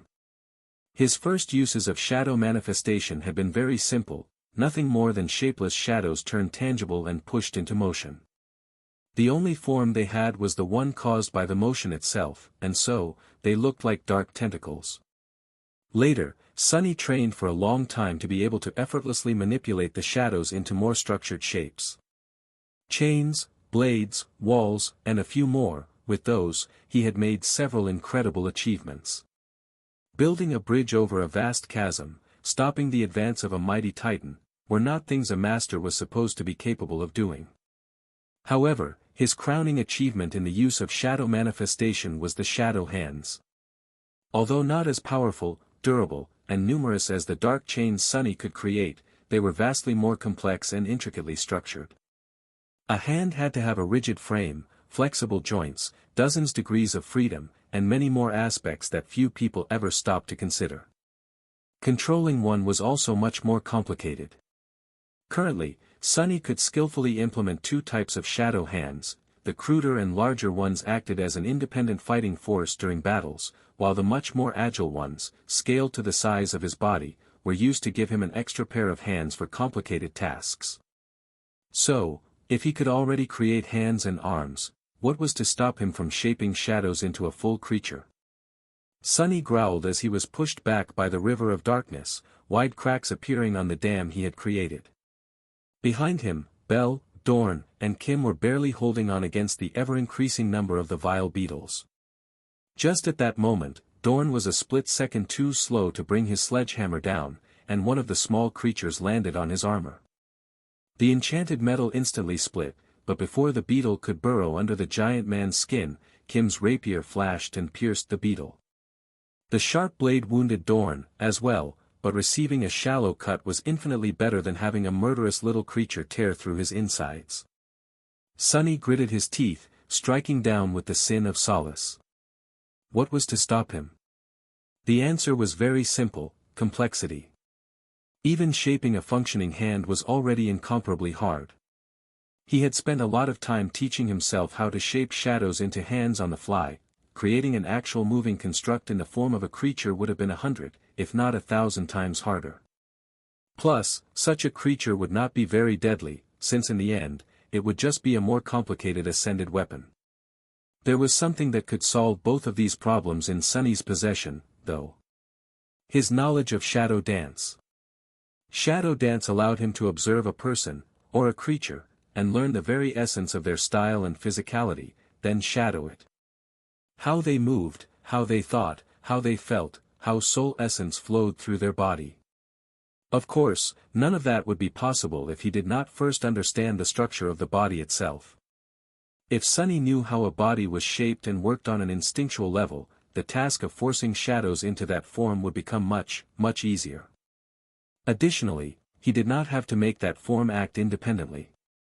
To translate his own power through it instead of relying solely on the strength of the shadows themselves, he could build it around himself like a shell, he could wrap it around his body like his own shadows wrapped around it. It's like a suit of exoskeleton armor in the shape of a nightmare creature, a shell of shadows, with me powering it instead of the other way around. If he succeeded, he would be able to assume the shape of a nightmare creature, just like Soul Serpent could. Of course, there would be a vast difference. Unlike his shadow, Sunny would not inherit the creature's attributes and abilities, but the physical form itself was already enough. He took a deep breath, almost swallowing one of the beetles. A savage expression appeared on Sunny's face, and he flinched back, narrowly avoiding the lunging pest. Would he really be able to pull this off? There's only one way to find out. To attempt something like that, though, Sunny needed two things. First, he had to choose a suitable form, and one that was exceedingly familiar to him. The better he knew the shape of a creature, the higher his chances of success would be, and even though he had shadowed many abominations over the years, there were very few that Sunny was confident in recreating. Secondly, he needed some time, with nothing to distract him from the task. Even if it was just a few seconds, attempting something that crazy for the first time could not be done in the middle of a furious melee. Sunny could come up with some monster to try turning into, but several seconds of peace were much harder to come by. Unless... The bizarre idea that he had thought of some time ago suddenly popped back into his mind. He crushed 100 beetles with an obliterating strike of the flat of his jade sword, then continued to rain one attack after another on the inexhaustible river of vermin, summoning a new memory at the same time. Soon, a large alloy chest appeared in front of Sunny, large enough for him to comfortably lie on. It was the covetous coffer. Sunny commanded the memory to open its lid, then pushed it on the side and swiftly hid behind it. He also called back the deepest and most ancient shadows unleashed from the shadow lantern, hoping to shape them into a monstrous form. The coffer was a storage memory, and by now, its capacity was rather large. After months spent in Antarctica, that space was mostly empty. All kinds of things could be stored inside the alloy chest, with two restrictions: the things could not be too big, and they could not be alive. The black beetles, though, were not alive. Sunny did not know what they were, but since the creatures could travel with him through Shadow Step, which suffered from a similar limitation, there was a good reason to believe that the coffer would be able to swallow them, as well. And it did. Positioned between the tide of black beetles and Sunny, who wore the dying wish, the alloy chest was like a bottomless abyss. A river of the vile creatures flowed into it, hoping to tear through the bottom of the coffer and get to the human hiding behind it. However, all of them simply disappeared into the spatial storage space instead. A second passed, and then another, with countless thousands of beetles entering the dark chasm of the coffer's maw and never appearing again. After one more second, though, the storage space started to overflow. The lid of the chest instantly snapped shut, and then, the memory dissipated into a whirlwind of white sparks. The river of beetles surged forward to devour the human. What rose from the veil of sparks, however, was not a human at all. Instead, it was a fearsome creature that towered at almost 3 meters in height, with onyx black skin and a bestial, demonic face. Its mouth was full of sharp fangs, and 4 long horns crowned its head, protruding from dark, coarse hair. The creature had 4 hands that ended with sharp claws, and a long twisting tail. Its eyes were entirely black, with no irises and 2 vertical, furious pupils. A terrifying growl escaped from its mouth. Success. Of course, Sunny had chosen the shape of a creature he was most familiar with. The Shadow Spawn Devil. Sunny had spent many long months in the body of the nameless Shadow Spawn. From the bloody floor of the Red Colosseum to the burning streets of the Ivory City, he had fought countless battles with the awakened creature's 4 clawed hands. However, he had never experienced being the Shadow Devil as an Ascended. Possessing the power of a master and augmented by shadows, he exploded with truly terrifying might. At 3 meters of height, Sunny had suddenly turned into a vicious herald of destruction. He lunged into the mass of dark beetles, eviscerating hundreds of them in a split second. He was holding a sword in each of his 4 hands. 2 of them were the Sin of Solace and the Midnight Shard, and 2 were shaped from shadows. Each moved with staggering speed, weaving a translucent sphere of devastation in the river of darkness. Fighting with 4 swords was, perhaps, not the best idea against most opponents. However, Sunny did not need a lot of control and agility to deal with the beetles. All he needed was speed, more attacks, no matter how crude. With 4 swords and longer reach, the rate at which he destroyed the vile creatures increased tremendously.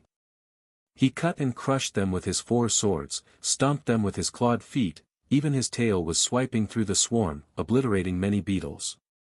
For a few moments, the river of darkness seemed to slow its advance. Sunny used those moments to slaughter even more, alleviating the pressure on his cohort and allowing Samara to renew her bombardment of charged essence. The strangest thing about it was how comfortable he felt. Even while shaping the shadows into the form of the Shadow Devil, Sunny had no idea how easy or hard it would be to control that shell. As it turned out, it felt almost indistinguishable from the real thing. All he needed to do was summon the memories of the second nightmare into his mind, and bring them to life with the help of Shadow Dance. Like shadowing a memory of a creature instead of the creature itself. Of course, the demands were high. He needed to know the shape of the shadow shell in startling detail. Sunny suspected that he would not have been able to turn himself into many other creatures, if any at all. However, his knowledge of the shadow spawn was nothing short of instinctual. Instead of controlling the construct consciously, he simply allowed himself to become it. The other demand was essence. Sustaining the shadow shell burned through it with dire speed. His reserves were not exhausted yet, but he knew he wouldn't be able to keep being the shadow spawn for long. He had to do a lot of other things, as well, like power his memories and manifest more and more shadows to repair the tall dam. The situation had improved, but they were still on a timer. If nothing changed soon, the result would be disastrous. Don't think about it right now. Just, kill. Kill as many as you can. The damned beetles have to have a breakpoint, too. Everything turned into pure chaos. Sunny felt as though his physical power was almost uncontrollable now. He pushed and pushed himself, expecting to hit a limit, but that limit never came. His speed, his strength, his force, all of it had vastly increased, to the point where his thoughts were starting to fall behind his movements. Countless thousands of beetles were destroyed. Faced with the hurricane of swords, claws, horns, and fangs, the river actually recoiled, giving up several meters of frozen soil. At some point, Sunny thrust one of the shadow swords forward and let go of it. Instead, arcs of electricity appeared on his palm, and then formed into an arrow that seemed to be made of lightning. Sunny stabbed it into the mass of beetles, causing an incinerating chain reaction to destroy numerous creatures. He was hurt by the devastating current of electricity, as well, but due to the elemental resistance of the marble shell and the augmentation of the shadows, the damage was superficial and almost tolerable. There was no time to think, only to fight. Somehow, miraculously, Sunny was holding the swarm of the black beetles back. The dying wish was pulling them toward him like a magnet, but instead of washing the towering shadow devil away like a dark tide, they were being constantly ground to dust, cut to pieces, and incinerated by lightning as soon as they entered within his reach. Those that flowed past Sunny were dealt with by the members of his cohort. Samara was causing one explosion after another to bloom in the midst of the swarm, while Luster fed her a steady flow of essence. Both were nearing their limit, but they had not reached it yet. The same was true for Belle, Dorn, and Kim. Sunny couldn't see Saint and Nightmare, but from the glimpses of how little progress the second swarm had made, he knew that they were doing their part, as well. The third swarm, the one Bloodwave was supposed to deal with, seemed the most damaged. The 3 echoes were holding it back, but the fearsome Saint himself was nowhere to be seen. He was probably hidden somewhere within the river of darkness, fighting furiously. Since the echoes had not dissipated, he had to be alive, at least. The only ones Sunny knew nothing about were Soul Reaper and her cohort, since they were too far away. Still, he believed that Master Jet would not go down easily. Keep fighting, keep fighting. Sunny could feel his shadow shell slowly coming undone. After long minutes of rampaging within the dark river of vermin, it had sustained a lot of damage. He tried to repair the wound delivered to the towering shadow devil by summoning and manifesting more shadows, but many beetles were already crawling within. Their mandibles scraped against the silk of the graceless dusk or his skin from time to time, fruitlessly for now. His every muscle was burning from strain, and his mind was becoming clouded from fatigue. It took a lot to keep the shadow shell intact and moving. He had to let the dam crumble a couple of minutes ago, already, because the pressure of it all was just too demanding. Nevertheless, Sunny kept fighting. In fact, the more tired and fatigued he became, the fiercer his rampage grew, and the louder the sin of solace laughed, whispering ugly truths into his ears. "You'll never make it, give up, leave your soldiers to die and save yourself, come on. It's so easy, just turn into a shadow and slip away, no one will know, no one will tell, everyone will just die." How irritating. Sunny tossed the strike of thunder into the surging mass of beetles once again, enduring the piercing pain of being electrocuted by its lightning, and felt one of his two shadow hands crumble down. Ah, not good. He prepared to summon a new shadow to reshape it, but then, something changed. A strange ripple went through the river of darkness, and it suddenly lost cohesion. The purposeful tide of black beetles grew discordant and shapeless, many of them simply growing still. Some continued to throw themselves at Sunny, while others scurried away. Nestled within the battered shadow shell, he blinked. What just happened? Tired, so tired. Sunny smashed through the nearest beetles and jumped back, sliding a few dozens of meters across the ground as his claws left deep grooves in the frozen soil to slow him down. In front of him, the river of darkness was falling apart. The dark beetles, who had been acting like a single organism before, were now aimless and sluggish. Some grew lethargic or started burrowing into the ground, while others were wandering away. A few hundred were still pursuing him. With a thought, Sunny deactivated the dying wish and watched the small creatures dash away in fear. The swarm ceased its purposeful advance and instead flowed outward, losing the shape of a giant tentacle of darkness. It was as though a tank of water had been broken, water spilling to the sides. Utterly, chillingly exhausted, Sunny panted heavily inside the shadow shell. There were several beetles still crawling within it, stubbornly trying to bite through his skin. However, even their vicious bites had grown less determined. The breaking point, did they reach it? His tired mind wanted nothing more than to release the manifested shadows and let the shadow devil form crumble into nothingness, but he forced himself to remain vigilant. Looking left and right, Sunny saw that the two neighboring swarms were in a similar condition. This was good news, but also bad. Now that the heart of darkness was acting directionless, its deterrent seemed to have lost most of its power. The horde of nightmare creatures, which had been scared away by the dark beetles, was already starting to tentatively move closer to the group of humans. Crap. Sunny closed his eyes for a moment, then turned around and took a few steps toward the members of his cohort, who were similarly spent and battered. His soldiers, however, recoiled away from him. He looked down in confusion for a moment. Oh. With that, Sunny finally let the shadows comprising the shadow spawn return to their natural form and flow back into the intricately engraved lantern hanging on the black silken cord tied around his waist. The towering four-armed devil suddenly crumbled into a cloud of darkness, and a pale young man in a beautiful black tunic stepped out of it with a stagger. Arg!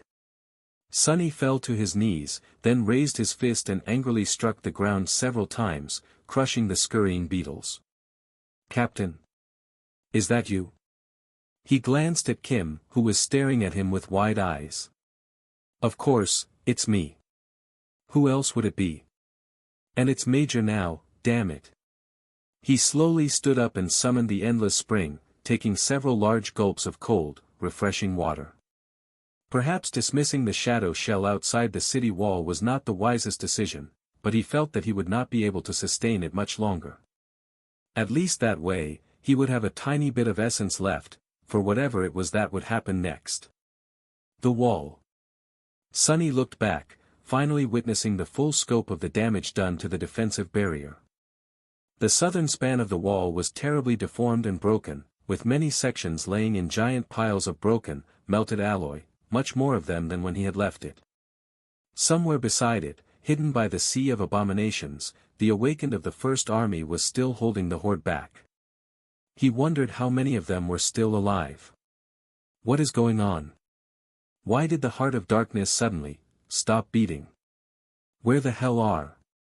Shaken, he looked to his left, where Saint and Nightmare, and Soul Reaper's cohort, had fought. His shadows were already approaching, both littered with wounds. Neither had perished, but they did sustain a lot of damage. Even Saint, who was transcendent, and thus much more durable than Sunny, had suffered dreadfully while battling the swarm of black beetles. Maybe because the small creatures were especially proficient at gnawing through stone. The mantle of darkness was slow to repair the damage, as well, almost as if Saint's internal source of true darkness was as exhausted as Sunny's reservoir of essence.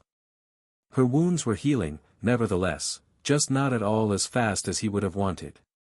There was one more figure making its way toward him, as well. Sunny felt extremely relieved when he recognized Jet. Soul Reaper did not look good. Her armor seemed to have been destroyed at some point during the battle, and now, she wore only the uniform bodysuit, its smart fabric wet and heavy with blood. Her face was ashen.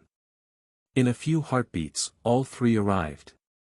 In the same span of time, the nightmare creatures started to draw closer, madness and hunger burning in their eyes. Sunny was the first one to speak. Master Jet? What happened? Why did the bug suddenly? She staggered, forcing him to support her. Sunny and the members of his cohort looked at the leader of the irregulars with concern. Jet took a few raspy breaths, then said in a hoarse voice. I'm all right. It was Bloodwave. He fought his way to the center of the swarm, and killed the thing in charge. Sunny blinked. What? How? And what exactly did he kill? She shook her head. I don't know. It was only then that Sunny realized that Soul Reaper was alone. He hesitated for a moment, then asked. Your cohort? Jet gritted her teeth. Dead. Then, she pushed herself off of him and straightened. The Ascended that were supposed to reinforce us, are also dead. They couldn't fight their way through the Horde. And speaking of the Horde, we need to get the hell out of here, fast. We need to reach the secondary defense line really, really soon, otherwise, Army Command is probably going to blow us all up. Sunny froze for a moment. The Rampart Protocol.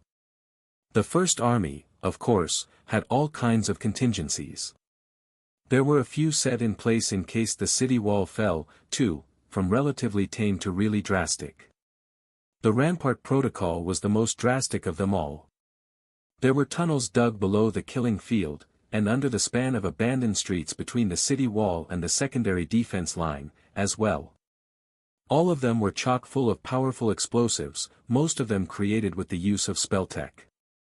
All those explosives were set up to go up in flames together, turning everything outside the secondary barrier into a vast, scorching inferno. That measure was only supposed to be implemented after every soldier had safely retreated into the safety zone, and most of them already had. Army Command would probably wait for Sunny, Jet, and especially Bloodwave to return before pulling the trigger. But the situation was extremely chaotic, and communications were down. There was just no telling for sure. Damnation. Sunny glanced to his right and saw a battered Echo, the other two must have been destroyed, and a fearsome figure in sharkskin armor emerge from the mass of dark beetles and dash toward them. Some distance behind the pair, a mass of abominations was already lunging forward. He looked back at Jet and grinned. Then what the hell are we waiting for? Run! Bloodwave reached them just a moment later. The mighty Saint looked spent. Sunny shivered when he noticed that his armor was torn, and there were ugly injuries covering his body. Out of the three Echoes, only the monstrous crab remained, the other two had either been destroyed or dismissed to save them from perishing. Even the transcendent Echo is gone, gods. What could have destroyed one of those and severely injured a saint? The Heart of Darkness, just what kind of creature was it? He felt a bit of dread, and a bit of curiosity. However, now was not the time to ask questions. Their small party had to hurry and fight their way back through the boundless horde of nightmare creatures. 5 awakened, 2 masters, 1 saint, as well as 2 powerful shadows and an Echo. They were an exceedingly formidable group. Granted, all of them were wounded, tired, and low on essence. Still, cutting through the horde while keeping everyone alive would not pose a problem. In theory. Bloodwave studied the rest for a moment, then sent his echo forward and growled, his voice husky, low, and domineering. "Move!" Saint spared the mighty Saint an indifferent glance, then mounted Nightmare and sent the dark destrier into a gallop, the spearhead of the cruel sight igniting with the incandescent white glow in her hand, a shield made of pure darkness weighing on the other. They moved ahead of the party, cutting into the horde as a fierce vanguard. Soul Reaper was just behind, accompanied by the members of Sunny's cohort. Bloodwave and his echo flanked the awakened, protecting them from the frenzied nightmare creatures. Sunny himself took up the rear position, dragging his tired body along and preventing the abominations from attacking the backs of his soldiers. In a cacophony of chilling howls, they dove into the mass of abominations. Blood, severed flesh, and fragments of broken bone instantly filled the air. Damn it, damn it, damn it. No one in the group was weak, and some of them were truly powerful. However, the horde that Goliath had brought to the walls of Falcon Scott was simply too vast. Countless nightmare creatures were throwing themselves at the exhausted humans in a rabid frenzy, every moment, from every direction. Slowing down meant being buried under a mountain of monstrous bodies and torn apart. Their only chance was to cut through the mass of abominations faster than the abominations could pile up on them. Sunny continued to fight with his teeth gritted. The rearguard position was the most awkward, because he had to move backwards at considerable speed while slaughtering the mass of nightmare creatures pursuing the party. By now, they were deep inside the horde, and the abominations were surrounding them on all sides. With how sharp and swift the sin of Solace was, no creature could resist its blade. Sunny was managing somehow, for now, but his battered body was hurting all over. Even though the marble shell had yet to succumb to an attack, the few blows he failed to dodge or deflect still delivered some damage. It was only his skin that was as hard as stone, after all, not his entire body. A sufficiently powerful strike would send a concussive shock through his insides, potentially causing internal organs to rupture. That hadn't happened yet, but being hit still hurt. What the hell, it just never ends, does it? Today, he had killed a titan and faced a creature that might have been even more wicked. Despite it all, the hard part was not over. The fact that everything around him could blow at any moment, plunging the whole place into an inferno of immolating flame, both mundane and magical, did not make Sunny feel any better either.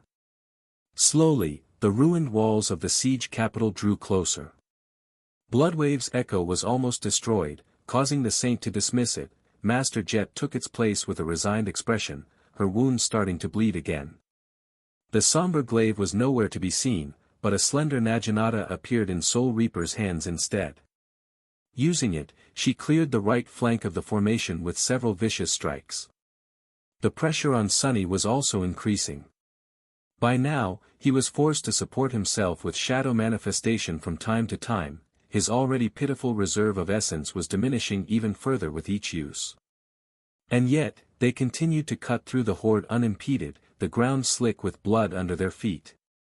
After what felt like 1,000 years of slaughter, the party finally reached the melted ruin of the city wall. In front of it, the awakened force in charge of the southern section was holding back the ocean of nightmare creatures, what was left of it, at least. A grim expression settled on Sunny's face when he realized that of the initial 700, perhaps only 200 remained. Reuniting with the line of awakened soldiers gave them a moment of respite, and gave the desperate soldiers a much-needed morale boost. Soul Reaper, Mongrel, and Devil, all three were famous champions of the First Army, and although few soldiers knew what Saint Bloodwave looked like, the Transcendent of the House of Night had a presence that made it impossible to mistake him for an ordinary person. Seeing them return alive from the sortie, the awakened regained some of their spirit. No one was out of the woods yet, though. There was a large distance separating the wall from the secondary defense perimeter that had been established deep within the city. That whole abandoned area was set up to go up in flames, as well. Sunny looked through one of the numerous breaches in the deformed wall, noticing that the staging area on the other side of it had already been evacuated. The mundane soldiers had retreated, taking the logistics personnel, medical officers, technicians, engineers, and all other non-combatants with them. The vast resources stored inside the staging area were all left behind. Tall crates of MWP munitions, carcasses of slain nightmare creatures, loader robots, and so on, a wealth of supplies, much of it highly flammable or outright explosive, was going to be blown up once the Rampart Protocol was initiated, too. Usually, Sonny would have been pained to see all these riches go to waste, but right now, he did not care. All he cared about was not being near when they did. Right, now, we just have to get to the secondary defense line. Once we're within the city instead of on a plane, evading the abominations should be much easier, so the last stretch of the way won't be as hard. Sonny glanced at his companions, evaluating their state. Everyone was exhausted, dirty, and covered in blood, both their own and that of nightmare creatures, but alive. The only problem now was to somehow extricate themselves, and the 200 surviving awakened, from the attacking horde. At that moment, as if to answer his thoughts, Bloodwave turned to look at the mass of abominations. Then, the enigmatic saint glanced at Master Jet.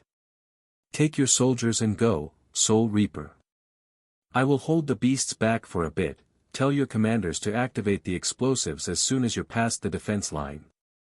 Sonny stared at him in shock, feeling that these words sounded a bit like a farewell.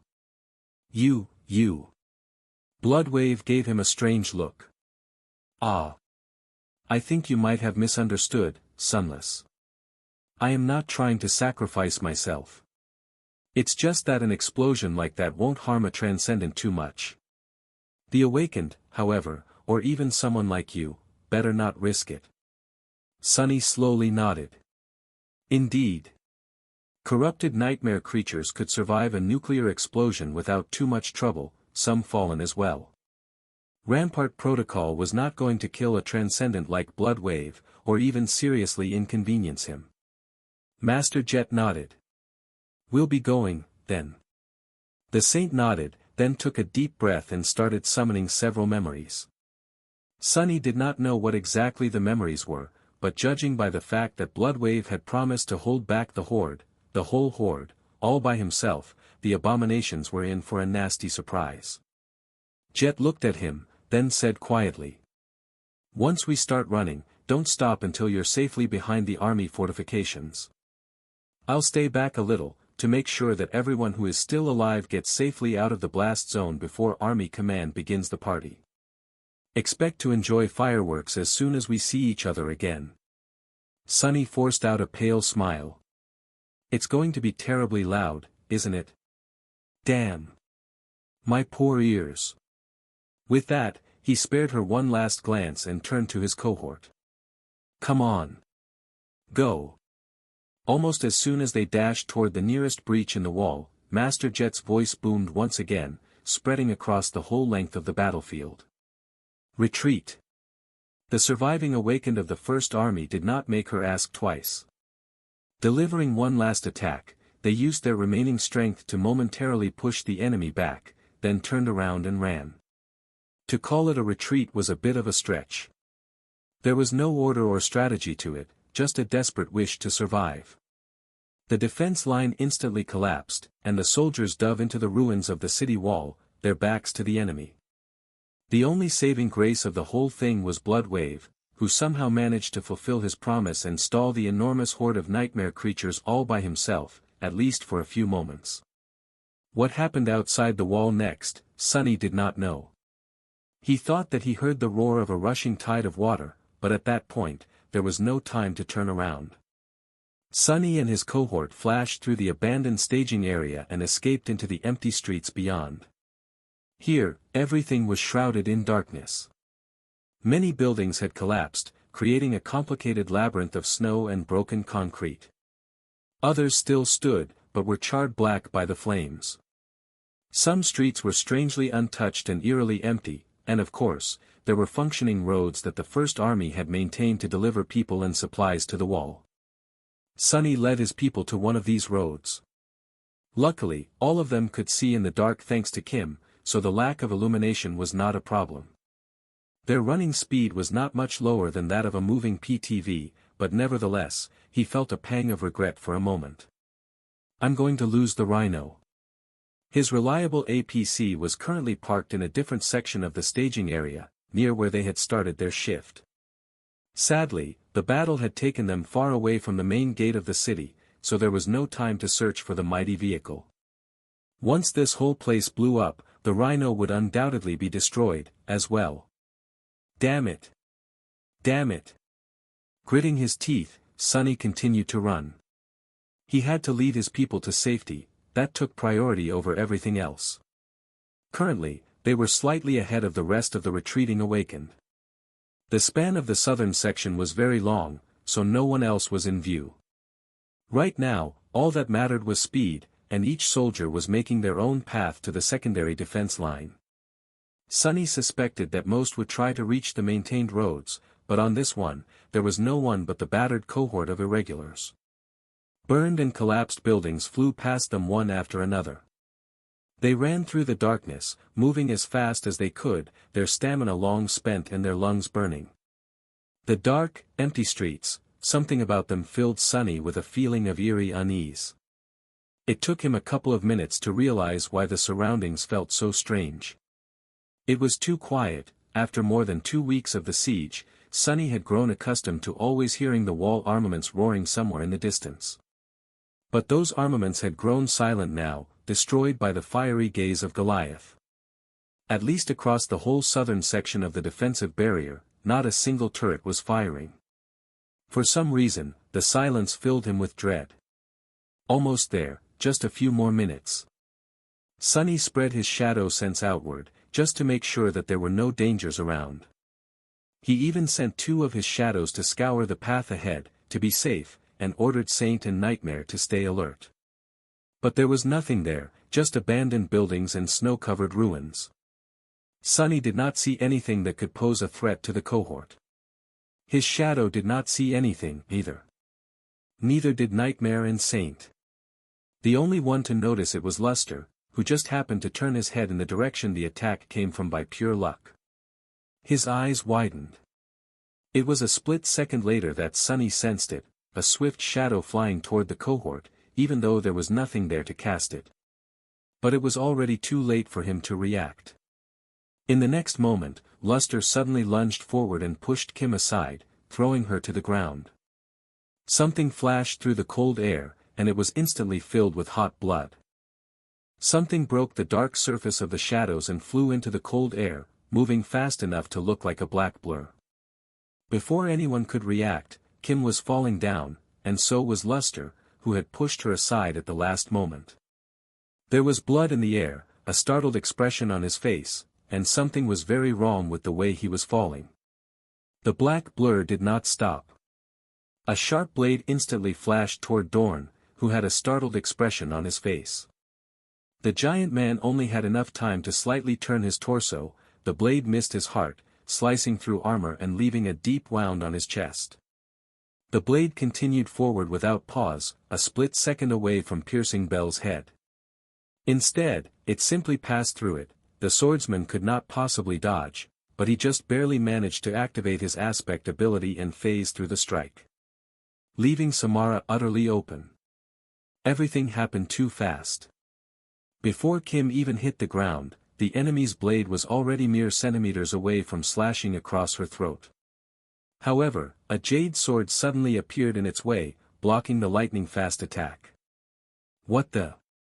Sunny, who had thrown himself in the path of the enemy, was tossed back by the ferocious force of the impact. The attacker, whoever it was so strong that his hands grew slightly numb. He collapsed on the scorched road and rolled, instantly jumping back to his feet. Kim landed on the ground. Luster did, too. Both of his legs were cleanly severed at the knee, and blood was pouring out of terrible wounds. Sunny's eyes widened. But he had no time to think about it. The members of the cohort were too slow to defend themselves, and the ambush was not yet over. The creature, a dark silhouette moving with dire speed, had been thrown back, as well. Sunny only had enough time to notice a humanoid shape clad in black armor, and instantly lunged forward.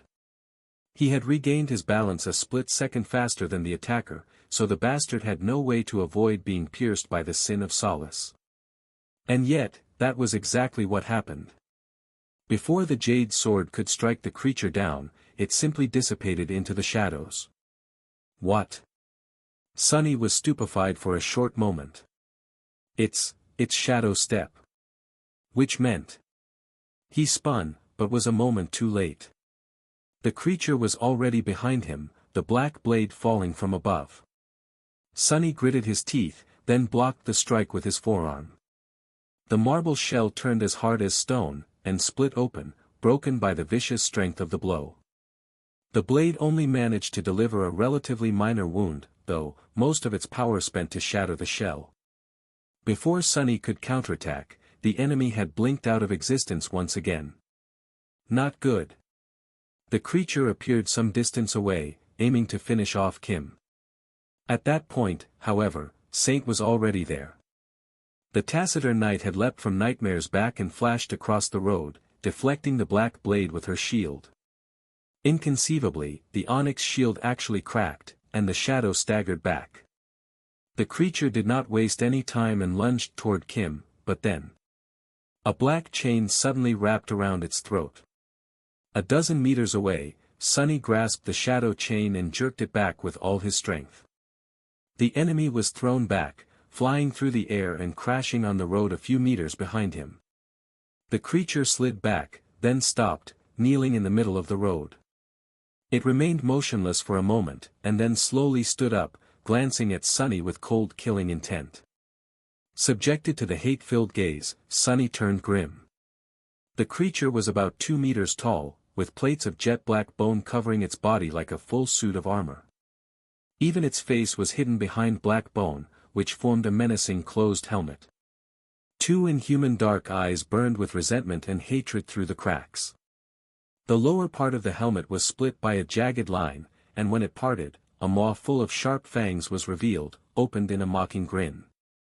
Sunny, who was standing between the cohort and the abomination, grimaced and lowered his gaze a little. In one of its hands, the creature was holding a curved sword that seemed to have been crudely carved from a long black tusk, its edge terribly sharp and harder than steel. Just as he had thought, the abomination was missing 2 fingers on the other. Sunny sighed, lingered for a moment, and then said tiredly. I had a feeling that you would show up. The scary stories about a murderous shadow that people in Falcon Scott had been telling each other turned out to be more than just stories, in the end. It seemed that the little scavenger had grown once again. Curse it. Of course, the wretched goblin would choose this exact moment to attack, why wouldn't he? Sunny was tired, beaten, and very low on essence. The First Army was in full retreat, and none of his allies could intervene on his behalf. If Sunny was planning an ambush, that would have been exactly how he'd do it. Well, not quite. He would not have failed to kill most of his marks during the first assault. Not letting the scavenger out of his sight, Sunny briefly glanced at his soldiers. Luster seemed to be in shock, weakly trying to sit up. Kim was by his side, hastily applying a tourniquet. Belle, Samara, and Dorn were shielding them with their bodies, their faces grim and tense. The latter was bleeding from a deep wound on his chest. Saint and Nightmare were waiting for his command, ready to attack. Bad, this is very bad. Sunny had already taken a glance at the scavenger's soul, finding out that the damned waif had somehow managed to become a corrupted devil. The goblin, well, the bastard was more of an ogre now, must have devoured a lot of nightmare creatures to become that strong. He must have devoured a lot of people, as well, considering how disturbingly human-like the scavenger now looked.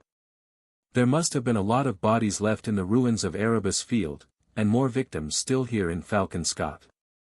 Much worse, it seemed that swallowing a piece of Sunny's flesh allowed the creature to inherit some of his powers. Powers related to shadows. Dealing with an enemy like that would have been hard even if the cohort was in peak shape, but now, it was going to be a problem. Not a big problem, of course. However, one thing made the situation truly dire. The whole section of the city around them, the road, the buildings, the ruins, was about to be destroyed by a titanic explosion. For a few moments, no one moved. Sunny was considering how to deal with the scavenger, while the scavenger was probably considering how to deal with Sunny, now that the ambush had partially failed. Or maybe the damn thing was simply enjoying seeing him squirm. Who could tell what was happening in that abominable head? 100 thoughts flew through Sunny's mind. No matter how he looked at it, the situation did not look good. He had no doubt that he and his two shadows were more than enough to kill the scavenger. After all, plenty of corrupted abominations had fallen by his hand. But would they be able to kill him fast enough? The wretched creature was strong, and extremely slippery. Fighting someone who could teleport all over the place was a real nightmare. Belatedly, Sunny felt pity for all the poor bastards whom he had killed in the past. They must have all died full of frustration. Serves them right. Once Army Command set off the explosives below the city, Saint would probably be able to survive the conflagration, just like Bloodwave had said he would. Nightmare and Sunny had a chance to escape unscathed, too, if they managed to find a shadow deep enough to protect them. His soldiers, however, would not. They were not saints, or even ascended. Neither did they possess aspects capable of saving them from the destruction. Not to mention that Luster was gravely injured and losing a lot of blood. As an awakened, he would not bleed out immediately, but getting him to a medic, or better yet an actual healer, was an urgent priority. The problem was that Sunny was not confident in his ability to protect the cohort if they chose to retreat. Once again, an enemy who could step through shadows was simply too mobile and unpredictable. Guarding a bunch of vulnerable targets from a corrupted devil who could appear at any moment, from any side, was a tall task. Damn it! Damn it! Not only did the bastard get a chunk of my flesh, he even became an utter menace because of it. They could not remain and fight, and they could not retreat. Did the bastard actually know that everything around them was about to blow up? Or had he just been lucky to catch Sunny at the worst possible moment? If he had, that was some luck. The scavenger tilted his head a little, as though challenging Sunny to come and get him. The tip of his curved saber lowered slightly, ready to lash out. Sunny glared at him for a moment, then cursed silently and threw an order over his shoulder, his tone calm and steady. Kim, take Luster, climb onto my horse, and get the hell out of here. Get him help. The rest, retreat on foot. Saint will protect you. Luster, who had been staring at his missing legs with a confused expression, looked up at the sound of his voice and asked shakily. What about you, Captain? Sunny grinned. I'll keep our friend here company. Don't worry. I did not survive Goliath and the Heart of Darkness to die to this little wretch today. Go. Kim was already dragging the young man toward Nightmare, her face pale and full of desperate determination. The scavenger spared them a glance, then stared back at Sunny. His mouth opened, and a hoarse, grating voice suddenly came out of it. Die, today. Little wretch. Then, an ugly, gasping sound assaulted Sunny's ears. The bastard was actually laughing. Sunny frowned. He couldn't care less if the abomination wished to mock him, but nevertheless, his heart suddenly turned cold.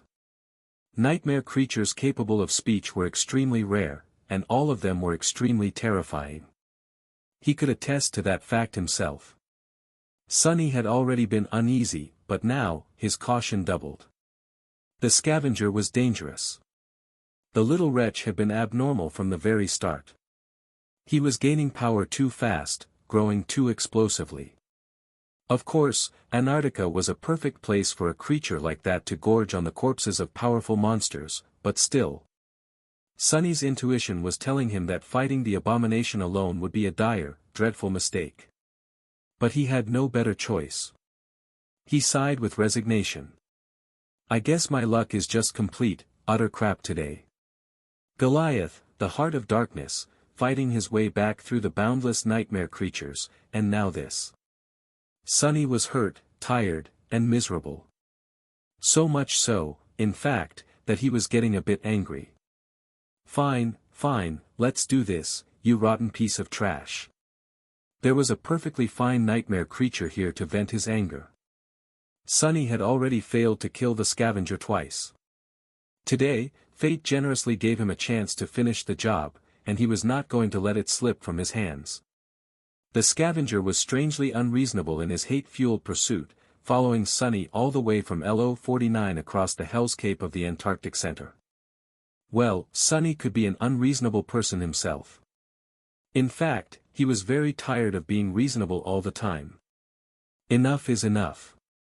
A dark, slightly mad light ignited in his eyes. Behind him, Kim pushed Luster onto Nightmare's back, then jumped up herself.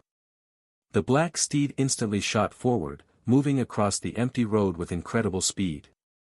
Belle, Dorn, and Samara followed, protected by Saint. All that remained was Sunny, the scavenger, and the shadows. And tons of explosives somewhere beneath their feet.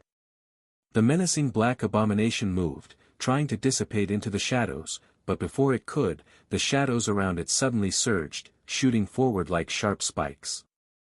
The spikes shattered against the creature's bone armor, but they did slow him down for a split second. And that was all that Sunny needed. Emerging from the darkness in front of the scavenger, he kicked him in the chest. With a deafening boom, the creature was sent flying back, but managed to land on his feet. The black tusk whistled, tearing through the air, and collided against the white jade of the Sin of Solace. Sunny felt his hand tremble from the force of the blow, and smiled. Good, good, don't you die too easily.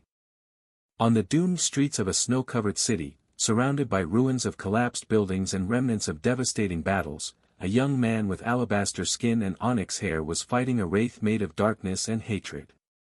One wore a simple tunic of beautiful black silk, the other was clad in menacing black armor. Both moved through the ruins like a pair of swift shadows. Damn it, break! Sunny shuddered as he deflected a vicious strike of the mysterious black tusk, felt the impact send a painful jolt through his entire body, and guided the enemy's blade to the side. At the same time, he took a step forward and slammed his elbow into the scavenger's chest. The creature was pushed back, releasing the Sin of Solace from the bind. The cursed sword instantly flashed forward, slashing across the abomination's side. The defense, counterattack, and follow-up had been executed flawlessly, flowing into each other like the nimble steps of a graceful dance. Despite being light and swift, they also carried tremendous power and annihilating intent.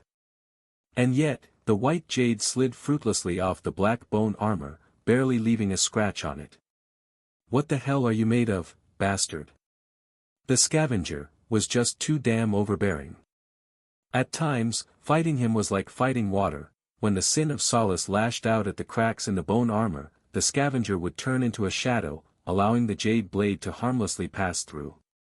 Other times, fighting him was like fighting against an indestructible mountain. The plates of black bone seemed utterly impervious, and the creature's blows carried with them crushing weight. Even compared to the corrupted creatures Sunny had faced, the scavenger was abnormally powerful. He was so strong that it did not even make sense.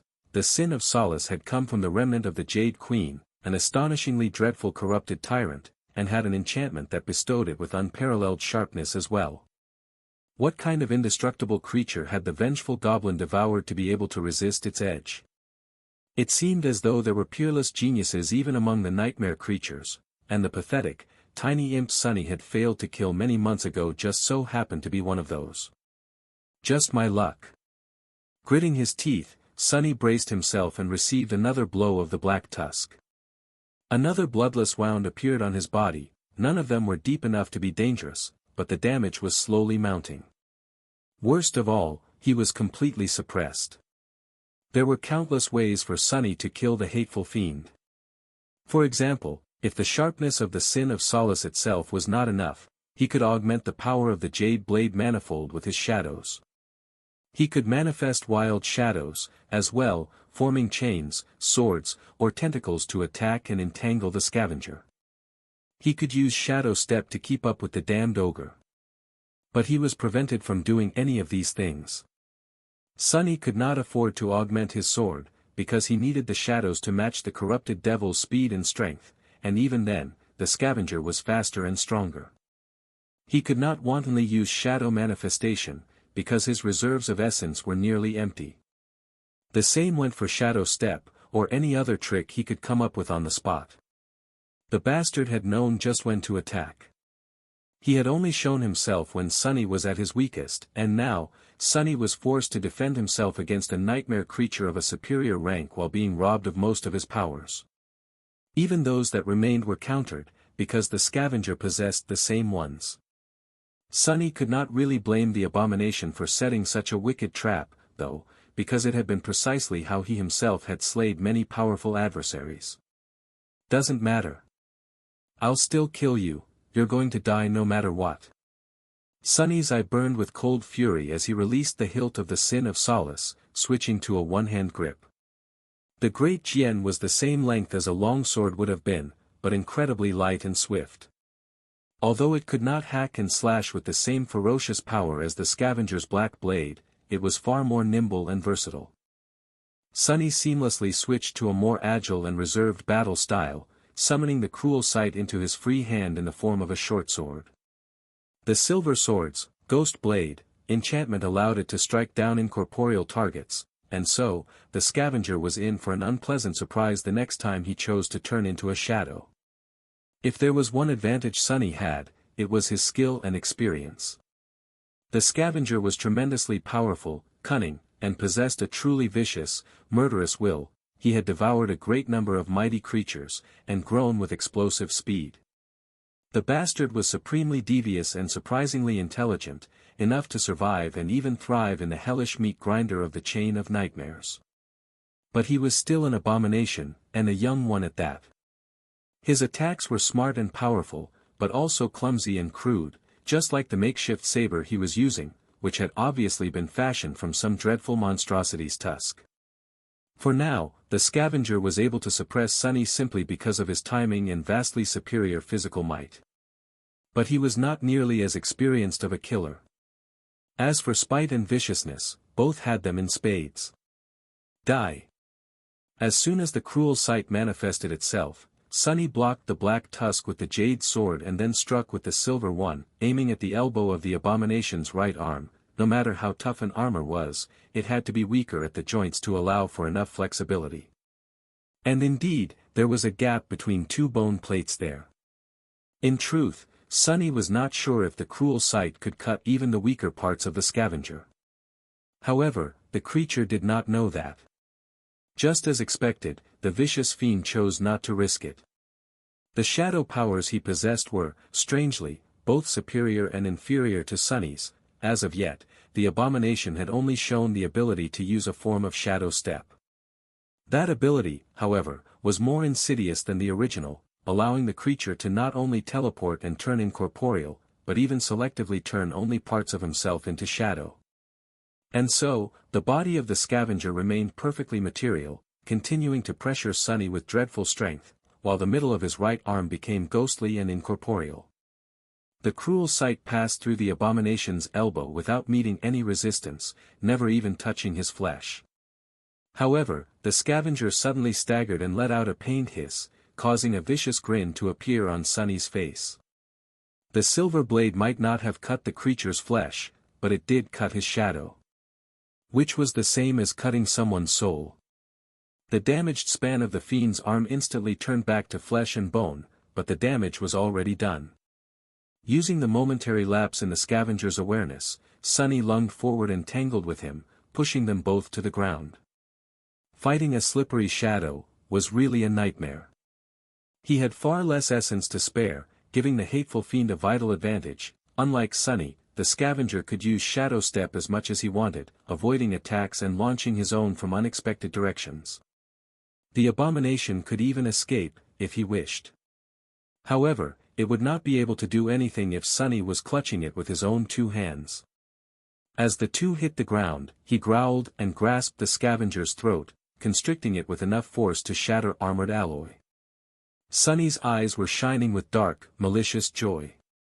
If he could not break the bastard's armor, he would just strangle him. Most nightmare creatures still had to breathe, after all. Even if the scavenger didn't, a broken neck was bound to solve something. It was strangely fitting, actually.